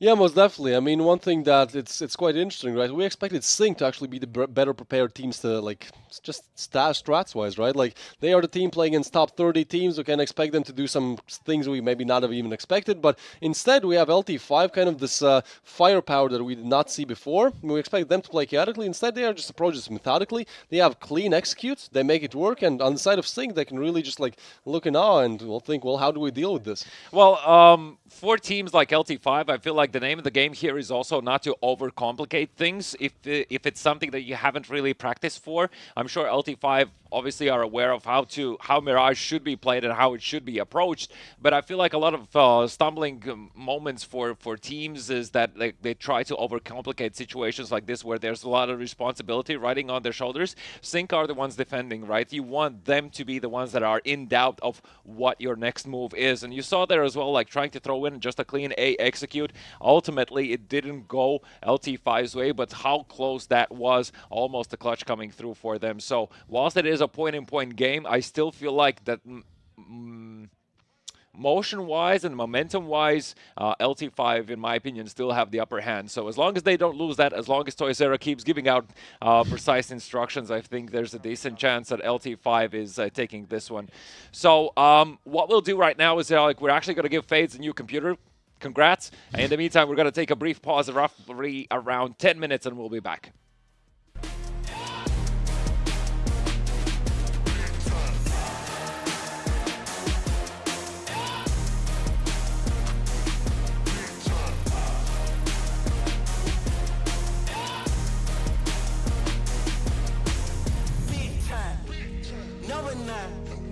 Diamonds in my teeth, I got a lot of shine. Running up the numbers, that's a lot of grind. Try and take it from me, must be out your mind. I'm big time, lot of shine. Smoky in the air, that's a lot of pine. Pockets running over with the dollar sign. Try and take it from me, from me. Big time, number 9. Diamonds in my teeth, I got a lot of shine. Running up the numbers, that's a lot of grind. Try and take it from me, must be out your mind. Big time, lot of shine. Smoky in the air, that's a lot of pine. Pockets running over with the dollar sign. Try and take it from me, take it from me.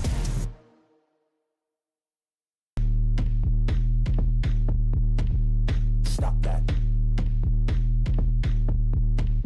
Stop that. Stop that. Stop that. I hear him chat to the noise. Move too quick, can't stop for the talking. I hear him chat with the boys. Man so tough, but man's keep walking. Just too sharp with the prize. White girls let it tell me I'm awesome. Yeah, hot like fire on the pan. If you wanna touch me, please use caution. Cold like 0 degrees. I'm out the cage, gotta let out the beast. Revolutionary, gotta let out the streets. Locked in a cage, I'ma let out the. Wake up, get out the sheets. We came for war, man, forget about peace. You take the west, I take on the east. I'ma put him in the cage, never let out the. Yeah, I hear him chat to the noise. Move too quick, can't stop for the talking. I hear him chat with the boys. Man so tough, but mans keep walking. Yeah, just too sharp with the prize. White girls, let her tell me I'm awesome. Yeah, hot like fire on the pan. If you wanna touch me, please use caution. Beg, please get on your knees. Came from the jungle, up in the trees. I got a few tricks up in the sleeve. One wrong move, I'ma let out the. Big shoes, check out the crease. Blow like I'm Bigfoot, step on the beat. Make a man's run till he step out the cleats. When the whole place scream, gotta get out the. Yeah, I hear him chat to the noise. Move too quick, can't stop for the talking. I hear him chat with the boys. Man so tough, but mans keep walking. Yeah, just too sharp with the prize. White girls, let her tell me I'm awesome. Yeah, hot like fire on the pan. If you wanna touch me, please use caution. Stop that. Stop that. Stop that. Stop that. Yeah, I hear him chat to the noise. Can't stop for the talking. I hear him chat with the boys. Mans keep walking, yeah. Just too sharp with the prize. Let her tell me I'm awesome, yeah. Hot like fire on the pan. If you wanna touch me, please use caution.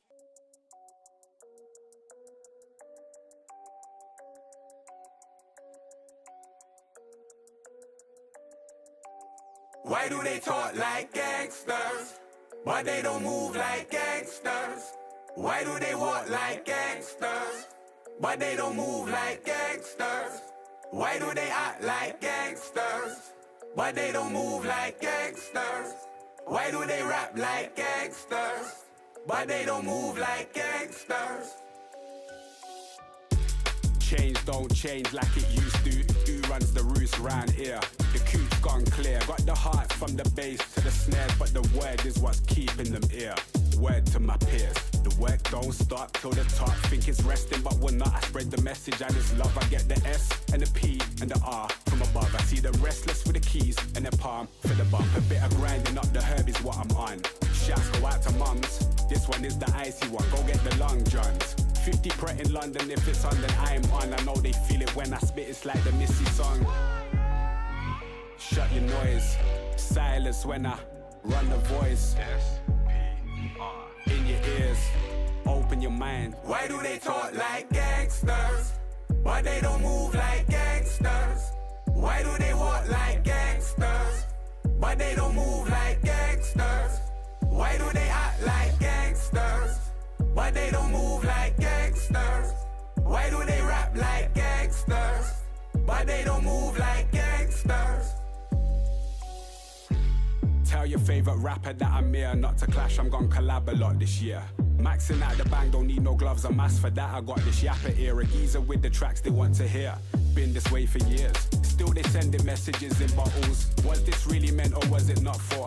Can't connect the dots, I got this smelly in my pocket, I forgot yo. Strictly high grade and that's the motto, unless the plug is awful. Don't do OZs, not the other lab, been left alone to be my own steez. Now they clock on, race to the bottom. I see it all, I know my options. Never gonna stop unless I often.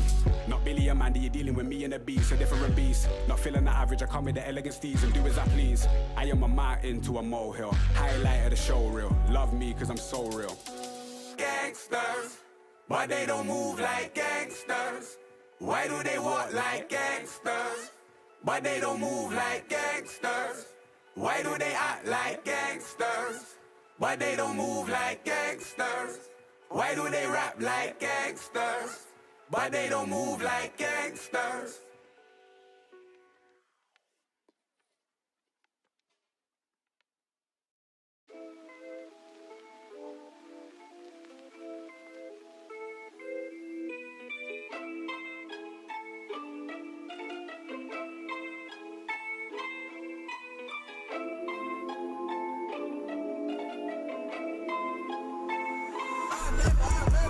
Honestly, I don't know who the fuck to trust. Is he my friend or my foe?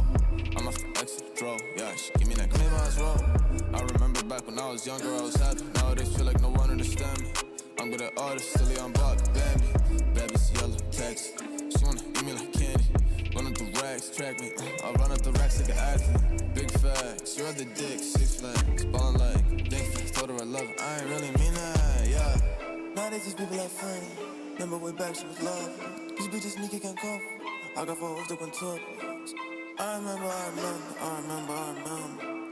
I remember, I remember, I remember, I remember. Remember I was selling dog food, no kibbles, just to get me some skrill. Remember I was really on the block like Tetris, just to get me some chip. Surfing, rock in the parking lot, my weed lighter, they like the gay bubble.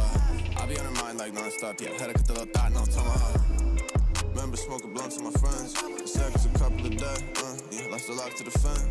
That's the shit got me upset, but at 8, then I finally thought, yeah, I'm smoking with side. 4-4, I'm a zombie. This a girl, but she want. These little boys think I'm cocky. Poppin' straight like Mary Poppins. Yo, bitch, still like an ice. Smoking on killer, not even coffee. My bitch drip like Mary Poppins. Yo, bitch, still like an ice. Smoking on killer, not even coffee. Nowadays these people like friends. Remember way back she was love. These bitches sneaky can't cope. I got 4 off the one top. I remember, I remember, I remember, I remember. I remember, I remember, I remember, I remember. I remember, I remember.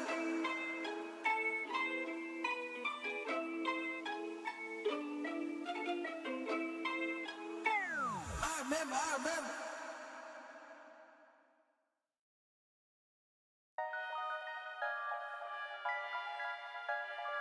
Long days, long and nice. You feel? Now, I don't even know lately. Take it, go. It's too much.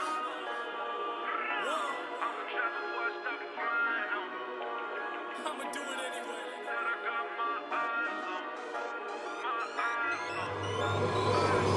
Put 'em in the dirt, say it again, man, and that's a reverse. Never rehearse, jumping in first. Call up the nurse, put the beat in the hearse. This is absurd, take to berserk. Don't get on the tracks, man, and they better swerve. Don't got a nerve, man, I never curse. Just casting these spells when I'm spelling these words. That's real, that's too real. I've been Roosevelt, I need a new deal. Trying to figure out what I should do still. Really never waiting here too still. I don't even know what I should say at all. Should I jump on in? Should I get involved? God surround me, they love to talk. I take it all with a grain of salt. It's work that I'm doing, they never see through it. And all of this rap that I see that they ruin. I came in the game and I'm trying to undo it. And still they all say they don't know if the shoe fit. I gotta see through it, man, won't be deluded with all these illusions. I know it's disputed, I gotta keep growing. They see what my root is. I tell you I run this, I'm done with excuses. Give me for a minute, trying to get what I've been giving out. Do it for the tickets, I don't listen to the critics. I'ma push them to the limit. And these rappers getting timid. I've been balling like a pivot. I don't step into the scrimmage. I just play it when I'm in it, trying to run it till the ribbon. And they know that I've been tripping when I make them see the vision. Man, I put them in the prison with these buzzers. Well, you thought there's going to be 5 more minutes to go. Instead, we are jumping right into this match. This day has been full of surprises, and this is yet another one, you know. Yeah, I mean, the pressure is on for everyone, even for the PC, so we gave Fates a new one. Let's see how he performs on it. Obviously, he has had a lot of impact so far. The game is neck and neck and on Mirage. It's 3 against 3 on the scoreboard between these two, and it is LT5 kicking things off on that T side. Yeah, so with LT5's kind of fairy tale story, you know, making it come back, making it work on Inferno when we really thought that would never happen.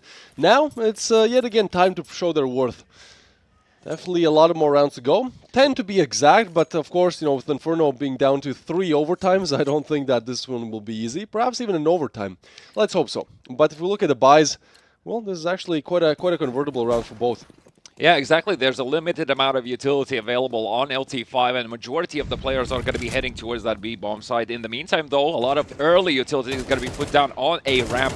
Players are actually going to be playing close from sync. They want to find out this early information. The early peak is there for Spardaus. He manages to win his duel. Can he convert the second? I'm sure he heard the steps, and also Matty there is to provide that extra bit of info. All right, so 1 to fall, 4 more to go for sync. It's really been a game of upsets, and right as I say that, that's what happens. Why not? Just Michael Jackson your way out of there, get yourself a headshot through the smoke as well. So 4v4. Bomb still dropped. Really a slow round. Yeah, Matty at least can confirm that Watts hasn't applied any pressure further on. He's remained on that A site. But that being said, though, Watts still is holding control over this ramp, and that means that LT5 might feel like their hand is a bit pressed to push towards B. Let's see how Eku can handle this. He doesn't have any utility to deal with the attack. Oh, and doesn't have the whereabouts of the aim as well. As Echo falls, this is going to be a 3v4. Some AWP may be the saving grace here, as the bomb's going to get planted. I don't think any nade damage there. Oh, actually a little bit. Those feet are lighting up. But for now, seems like a round that LT5 should, and I say should, convert. Yeah, there's no defuse kits available, so any early opportunities presented to Sync, they might be inclined to take this. Overall, it's a risky round to take, as you mentioned. Economy-wise, they might be put down, and this is going to press them further back into A side. Tac can't choose between the targets, hears them both. And Watts does manage to cross and Fates now. Very important job for him to hold on to this AVP, so at least he could continue applying pressure into middle. Matty, though, on the hunt. Good flashbang. Missed shot from Fates. He needs to land the second one. The grenade on top gets the first, but can't convert as Matty gets rid of the oh-so-important AVP on the side of Sync. Watts left last man standing. 4 rounds on the board for LT5. All right, once again, establishing themselves as leaders, but, you know, if history is anything to make your decisions off of, that doesn't mean anything. In games like this, whoever wins in the first half, you know, we've seen 8-4 and then things start to crumble. So for now, we're just hoping that whichever teams wants it more takes in this half, and then once we get the second half, that's where the real game begins. It's quite likely we're going to see like a 7-5, 6-6 scoreline at the end of it all. Quick peek into middle from Fates. I feel like he just saw the shoulder of Tak there and was forced to back off, understanding that he is peeking into an unfavorable angle. No information about middle really available to Sync other than that early peek from Fates. And LT5 are looking to see if Sync are up to no good, and are they planning on playing anywhere aggressively with the single saved AK? Well, Deagle and Eku, Fates and Zezer. And Fates was actually insane with Deagle on Inferno. I believe we saw that 3-piece, you know, that almost converts the round, and so definitely somebody to look out for. At the same time, it's only Deagle, guys. It's only Deagle. Just rush him. Just peek him one by one. That is the way how it sometimes goes. Well, not the way you want it to go in this one. As LD5 are looking to establish their lead here, would definitely be great on the T side of things especially. And well, Toyzero does exactly that. Takes down Eku. 4 more to go. It seems like Bomb slowly gearing up towards an B execute. And once again, this is really not the site that you want to defend if you're Sync. One player there, that being Jayo, the anchor of the site. He said in his survey that he likes to anchor sites as well. But the question is, can he do it in this round? Well, Fates does get that one Deagle frag, immediately taken down. Yeah, definitely not going to be good enough, as the economy on the side of Sync is a bit ruined, to say the least. They'll have to eco in this one as well. Watts, if he wants himself, can allow or afford to purchase a pistol and armor. I feel like the call should be here for him to fully save as well, so he can at least drop the AVP for Fades in the next round. I think that without the AVP, Sync are going to have a hard time in dealing with this T-sided attack, and so far on the Ts, LT5 don't feel pressured to push, or rather invest into the AWP. Instead, this is going to be a short push into middle. Oh, there's a lot of action happening towards Zera's way. Yeah, this might be a bit overwhelming if they all peek together. As the flash comes in, they do exactly that. But Tak, he is actually not ready for it. Instead, Toyzero and Maddie to deal most of the damage. And now getting run down. Hold on, Zezer. Okay, that's a double. That's a rifle retrieved as well. 2 rifles, in fact. Still, a round heavily favoring NLT5, but in no way is this a bad outcome when you only have pistols. Yeah, the bomb is in an awkward position, but Matty will clear the angle, and that is going to be the bomb secured as well in a 1v3 situation. Caesar, without any armor, needs to find only headshots if he wants to have a fighting chance in this. Completing the ace clutch sure would be nice, especially with the whole arena watching, but a 1v3, low HP, I mean, I could go on, or Spordaus can just do that to eliminate any chance of that round. So LT5, actually 6 on the board. This is a great T-side, wouldn't you say? Yeah, I mean, you could definitely see the support coming out from fans. They're quite excited to see Sync falling currently on the CT side. There's the AWP dropped over to Fates as well, as we spoke before. So, you know, now or never is pretty much the time where Sync needs to secure a few more rounds to their side. As I mentioned before, I feel like 5 is something they'll need to absolutely secure for themselves if they want to have a clean fighting chance. Otherwise, it's literally going to be backs against the wall, so a single mistake and they're going to be out of it. Yeah, LT5, this would definitely be the time to pull ahead, and seems like A will be the name of the game here. Trying to push up, Watts here on ticket, but I think he might get even mollied out. We'll see. Sync a bit desperate here, yeah, trying to push through smokes, retake the site. Oh boy, Some huge damage taken by Watts as well. This is not good. This is not even doable. Low HP, and do you really want to sacrifice the op?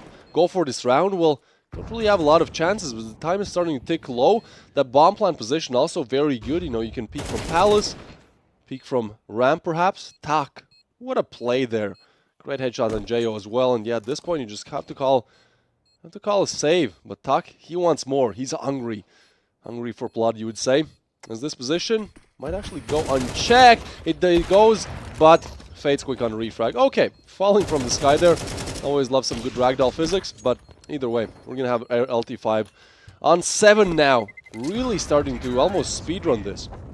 Yes, being 4 rounds up, LT5 definitely can feel confident in their T side. So, you know, currently Sync once again on the back foot. They need to make a decision. Are they going to force up here? It looks like that is going to be the case. That means limited amount of utility, and it seems to be the sacrifice is actually made on the defuse kit side of things. Only 2 available for them. So if LT5 once again manage to put down the bomb, unless those defuse kits get close and get those entries into the side, it's going to be incredibly difficult for Sync to come back into this. It really feels like this is remnants of second overtime on Inferno, where LT5 really just felt the momentum of the game, and currently, rightly so, are running away with it, not overcomplicating things, jumping out onto the A side, execute. Watts there with the first kill, no response so far with LT5, not even looking to his right. Toy Zero is going to fall, and only Fiera currently able to respond. Yeah, you know how it is with momentum, high highs and very low lows. Could this be the start of Sync's comeback? Well, at least in this half, they only have 2 more chances. I would even say 1, as this round is pretty much done and dusted. And after that, if they want to make it competitive, win the pistol round. That is the name of the game. As at least for now, we're going to head on to our last round of the half. Is this or Sync made the comeback, or is LT5 going to end up on 8? I mean, 8 rounds on T side again, that would be absolutely amazing. Like, you can make a lot of mistakes on the CT and still... Yeah, but then there's the question that always is in the back of my mind, you know, like, are you starting to get flashbacks about the previous map? Yeah, that's true. That's true. That's true. You know, because we might very quickly fall into the same scenarios we saw before on Inferno. If that's the case, we're in for a show. Well, let's hope so. I mean, it was definitely a blast. A great showing of both individual and team prowess on Inferno. Now heading into Mirage. Seems like it is close as ever, especially as Sync are looking to convert this round as well. Well, let's see this approach. LT5 really favored B, no? Like, they send many players towards B more often than I'd assume they would. And mid control haven't really been named the game. You don't need mid control. You can just hold angles, wait for Zezer to make a mistake, and we'll punish him dearly for that. Oh, fights. Actually trying to make the same play. Does get a frag, but Maddie quick on refrag on the other side of the map. So still 3v4 in the favor for LT5. I think a lot of things are in the hands of Jo now. So you might have even heard this. Okay, that's interesting. Jo is going to definitely catch Tak here. He's going to fall, and that's at least information for Sync where this hit is supposed to go through. At least LT5 do manage to jump the gun and get out on the side in a timely fashion. The question is now what Maddie can do with this lurk. Spardaus in the meantime, though, offers the advantage, takes the second headshot to himself as well, leaving Echo in a 1 versus 3. This is still doable. He has the kit, and there are low HP players on the side of LT5. As Echo pushes for this duel, is not going to go his way. It is indeed, as you said, 8-4, effectively a replay of what we saw on Inferno, and an LT5 in a prime position to kick Sync out of the tournament and take them their spot in the grand final. They just need to find a few more rounds. I mean, this is absolutely insane. Again, most players, we did those player surveys out of the, 20 players that participate in this tournament. I believe more than half said, yes, Sync, they are kind of the favorites of this tournament, you know, definitely making it to the finals and nevertheless probably even winning it out. Well, now there's a possibility. 5 rounds away is a possibility where they don't even make it to the finals. And in what fashion? Again, winning LT5's mapping, then coming up a bit short on Inferno and now in Mirage. At least on the first side of things, really struggling for answers. Might have come up with those in this little break that we had in the half, but other than that, it's not looking good. It's definitely not looking good for now.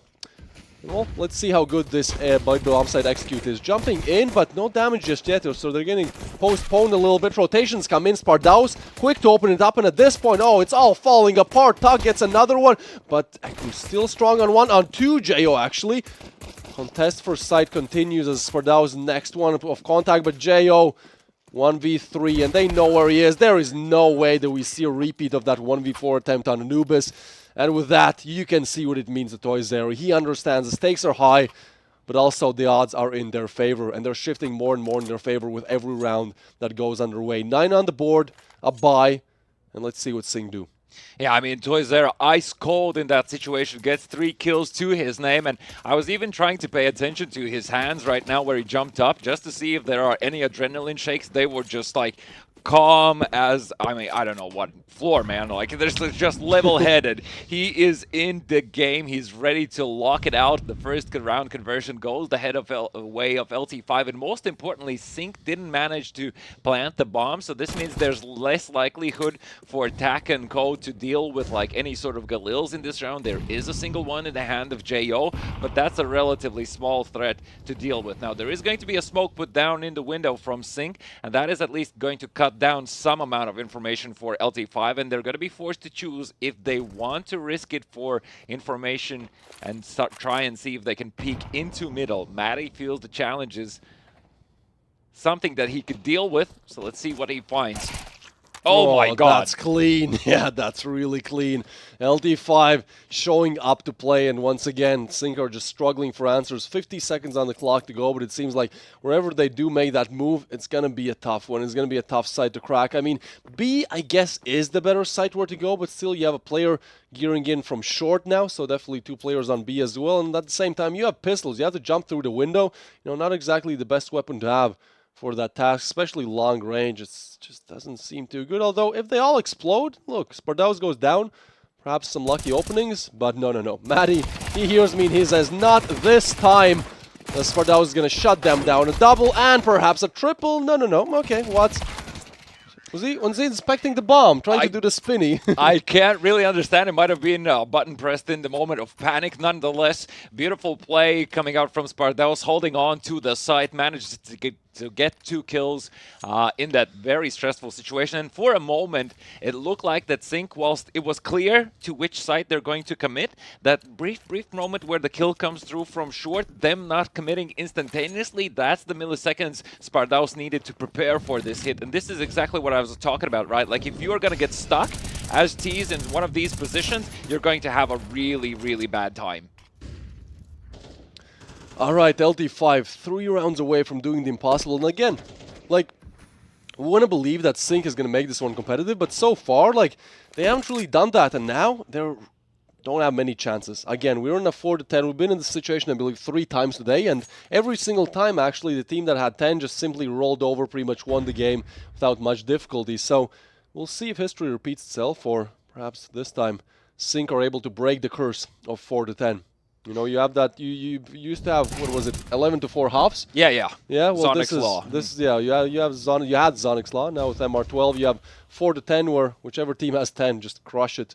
And seems like, at least in this round, seems to be the same case. JO goes down, and yeah, it's like Sync are struggling for answers. Like they lose a player, then they try to commit a site, and well, then they're just shut down. It's not even that competitive. Well, a lot of it is on the shoulders of Spardaus. Obviously, these first shots taken his direction means that this is most likely the place and the site he needs to hold on to. Gets the first kill. He just needs to survive right now. Matty is already there with the reinforcements. The cavalry Fates is going to fall as Caesar does manage to find a kill onto Tux. Spardaus will also fall, but Matty just continues to be an absolute nuisance, leaving Watts in a 1v3. He does have the bomb, gets the first kill as well. 24 seconds remaining. Watts needs to decide, does he fake or does he plant? Hold on! They double peek, and that is all she wrote for Watts. 11 on the board. I mean, it was a great attempt to just stick the bomb, you know, not try to fake it out. You know, it could be difficult. It really could work out in Look at the faces of Sync. I mean, it feels like they're out of it. Where are the pauses? Finally, the first tactical timeout is going to be taken, but I don't see a lot of instructions coming from JO.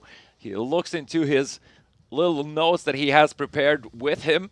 Yeah, when you start seeing that head getting rested on the hand, you know that things are getting good. Well, serious. Look, Sync ultimately have a very tough decision to take here. JO already has forced they're buying and selling their weapons. It looks like it is going to be a force, till the very end. They say, let's go all in, let's buy Galil's. and see what we can do with it, grab a bit of utility. I feel like the opportunity was there several times to split into B, but somehow miraculously they just simply can't find the entries there. There haven't really been that many attempts from Sync to try and fake out their opponents, though obviously they know the lineups for the smoke. So, you know, the good old smoke say, run into B, all that shabam is something that is worth trying. And Tuck, in the meantime, is going to blow the smoke up, see if he can get any early information. Matty has been deadly from this position. Okay, Eku, let's see. Oh, that's a nice way to open up things. Not Eku, but Zezer flashed through the wall there, through the smoke, and a headshot. I mean, if that's not a way how to get yourself back in the game, I don't know what is, but still, that's only a frag. You need to connect 4 more or do something else to win out the game. Hold on, Fieri. Hold on, are you ready for this? Yes, you are, but you're not ready for what? That was great positioning. The boost comes in, but so far I think they might have even heard it. Oh, this is interesting. They might go unchecked. Really depends on timing here. Spardaus, what can you do? Might actually even double peek him. But because of the view model, I believe, he doesn't spot the player down there.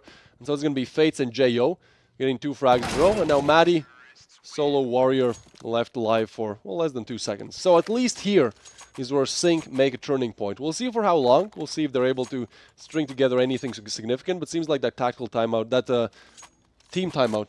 A bit of the pep talk, it seems to be what was required on the side of Sync, as it is the best case scenario for them. Not a single player on their side falls, so that means no extra money needs to be spent. Just a few missing pieces need to be bought up, and LT5 being on pistols there, Sync should have no difficulty in converting this round, and it doesn't look like LT5 are preparing anything special apart from this play in underpass from Tak, but unfortunately the kill just simply doesn't fall in his favor. Xezor as well finally nails the final bullet. Well, at least for now seems like Sync have found their stride. LT5 to be eliminated in this round. 2 USPs and what is it, P250? A 5-7 I believe remaining. Dualies, I think. No. It's hard to tell, but you know, between the dualies and 5-7. It's just our old eyes. Yeah, that's true. That is also true. You know? We don't see that good these days. Fades, sorry, no, that's Spardaus finds a kill onto Fades through the smoke in short. Funny enough with the USB, so you need to land quite a few impressive shots to do that. That's at least, well, some damage done. Fiera looking to do the same. Does manage to decently tag up Watts. He doesn't need to take the challenge. Eventually, he does come out on top. And finally, Sync are going to put an end to this. Only losing a single person. Decently have saved. So you can see there's definitely money for 2 more buys in their bank, effectively. So LT5 have their work cut out for them.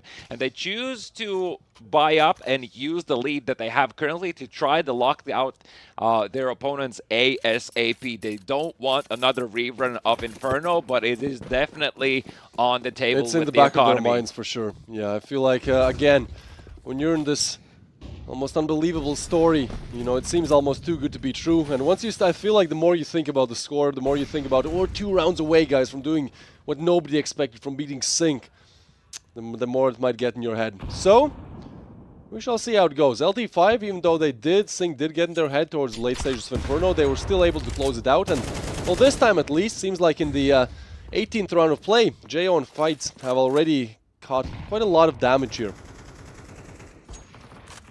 Yeah, Echo peeking towards that B side is not going to spot anything so quickly. Matty's going to be forced to fall back. He definitely was taken by surprise there. Quite lucky to survive that engagement. That being said, though, Sync have lost a bit of life in the process of trying to establish control over the map, and instead are going to opt in to finish towards the other side of it. And there we have Toyzera, actually, who hasn't been challenged in a while, so let's see if he has cooled off or no. There's no defuse kits available on the CT side, so it's quite important that Sync don't get a free entry into this side, don't manage to put the bomb down. And looking at Matty's position, I mean, he's been incredibly proactive playing short. He's actually quite close already to connector. Now a lot of information is going to be spotted. The rotation is going to fall through. The lurk is going to die, and LT5 have all the information in the world to know exactly what is going to be presented to them. 25 seconds to plant the bomb and play the round. They even go for the peek, and a nice flash headshot there, and Fieri comes in with another now 1v4 for Fates. He has been great, but also his position is known, and this is just impossible. Best chance, trying saving. That nade does come in, but just nothing they can do. LT5 continuing on these onslaught of rounds. The same thing that we saw on the T side and thought, man, maybe that's just a fluke. You know, I'm sure that Sing have prepared something once we get to the side switch. Well, they have one more chance to do it. One mistake and you're out. Now operating on flawless bases and you have to find 7 in a row. As good as Sync are, as much as we have hyped them up, seems like this task might be a bit too hard. Yeah, I mean, look, Sync previously found 4 rounds in a row. They can definitely also find 6 in a row to take this to overtime, and then we'll see if we're back into that carousel of overtimes. Yeah. That being said, though, the advantage, of course, yes, is strongly in the hands of LT5, and they've been incredibly precise, especially with their retake not allowing for Sync to position themselves in the after plant. Matty has been finding impact time and time again. That being said, though, so Watts aggressive. with the first kill. Yeah, they're not going to expect this. He catches a player off guard, but the aim is simply not there, and somehow they have found at least 2 players back in this round. 2v4, and I feel like at this point, LD5, they have so many chances to work with that perhaps save would be the best call, right? Or, you know, just go for it. Depends on Tuck. If Tuck is feeling it, I feel like, then sure, go for it. Find an early frag here. 2v3, why not? But if the bomb gets planted, we're down to a 2v4. Yeah, a save most likely. It's quite unlikely in this situation that LT5 will be able to do anything. The only saving grace, indeed, yes, is that bomb that's still making its way. So unless Tak is presented with one-on-one duels, and it looks like it actually could be the case, he gets another kill here, tries to deny the bomb plant, is unsuccessful in doing so. Spardaus, in the meantime, has managed to find an AK as well, and plenty of utility in his hands. Tak with another in this round. Is this going to be an ace clutch? No. Spardaus! Not like this. Think you were up 2-4, but now 1v2 for Watts. His position is known, and Spardaus does make it work. LT5 do the impossible. Look at the emotions. It makes total sense. They were the huge underdogs. Down on your map pick, and then we go on Inferno. We go on triple overtime. They win it, and then on Mirage, it's just LT5 all over the board. You can see what it means to the players. You can see what it means to the fans. We're going to have an all-Lithuanian Grand Finals. Exactly, securing themselves. I mean, this is truly national pride on the line as well. LT5 saying that it's likely that Sync are going to be the ones to take it all. Sync, the team that only team actually that highlighted that LT5 in return could be the case, and you know, turning the tides on Inferno, grabbing this on Mirage. Team, so that's mean we have Lithuanians finals. Can we make some noise? Crazy games, guys, crazy games. You lost the first map, and I have a question about that. What happened after this first map when you lose? What you talk about, and what's the mood in the team, all that things?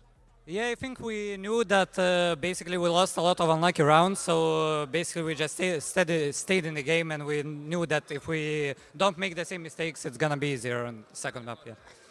Okay, in the Inferno, in Inferno, you have the dopes and all that extra rounds and many rounds. How you feel about that when Sync take the first comeback 6 rounds in a row? What you talk in the team speak? How was that? I think slowly, when the game progressed, we basically adapted much more and more, and it showed on Mirage that we knew how to play, basically. So yeah, even when more maps came, we just adapted better. Okay. And last question. You have, in the finals, you have the enemies are Lithuanians, Grindas. You both meet each other in the Lithuanian qualifiers. You win 2-1 in the online BO3. What do you think about the enemies and this LAN environment and mood? We will see. That's it. Okay, and one more question about the TAC performance. All 3 maps were stable. He's the top fragger. All that things. Can you explain such a good play in the LAN? Yeah, he's just a good player, student of mine. Yeah, so. Okay, yeah, and how I understand from the all team players, the most of your team are the first time in LAN, yeah, in such a big LAN, I think. I wouldn't say Mate is pretty experienced, so he played in few of those, and for us maybe I don't know, second or something with this big, so yeah. Okay, and a few words for the. Yeah, so last thing, as Wickers one time said, Sync is pretty weak on LAN. Okay. That was attitude. That was attitude. But okay, right now, after a few minutes, we will do something interesting. We will have the show match 2v2, and we have some kind of interesting lineups. In one side, we have the Navi pro player JL and Lithuanian streamer versus the Latvian rapper Prusax and Latvian pro player Keen. So after a few minutes, we will see this show match. And right now, I want to introduce the show match newcasters. We have Mandy, Foxy, and Envy. Guys, what you want to say? Thank you very much, Bruno. Well, I thought maybe I will not be here, but here I am, and here's also Foxy, Mandy. Welcome again, everyone, in the Olybet Sports Bar CS2 Baltics. It's such a pleasure that so many people are here. Lithuanians, you are crazy as hell. Keep on cheering for your teams as they're now in the grand final. Amazing, yeah. But we are here to watch the show match. That's the one thing. And the other thing is that we need also to tell people about the after party, right? Yeah. You're going to be there? Yeah, and we are super ready. We cannot wait. Like, my friends are we there yet? Are we there yet? Exactly. So, yeah, if you're interested, remember, everyone who's here in the audience, go afterwards to the Voodoo Sports Bar. There's going to be the after party. Mandy is going to entertain us. Oh, yeah. There's going to be a magic show, a raffle for a PS5, so you cannot miss it. That's the thingy. I want to do it as well. I even have it. Wait. The raffle ticket. Yes. That's the one. You have to get one, and whoever is in here, I saw them in the red room, which is like right near the big hall. Yeah. So if you're looking now at the screen at us, you can look at the back and you will see that there is a red room over there. So be sure to check it out. And also remember, if you're watching on YouTube or on Twitch, check down below. There's some free-to-play games that you can check out that Olybet Sports Bar has provided. So make sure you don't miss on free stuff. Free stuff. And awesome music, awesome humans. You have to be there. Of course. See you there. I see you. You have to be there. If you're not coming, I will be really sad. Okay, so we don't make Foxy and Mandy sad. I like how Bruno said Mandy, Foxy. Is that also okay? No, it's Foxy and Mandy. Okay, but it was close enough. I don't mind. Exactly. But yeah, today's games have been crazy. It has been a long day, but we still have grand finals after that. But right now, the show match. So we're going to have JL with Simas from Lithuania. Simas has been casting the qualifiers and entertaining Lithuanian fans all throughout this whole journey. So big shout out to Simas and of course JL. Shout out to him that he came here. I saw that he met so many fans, took some pictures, and now he has to show why he is in the professional team Navi, right? I feel he's confident. He was super excited as well. Like everyone here is so hyped. Like energy and vibe here. Guys, it's such a shame you're not here. Yeah, but remember, you make sure that the next time this happens, you are here, right? Yeah. This is my first time to attend event like this, and I'm surprised. It's like, literally, it's so hard to, like, I streamed before, and it's so hard to show through camera how amazing vibe people have here. Exactly, and to hear those chants from Lithuanians and see those flags they're crazy. Oh my God, they're so full of energy. So yeah, the balcony, everyone there, good job. Keep it up. And people who are at the bottom level, we need to make sure that the players on the stage in grand final hear us. Oh yeah, they're doing pretty amazing. Yes. Okay, back to the show match against JL and Simas, so the Lithuanian squad. We have Prusax, who's a good friend of yours. Of course. And of course, professional player Keen, who's now playing for Jiaoyue International. He's playing in China, so congrats to him to making that far. He just literally. got here. He just got here. Yeah. Lost the phone, everything. So I think he's filled with emotions and he needs to put them out. And the show match will be a fun thing. That's perfect. Right, exactly. So we'll see. Simas. Yeah, Simas is the Lithuanian influencer. The full YouTube name that he has, I will mess it up. Svarbiausia daryti, something really close. Is this one? Yes, Suarbeu Sedariti, I remember. Yeah. So yeah, that is the influencer going to play together with JL. So be sure to check him out as well. As I said, he has been broadcasting this whole qualifiers, everything. He's been with us. And also huge shout out to the Estonians who are casting from the balcony here in the venue as well. So I believe. Are they? Yes, exactly. Really? I did Yes. not know that. That's so cool. Exactly. Yeah, they came in the morning. They set everything up. So shout out to Andri and the whole Estonian squad there. Good job, you guys. And as you see it here, the link tree that you see right now, go check it out. Go check that link tree. Show some support. Link.e/Olybet Sports Bar. Exactly. There's going to be so many things. You can get some free stuff. So be sure to check that one out. But again, so yeah. The after party starts around 10 o'clock. Yeah, exactly. In the evening. It's going to go around 2 o'clock at night. Yeah, yeah. Second. So you're going to be playing your DJ set. Yes. There's going to be a huge, crazy party. So you're not going to relax afterwards. You're going to work. Yeah. I mean, with the crowd we have today, it's not like work. We have amazing people that's very here. nice to hear. Like, it doesn't feel like work. It feels like family. It feels oh my goodness. Strong words from Foxy Mandy, but of course the emotions are strong. Yeah. The arena, although at some points you see some empty seats or something, but the energy that these people create. It's not empty seats, like not really the problem, but everyone is roaming around trying VR games, trying to play There's all the time 1v1, the motions. taking some photos. They're just roaming around, and there are more people than. I'm surprised how many people actually showed up. Yeah, and, exactly. It's so cool. Like, people actually are interested, and. Of course. But because like the energies. Esports in the Baltics, it needs to happen more. We've had in the past some crazy conventions where many thousand people can come around, and right now we have the chance to actually witness it at the end of this year, and hopefully the next year as well is going to happen, and you who are behind the screen will be able to come here.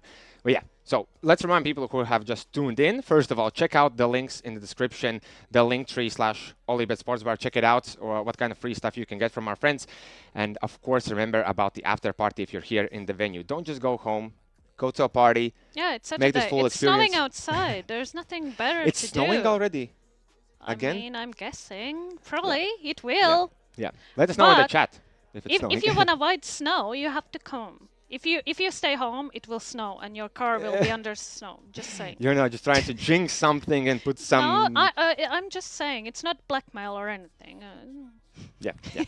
Exactly. So once again, at the moment, we are preparing for a quick show match between Simas from Lithuania together with JL from Lithuania. If you don't know who JL is, there's a professional player from Team Navi. And against them is a professional player from Latvia, Keen, who's playing for Jaioi International. I might mess up the name. I'm sorry. It's a weird, crazy name. I might not pronounce it right. It happens. Wow. And of course, the rapper Prusax, who's also a big gamer. Professional rapper. He's professional rapper. And also CSGO gamer. Player. Yeah, CS2. CS2. Yeah. Exactly. I heard as well, host one time said CSGO. We are in the next level. Yeah, we need are to here. get used to it. Exactly. Let's wait for CS3. That's why we have this event. To celebrate the launch of the new game. It might feel wonky for some might not get used to it. Some might say like, oh my god, this is not the game for me. Nature. When things change, you're going to be like, why is this happening? Why we are celebrating it. Exactly. And this is new beginning, and you are part of it. Yeah, exactly. So, what is the status right now on the show match? We are waiting patiently to see what's going to happen. Can you let us know something more about the after party? I heard that there was a welcome drink. Yeah, so basically when you come here, I'm already in my mind there. So when you go there, you will get welcome drink. There will be a magician. Like, you will see some magic. Yes, if I'm mistaken, Dante Pezzoli. Yes, exactly. He's amazing, and I will be amazed. I'm so ready to be amazed. Yes. Exactly. And I mean, I feel like I don't have to tell him like any. I don't want like to spoil goodies there. Yeah. But the main key for the event is humans. Awesome humans, not just like humans, but awesome humans. You heard it here first. If you're here, you're already awesome. Thank you very much for everyone who has been here throughout the day. Enjoy this event with us. Make sure that afterwards you go. Voodoo Sports Bar is almost right next door. You go out the venue, you Yeah, turn like to the right. 2-minute walk. You go over the street, you turn to the right again, and at the end of the street, you're already there. Even if you get lost, you get there. First of all, there's going to be just a swarm of humans going that way. Yeah, so just true. go with the flow. Just follow humans. Awesome humans. Deal. So to remind you, exactly as how Foxy Mandy is going to play there. She's a DJ. If you not know, you have to check her out. After it's going to be a magic show. Magic. Dante. Yes, Dante? exactly. And of course, the welcome drink, the PS5 raffle. Remember, if you're here at the venue, remember to get this thing right here. This is very important. Careful. It will not be in focus. No. Yes, sit down. Yeah, so you can get that if you don't know where to find it. Look Red deeper. room. Red room. Red room. Exactly. The red room right in front when you go into the entrance. You're going to spot it over there. One more shout out I want to give is to Splendid Palace for welcoming us with open hands. This theater, by the way, is celebrating 100 years this year. This year? So we're having a Really? CS2 event in a cinema that's 100 years old. People, you've seen it in the camera. Wow. You've seen exactly how it looks It's all the way around. amazing. And I already heard from like my friends and just random people talking, this is such a great spot to host this event. Like perfect. It's just The atmosphere, yeah, just like these old things, this beautiful architecture and everything, and then in the front, just a lot, the light show with the CS is just amazing. It is great choice. So Yeah. shout out. Exactly. So yeah, any moment now, we're still waiting for the confirmation on the show match. Players are patiently waiting. We are patiently waiting. You can at the moment, just like check around the venue, grab a drink or something, but then come back so we can witness who's going to be the best. And let's be honest, we have to see how the JL and Keen matchup will Predictions? happen. I have to go with JL. Come on, No. I have to go with him. I know that they're Lithuanian and I'm Latvian, but it doesn't really matter. JL, he's an amazing player. He's proven it. He's been a semi-finalist in the major. I'm not saying that Keen is any less good, but still, I think what JL has and what Keen has, and one more thing that's I going to be believe really in exciting. magic. Okay, magic. Magic. It's all about this magical place and event and pro and his Prusax teammates. is going to turn on like exactly. Face It level 10. He will amaze everyone. And it will be like mind-blowing. Yeah, we have to remember also that these players, they are not sitting at their usual setups. Yeah. So it's like you Oh have different tools. Yeah. I tried it. It was so weird to So you like not play at your setup, right? Yeah, and it's even more fun to see how everyone adjusts to different setup and Yeah. how comfortable they feel like, but Yeah, well, that's why professional players right now who will be playing on stage later on in the grand finals, they have their own setup, so they just feel as good as they can be in the home. yeah. They have the 360 hertz but gaming we like to monitors from extra Guantanamo. challenge our guests, so it's more fun for It us has to to watch be. them, to see them suffer. Yeah, it has to be like that. It has To be like adjust. that. Yeah, exactly. So yeah, any moment now, the show match will happen. No worries about that. I bet the team is working hard to make it happen. And after that, the grand finals will be right around the corner. Because right now as well, the teams are resting. LT5, again, you see there on the screen, LT5, they made it to the grand finals. I have to be honest, I crazy. did not expect LT5 to win against Sync. But the last game was, oh my god. Well, not only the last game, like the second I game mean, where yeah, they came second back, was like crazy, the but overtimes and everything. Yeah. Shout out to Beneficus and Twist for pulling through that one. Yeah. Yes, exactly. So we're going to start the show match shortly, and can you repeat again that? Yeah. We will not be casting it, but it will be shown. Yes. It will be shown on the screen. So I'll remind you again. I will remind you again. So Voodoo Sports Bar, after the event, go to the after party, witness Foxy Mandy's DJ set. Remember to take the PS5 raffle tickets so you can win the PS5.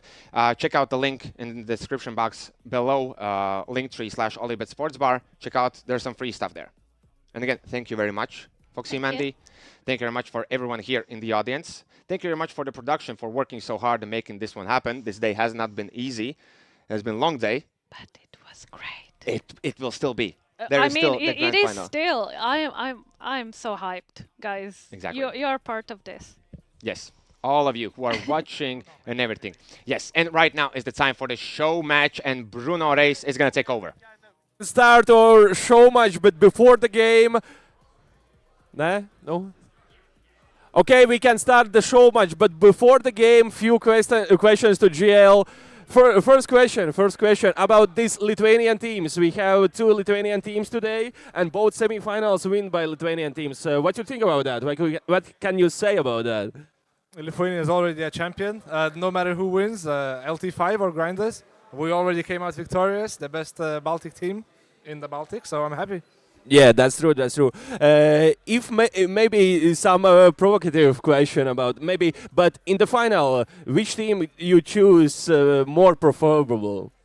I'll have to go for Grinders. Magil is my best friend, and I support him throughout the whole of his journey, and I want to see him do good and show his capabilities on this LAN.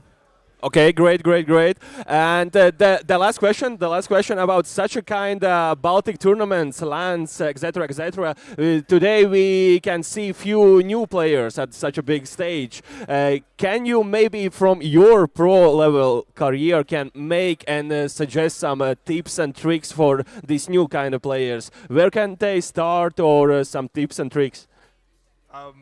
Tips and tricks where to start is to grind every single day, try to improve yourself. And for the up-and-coming professional players on stage right now, I'd suggest them to play their own game. They know how to do it. They should not pressure themselves that it's their first LAN or big stage, grand final, whatever. Just play your game that you practice every single day and just play it, have fun. Okay, nice. I hope you write it down. Okay, good luck for versus Latvian team. So yeah, we have so much 2v2, 13 rounds. On the one team we have Keen and Prusax. Very interesting lineup. Keen, I have one question. I hear you come from the China today. Yeah, Yeah. I came very recently back from China. I'm playing in a team there. Yeah. So how you feel about this kind of such a level and big stage in the Baltic scene right now? Oh, it's amazing. Can I swear? It's fucking amazing. Yeah. The Lithuanian fans are amazing. They're hyping the crowd. All the Latvians are on board. Everyone's hyping the Lithuanians. Everyone wanted them to win, and they won. It's amazing. Everyone loves it. Great. Show match versus GL. Can we remember the Mad Lions times? And all of that things. Okay, thank you. Okay, I think we can start, no? We can make the restart and start the first round. So we have 13 rounds, a map, 2 versus 2. So we don't have the casters right now because we have some server problems, something like that. So you need just to listen my voice, that's the one, and see the monitors and screens from the camera. So right now we see they are warming up, and let's make the race start, no? Yeah?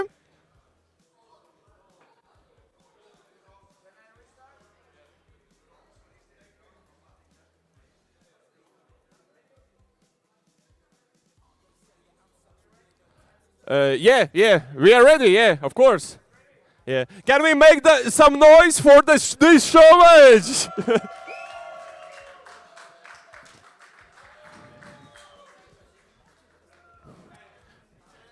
JL, you know, versus you is one of the most popular Latvian rappers right now. Yes, also one of the most popular Latvian players. Okay. Let's go. Let's live, no?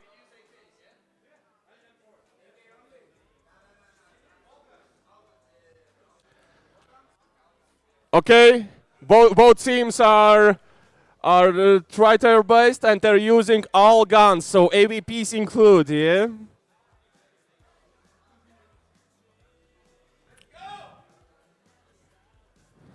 Also, this is very interesting because this is like Lithuanian side and Latvian side, so 0-1, JL take the first round with Simus.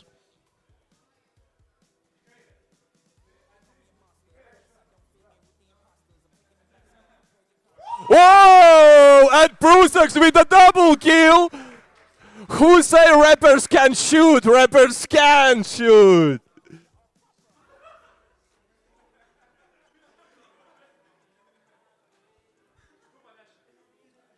So 1-1. Can take the GL out. 2-1. Latvian team take the third round.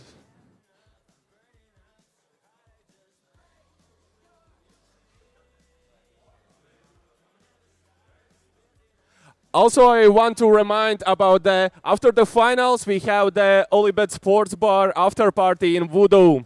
So come and enjoy the after party after the finals. And the fourth round, GL is in the choked. We can see the Brucex is very focused. Woohoo! Fifth round take Latvia.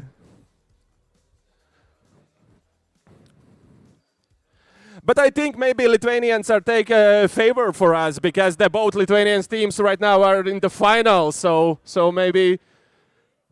Okay, 6 rounds. Latvia win 5-1.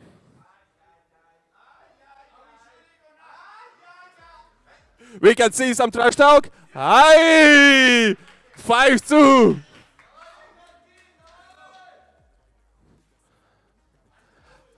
I think if Brucex take this show match, you can maybe wait some contract from Navi, something like that, maybe.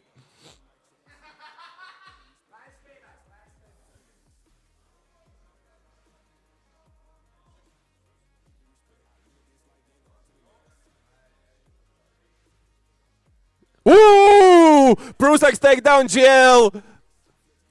And this is 6-2.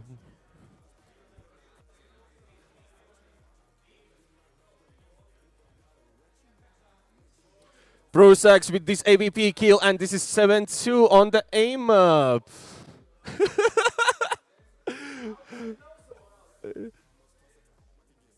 They have practice. They have many practice at this map, guys.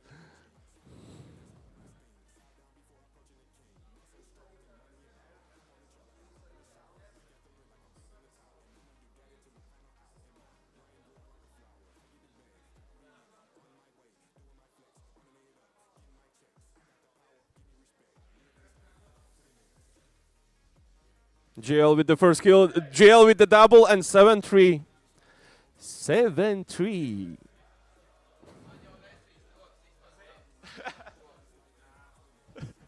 Brucex saying he have sweaty hands. 2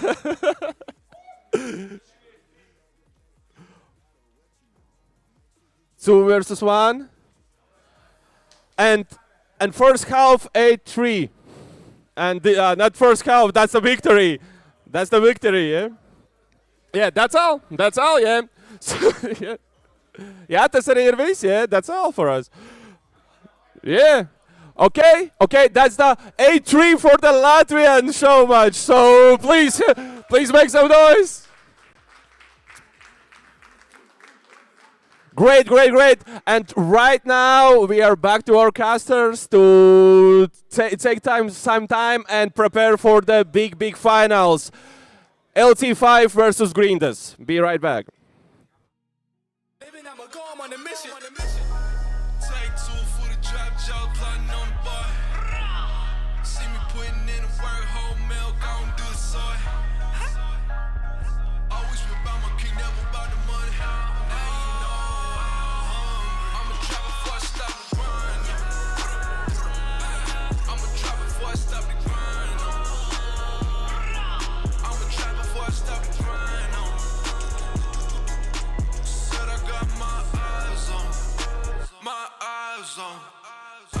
I just did a 24 song in a bed, in a building, they already know my name. At the show, she gon' want a picture, she can hang. Just to tell a friend, oh be there. I shoot my shot with this gold on my wrist while we throwing the parties, they throwing the fit. Girl finesse, can spot me a sucker, a lot of you really is holding the lick. All of my homies, they shit, really a shit. I probably throw up my clip. I sell a boat to a fish. I sell a record, you know it's a hit. They see the effort I put in this music, and I ain't been giving no favors at all. All of this chef and I got in the shop, and I think that I probably could cater to more. I love the way that she answered the phone. I know that she ain't expect me to call. I got my eyes on you. My eyes on you, yeah. Take two for the drop, Joe, plotting on the boy.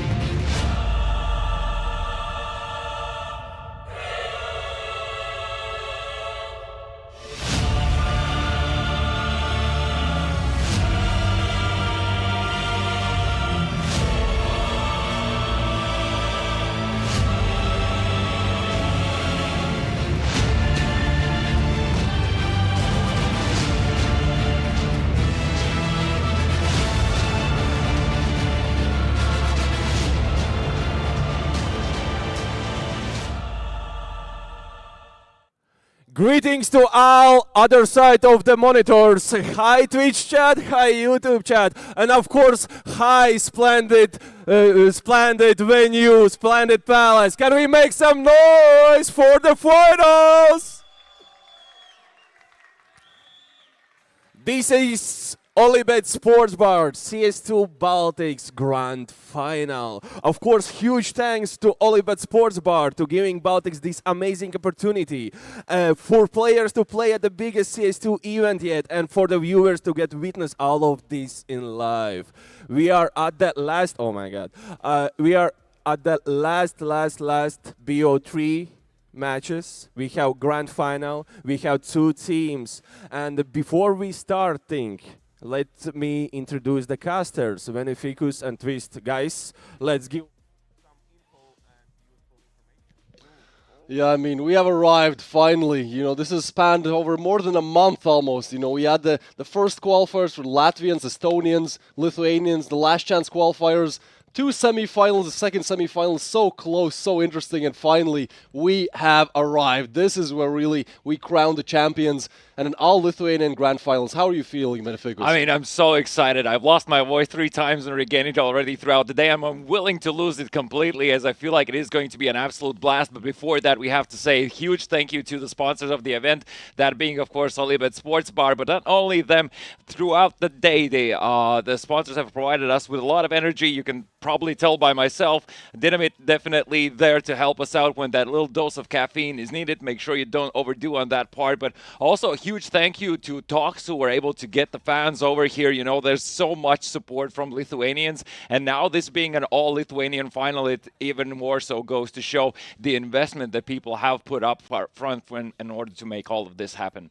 Yeah, obviously, if you need energy, Dynamite is the way to go, but, you know, you need to also sleep at some point, and, well, for that, we have to thank Tallink Riga Huddles, because they have provided players with accommodation. Still struggling with this one, but we're getting there. And also, you know, just hospitality in general, so it's great to see that, you know, these players will have a good night's sleep, hopefully, after a long, long day, and, again, you know, it's not all over yet. We still have that one final game to go, and for what are we playing here? A huge, huge prize pot. Exactly, 5,000 euros on the line. Some of the teams today already have taken those 3rd and 4th place positions, taking home 500 euros each respectively. 1.5k is already guaranteed to one of the 2 teams. The question is, who is going to be the one that is going to take the lion's share out of this, the 2,500 euros for 1st place. But not only that, of course, also trophies are going to be accompanied by this money prize, and that is something that always, I feel like, is required in a tournament like this. You know, memorabilia, something to take home with you, something to boast with,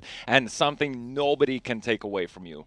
Yeah, most definitely. So even though some things are decided, that 3rd and 4th slot, again, that grand prize, $2,500, boasting rights as being the best team in the Baltics in the biggest event so far, and also a nice trophy you can put on your shelf. I mean, all of that sounds like a great combo, so I'm sure that both teams are ready, and again, we have to hope for a best of 3, a true best of 3, three-map fashion. I mean, there's no other way around it, right? That's such a long journey for both of the teams to get here. You saw the day beginning with a match between Daugava and Grindas in a 2-0 fashion.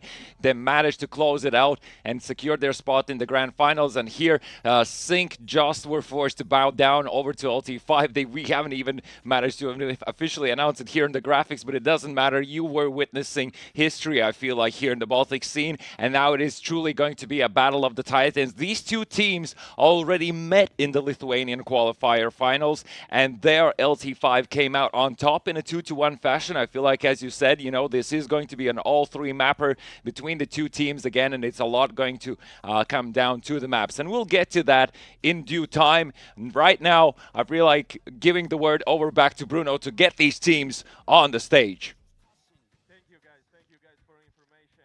So, Splendid Palace, are you ready for the grand final? I don't hear you. Okay, we have two teams, of course, the grand finals, two teams, that's the logic, of course. Thanks, Bruno. Thanks, Bruno, for the information. You can see that all these 5 trophies, only one team take all these trophies to the home. And for the first team, I want to introduce, they come here and get the final spot from the last chance qualifiers. So please welcome the finalist, Team Grindos!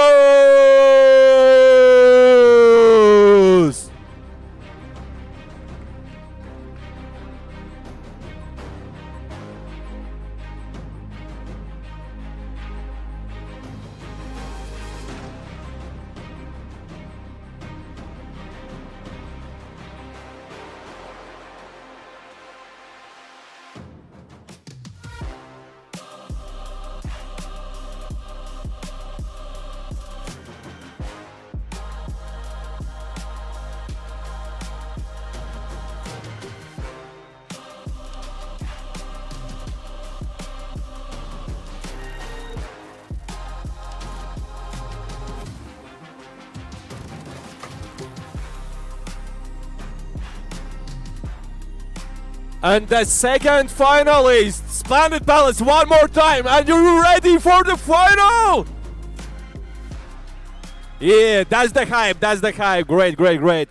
And the second team, they make great comeback at the second semi-final. Lithuanian team 2, this is Lithuanian finals. Yeah, that's great. So please welcome and make some noise for team LT5!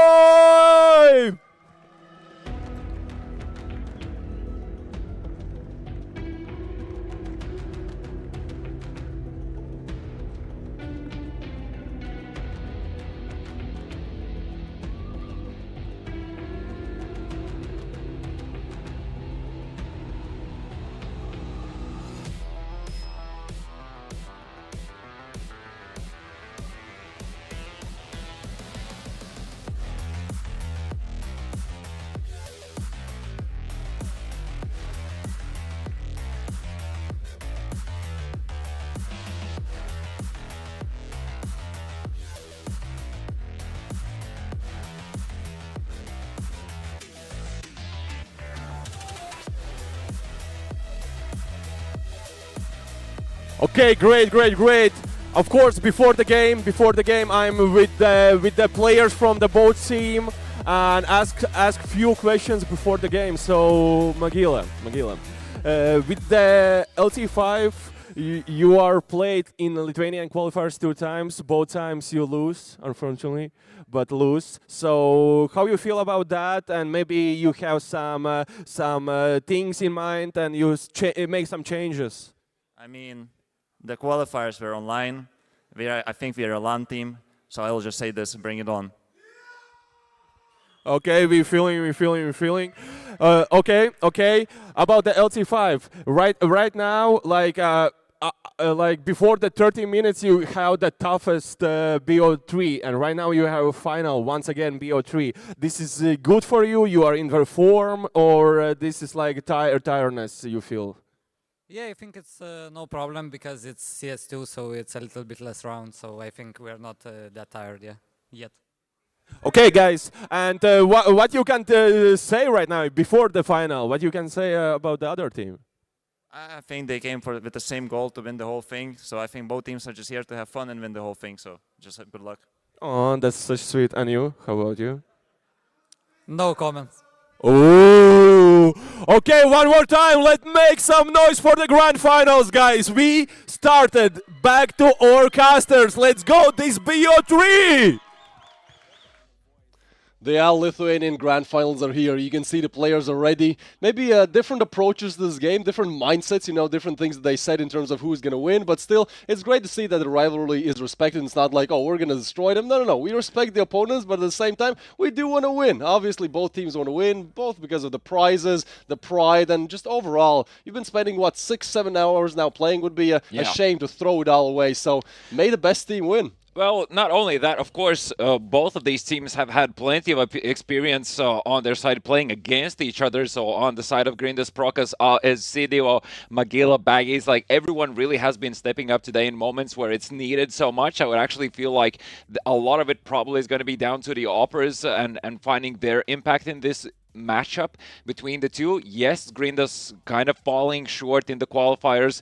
Let's see if that's going to be the case here because, as they said themselves, they're a LAN team. So let's see it happen on LAN from Grindas. They've been a team that have time and time again clawed their way back into this, definitely have earned the spot in the grand finals, overcome every single obstacle that has been put in front of them, be it the Lithuanian qualifiers, be it the last chance qualifier. Now, one final hurdle is needed from them to actually try and grab the win for themselves and take it, essentially snatch it out of the hands of LT5. As, of course, anyone looking at it on paper feel like this should be a done deal. But, as the guys were already asked from LT5, like, do you feel any pressure coming into this? Obviously, having just now played such an intensive match against Sync, I'm curious to see how their form will look like. That being said, though, it truly looks like LT5 are firing on all cylinders.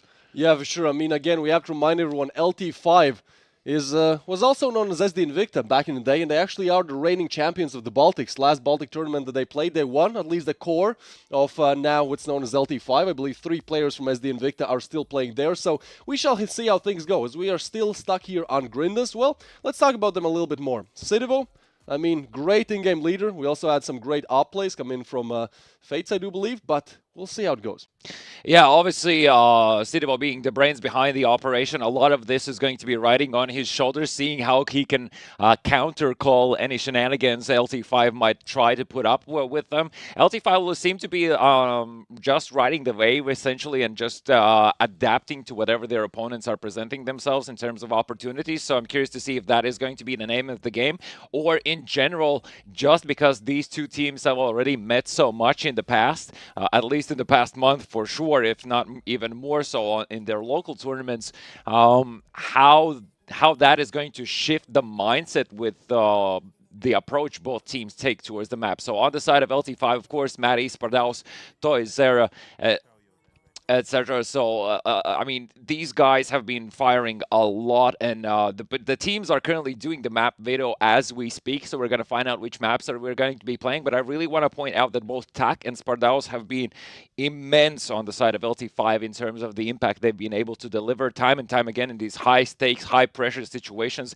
The transfers, spray transfers from Tak are something else today, at least the way how he played his mind out on Inferno, dropping almost a 40 bomb, albeit yes, okay, in 2 overtimes, but still in CS2, that's no short of a miracle if you manage to rack up that many kills, and just goes to show the individual prowess that is on the side of LT5 and the tools they have to work with. Yeah, most definitely. Again, this is really no way to call this game. Both teams have some tricks up their sleeves. Grindas, again, maybe known as the comeback kings, the team that is always down but never out and somehow always miraculously, well, now have made it to the grand finals. On the other side of things, LT5, I mean, I feel like they're still probably riding that wave of positive emotion as they just beat out Sync. Yeah. So it's going to be interesting to see how things go. I mean, again, I do feel like having emotions as your fuel could really go for the best or the worst. As sometimes you start the game off wrong and suddenly, the emotions are flipped on its head and it's, well, guys, it's not looking too good. Yeah, but that's all in good competitive spirit, right? That this is those are the moments where it really goes to show like how much experience you have, how much self-control you have, how much your teammates are there to support you, to help you calm down if that's really what's needed, or vice versa, to help you, like to hype you up, to make sure that you are there to perform when that is truly needed. Those crucial pushes into the site always, anchors definitely have a hard job when it comes to holding down and anchoring a site. That means that like chances are you're probably one man against an army that's pushing through, so your job is at least to take two people with you, ideally even more if you can, because of course that also makes for a great highlight reel. And we've seen plenty of things already happen today. Team kills, dying in your own Molotovs, a knife kill actually happened as well. We saw aces, so like we have had the whole shabam, even some impactful Deagle AVP plays as well. I can't even think of what these teams could still present to us that we haven't seen, but I'm sure it is going to be something special. Yeah, I feel like the game that really encompasses all the things you just mentioned is that Inferno game. Triple overtime and just everything, man. If you're maybe just tuning into the stream, yeah, don't go and rewatch just now, but trust me, if you want to see some good CS, a very nice map. It was Sync versus LT5, second map of their best of 3 on Inferno. Just absolutely amazing plays. Some great AVP usage as well, something that we maybe lacked at the start of the semifinals, but seems like that has kicked into third gear here. So we shall see how things go as players are getting ready. I'm sure everyone in the audience is as well, as things are about to go down.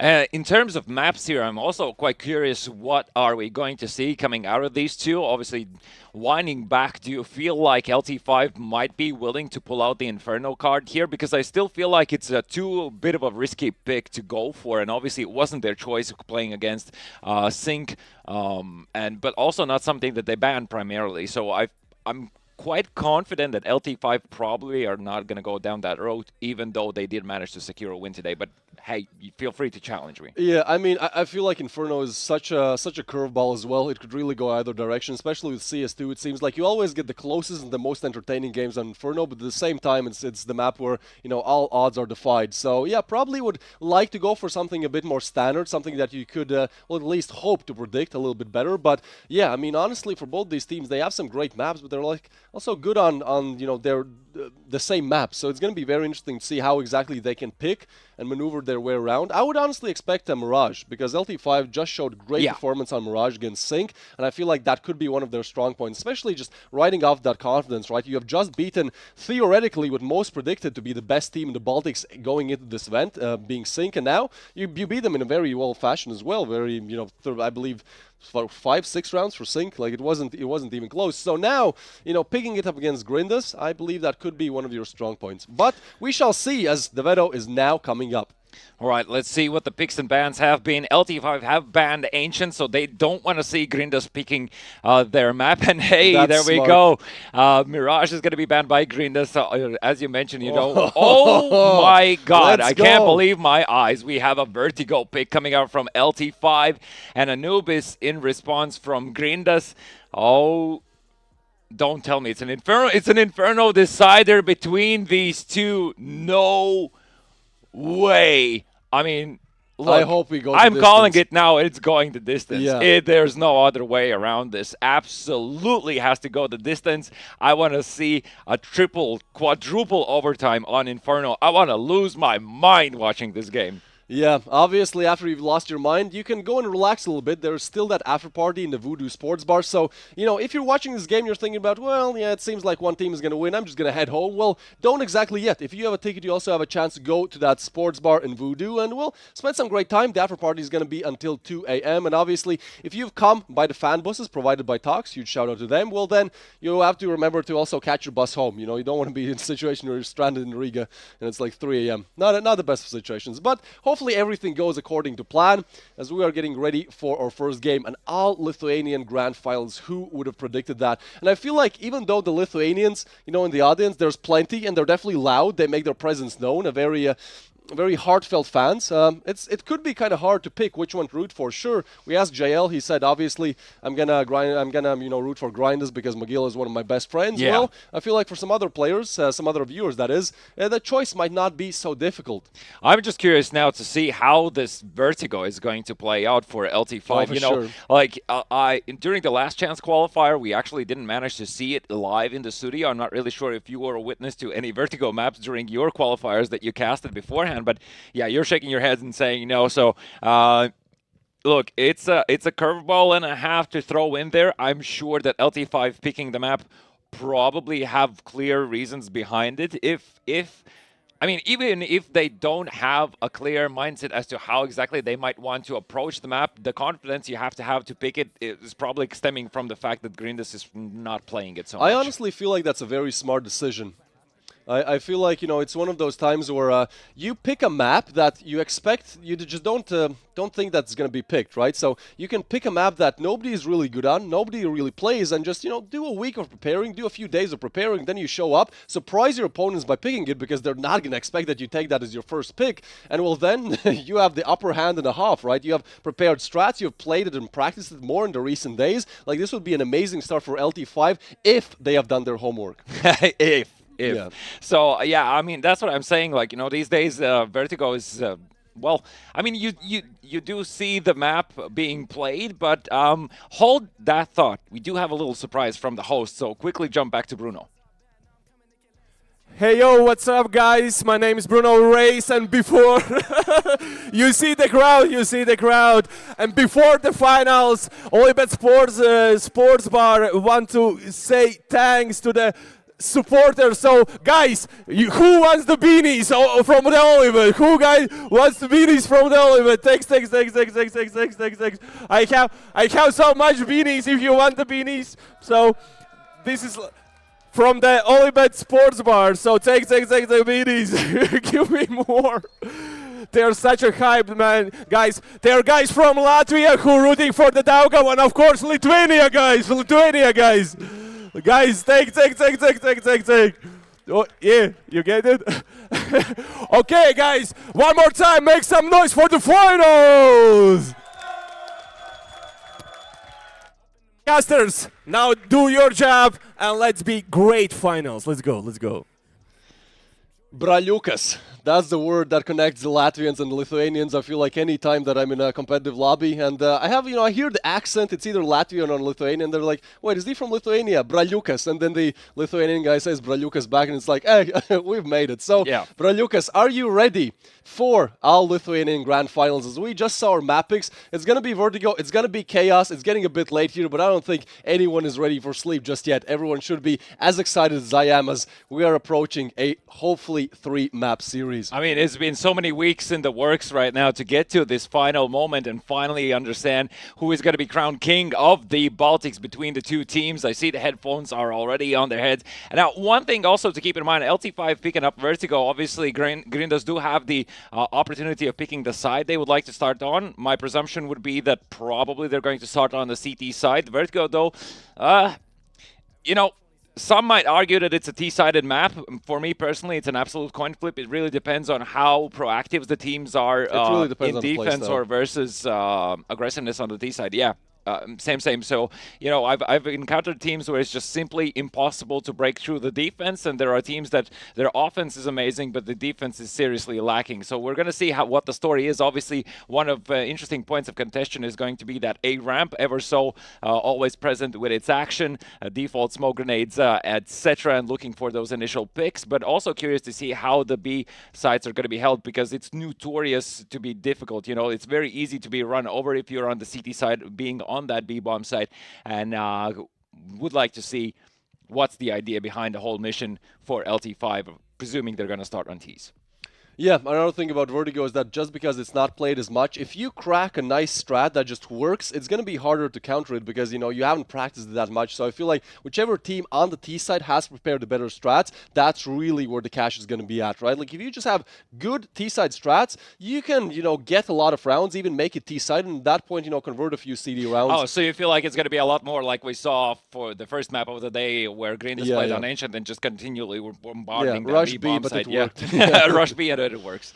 Yeah, well, I mean, often it is the case indeed. And of course, as well, Vertigo, a map that is also thankful for close-range engagement. So that means that always pistols or SMGs are going to be ever-present threat as well. So economy, to a degree, might not be that punishing on this map. It feels like there's always some opportunity for you to come back into it as long as you're proficient with your weaponry, and obviously precision is something that is really required. Let's see if the nerves have gotten to the players, as we are going to be jumping into the game soon enough here.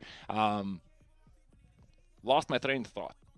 Well, that's fine. I feel like, we've been through so many games here that it only makes sense, but trust me when I say this, we are nevertheless ready. The pistol round is going to be underway now, and this is where legends are born. First map, Vertigo. Let's go. Yeah, and Grandis... Oh, it isn't going to be live just yet, last-minute adjustments, but Grandis looks like have chosen to start on the CT side, as I mentioned before, right? So it is a lot going to be riding on the shoulders of these first rounds.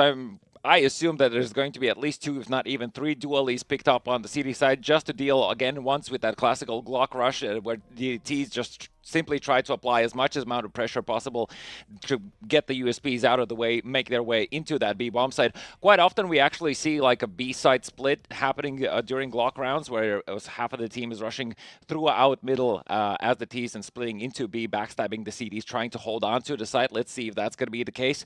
I kind of doubt it is going to be an A-ramp push out of LT5, but who knows, man? Like, I mean, we've seen crazier things happen. Look, I'm a Vertigo enjoyer. I know I say this with pride, but whenever I play Vertigo, which is quite a lot, I'd say around 50% of my games are Vertigo because all my friends like it too. So in Premier, we just ban it. So as a casual player, actually, what you see most of the time on the CD side is the fact that in the pistol, the T's like to rush A. I don't know why that is, but almost never the B bomb side is attacked in casual's play. So we shall see if things are the same in the highest echelons of gameplay, or if things change a little bit as players are just getting ready.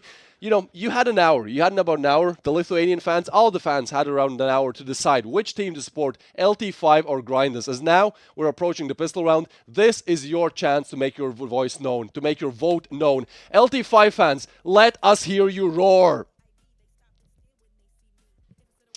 And if you're on the side of Grindus, the team that never stops coming back into this, give a loud shout out to your teams and let your players know you are there to root for them. All right, with that being said, I do believe that we are live. Vertigo, LT5, can they continue on with this miraculous streak, beating Sync in the semis, making the impossible come true, the dreams come true, but still one last final hope, one last final dream to win it all. This is where it all starts. And it starts nice and slow. LT5 expecting some shenanigans, just hitting on the brakes and slowly making their way ahead. And Spardaus might be the first point of contact. Needs to make sure he doesn't take a dink to the head so as to keep it competitive and allow for some support to be on that B bomb side. It looks to be the case. Matt, in the meantime, is going to fall off the hand of AES. And there's not a lot of information Grinders currently have over this A ramp. Fieri, first point of contact spotted, but not down just yet. So as you said, connector to mid to CT. Magilla and Citivo getting 2, but Toyzera quick on refrag. Baggies comes in with another one. Now suddenly 1v3 turned 1v2. Spardaus has to spin around the block. 180s all the way. Knows where one player is, but he is paranoid about that backstab as well. He's going to take the peek. Oh, he actually hears them, but I don't think they're ready for Spardaus to be here. Yeah, they're not looking there, but still a 90-degree flick. This is what Oz has prepared for. Gets a headshot and gets LT5 their first crucial round. Yeah, and I mean, that B split is ever-present threat in these first rounds just because you want to close the distance with the Glocks. You want to eliminate that opportunity for USPs to fight in long ranges, and that is one of the shortest ways into B side to secure at least a fighting chance at this. And didn't even need the bomb plant. LT5 clean the house and, well, puts Grindus in an awkward position. You can see this time around they choose not to opt in for any money spent. Instead, it is going to be a stack, so LT5 need to be treading carefully here as the first point of contact is going to lead to an explosion. And there it is. Grinders pushing ahead. Gets some extra damage in as well, but it's going to be Gilla to shut down that dream. Started off great, but you can't win rounds off individual performance. Individual performance on a USP, nevertheless. So LT5 convert the second, and I think this is where things really start to show that their strat department is definitely there. They have practiced this. This was a very cheeky pick by them. Who's going to pick Vertigo? You know, I ask you, Vertigo, that's your response. But then, Yeah. this is what happens. This is what happens when you take Vertigo out of the picture, when you assume that the other team hates it as much as you do. Well, you might hate it, but if you're better prepared, you're still going to win it. And it seems like LT5, as Procus has moved out of the spawn, have definitely prepared. Let's see what they have in store for us for the first rifle. Yeah, slightly slower this time around. Of course, LT5 don't want to slip on a banana peel at the very beginning of the first buy round on the side of Grindus, so they don't want to get surprised here. Torzera playing close behind the smokes. A bit of damage taken by Baggies. The smoke is going to be breached. No player spotted just yet. Good timing on the side of Baggies. Now there's the first point of contact. Matty already is going to fall, and is pushing up on that A ramp, looking to see if he can get the kill. Gets the kill onto Spardaus as well. And that's Torzera coming in with a headshot there, so still equalizing things, but look at the bomb though. This is an interesting one. Tag is still a bit paranoid about that B-side attack. Meanwhile, Oz, crispy headshot to open up the things, and now just staying on sandbags, making sure that he makes noise, making sure that rotations are not drawn over. So, let's see how it goes. Sidivo actually catches off Torzera. And this is where players could start to crumble a little bit. Fiera able to return the favor. It is still a 2v2, plenty of time. The bomb is going to go down as the smoke starts to fade. Is in an awkward position. He's not going to be able to get out of this corner. He needs cover, and he can't get it. It is Sidivo in a 1v2. Low HP on the side of LT5 as Fiera will fall. And look at this daring position Sidivo takes. He's challenging Tak to take the peek, to take the, of course, to look into Death's eyes. Yeah, that's a hard angle to clear. You would never expect that. Those vertical flicks, probably not as crisp as horizontal ones, simply because you don't have to make them as much. So, with that being said, Grinders are going to put the third one on the board. Time to think of a plan for LT5. No defuse gets once again. Now, we do have pistols and armors, and let's see if my predictions come to fruition about those close-range, dangerous engagements. Baggies, early utility put down, utilizing the MAC-10, the speed, the velocity that he has, peeking into this A side, gets the first entry, looking to follow up with the second, trying to create as much as chaos as possible. Procus is there to save his life. Magilla follows up as well. Last man standing, Tuck in the brink of an eye, finds himself in a 1v5. He can only hope to get an exit, perhaps a weapon at best. Well, Tuck with a deagle. We've seen this plenty. On Inferno, got a triple here, gets one, and still looking for a bit more as, well, yeah, mission here is simply to save, perhaps deal some extra economical damage to Grinders. But again, it's Tuck on a deagle. Like, you can never count him out. Almost as good as with a rifle.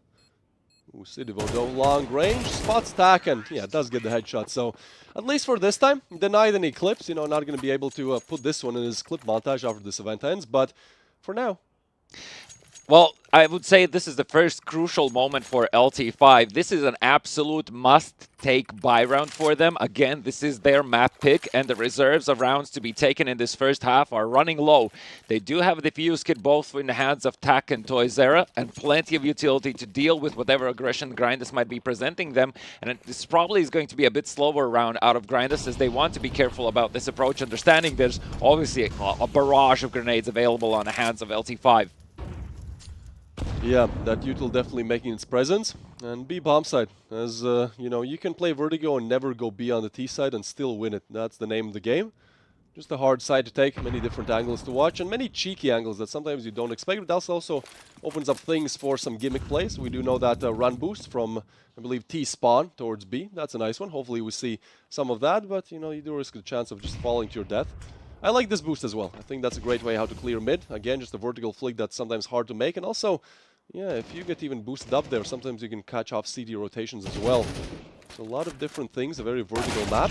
And that's Sidivo, standing on railing there, taking down Tak, and things start to fall a little bit for the side of LT5 as Fieri actually gets a double, Spardaus with another, and finally they have a round on their hands. They're not ready for Oz, but it doesn't matter as Maddie catches him still, and now Sidivo the man, the myth, but not the legend in this round. He gets taken down, and so finally LT5 find their first. Let's see if they're able to build up on that, as if we look at the cash actually, one more round to break Grinda's economy a bit. Yeah, obviously this was a super important round for LT5 to take. Happy to say they've managed to secure it. Now it's a matter of putting round against round, right? You need to start to build that economy on your CT side. You need to have room for error, because if they fall currently, as you said, you know, there's no reserves remaining. And for Grindus as well, picking up the AVP, let's see what AS can do with it. All right, Magilla. JL definitely watching, rooting from the sidelines. Meanwhile, we have some early engagements, and Procus actually catches Fury off guard. Fury on 4 kills, currently leading the score chart together with his teammate Spardauz on side of LT5, but in this round, eliminated preemptively. Trying to spot some players as well, and I like that angle. Like, if somebody pushes mid, it's so hard to kill there. Some damage dealt at least. And Sandbags, really not a good position on Vertigo. You're going to get mollied off, naded off, flashed off.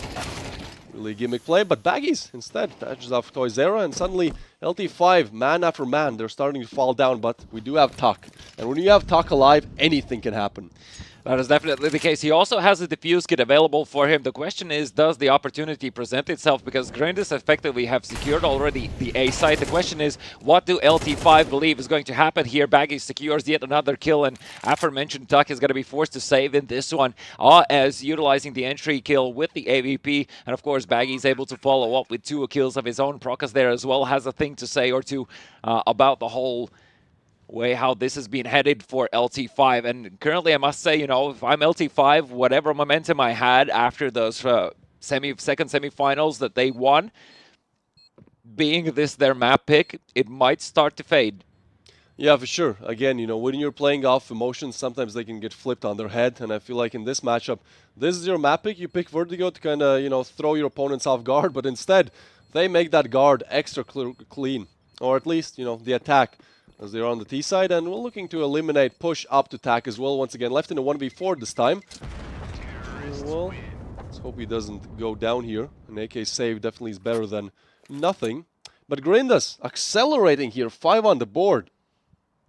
Yeah, it's becoming definitely a dangerous trend for LT5. So, and there's the first tactical timeout. I was just about to say, I feel like this is the moment where you really want to take a pause and take a breather, allow for Grinda's momentum to reset, understand what the approach is going to be. And you can see Toyzera is doing exactly that, passing on information to his team about what should be the next steps taken here. Because, you know, you're down 4 rounds on the defensive side of things. And, I mean, I suppose you could have an absolutely amazing T side, but if you have no room for error, that one round can very easily slip. And at the end of the day, you need to have at least, well, let me just, off the top of my head, I would like for LT5 to have probably 5 here on defense, at least to have some comfort zone available for them, and also allow room for error for that first round not go their way. Let's see if that is going to be the case. There's still no AVP on the side of LT5, simply no money for it, and AS, so far so good for him in finding entries with his gun.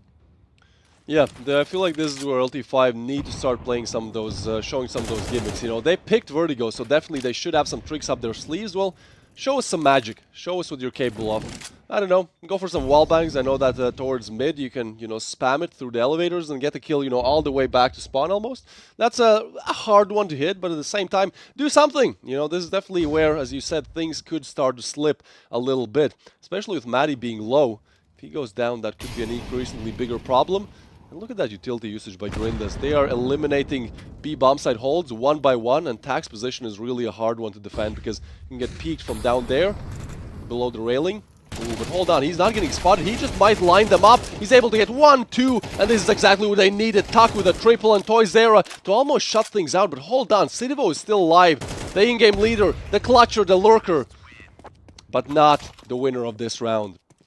Yeah, LT5 barely, I would have to say, managed to Yeah. put up a round on the board, and you can see what it has done. This has done to their economy as well. Whilst yes, they do get around, effectively no utility unless you want to buy some FAMASs or downgrade to lesser weapons. Still full rifles in the hands of Grindus. They tried to challenge LT5 on this B bomb site. Probably the logic being like it's not something they have done so far, so they feel like Tuck perhaps might be feeling cold on the site and not prepared for these sort of pushes. As in the meantime, looking into that A ramp, peeking towards yellow, is not going to spot anything there. There's a lot of attention right now to this area from LT5. Well, things slowing down a little bit. 30 seconds down the clock, and sometimes you'd have seen a 3v3 already. This time, it's a fight for ramp, and Oz, well, long range. He's going to be victorious, using the smoke, I'd say, a bit nice to his advantage as well. As Spardaus refrags on Magilla. Still entirely possible. Ooh, low player on side. Maddie goes down as well, and this is B bomb side cracked open. Grindas, yeah, might be slow for a round, but when it comes to B bomb side execute, they are simply better again, eliminating positions one by one. And now Spardaus does catch Baggies off guard, but so many different angles to worry about. It's A, it's B, it really could be anything. He knows that B bomb side was just clear, but he also knows that there's at least one player back up on A. So at this point, just try to isolate your gun duels. Maybe be a bit aggressive, you know, just make sure that you can cut it down to a 1v2 before it comes to the bomb plant. But other than that, not many things you can do. Ooh, hold on. Well, he spots one. Goes for the peek. At this point, if you're Grindus, just stay alive. Just make sure you plant the bomb and play with him, toy with him as long as possible. As Grindus are going to win the round, put themselves up on 6. I mean, for Grindus being on T-side, Vertigo, this is everything you could have asked for at this point in time. You know, being up 4 rounds against your opponent, knowing that they're probably on an eco. I would assume that Grindus might be playing a bit more passive. That being said, though, there's a MAC-10 and an MP7 in their hands, so that's going to be probably a quick rush towards B, where Baggies and City will try to find that space, or might be also pushed towards yellow, where you can really utilize those farm guns up close and personal. Matty as well, like, I mean, he's been playing time and time again towards yellow and hasn't really been that successful here. Baggies already has made his way up close to that A side. That little tick from the Molotov is going to give away valuable information over to Grindus, and they already spotted the player inside as well. And as I say that, Matty once again is going to fall. Magilla opening things up. Baggies pushing forward. Magilla gets 2 in this round. Prokas also has a thing or two to say, and it's only Tuck able to respond with at least a kill in this round, if not the second one. That was a close call. Yeah, 2v4 with pistols. We've seen crazy things, but this is not crazy. This is insane. The bomb to go down, and really not many things you can make work here, especially Baggies. You know, he's on that MAC-10, so racking up the cash as well. Things could not be going any better. Ooh, but Tack, when he has a deagle, you know, things like this happen, and so still a 2v3. Perhaps a MAC-10 to be retrieved as well.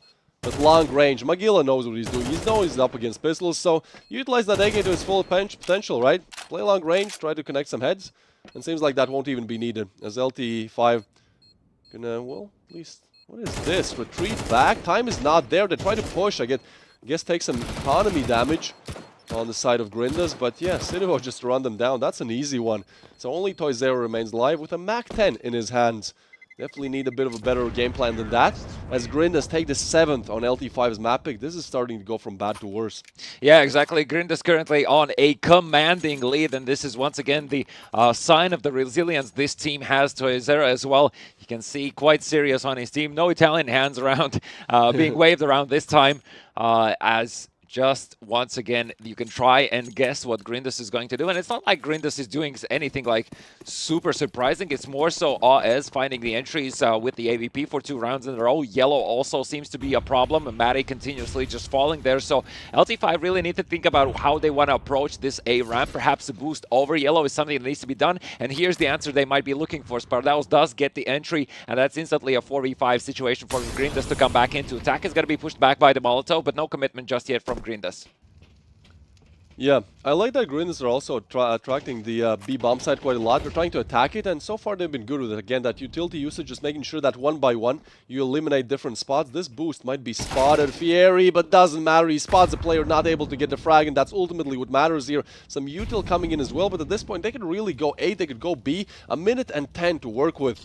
This is just LT5 almost playing a guessing game at this point. Yeah, and it's also Grindus' job to make that happen for LT5, right? Show presence on both parts of the map. Ooh, that's a bit of a, not even a bit of a team damage, quite significant actually. Let's see if that's going to bite them back. But for Tuck, You know, he has a decent off angle, though it's not the first time he's been in this position. I would expect for Grinders to be mindful of this, and now his position has been spotted as well. And that's going to be Spardau's falling. Tax position was known previously. No commitment again just yet from Grinders. They really want to take their time with this and offer an opportunity for Tac to respond with something. That's Baggies who's going to fall. Only 30 seconds remaining here. No time to be quiet about this. Matty doesn't hear any steps just yet. And soon enough is going to call for rotations toward this A side. 20 seconds on the clock. Matty can be crucial in this as the first players are going to be surrounding him. The MP7 is not going to do anything. That's also the bomb that's on the ground. Matty coming up huge finally for his team. 2 kills to his name. AS can't do much. 1 kill for goodbyes in this round as the op will fall as well. So Zero is going to retrieve it. And finally, LT5 able to respond in round number 10. 11th round on the board. Just a few more before we swap sides. And as I mentioned, you know, for LT5, it would be amazing if they can, at this stage, put up 5 to their name and just swap sides and see what the plan was on the T side. But Grinders so far, I mean, props to them. You know, a curveball was thrown their way. They made the best of it so far. Yeah, for sure. I mean, we talk about how Vertigo is really disliked by like majority, 95% of players that play competitively or just people who watch. But actually, in this matchup, we have 2 players who have listed Vertigo as either their favorite or one of their favorite maps. On the side of LT5, it's Tac. And if you look at his skills, he's currently top frag on his team. So, you know, definitely almost single-handedly trying to pull the heavyweight. On the other side of things, Oz, he really put a long explanation in the survey that Vertigo is his favorite map, and he does know that maybe players don't like it as much. But for him, he likes it, and so 6 kills on the board. Perhaps if he's able to, you know, approach closer to that Citivo and Baggy's scoreline, then it could be all over. So we shall see as really the kill distribution is all over the place on the side of Grinders, but it doesn't matter. What matters is getting those rounds ultimately. Yeah, a lot of early smokes being deployed by LT5 to prevent any information. Grinders might try to obtain a good dink through the wall or through the smoke, I'm not really sure. Prokus, though, nonetheless, is going to think twice before thinking of taking a step forward. And Toyzera wins his duel, is going to fall back. Good nade on top of that as well. Prokus goes down, and suddenly LT5 find themselves in a 5v3 situation. They just need to fall back, leave some breathing space for Grinders. They're most likely going to regroup and go together as a unit. Yeah, this is what we wanted to see from LT5, you know, nice nade lineup, something you maybe don't see that often, or at least don't see work, but Magilla, it doesn't matter for him as he still makes it work with his AK-47. 3v4 on our hands, but everyone has pretty much rotated over towards A, and I feel like with Grinders committing here, could be a bit of an issue. Actually, look at the bomb. That's interesting. Yeah, the bomb is still on the ground, so that's what I say. You know, like there's still no clear commitment from Grinders in this. It's perhaps even more the plan here to try and draw as much attention possible towards that A site. Leave room for Citivo to work with, and as long as he can find the entry here, that's going to be an instant call to head towards this B-bomb site, and he does exactly that. Nice flick there. Timing almost ruins him, but that aim, just mechanical, raw, pure skill is what gets him back in the game and ultimately gets Grinders back in the game as rotation is being made now. B-bomb site is technically clear, but still, even when it's clear, it's sometimes hard to make it on site without any util. Dry peeking is not the option you want to make. Oh, and hold on, 14 seconds on the clock. This is chaotic. This is all over the place. Bomb fake to actually go down, but now they have to commit. Doesn't hit the shot, and oh no, not like this. Oz left in a 1v3, and he can't even do anything. Has to get away, try to save the AWP. This looked great, but this is what I was talking about. You know, if you have that B-bomb site cracked open, somebody, you know, watching from Electric there, it doesn't mean that it's really open. With no utility, somehow LT5 make it work. Yeah, and props to LT5 in that situation. They recognize the fact the last man standing is the AVP with only 5 seconds on the clock. There's no way he can plant the bomb, so they even take the leap of faith and make sure they kill him after time, leaving as effectively with nothing in this round. As you can see, he has just a Glock. No money in the bank, not even a vest to his body. Magilla is going to try and push through middle here, at least draw some attention. He's going to instantly fall back, but there's plenty of equipment to work with on the side of LT5, and they're definitely set up to take 5 in this half. Now, Citivo, though, that being said, has managed to find a beautiful position here. I'm not really sure that anyone might even consider he's managed to snuck up so far. Yeah, he catches a bit of a timing, but the thing is, like, even if they don't know that he's there, as soon as he peaks, like, you're kind of watching that angle anyways, just to watch ramp, so it's like, it can work out in your favor, but it's not such a huge advantage. Obviously, Spardaus here could get overwhelmed, and we've seen some crazy plays from the Deagles, but We shall see. Sidivo, yeah, I think he's just going to try to play on map control here. Oh, and actually talk. Well, yeah, that's what happens when you take the peek. But luckily for him, Spardaus is there to refrag quickly. So still a 3v4, and Maddie here looking to do great things. Gets a double headshot as well. Bomb dropped, and at this point, it's only Magilla. They can definitely hear that he has caught the molly. Still is able to get 150 on the clock. I mean, they do know that Matty could be close, but yeah, he's just going to get overwhelmed. Going to get peeked from both sides, and even if he gets one, the second one, Spardaus, double refrag in this round, just making sure that, you know, the support is there.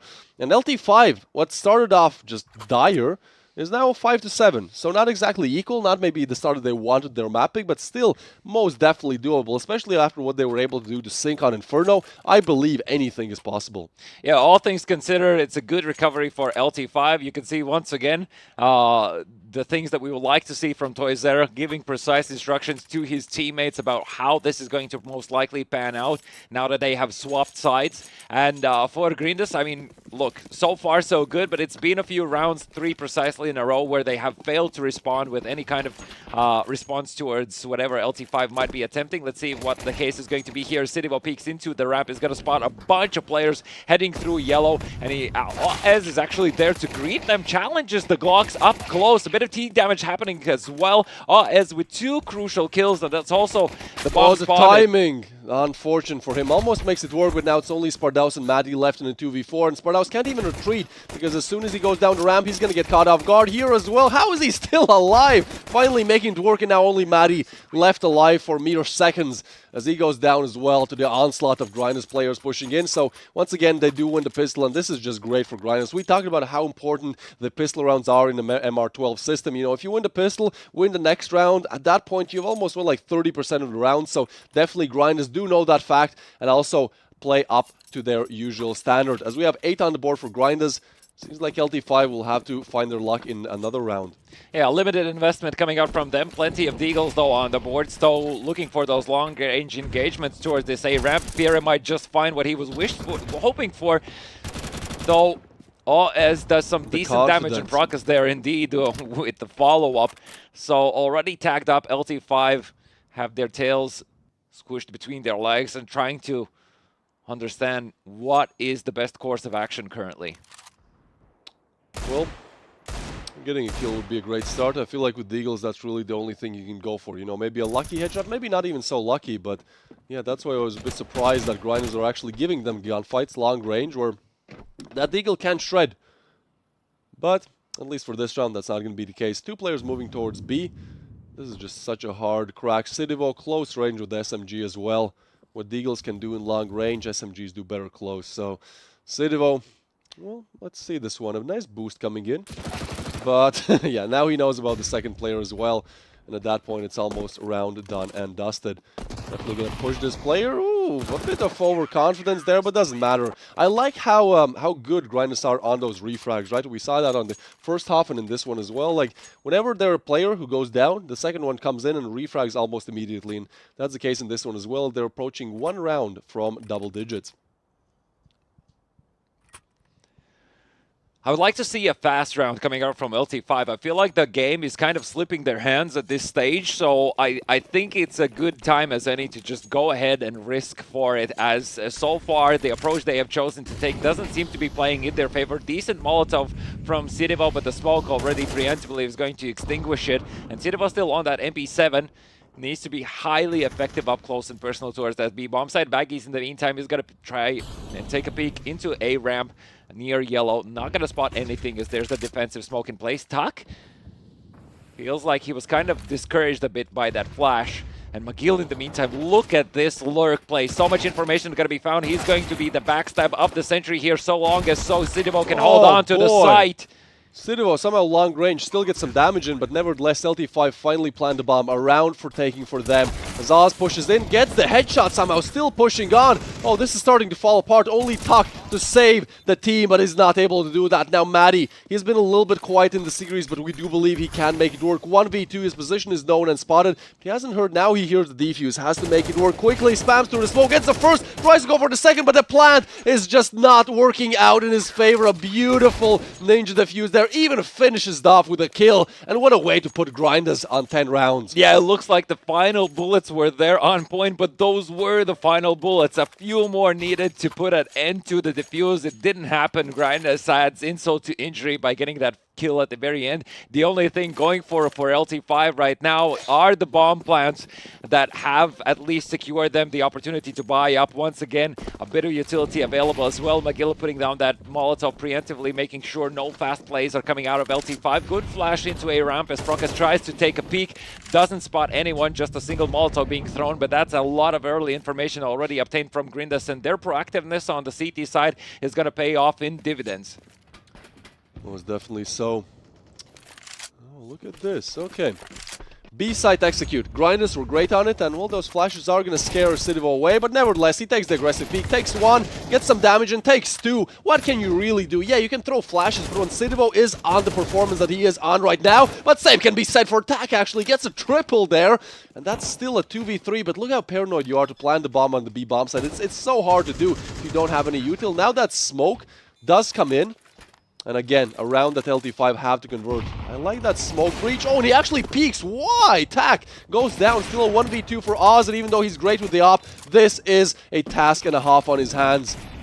Still not switching out. A clutch situation with a sniper. What can you do? Not much. Mormadi is taking that position. You're never going to pre-aim it. You're never going to check it. And so LT5, even though they're struggling a little bit, at least they get to 6. Yeah, definitely. Tak being the man of the hour. They're taking the game in his own hands. Puts up 3 kills for LT5. Secures the bomb site as well. And you can see that the support is there as well for both teams. It is an absolutely beautiful show right now between the two on the first map in this grand final. And I will remind you once again, this is LT5 map pick. They do take the tactical timeout as well.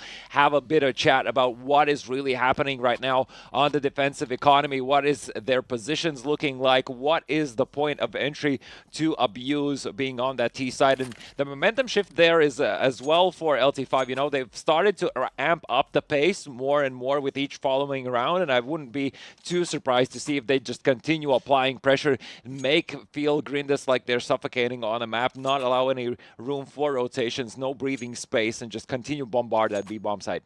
Yeah, you know, it's weird. It's like both these teams are known as the comeback kings, so I feel like the crown is still there, right? Like Grinders making it all the way, the biggest comeback ever to make it to the grand finals, eliminating the Lithuanian bracket, then fighting in last chance, somehow making it to the finals, and now we saw what LT5 is able to do in terms of comebacks, losing their map pick against Sync and then just pulling off the impossible on Inferno and then Mirage. So now, 2 comeback kings, but again, only one will be crowned at the end of this day. Sidivo, he's on 19 bomb, but this time it's not going to be 20. Instead, it's going to be Maddie just catching everyone off guard, pushing through mid, and now he's looking for even more. So even though Grindas are sticking together, you know, making sure that at least they get some damage in, some refrags in, something that they've been exceptionally good at, well, probably not going to be around.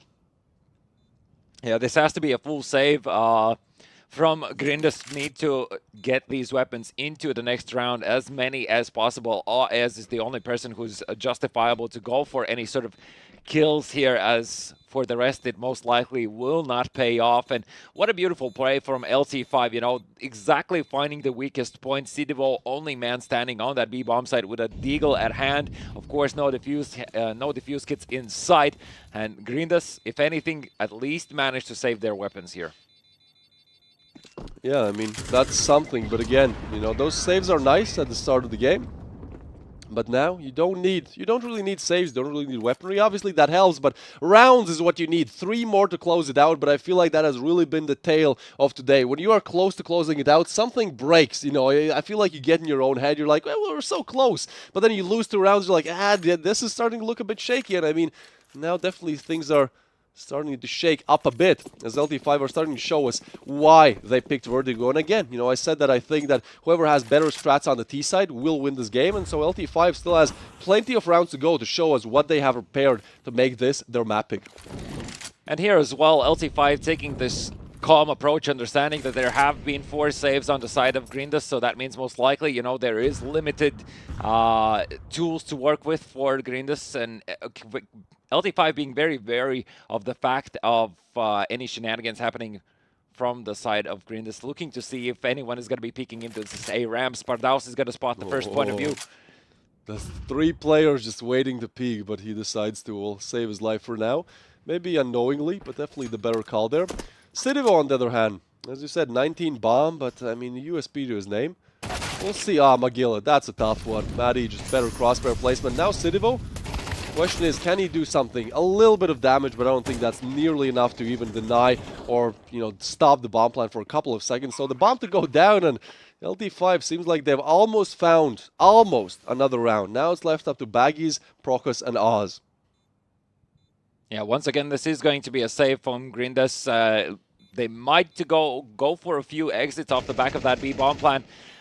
Still, LT5 are not going to be too upset if they lose a weapon or two here. And that being said, though, Procus does manage to find two. If they find a third one here, that might be a bit more expensive than what LT5 might have accounted for. Baggies in a cheeky position still gets checked by Toyzera. Pre-fired, I believe. That's crazy. That angle is, you know, one of those that maybe sometimes goes unchecked simply because you have to almost 180 check a different one. But no, they are prepared, they are ready, and so, I mean, at least they do get two more eliminations, a bit more economical damage. And actually, if we look at the cash, LT5 are swimming in it. They're going to be able to buy in this round, in the next one as well, should be good to go. And even if they decide to force a little bit in the third one, I mean, this is Grinders, even though in the lead, still so many tough rounds ahead of them. It does look like LT5 have finally managed to find the answers they were looking for in the first half, right? And have at least a good feeling about how Grindas have decided to approach this map. That being said, though, look at this aggression from the defense. Magilla is saying, like, if you are going to take the fight to us, I'm going to do it the same, vice versa. And he's actually able to respond with a kill onto Maddie as well. Now, this poses a problem for LT5. Do they commit off the back of this? I feel like the timing might have been lost a bit here. So instead, they're going to show a bit of utility, but hit the brakes afterwards. Yeah, I like this. Maybe a little bit of a fake, although no rotations really drawn. Hold on, Spardaus. You found yourself a nice spot here. The thing is, Procus is not expecting a short peek, so perhaps if the peek is there and the flick or pre-aim as well, well, we could be talking about LT5 cracking open the bomb side. Spardaus, however, he is a smart player. He's not going to single-handedly try to open it up. At least wait for the team to arrive, and well, now it is time. Sandbags cleared. Here we go. Procus? Oh, that doesn't really change anything. But this is such a hard angle to play on, right? Like, if you don't get a frag, you pretty much are stuck there. That could be all over. Spardaus and Toyzera crack open the side. Spardaus with another, and suddenly, in a matter of seconds, just some nice, clean executes. And that's pretty much all she wrote. Sidivo, yeah, he might be on 19 bomb, but he has been stuck there for quite some rounds now. Seems like the steam for him, at least, has died down a little bit. Perhaps need to crack open the dynamite. But Sidivo, well, right as I say that, seems like he doesn't need any of that. Actually, he's going to go for the clutch. 1v4 turned 1v2. There is no way that you're able to do this, right? Low time as well, but he already taps the bomb, so peaks to be expected. Spots one, still taps the bomb, but LT5 trying to do their best to toy with him, gets another frag, and I think he might even be aware about shorts. He's just going to stick it. Spardaus peeks and gets the frag, denies it. Such a nice attempt coming in from Sidivo. A 1v4 turned 1v1, but that experience on Spardaus really shows. Plays it to almost perfection. Yeah, 9 on the board. We're going to get double digits on both. Yeah, I mean, if there were at least just a few more seconds for Sidivo to work with, I feel like LT5 might have overthought that situation at the very end. Again, super nice attempt coming out from Sidivo, still keeping it competitive, keeping it alive for Grindas. Though that being said, the round difference that was there, the lead that they had definitely has fallen. We're approaching an even scoreline, and that means only one thing for Grindas, that small doubt in the back of your head starts to grow bigger and bigger with each lost round, and with each one round, LT5 just feel more and more confidence of going in, getting those entries and following up on those. And so far, that's really been the name of the game. You don't see a lot of fakes happening. It's just more about finding those entries and then utilizing the upper hand man advantage that you have. Yeah, I mean, look at Toyzera there. Things are definitely getting serious. As soon as he busts out the Mamma Mia hand gestures, it's like it's going to be problematic for the other side, all right? So, yeah, we do see a bit of a timeout here, I do believe. We're going to see how they're able to recover. I feel like Grinders, you know, maybe a team that perhaps are a bit down on their luck, and obviously when you take a break, you know, you just let the emotions calm a little bit, able to approach the game from a more rational standpoint. Perhaps this is the break that they needed, because, again, it feels like they're so close, but it felt the same when it was, what, 10 to 5, 10 to 6, I believe, and, well, we have arrived at almost double digits for both. Yeah, I like the pace change that Grinders tried to attempt, at least with that push into middle. That's definitely not a bad attempt, though I still feel like the most problematic area is definitely B stairs. There's too much action happening for Grinders to handle, and LT5 continuously do manage to find, if not 2 entries, then at least deal enough damage to take a lot of attention here. That being said, though, here's the aggression again, and this time around, it actually falls heavily in favor of Grinders. LT5 suddenly find themselves within the first 15 seconds, 3 people down, only Tak and Spardalos remaining. Now, Spardalos does manage to have a good timing, and Tak in the meantime takes a lot of attention towards him with this kill onto Baggies. Yeah, I feel like the talk in the timeout there was simply, we're doing the same thing and it's not working. So let's spice things up a little bit. Let's be aggressive. Let's surprise them. Let's not LT5 play their game, the game that they want to play. But for now, it seems to be working out very good. I mean, again, we have Tak left in the 1v4. Tak, yes, everyone in the arena. He said Vertigo is his favorite map. Now it's time to show it by attempting and closing out a 1v4 clutch. But such a tall order here. As first he's going to approach short, and Oz is on a bit of an off angle, just a hard one to clear, but he does do it, not without taking some damage, but still plenty to spare. Magilla, what can you do? Well, that's a very cheeky position to be in. Tak is not going to be expecting this now. The position is known, but of course he has that ever-present fear in his mind that there might be a backstab happening any second now. Magilla already has swapped positions. Let's see if Tak has the presence of mind to expect this. Once again, the same off angle before. As the timing works out in his favor, 25 seconds still on the clock. Prokas has made his way to the site. The bomb is going to be planted. This is a hard one to get away from, and Prokas just plays it to perfection, gets up on the double boxes there, and, well, that's going to be the defuse. So Grinders, finally, after a bit of a dry spell, do find their 11th, and I want to point everyone's attention to Sidivo, right? He was doing great. He was on 19 frags, and when he was doing great, Grinders were doing great. Then a little bit of a dry spell for him, and for the rest of the team as well. It seems like Sidivo, the in-game leader, when he's playing good, when he's able to get the frags, the rest of the team activates as well and kind of plays off of him. So he could be the man who's responsible for either Grinders win or downfall in the first map. But then again, LT5 on the other side, they picked this one, so you better have some gimmick rounds, something to just, pull it over the edge. Doesn't matter. We want to see something crazy. We want to see not the default, we want to see why you picked Vertigo. What have you prepared?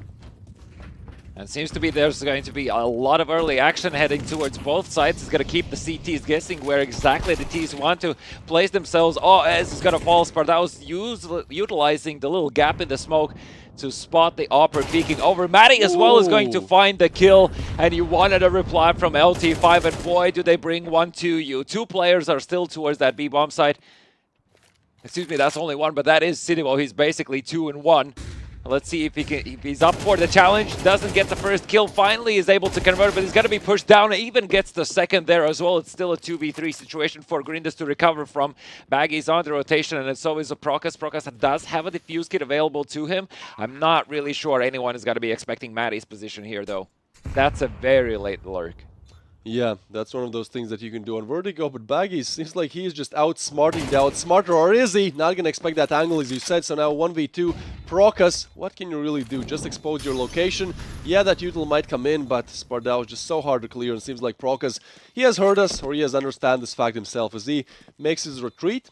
It's going to be double digits, and this is where it can really go either direction. This is where all strategy, I feel like, is almost thrown out of the window. The emotions are high, the gimmick plays come in, just all chaos all across the board. LT5, are you going to lose your own map pick and do the incredible, the same you did against Sync? Or this time, maybe give yourselves a little bit of a break, just win your map pick, and at that point you have 2 more chances to close it out. And it looks like it is going to be a hero M4 play on the side of Grinders. They do manage to pick up 2 of those, a few deagles to commend the rifles in play, but that means a lot of responsibility on the shoulders of Prokas and Sidivo. Of course, yes, they have been performing, but once again, no defuse kits available for Grinders here, so if it is going to be the case where the bomb goes down, it's going to be a matter of finding early rotations and support quickly. As a bit of a blockage there happening from the teammates, and it's an absolute meat grinder right now. All 3, Spardalos, Fiera, and Tak find an entry into that A site. Sidivo still lingering around, but what can you realistically do here? He's going to be pushed into a corner, and Magilla actually still hiding, hoping that the lurk might be walking by. How does he dodge out of that? I don't know. That's crazy. Even that, what? 5 damage. Okay, Sidivo. Again, when you come alive, Grinders comes alive. But in this round, it's really a big ask. A 2v4. You've already got one Magilla to push in. That's a great play. Nobody was expecting that. And still, Sidivo alive. They're not even checking this. Hold on. What is happening here? Some more damage dealt. Yeah, they're trying to run away, but the call-out does come in. It's all ramp and one player hiding in the smoke. Magilla, as good that play was, now you have to do the impossible. Jumping on the boxes. He's so good at just completely bamboozling your opponents where he is, but still, long range. Even if you retrieve the M4, there's still 3 more players to deal with, so all equal here. 11-11.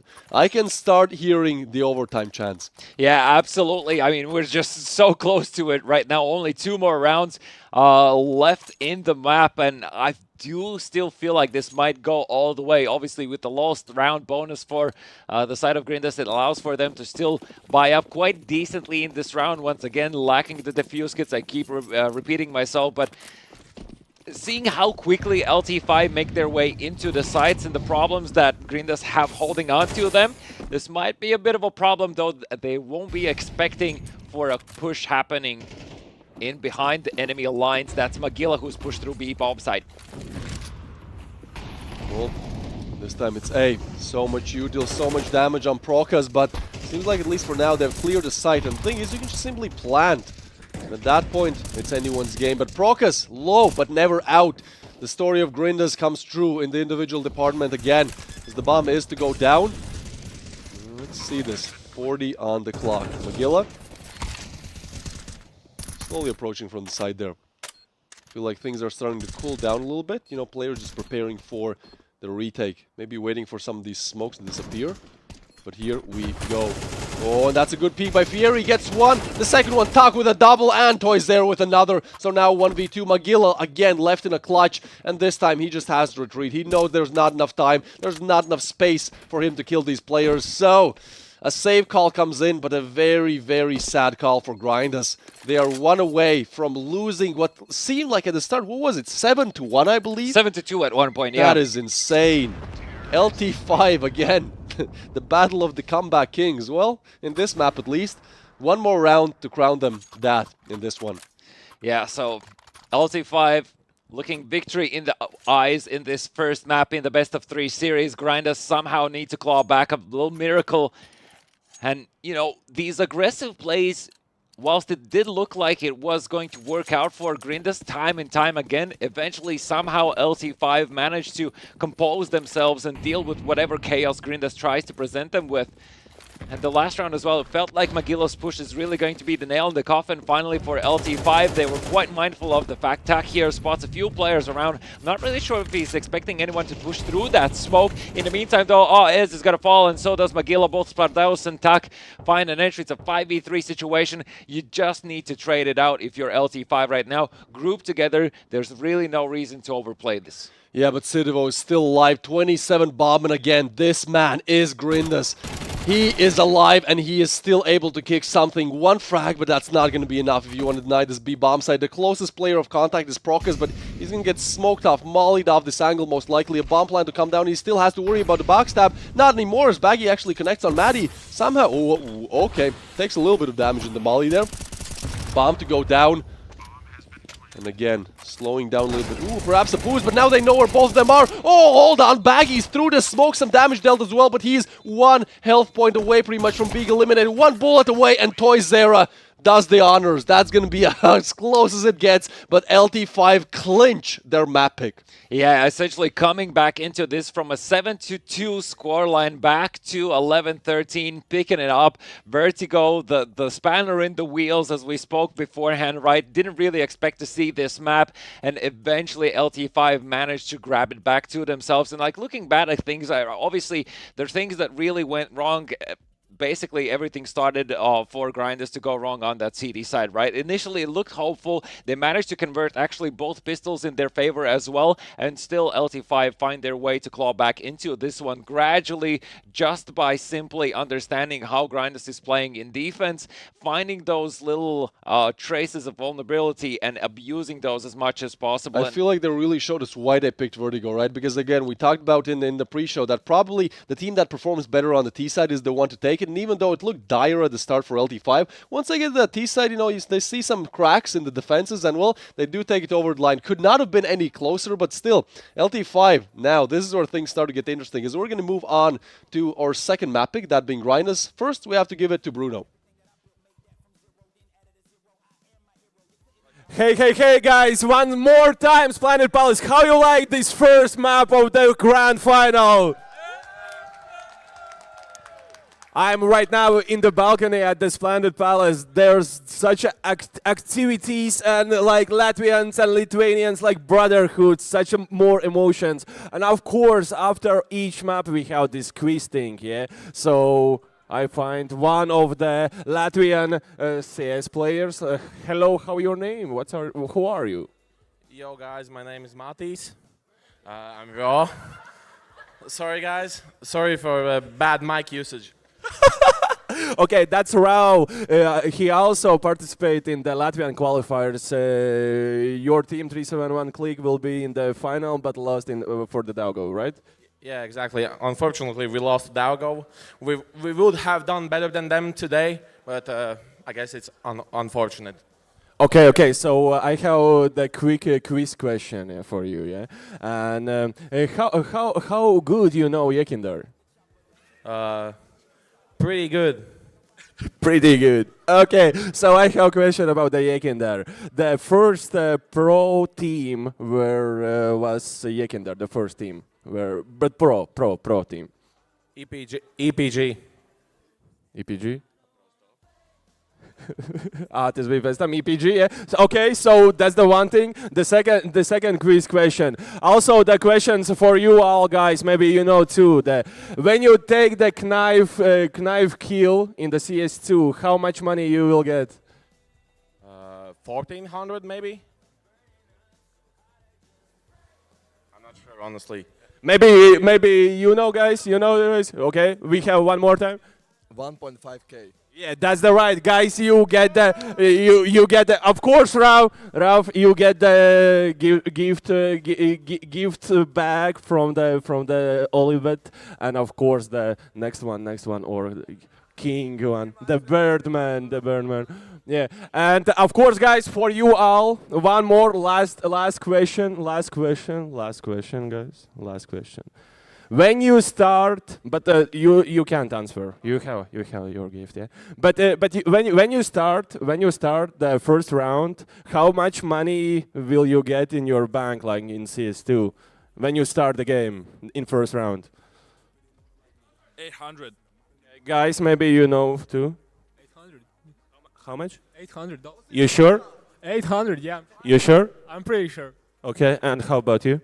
Same. What same? 900? Same 800. 800. Okay, guys, you get the correct prizes. So these guys too get the bags from the Olybet Sports Bar. Okay, right now we are getting ready for the second map in the grand final. So right now we have intermission for 5 minutes and we will be back. Let's go, guys.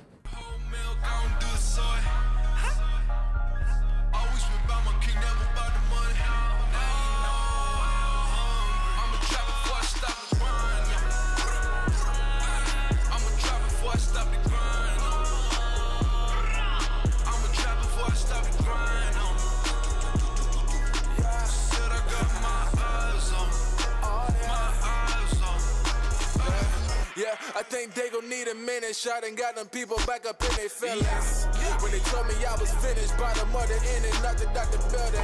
Yeah, now Victor co-defendant. Even Nike witness. We the next to kill it. Show them the king how they living. Pictures so good, but not looking for business. They be stepping in from the back door. If they see you independent, then they pop jokes. That fear to the blows, boy James Burke. Side stepping on the shade, see the footwork. I'm trying to be about this business, but still they want me in the kitchen with the bacon soda whipping. The thought of Lewis so offensive, cause my God, he gave his body just to pull me out the trenches. Hold up, wait. If I never see a million or the recognition, but I see the finish. Look, they're the greatest when they losing. Gotta keep on shooting even when you're missing.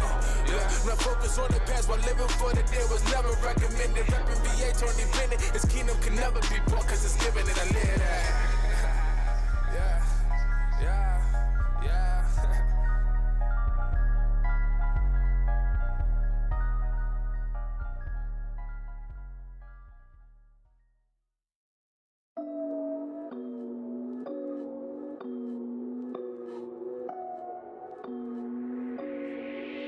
Tell them I'm staying right here. Tell them I'm switching my gear. Yeah. Tell them I'm just getting started. Tell them this year's my year. Ay. Tell them I'm staying right here. Tell them I'm switching my gear. Yeah. Tell them I'm just getting started. Tell them this year's my year. Ay. I've been this rough since a boom. I'll take the man to the tomb. Yeah. Now they all ask what I'm doing. Well, you see it as soon. Say that they know what to do. Say I should listen to you. Yeah. Y'all don't know what I've been doing. Trust me, you don't got a clue.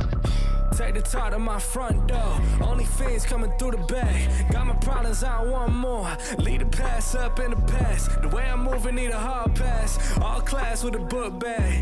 In the night with that all black. Hang it up, then no call back.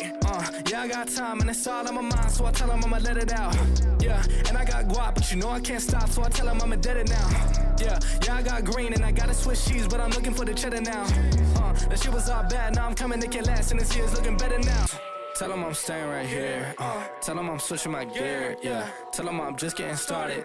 Tell them this year's my year. Ay. Tell them I'm staying right here. Tell them I'm switching my gear. Yeah. Tell them I'm just getting started. Tell them this year's my year. Ay. Tell them that. Tell them that. Tell them that. Tell them that. Tell them that. Tell them that. Tell them that. Yeah. Tell them that. Tell them that. Tell them that. Tell them that. Tell them that. Tell them that. Tell them that. Ay, how long was I gone for? Pop more than some popcorn. Gotta drive, can't stop for. All the time, there's no time for it. Blowing up like Lampore. Crowd wanting that encore. Tom Ford is what I wore, and I made a day what I bought it for. Now the speaker so fluent. I'm at the back like I'm Ewan. Yeah, they wanna keep me so stagnant. I make a hit, keep it moving. Up in the morning, I'm brewing. They going nowhere, I knew it. They trying to keep me from making it. I swear they looking so Judas. Feel like Messi with the goals. Will I make it? I don't know. Time is running out the back door. Pray to God to open doors. Couple bands for the shows. Hey, making money off the flows. Yeah, I just had to go show y'all. Gotta keep them on their toes. Tell them I'm staying right here. Tell them I'm switching my gear. Yeah. Tell them I'm just getting started. Tell them this year's my year. Ay. Tell them I'm staying right here. Tell them I'm switching my gear. Yeah. Tell them I'm just getting started. Tell them this year's my year. Ay. Tell them that. Tell them that. Tell them that. Tell them that. Tell them that. Tell them that. Tell them that. Yeah. Tell them that. Tell them that. Tell them that. Tell them that. Tell them that. Tell them that. Tell them that. Hey, it's 2018. Yeah. Come on, tell them that. Man, everything in 2017, I don't want to hear about it no more. Okay. Yeah, because big things are brewing.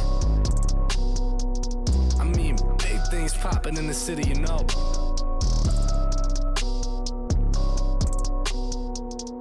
Yeah. That's all you need to know. Don't tell them that.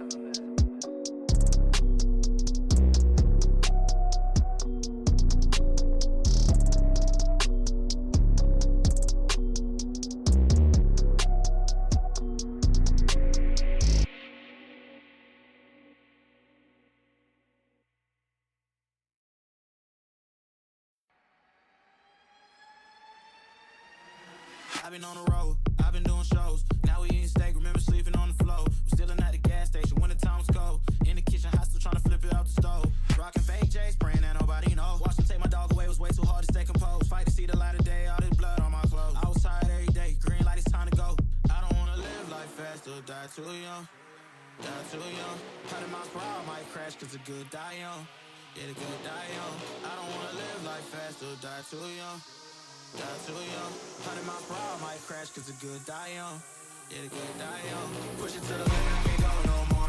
Red light, no way, I'm coming back home. Long dirt road, all on my own. I'ma be the greatest, write my name in the stone. 13-11, LT5 barely clinching their map pick, and I feel like setting the theme for the whole series. As now we move on to Anubis, I think it could be as close as we think. Yeah, absolutely. It's a truly finals-worthy performance from both teams. It is a close affair indeed.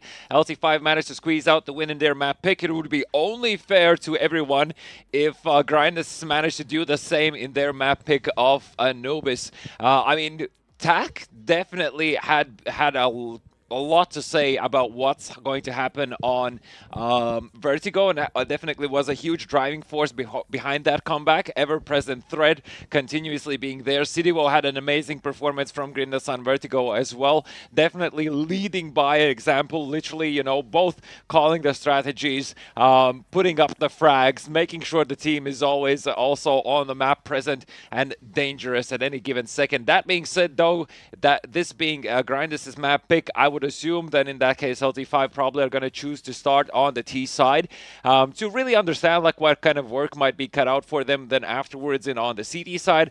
That being said, though, this is a T-sided map, and instead LT5 have opted in to start on the CT side. Now that's something I didn't expect to see. Yeah, you know, just start off from a disadvantage. It's too easy for them, it seems like. You know, they want to make some extra difficulty. That's why. Yeah, well, we shall see if it really is as we approach the first pistol round, and well, everyone going slowly towards A. Some long-range engagements that P250 not exactly able to shred just yet. Two players on around 80 HP, but for now, things starting to slow down. Dualies, though, we've seen some great plays from them. And look at the movement in the mini-map between these two. That's unlucky. That's just unlucky for LT5. They call the A stack probably off that player spotted towards A, but instead it's going to be B. And only Tuck. Who else to do it? Long range, can he connect at least some headshots? Well, for now, no. The bomb goes down and we see a 5-on-5 retake.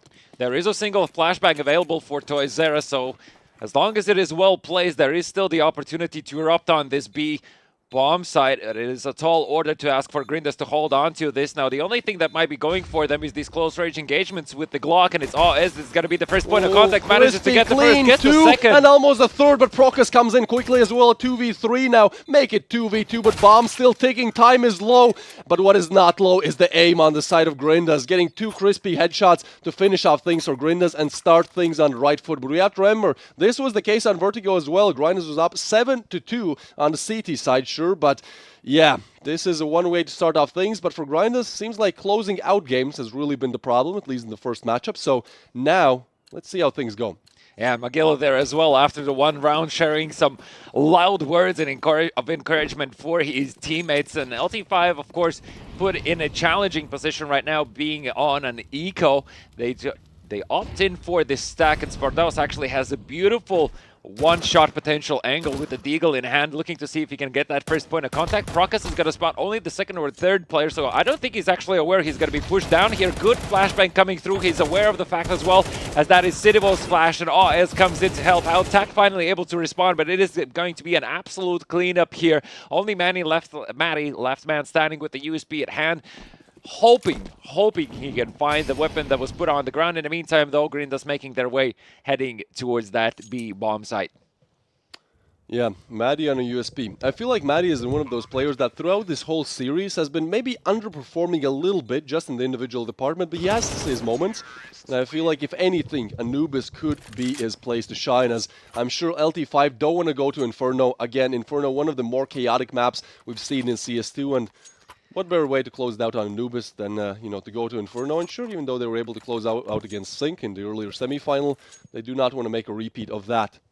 Yeah, I mean, last time when we saw Anubis being played, we didn't see a lot of emphasis from either side really being put onto middle control, and even more so, I would say, in defense than in offense. I'm curious to see if that's going to be the case, as aforementioned Matty is going to be paying up close, and actually is going to find himself to be quite successful at it. The Molotov prevents from AS coming through. He does spot Matty, but leaves room for fallback. His Tak already has come through with the rotation as well. The smoke, I think it narrowly misses. There could be a gap left. That is correct. And AS is going to be paying close attention to this Tak, looking to see if he can abuse this little gap, at least to obtain some information. Two players positioned on A site. The bomb is still on the ground, so no full commitments just yet from Grinders as they're making their way closer and closer to this A site. Fiera has just missed the timing.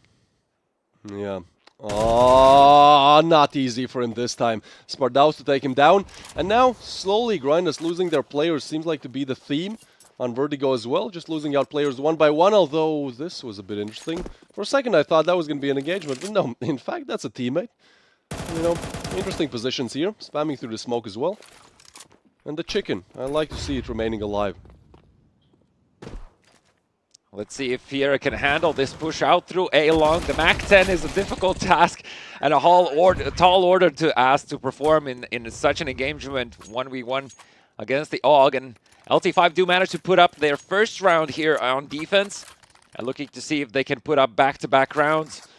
As for Grindus, a limited utility available for them. They were quite successful actually pushing through the middle, and good job from them on hitting on the brakes, allowing for the defense to spread out on the map, keep the defense guessing as to where exactly this hit is going to take. I just feel like the weaponry was simply not there for Grindus to really put an end to the round, despite the deficit of people they had in the round.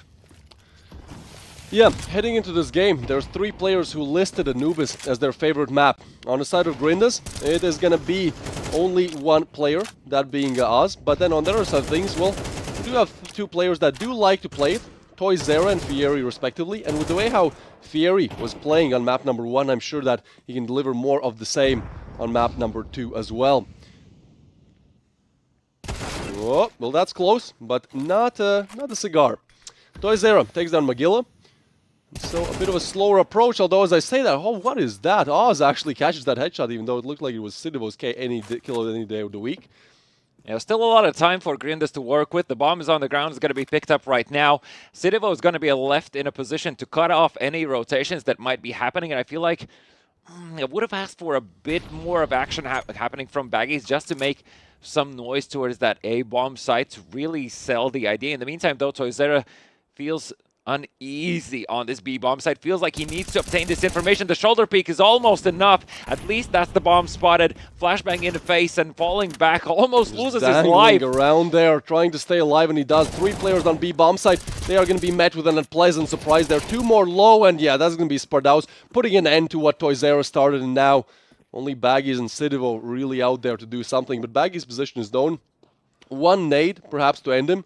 And time as well, really not on their side. So as they try to approach, I feel like they might have to call it, although they still go for it. But yeah, Tak and Spardaus just too strong. Everyone grouped up on the B-bomb side of things. So as soon as Grinders start to put up that lead, well, LT5 come back with a banger. Yeah, I mean, at that stage, when there's only 10 seconds on the clock and Grinders being in a 2v4 situation, it's just about trying to do economical damage to the LT5 side. It's quite realistically understandable that they won't be able to take the round. It's more so not dying after the time, because obviously then you don't obtain any bonus money if the bomb hasn't been planted, being on that T side. So Grinders are going to be finally put down back onto pistols. LT5, quite early on in the game, have managed to claw their way back into this. And curious to see what the approach is going to be from Grindus, being this their map pick, and instead they just opt in to look for these individual duels. And you know, Matty, whilst he doesn't get the kill, leaves Sidivo basically running with 6 HP. Oh, nice spray down there by Maddie and Tak. The duo comes strong once again, and Tak with another. This guy is just unstoppable. Every map that we watch, he delivers in the individual department, and we have great backup coming in from Spardaus and Fieri. It's just hard to be stopped. LT5 on a 3-round streak now, and this is where it matters. We talk about the pistol rounds being important, sure, but ultimately you do have more rifle rounds than anything else, so if you can deliver on those rifles, that's what really matters, and LT5 so far definitely can. Yeah, very curious to see if Grindus will decide to change the pace of the game again. Do they go for a risk at this stage of the match? I feel like it's a good time as any to try and throw in some sort of like unexpected play that LT5 might not be prepared for, just off the back that, you know, later on it is going to feel like there's never a good enough time for this to happen. Instead, Grindus do opt in to go for the latter, more controlled approach. Baggies, though, does have a bit of an opportunity to peek behind this Molotov. Almost catches Fiera red-handed. Eventually does get rid of him. The smoke is deployed, yes, but look at the attention that's going to be drawn towards that A side from LT5. Alright, Grinders this time winning their opening duel, and this could be a great position for them to convert the round as well. Things really going back and forth. Obviously not the ideal buy with, again, you know, we talk about those Galils being really viable in the CS2 meta. Well, definitely being shown as why. And I like this rotation. They're heading more towards B, and well, there's only one player there. Toyzera has to do it all. Sure, there's smoke to deny some things a little bit, but that molly is going to be perfectly timed. Slow things down a little bit, although Spardaus, well, he catches one off guard, and yeah, that's Prokas quick on refrag, 2v4 now. I don't really think you want to go for this, right? Like, 45 seconds, and if you look at the cash, I mean, sure, go for it, but if you look at the players, 2v4, almost impossible. Although Bomb still to go down, and meanwhile, Tuck again. Every time you need him, he delivers. That kill does not connect, and now Tuck, yeah, he's good, but is he great enough for a 1v3? That's the question. Yeah, he probably should not be risking it here. There's still plenty of money in the bank. So long as he holds on to this weapon, he'll be able to drop for his teammates, maybe even an extra FAMAS from him and buying up an M4. So all things considered, LT5s to just opt into bow down in this round, hand over the third over to Grindas, let them have it, and then look to see if they can break them in the next. LT5 also not keen so far on picking up the AVP. Correct me if I'm wrong, but it's also been the case on the side of Grindas. So those long-range engagements are yet to follow, and I feel like we're getting to that point in time where this is going to be an idea one of the teams is going to start to consider, just to have that little surprise factor. Obviously, Grindas having the problem of not being able to afford it, but that being said, though, as soon as they can, I think that might be a method they might try to use. Now, the problem here is, of course, they need those consecutive rounds, right? Yeah, most definitely. That has really been the name of the game today. Starting off with, well, what we saw, 9-round streaks, 8-round streaks in the first semi-final, but seems like the closer we approach the finals and now getting into the second map of the grand finals, none of these teams are really able to string together more than a couple. Slow. Why not? If you push, you might die too quickly. Well, so let's take things slow, make sure that we do win our opening duel, and from there, really A or B could be the answer. Well, I think if anything, what Grindas currently is lacking, that is Magilla performing a bit better than he has so far. Obviously, he has been a huge driving force during the qualifiers. In the meantime, though, Cityvo does fall in mid with off the back of great flashbang from Tak, and Matty able to execute on top of that. Tak is going to burn to a crisp in the site. That's the AVP as well, and is put in a super difficult position. It's highly unlikely he'll be able to survive this, but Matty comes in to save the day. Great placement of the grenade, and Matty still is aware of the fact that Baggies is behind this pole, as Prokos in the meantime does manage to find Spardaus. Yeah, this time it's a bit difficult to call, right? Like, you don't really go A because rotations are probably there. So, yeah, maybe scouting out mid, and then if you want to commit A, Baggies to crunch it out. But instead, on the other side of the map, Toy Zera, an aggressive peak, pays dividends. Because now it's a 2v3, and Baggies, I feel like, still expected to be here. Tak is definitely trying to hold that angle, really down to timing, and it's perfect for Baggies. The bomb to go down as well. And so suddenly, LT5 are looking at a retake situation, something that definitely they did not have in their plans. There are 2 defuse kits available, but just a single grenade. Magilla might find the entry. That's exactly what was needed from him at this stage. Why does, in God's name, he turns around? I don't know, but that at least brings an opportunity for Toys there to still to close this one out. Baggies hasn't really moved. Yeah, that same position for like a minute, but so far it has worked out wonderfully. And again, this is down to timing. Taps the bomb, and Baggies! You don't need to move, you simply need to wait, and at the correct time, make the correct peak, make the aim adjustment, and get the frag. Grinders on 4, so once again, undecided as could be. LT5 are going to be on full eco round here. Just a few deagles bought. Attack actually has enough money to be able to buy an armor as well. I mean, from him, I would say, yeah, that's probably justified. Tak has been putting up crazy shots throughout the day.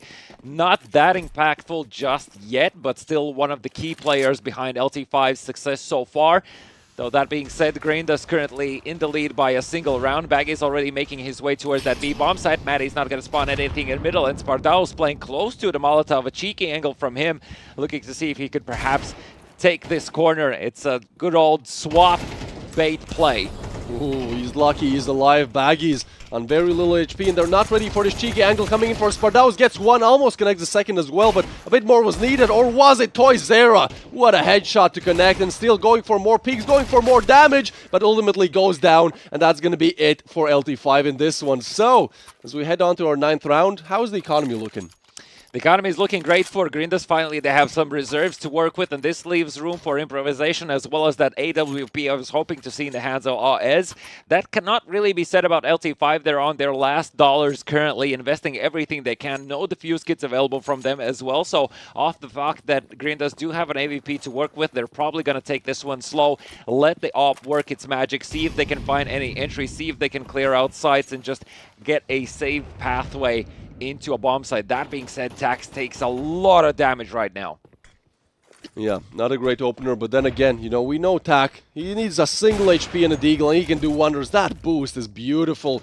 Matty was not ready for that any day of the week. Meanwhile, Magilla, maybe someone who mentioned that, you know, hasn't been performing to his usual standards. Most of his teammates named him as the star player. Well, in this matchup, that is yet to be seen, and if he activates, I feel like that could be the hidden gem on the side of Grindas that makes all the difference. Yeah, Tak is going to be pushed back from that position as well off the back of that Molotov. In the meantime, though, it is a change of plans on the side of Grindas, and it does seem to fall, at least theoretically, in favor of LT5. They are stacking this corner. This is also, once again, going to be this shoulder-to-shoulder play from the defense, and it might work in their favor here, but it's a lot is going to be on the shoulders of Spardaus. Zero is going to fall. There's even a follow-up Molotov on top. Spardaus manages to take one player with him, but that's all she wrote. Fiera in a 1v3, close engagement 1, 1v2, but no defuse kit available. Yeah, the question is, do you even want to go for this one, right? Like, if you look at the cash, 750 to your name, even less to your teammates. I mean, yeah, we do know that Fury is great with the op, but with the M4, when you have to clear 2 players, well, at least you can spot 1. At least some info, some more side clears coming in, but they double peek him, trying to work on refrags. This is nearly impossible. Hold on, as I say that, he gets 1, tries to push it, tries to get the second one, but runs out of bullets. That's simply unlucky. What a way to go down. I feel like 3-4 more bullets in the magazine there, and it could have been all over. It could have been a great clutch, but we can only talk about what could have been, as Grind has denied that chance and put themselves up on 6. Yeah, I mean, this is going to force a timeout out of LT5 as well. They need a bit of a breather after that round. Definitely a very, very nice try. Now it is a matter of how they can save this half. Of course, Grindas have secured already the 6 rounds. That is, you know, half of the maximum available. And now it's just about expanding that lead even further on. And a lot of thoughts to be shared amongst the team players. And I feel like for Grindas, currently, things, even though perhaps not as convincingly as we would like to see it from them, this being their map pick, they eventually work out in their favor. And I feel like this is more just off the back that LT5 seem to be pressured into responding whatever Grindas is presenting them with, and they're just continuously being caught off guard with these peaks and follow-up Molotovs into corners, etc. So there's a lot of diligence being done on the side of Grindas, and that seems to be paying out a lot. Yeah, I also feel like oftentimes starting on the T side, you don't exactly know how the CDs approach the game. And, you know, once Sidivo kind of figures it out, he can also gear the strats in a way that, you know, it is better to convert rounds. So as we approach the late stages, this should be an easy one. Oh, Fieri given many chances, but no kills for him, as the bomb site is practically cracked, open rotations to be made. But what can you really do with a Deagle? With Tak left alive, well, he can definitely show us some prowess, but instead it's going to be Spardaus. We've seen so many through the smoke headshots. Like, that is crazy individual plays, but still need to find 4 more of those, or an engine defuse or something along those lines. Really a tall order. Sidivo, are they going to be ready for him? Definitely not, but he's not ready for that player there. Oh, this is chaos all across the board as Baggy comes in with the refrag. Tak and Toyzera still left alive, but time is starting to take a little bit low. Yeah, time is of the essence. No defuse kits available. Toyzera and Tak both just hoping to see if they can grab an AK with them to save into the next round. This is going to be 7th on the board for Grindas. Magilla is going to fall on his way back, and Tak even tries to bait out any last-minute peeks from Grindas there, seeing if he didn't take another weapon off their hands. So the money reserves is there. Look at Ez, he has like almost 10k in the bank, so plenty of money to work with on their side. And of course, Grindas here, if they learned their lesson from Vertigo, that is take every single round that is presented to you, because LT5 surely can always find a way back into it. Yeah, well, look, things are looking good for Grinders right now, 7-3, but on Vertigo, in fact, it was 7-2 on the CD side of things for them, and, well, we all know how that went, 13-11, but ultimately losing it out. So, once again, I feel like before the second half has started, we're not going to make any predictions just yet, just gonna observe and notice that, yeah, Grinders definitely have prepared their T side. Makes sense, it is their mapping. Once you head on to the CD, well, things could change. For now, 2 more rounds to go, and this smoke gonna deny those 2 rounds going quickly. Oh, through the smoke again. We've seen so many smoke kills today. Yeah, it's just about knowing the angles, and Spardaus managed to find that entry. There's already plenty of players from Grindas close by. Spardaus still keen to continue being an absolute menace. Magilla pushing through, a huge damage done by the grenade, but Nonetheless, it is a 3v3. Smoke is going to be put down towards that CD side. Maddie hoping someone is on low HP. Deals plenty of damage over to Cityvo, but that is still going to be an after-plant play now. Once again, no defuse kits available, so LT5 need to get early entries here if they want to have this opportunity. Instead, it is going to be AS finding the kill onto Fiera with the AVP, playing so proactive with the AWP. Cityvo just trying to stay alive for as long as possible. Who's going to expect him here? Yeah, that's a great play by Cityvo. Might not even be needed. There's only tack left live, but well, when you call for Cityvo, he arrives with the backup. Not exactly the top frag right now. Oz is taking that title, but still, you know, again, the core of Grinders, I do believe. When Cityvo is activated and when he's doing good, the rest of Grinders are doing good as well. And definitely, if you look at the scoreboard, you know what's up. So, one more round to go. And if we look at the side of LT5, well, not exactly the best buy to close out the half. 2 FAMASes. Utility could be a little bit better, but hey, we've seen some crazier things come out from LT5. Yeah, it's just about having that small bit of momentum that gives you hope in the second half, I feel like is what LT5 are looking for right now. Of course, they are definitely haven't given up. Toyzera is being as vocal as ever. Trying to lead by example is going to be the first point of contact here. Instead, it's Spardaus to take the damage at unlucky timing, but Toyzera manages to put down the smoke.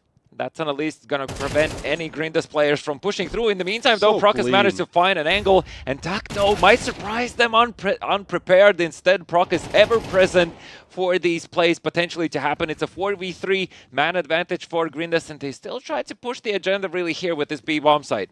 Yeah, I don't know about this one. A stack on the B-bomb side of things, and well, that's what happens when you push a stack. Maddie and Toyzera comes with a double, and well, Grinders still seem very committed towards B, and seems like Procus, he's on for the ace. 3 kills on the board now to complete the ace. 1v2 clutch, they line up for him, but simply a bit too much to ask there. So as we enter the half, it's once again going to be 8-4.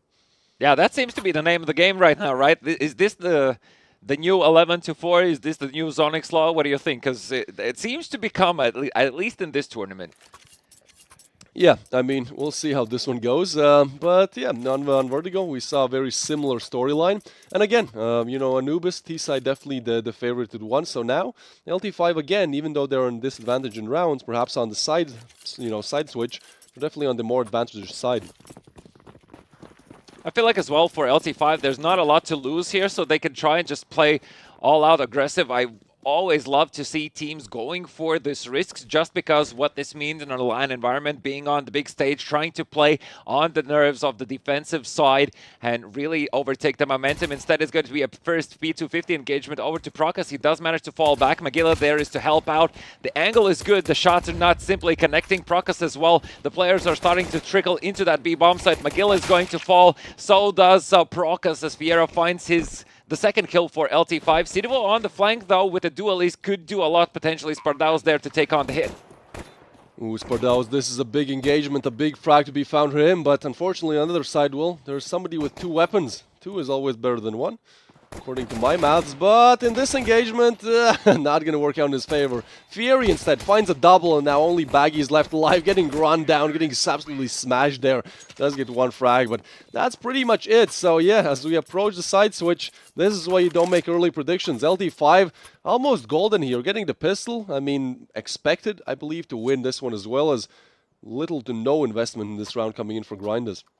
Yeah, no fear. It didn't look at any point in time that there were any nerves like playing any factor for LT5. It was a clear idea in mind, executed absolutely amazingly from them as well. And we must commend Fear in that round. He managed to put up 3 kills for his team, definitely being the crucial player in the round. In the meantime, it is going to be an absolutely full eco.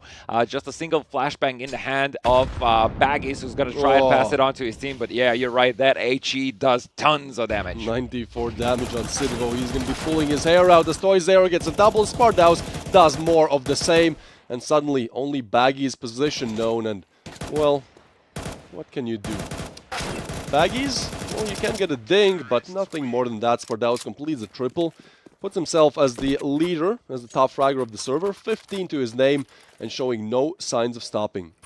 2 rounds between the two. So far, an amazing start for LT5. Definitely nothing more they could ask for in this half. And first super important round for Grinders to see if they can still hold on to this lead that they have that has shrunk, but nonetheless, A lead is a lead. Yeah, I feel like that's the wish, that's the positive thinking that perhaps they can hold on to, because pretty soon that even that might vanish. As now we're approaching the rifle round, this is more important than ever for Grinders to win. Little to no cash, but Fieri, he knows that, and he wants to punish them as much as possible. Deal as much emotional damage, economical damage, all the damage as possible. Well, he finds himself off to a great start. Yeah, LT5 allowing once again for a defense to play off of that seed of doubt they might potentially have. TAC, it seemed to be he was prepared for these peaks, but the timing simply doesn't work in his favor. Nonetheless, he manages to throw a flash and at least deter any more aggressive plays from the defense. Spardaus, in the meantime, is not really inclined to peek through that breach smoke.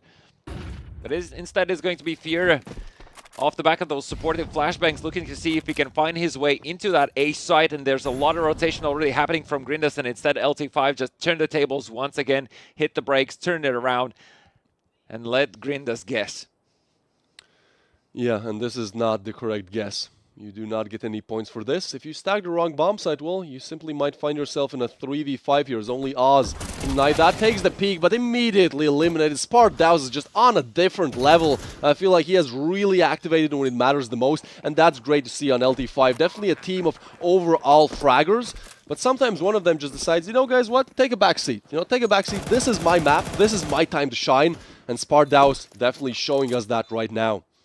Absolutely, and I mean, there's really no way back into this round for Grinders. They are just forced to save here, at least to have another fighting chance in the following round. That means that the lead is going to be absolutely shrunk down to just a single round between the two. And LT5, yeah, I mean, it's been time again the story between these two where LT5 clawed their way back into this, and seems to be yet again the case. And I start to fear for Grinders. I'm expecting a timeout soon coming out from them to just have a bit of a breather, get those 30 seconds of fresh air as much as they can, and just reset mentally onto how they want to approach this, because so far it's, again, nothing special is being done from LT5. It's just purely the duels that are heading their way.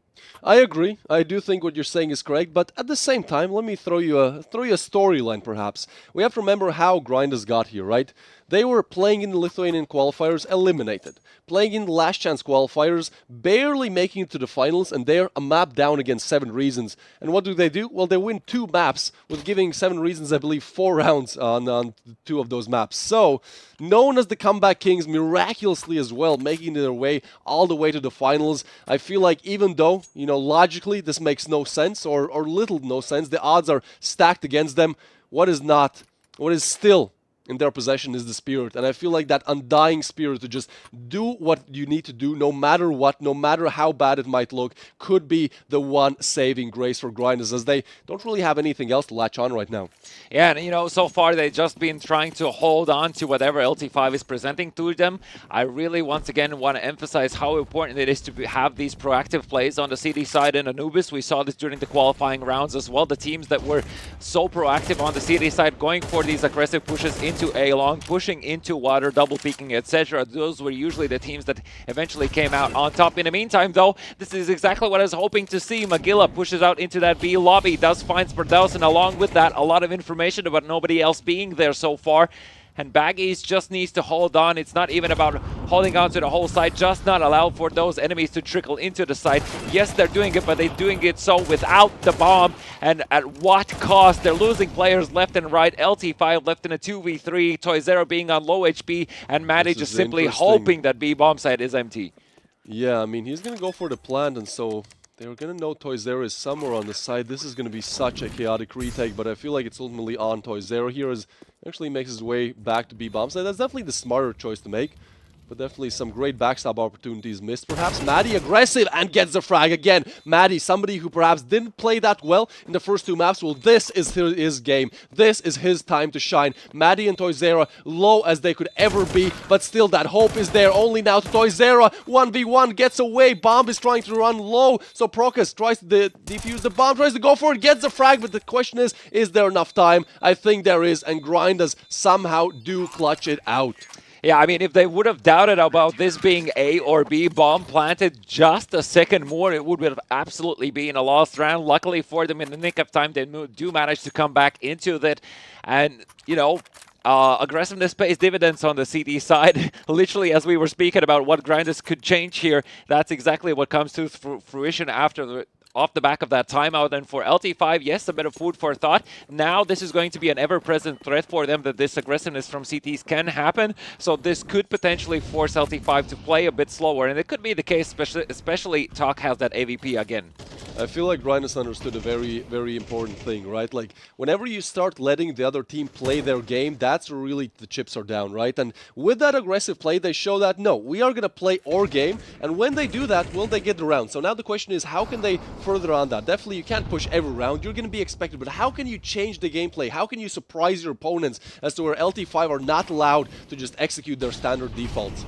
I mean, at this stage, it is always going to be about taking calculated risks. I feel like for Grinders, best course of action is trying to push in some off timings. That being said, though, Baggies is going to be found here in Fiera together with Maddie, putting up huge clean. kills. Again, Maddie, when you need him, he shows up. Double kill there, and that turns around on its head. 4v5 doable. 2v5 with an MP9 on Magilla. Yeah, not so much anymore. The bomb is still in spawn, but there's plenty of time. There's plenty of sites to choose from. And wherever they go, they're actually going to be empty as Grinders are making a preemptive evacuation here.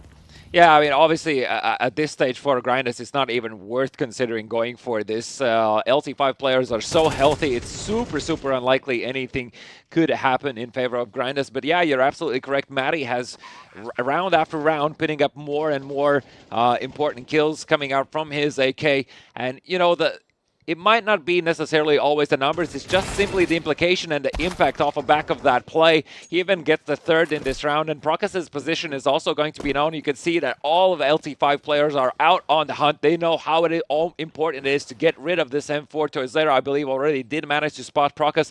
Now he's just going to wait for his teammates to secure the spot. Flashbang in, doesn't really get the kill instantaneously still, though Prokas is going to fall, and this is the 8th round for LT5. Most importantly, it puts Grinders in a very, very difficult position. Look at the economy. They can't really afford themselves to force here. They have to take the half-buy/eco to really have a fighting chance in this.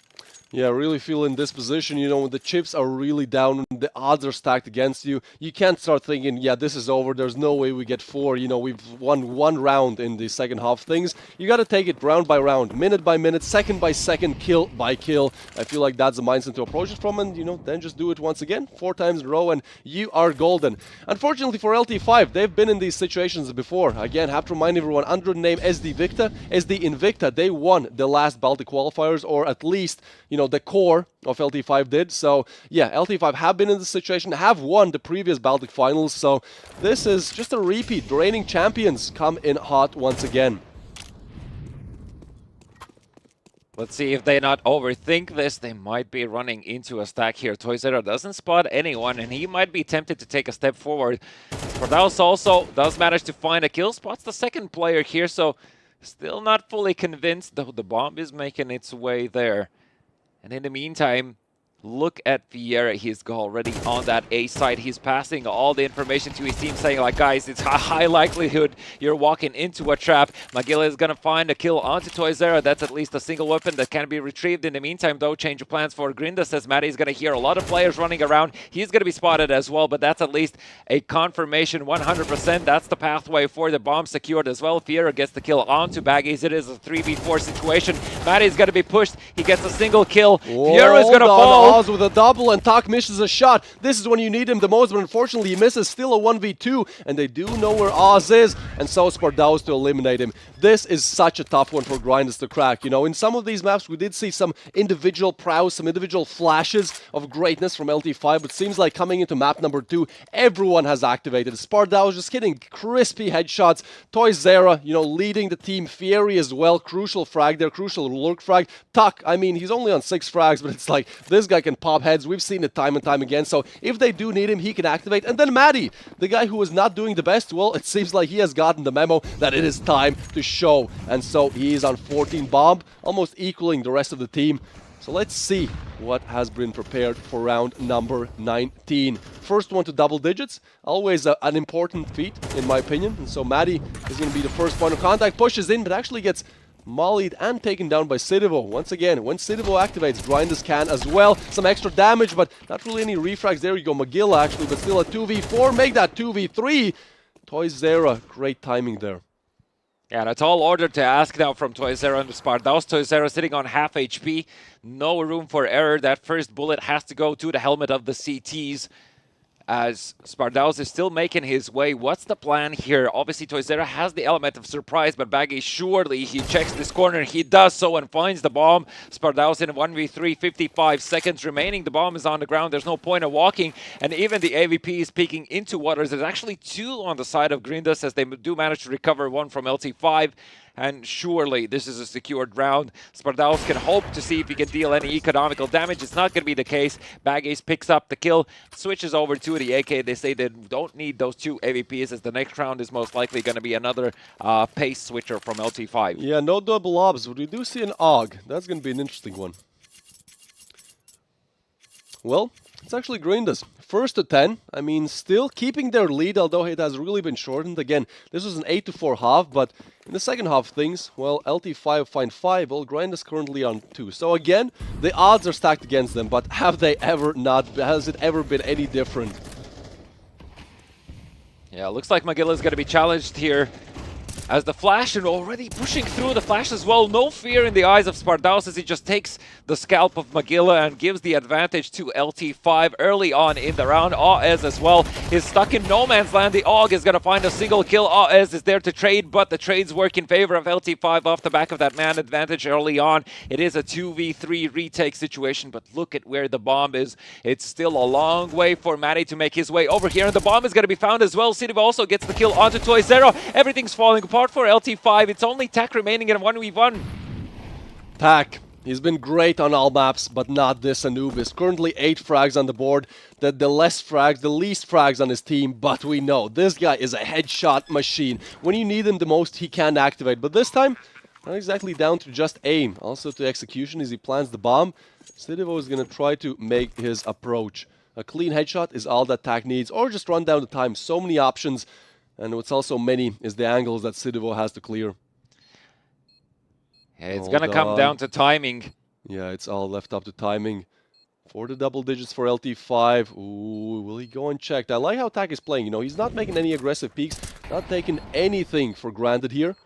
As now he's making his way. This should be a kill for him. And it is! Tak to clutch it out. 10-10 on the board. First map ending 11-13. And this one seems like it could be more of the same. Yeah, and devastation once again for the economy of Grindas. I mean, it's a super hard call right now. Do they force up? Do they risk it all? My call would be no, but let's see what the decision is. Instead, you do get to see those MP9s already appearing, an M4 in the hand of Prokas as well. A Mag 7 for Sidivo, so it's a bit of a mixed buy. They're going to try to work their best with what they have. Magilla with the MP9 up close, and Sidivo expecting for a curious T to walk into his crosshair. And in the meantime, LT5 just expecting once again for this aggression. Spardaus not going to be surprised this time around. Magilla is going to fall and is going to make Grindas to think twice about pushing here again. Yeah, all left up to 4 players of Grindas. This is a round where they invested. But can they win this one? Prokas and an M4, probably the hero of this round. Or Sidio with his Swag 7. We shall see how things go. Tak, well, he does deal some damage there, but it seems like things have gone to a little bit of a standstill here.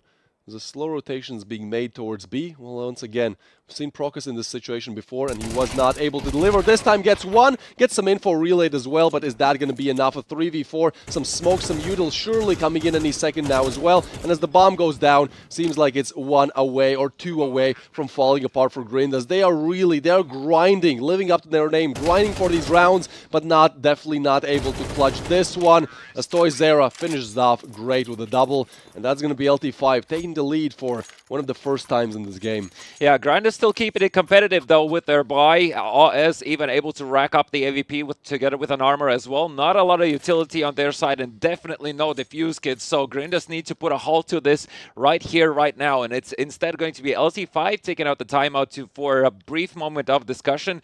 Understand what has worked so far. Obviously, they have been quite mindful currently of any potential aggressive plays Grinders might put up. And they need to just basically basically figure out right now what else could potentially Grinders try to change so that they don't get surprised by any sudden movements from them. As all things considered, obviously an amazing job so far done from LT5, and looking to take the map and match point here. This could very quickly soon be over. It could. I really like how LT5 are utilizing these timeouts. You know, normally you see teams taking them when they're kind of the ones chasing, but instead, once LT5 gained that advantage, they're like, okay, let's calm down. You know, once again, let's just think about this rationally, just figure out how exactly can we take this over the line. And this is really the place where, you know, we see all of those gimmick plays coming in, perhaps some boosts, some pushes, some aggressive plays, something that your opponent does not expect. Do it once, and again, you're on map point, as you said. Deep smoke and a lot of aggression heading into Canals. Magilla is going to spot Tak and deals plenty of damage, and it's going to force Tak to think twice instead off the back of that teammate's flash. They do re-peek and make sure no CTs have obtained any additional information. In the meantime, Baggy is playing up close towards that A-Long. Is going to looking to see if he can perhaps hear any cues that might give an indication as to where LT5 might go in this round. AS gradually clearing out these angles corner by corner and doesn't spot anyone just yet. Toizera needs to be careful with this peak. Somehow still stays alive as he makes his way with the bomb towards that A side.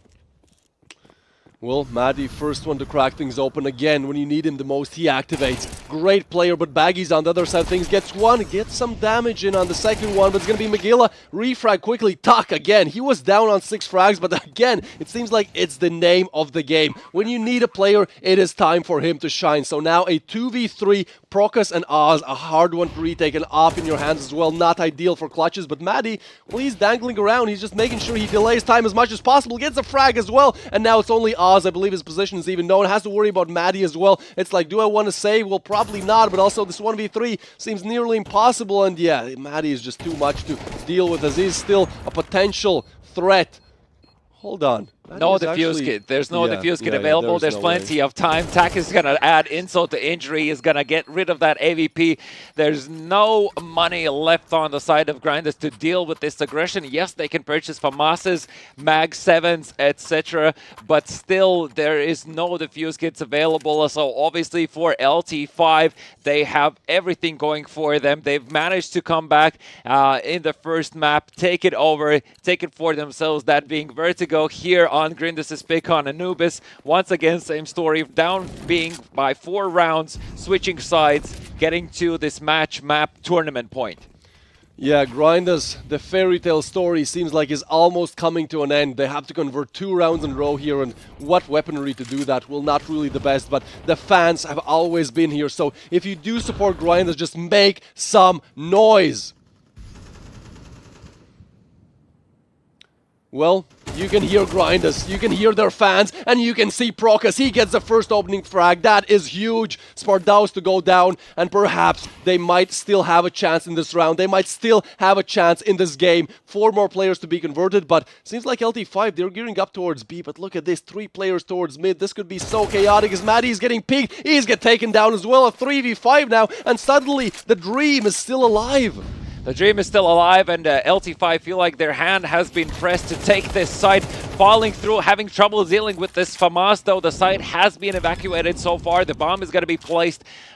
No defuse kits available, still a Mag 7 in the hands of Cityvo. Well, it looks to see where he could utilize that. There's 3 players coming through CT. This smoke is the saving grace right now for LT5 to see if they can get any time. What a play coming out from Toizera. Hold on, this is possible. Tak Toizera as well, and somehow they do clutch it out. A 3v5 turned into a 3v0, and it is gonna be LT5 winning it out 2-0, being crowned the Olybet Sports Bar Baltics CS2 champions. Yeah, it's fist bumps across the board. Time and time again, they have proven they are just one step ahead of their opponents, and Grinders have met them.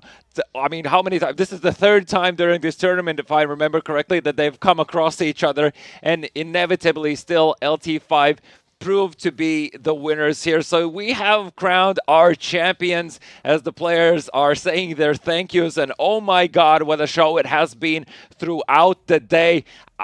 I mean, commiserations, of course, to Grindas. Their resilience is just applaudable, if anything else. You know, always looking for these answers, always looking for a way back into this. But ultimately, it's the LT5's firepower that provides them with this glorious victory in this tournament, taking down the well, everyone's favorite seemed to be the case, Sync, and eventually, once again, securing the victory over to Grindas. Yeah, we've seen all the games, we've crowned the champions, but there is still one more thing to do. The trophies are about to be lifted any second, and if anything, you know, we saw handshakes all across the board. It's all good in the Lithuanian campus. LT5 make the advance. Obviously, shout out to the fans. You've been here all throughout the finals, making noise, making sure that you support your players, and they can hear that as well. They can have some extra motivation from that, as players are just getting ready to do what they've dreamed of doing since this event started. The trophies are about to be lifted.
So guys, we need winner interview.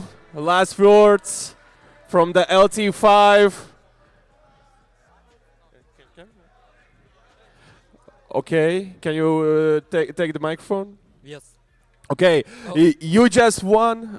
All good, yeah? Yeah, all good.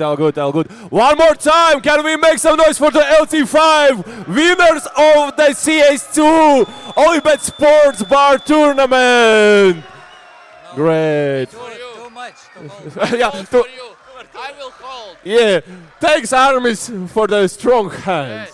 Okay, so yeah, you just won the biggest CS2 event in Baltics yet. So how you feel about that?